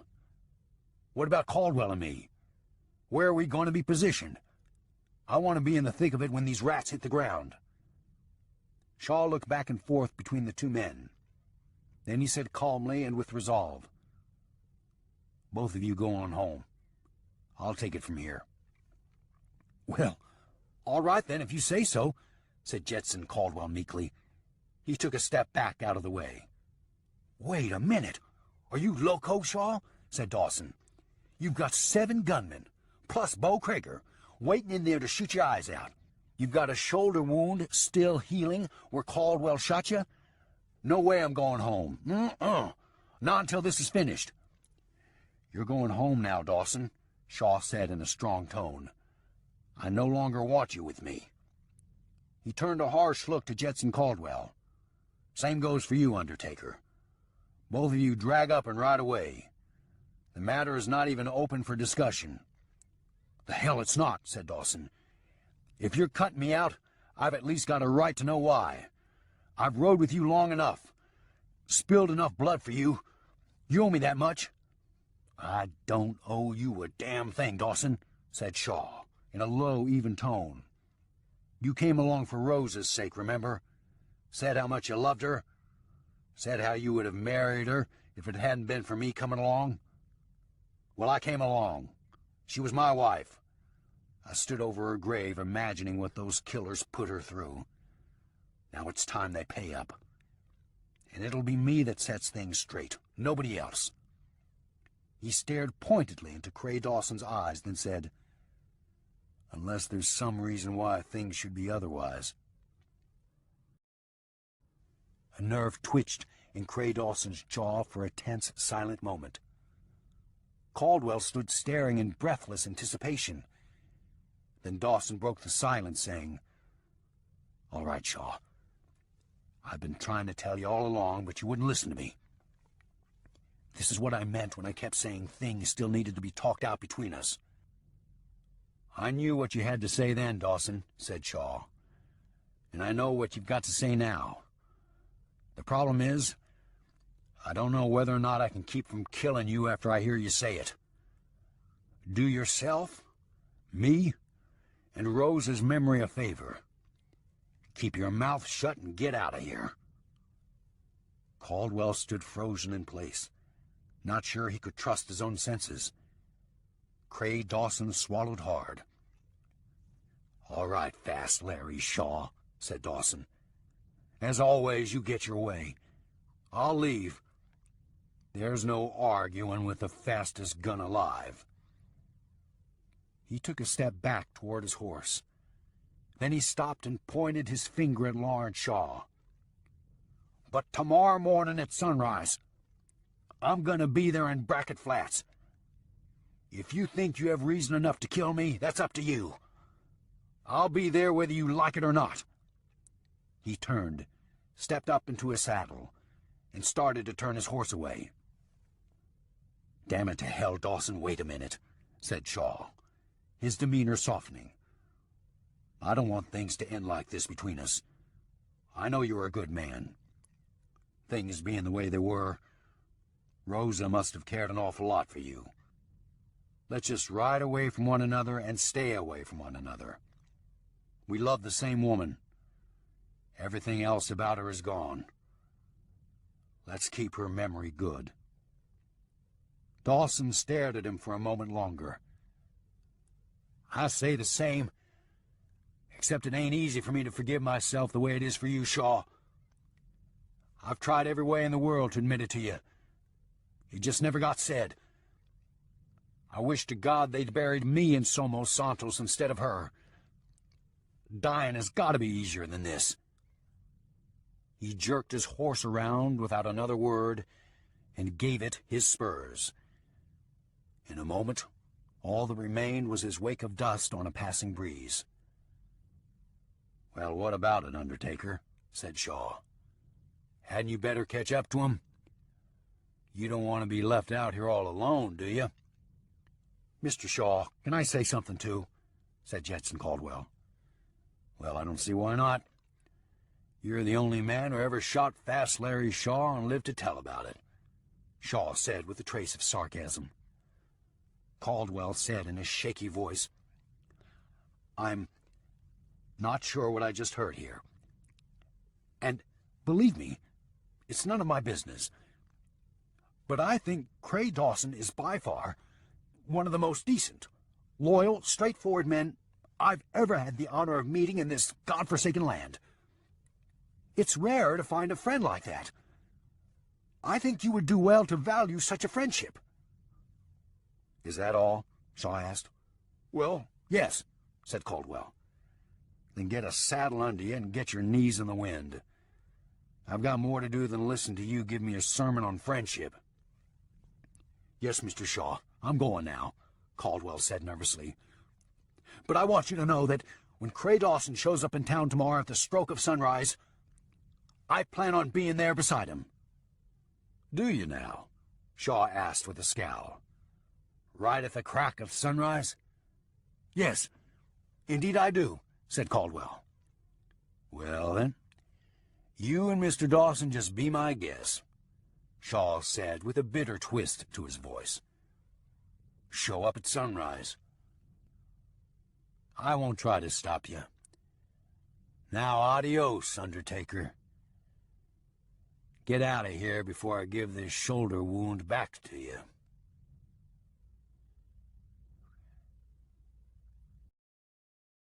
Chapter 21. It was dark by the time Jetson Caldwell caught up to Cray Dawson. The two rode on without talking until they made a camp without a fire only 5 miles from Bracket Flats. In the moonlight, they shared a cold meal of stiff jerked meat and tepid canteen water. After a while, Dawson broke the tense silence, saying, "I suppose you heard enough to figure what had been going on between Rosa Shaw and me? If you don't mind me saying, I've been seeing that for some time. I had even wondered if Shaw could see it.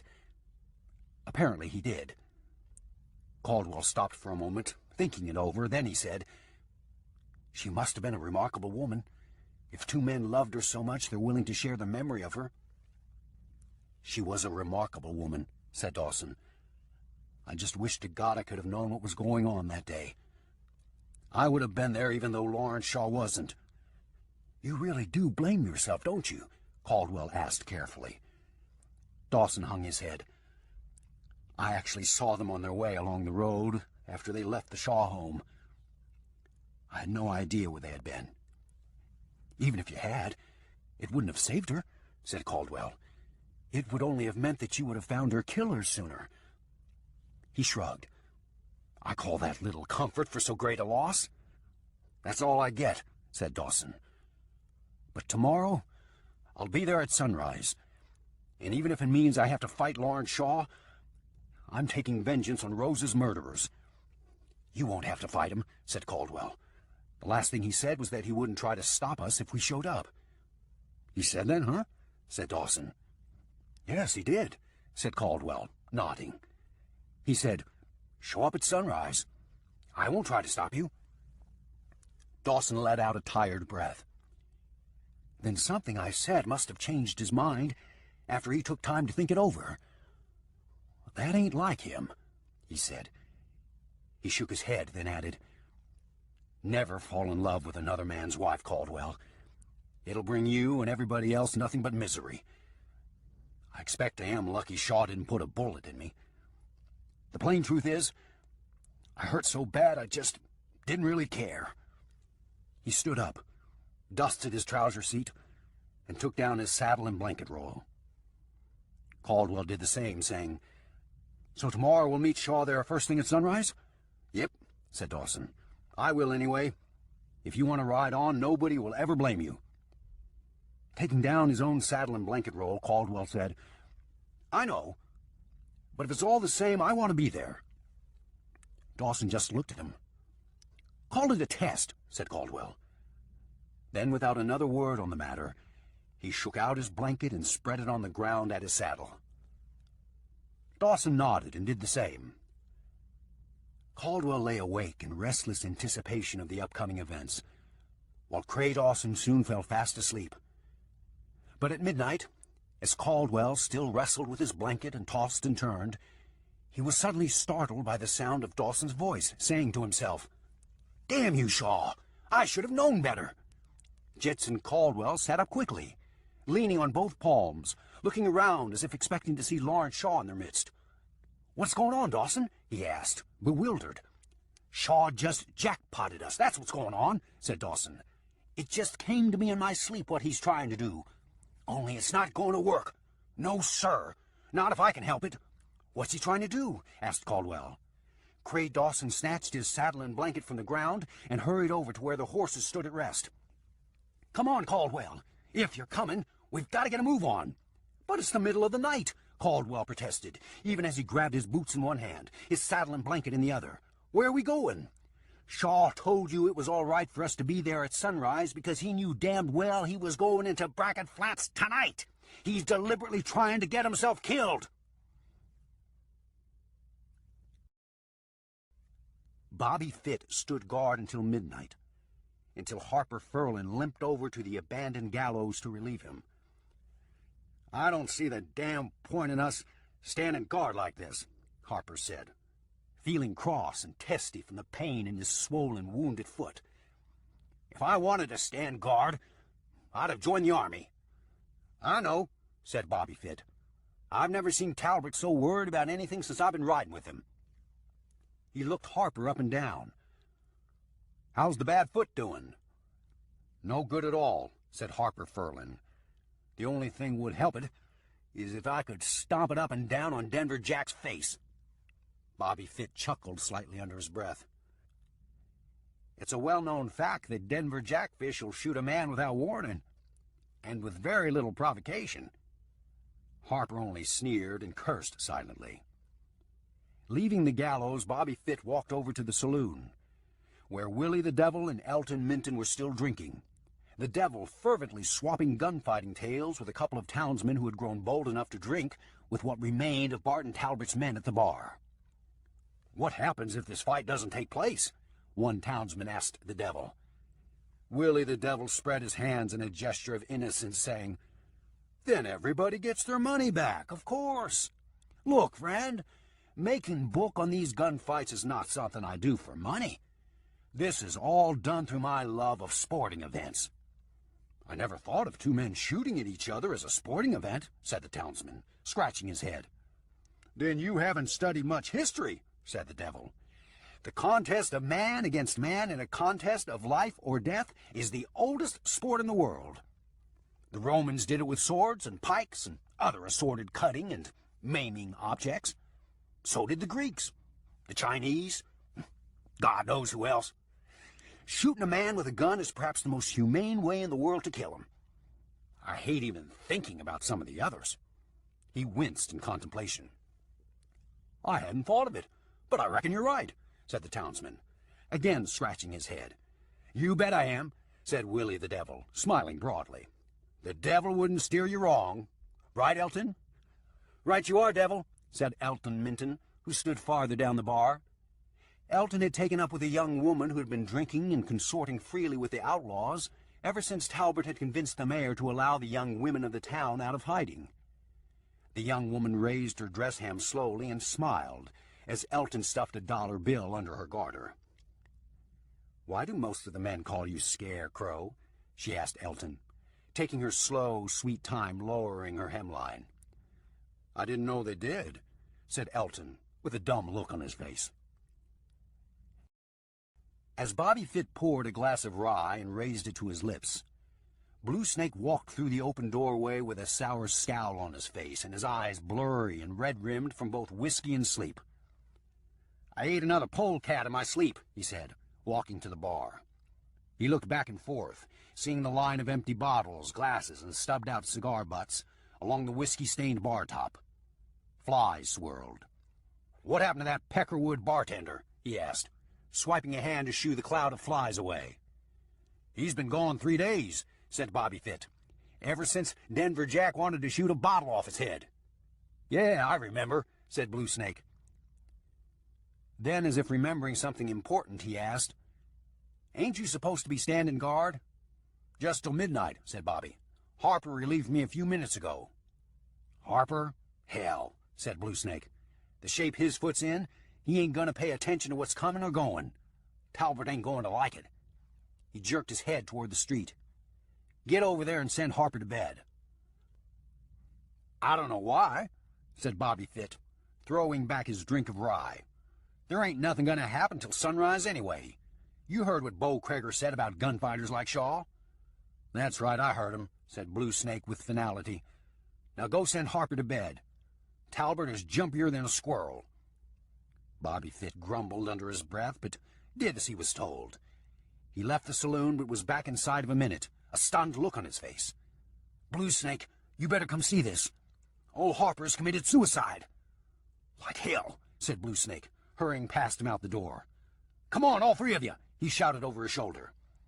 But as Willie the devil ran out the door, Elton acted as if he hadn't heard Blue Snake's command. "Aren't you going with them, Scarecrow?" the young woman asked playfully. "No," said Elton. "I'm strictly here for the sporting event." Taking the woman by her arm, he headed for the stairs leading up to the 2nd floor. "Come on up to my room. I want to show you my betting slips." "Oh, goody," said the woman, going along with him. But as the 2 townsmen stood peering out the open doorway, before Elton and the woman reached the stairs, Lawrence Shaw stepped out of the shadows from the rear of the saloon, his Colt raised and cocked in Elton's face. "Fast Larry Shaw," Elton Minton gasped, seeing the big open gun bore staring him in the eye.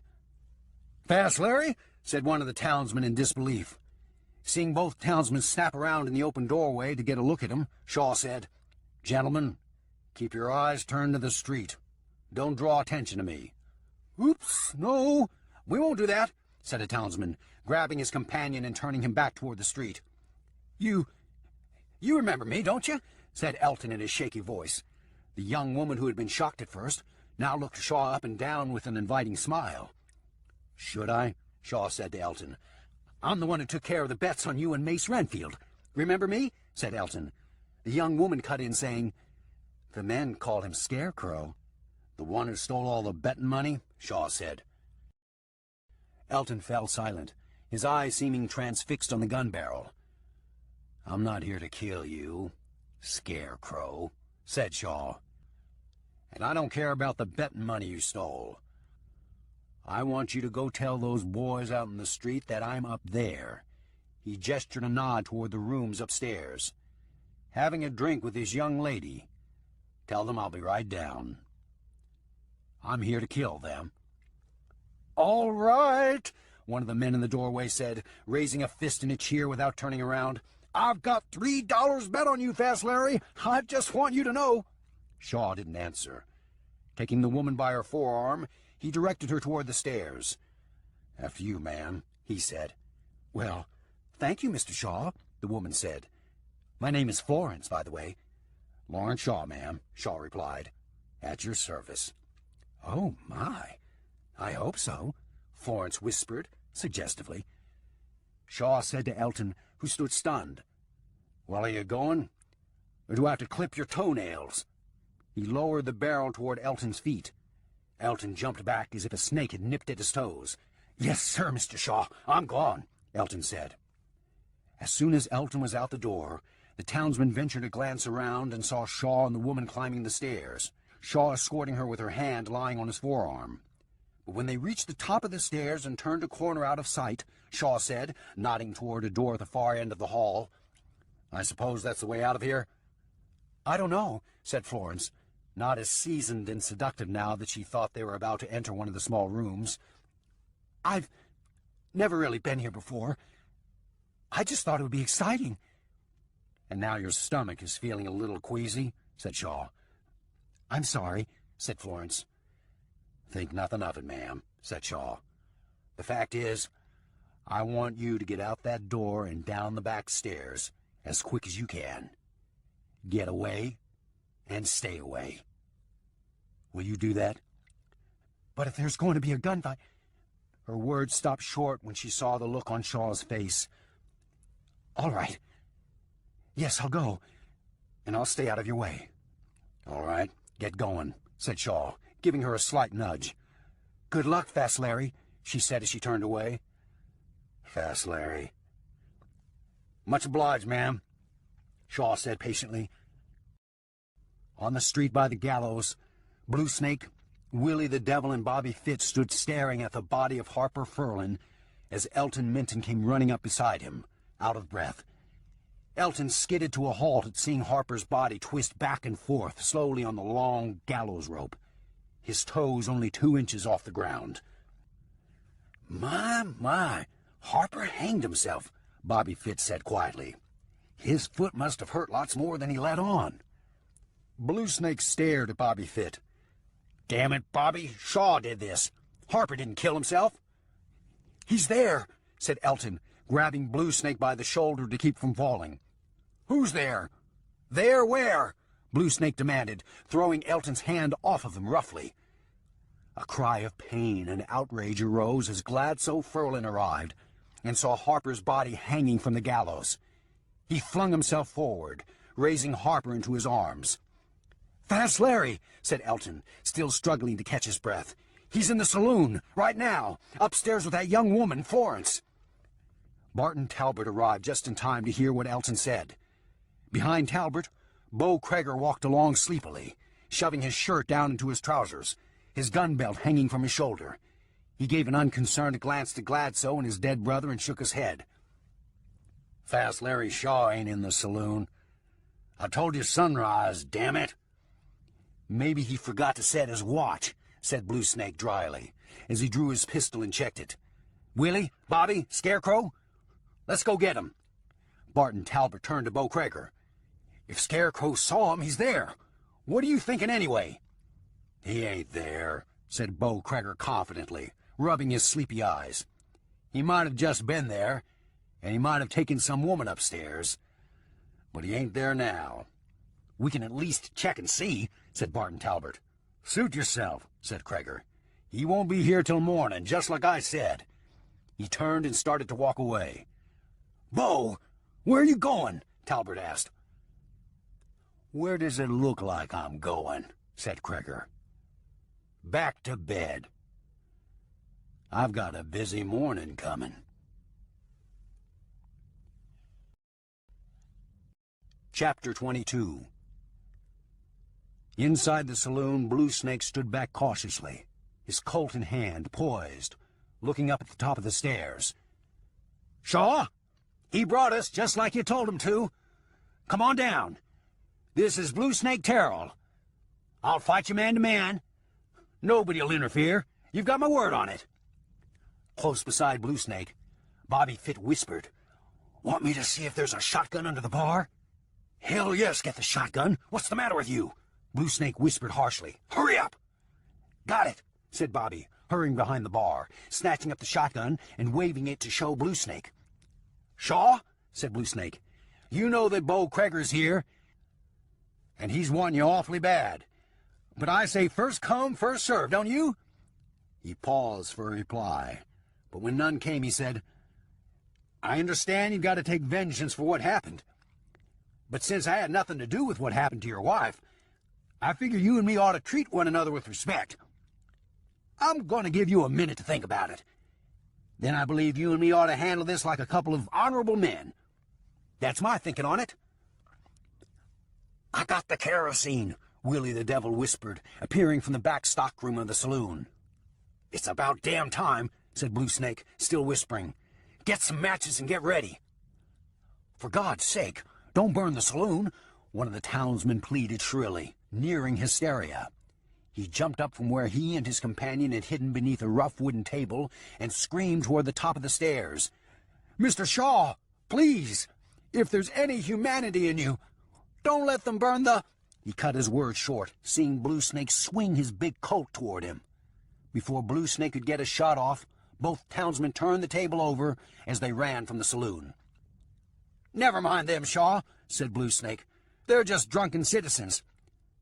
What do they know about bold gunmen like you and me, right?" While Blue Snake spoke to the empty stairwell, Bo Kreger heard the two townsmen running from the saloon as he made his way to the front of the hotel. Looking back, he said aloud to himself, "You stupid sons of bitches. No wonder you'll all be dead tomorrow." Hiking his gun belt onto his shoulder, he started to step onto the front porch of the hotel when something made him freeze. Goose flesh ran the length of his arms. His back tightened, as if a cold serpent had caressed his spine. "Shaw," he whispered to himself, his gunman's instincts sensing something that his mind had not yet fathomed, let alone accepted. "No, wait," he said, turning around to face the dark street. In the blackness of the overhang out front of the women's hat store, Shaw stood, his tall outline somehow even darker than the broad blackness surrounding him. He was invisible, yet Bo Kreger saw him, his hat brim, his long riding duster, his high upturned collar. Then, in that tight curve of time and air when the sequence of events pile one upon another to become death, Bo Kreger saw the bright orange-blue flash that exposed Shaw for another split second, as Kreger tightened his grip on his gun belt and said in disappointment and dread, "Damn it, I never even got to—" And even as he said it, he heard Shaw reply, or thought he heard him reply, "She was my wife, you understand." The roar of the bullet sounded short to Bo Kreger, as it lifted him up by the heart and flung him backward against the front of the hotel, dead, his eyes staring into the darkness, stuck in rapt awareness, like a man having learned a great lesson, too late. Inside the saloon, Blue Snake Terrell continued to speak to the empty stairwell, while the devil poured kerosene all over the floor and walls, shoving bottles of rye into his coat pockets in the process. "Hear that, Shaw? That'll be old Bo right now practicing, I bet, wanting you to meet him in the street. But I say first it's between you and me. What do you say?" "Blue Snake, you fool!" shouted Barton Talbot from the open doorway, a rifle in one hand, a pistol in the other. "Shaw's not up there. He's out here. He just killed Bo Crager, deader than hell." Blue Snake went blank for a second. Then he shook his head as if to get his mind started again. He shot a quick glance at Willie the Devil, who stood striking a match along the edge of the bar top. "Don't, Willie!" he shouted, but not in time. The Devil had already given the match a pitch toward the stairwell. Flames spread quickly upward. Following the long, wet stream of kerosene, Willie had slung up the stairs. As soon as Willie saw the fire spread, he hurried back toward the doorway, hearing Blue Snake, but unable to undo what he'd started. "Sorry, Blue Snake," Willie said, "but when the Devil starts a fire, there's no stopping it from running its course." "Bo Crager dead?"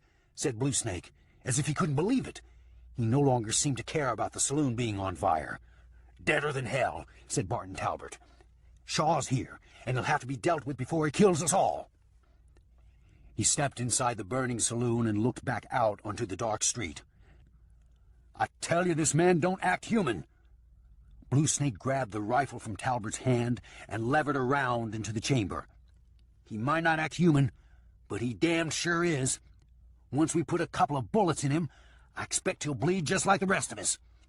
Looking out into the shadowy moonlight, Blue Snake called out, "All right, Shaw, if this is how you want it, here we come." Then he said to Talbot, "Where's Gladso?" "Gladso took his brother inside and laid him out on the floor of the hotel," said Bobby Fitt, standing ready with the shotgun under the bar. "If I know Gladso, he's listening to everything right now. He's the sneakiest man I ever saw. He'll pop out on Shaw when Shaw's least expecting it, is my guess." "Then what are we waiting for?" said Blue Snake. "Bobby, take the shotgun and get around on the far side of the street. Blast Shaw down when he comes past you to get to us." He looked around and saw Willie the Devil, but no sign of Elton Minton. "Where's Scarecrow, Devil?" he asked. "I don't know," said the Devil, "but forget him. He's no fighter anyway." Barton Talbot took a deep breath and said with resolve, "All right, let's get out there and kill this bastard. There's still plenty of us, counting the Devil. I'm tired of worrying about Fast Larry Shaw. Whoever kills him gets the other $1,000 that was going to go to Bo Crager." Then, thinking about it, Talbot said, "No, make that 500 of what was going to go to Crager." But it made no difference to Bobby Fitt, Blue Snake, or Willie the Devil. This was all about staying alive now, and nothing else. As they left the burning saloon, Bobby Fitt hurried away along the boardwalk, crouched and ducking into the shadows, where he could lie and wait for Shaw to come down the middle of the street. Throughout the town, word had spread about the saloon being ablaze. Townsmen appeared, hiking up their suspenders and buckling their belts, their shirt tails flapping loosely. Ghostly flames licked high into the night, streaking upward through boiling black smoke and racing sparks. Lawrence Shaw sat inside a darkened doorway and watched the fire calmly. He thought of a 4th of July celebration in Somos Santos, back when he and Rosa were still young lovers, thinking their lives together were unending. In Shaw's eyes, the saloon fires sparkled and shone, and he felt a tear well up until it spilled freely and warmly down his cheek. "Rosa, Rosa," he whispered, "look where this life is taking me. Look where it's taken you." Then he stood up, seeing the outline of men walking toward him against the backdrop of fire. "Shaw!" he heard Blue Snake Terrell call out. Wiping his fingertips through the tear on his face, Shaw said to Rosa under his breath, "I won't be but a minute, Rosa, darling. I'll be coming right along."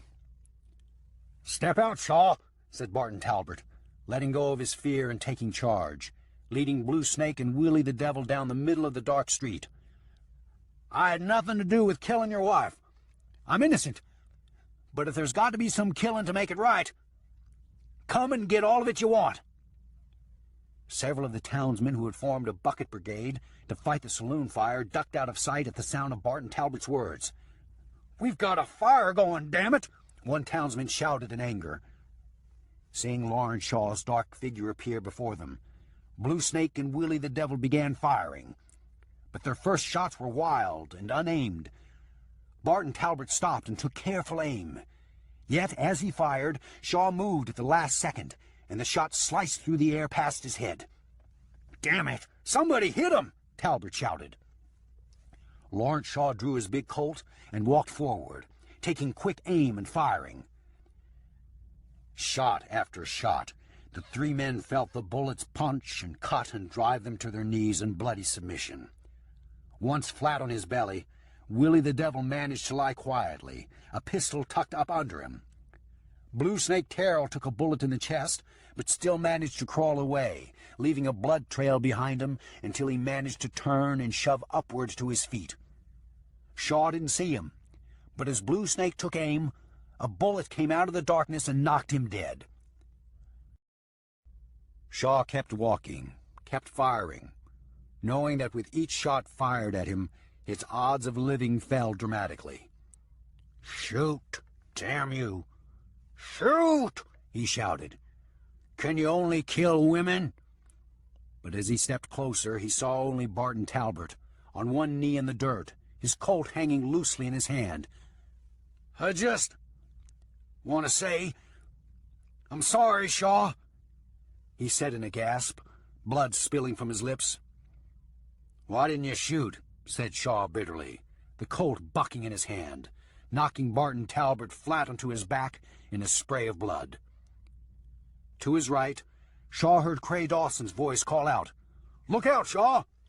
Before Shaw could turn to see why, Dawson's Colt exploded, causing Bobby Fitt's shotgun to go off wildly, as Fitt fell dead with a bullet through his heart. "I told you I was going to be here, Shaw," Cray Dawson's voice called out in the darkness. "I got Blue Snake." With a sigh of resignation, Shaw said, "So you did, Dawson. And I got Barton Talbot." Shaw lowered his pistol and whispered, "Well, Rosa, looks like I'll be a while longer." "What?" said Dawson, stepping into the dimly moonlit street. "I wasn't talking to you," said Shaw. There was a pause. "Oh," said Dawson, as if he understood. Just as the tension eased a bit, and both men let their gun hands relax, Gladso Furlan stepped out of nowhere with a double-barreled shotgun pointed at Lawrence Shaw's chest. "Shaw, I got you," he said, pulling the trigger. "No!" Cray Dawson shouted, lunging into Shaw as the shot exploded, taking part of the buckshot in the back of his shoulder, keeping the bulk of the blast from hitting Shaw full in the chest. On the ground atop of Shaw, Dawson clung to him, braced for the second blast, knowing that Gladso had them cold. Then Dawson flinched 3 times in rapid succession, as Jetson Caldwell fired without hesitation, each shot driving Gladso Furlan backward until the third one hurled him into a water trough that the townsmen were using to fill buckets to extinguish the saloon fire. No sooner than the shooting had stopped, the townsmen ran forward, rolled Gladso's body from the trough, filled their buckets, and began concentrating on the fire. Jetson Caldwell ran out of the dark shadows into the moonlit street, shaking out of control, looking over at the wet, dripping body of Gladso Furlan. When he got to where Cray Dawson and Lawrence Shaw lay in a bloody heap, he saw Dawson roll over off of Shaw and struggle up into a crouch, his back covered with blood. "Are you all right, Dawson?" Caldwell asked, his words trembling. "I'm all right," said Dawson. Then looking down at Shaw, he said, "What about you, Shaw? Are you doing all right?" He saw the wide spread of blood on Shaw's shoulder, his chest, his face. "Shaw?" he asked, his voice taking on a hushed tone. Lawrence Shaw lay flat on his back, his eyes staring blank yet serenely upward into the wide, starry sky. "Oh, no, Shaw," said Dawson, his voice beginning to fail him at seeing the expressionless look on Shaw's bloody face. Jetson Caldwell stepped in quietly beside him, the two of them staring down at Lawrence Shaw. "That was a damn stupid thing to do, Dawson," Shaw said, reaching a hand up slowly for help to his feet. Dawson and Caldwell each let out a breath of relief. "You're right," said Dawson, feeling the pain in his wound begin in earnest as he gave his hand to Shaw. "I don't know what I was thinking doing that." "Oh, Mr. Shaw," said Jetson Caldwell, "we thought for certain you were dead." "Dead? No, not dead, Undertaker," said Shaw. "Just taking a second there, wondering what it would be like if I was." He looked longingly up at the night sky again and wiped a sleeve across his face, clearing off some of the blood. "I'll probably go from being the fastest gun alive to being the oldest gun alive, the way things go for me." Then he said to Dawson, "You saved my life, Gray Dawson." "I'm obliged." Dawson let it pass him by, saying, "Caldwell saved both our lives." "That you did, Undertaker, and I'm obliged to you, too," said Shaw. Seeing the Colt still in Caldwell's hand, the barrel pointed at him, Shaw reached out and nudged the barrel down at the ground. Caldwell was still shaken but highly excited. "I didn't see the Devil or Elton go down. Want me to go hunt them?" "No," said Shaw. "The Devil had nothing to do with Rose's death, and Elton just got dragged along by the Devil. It's finished." He sighed. "The killing, anyway. Now comes the hard part for me. Just living." "Are you sure you're all right, Shaw?" said Dawson. "You didn't come here tonight to do anything foolish, did you?" "Foolish?" said Shaw, with a twist of irony in his voice. He looked around at the burning saloon, the bodies on the ground, the blood on Dawson's face, and the blood on his own chest. "Why would you say something like that?" "Just the way you did this," said Dawson. "Trying to get rid of us. Coming here in the dead of night. One man against all these guns. I wondered if maybe you weren't out to get yourself killed." Shaw managed a dark chuckle. "Dawson, I suppose I could say I've been trying to get myself killed my whole life. But I'm just too good at staying alive to let it happen." "You know what I mean, Shaw," said Dawson, not letting Shaw play it off. "Oh, you mean suicide?" said Shaw, sounding astonished at such a thought. "No way, Dawson. I got too much pride to do something like that," he lied. "You just misread me. I didn't want you two here because—" His words trailed. Then he shrugged and said, "Well, being the fastest gun alive, I don't suppose I have to explain every move I make, do I?" "Not to me, you don't," said Gray Dawson. Seeing Shaw stagger a bit, he reached out, took his arm, and looped it across his shoulder. "Here, let's go find a doctor before we both bleed ourselves dry." A townsman rushed in and looked around at the dead, then said to Shaw, "This was supposed to happen in the daylight, when folks could see it." He tossed his hands in the air. "The Devil had a scheduling problem," Shaw said without looking at him. "But I had money on this," the man said. "Many of us did. Where is it? Who has it? I demand my money back." Caldwell gave him a narrow, blank look and hissed, "Mister, the betting was all put up by Willie the Devil. If you've got a problem with it, go to the Devil." He stared coldly until the man shied back, turned, and hurried away. "Getting cocky, ain't he?" Shaw said quietly to Dawson. "Yeah," Dawson replied as they limped along. "I've been expecting it." Caldwell picked up Shaw's hat from the dirt and carried it dutifully along behind them. Taking a deep breath, he kept his chest expanded, liking the broad, strong feeling it gave him.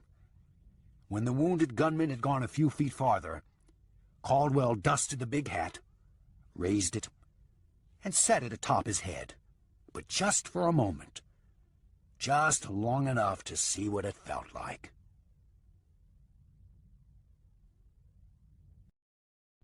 The End. You've been listening to Gunman's Song by Ralph Cotton, narrated by James Jenner. If you've enjoyed this book and this performance, Recorded Books recommends The Burning from the Last Gunfighter series by William W. Johnstone, narrated by George Guidall. Frank Morgan finds himself taking his gun in hand once more to help folks who desperately need it. He knows his time may be up, but anyone fixing to kill the last gunfighter had better be ready to die. And Flint's Truth by Richard S. Wheeler, narrated by Jonathan Hogan. If there's one thing that Sam Flint knows, it's that nothing makes people madder than the plain, honest truth. You'll find a wide selection of titles in the Recorded Books catalog, including bestsellers, mysteries, classics, histories, and more. So to order another recorded book, or for a copy of our latest listing, please call us using the toll-free number found on the back of the book. You can order by phone with any major credit card, or by writing to us, or by faxing us. Don't forget to ask about easy 30-day rentals by mail. On our website, you can browse the catalog, hear about the latest releases, place orders, or tune into narrator profiles and author interviews. So visit us there at www.recordedbooks.com. And thank you for being a Recorded Books reader. But sleep abandoned him shortly, and he awakened with a start at the sound of his own voice crying out. For a moment he lay shivering as if suffering a fever, unsure if he had really cried out aloud or if it had happened only in the throes of a tortured dream.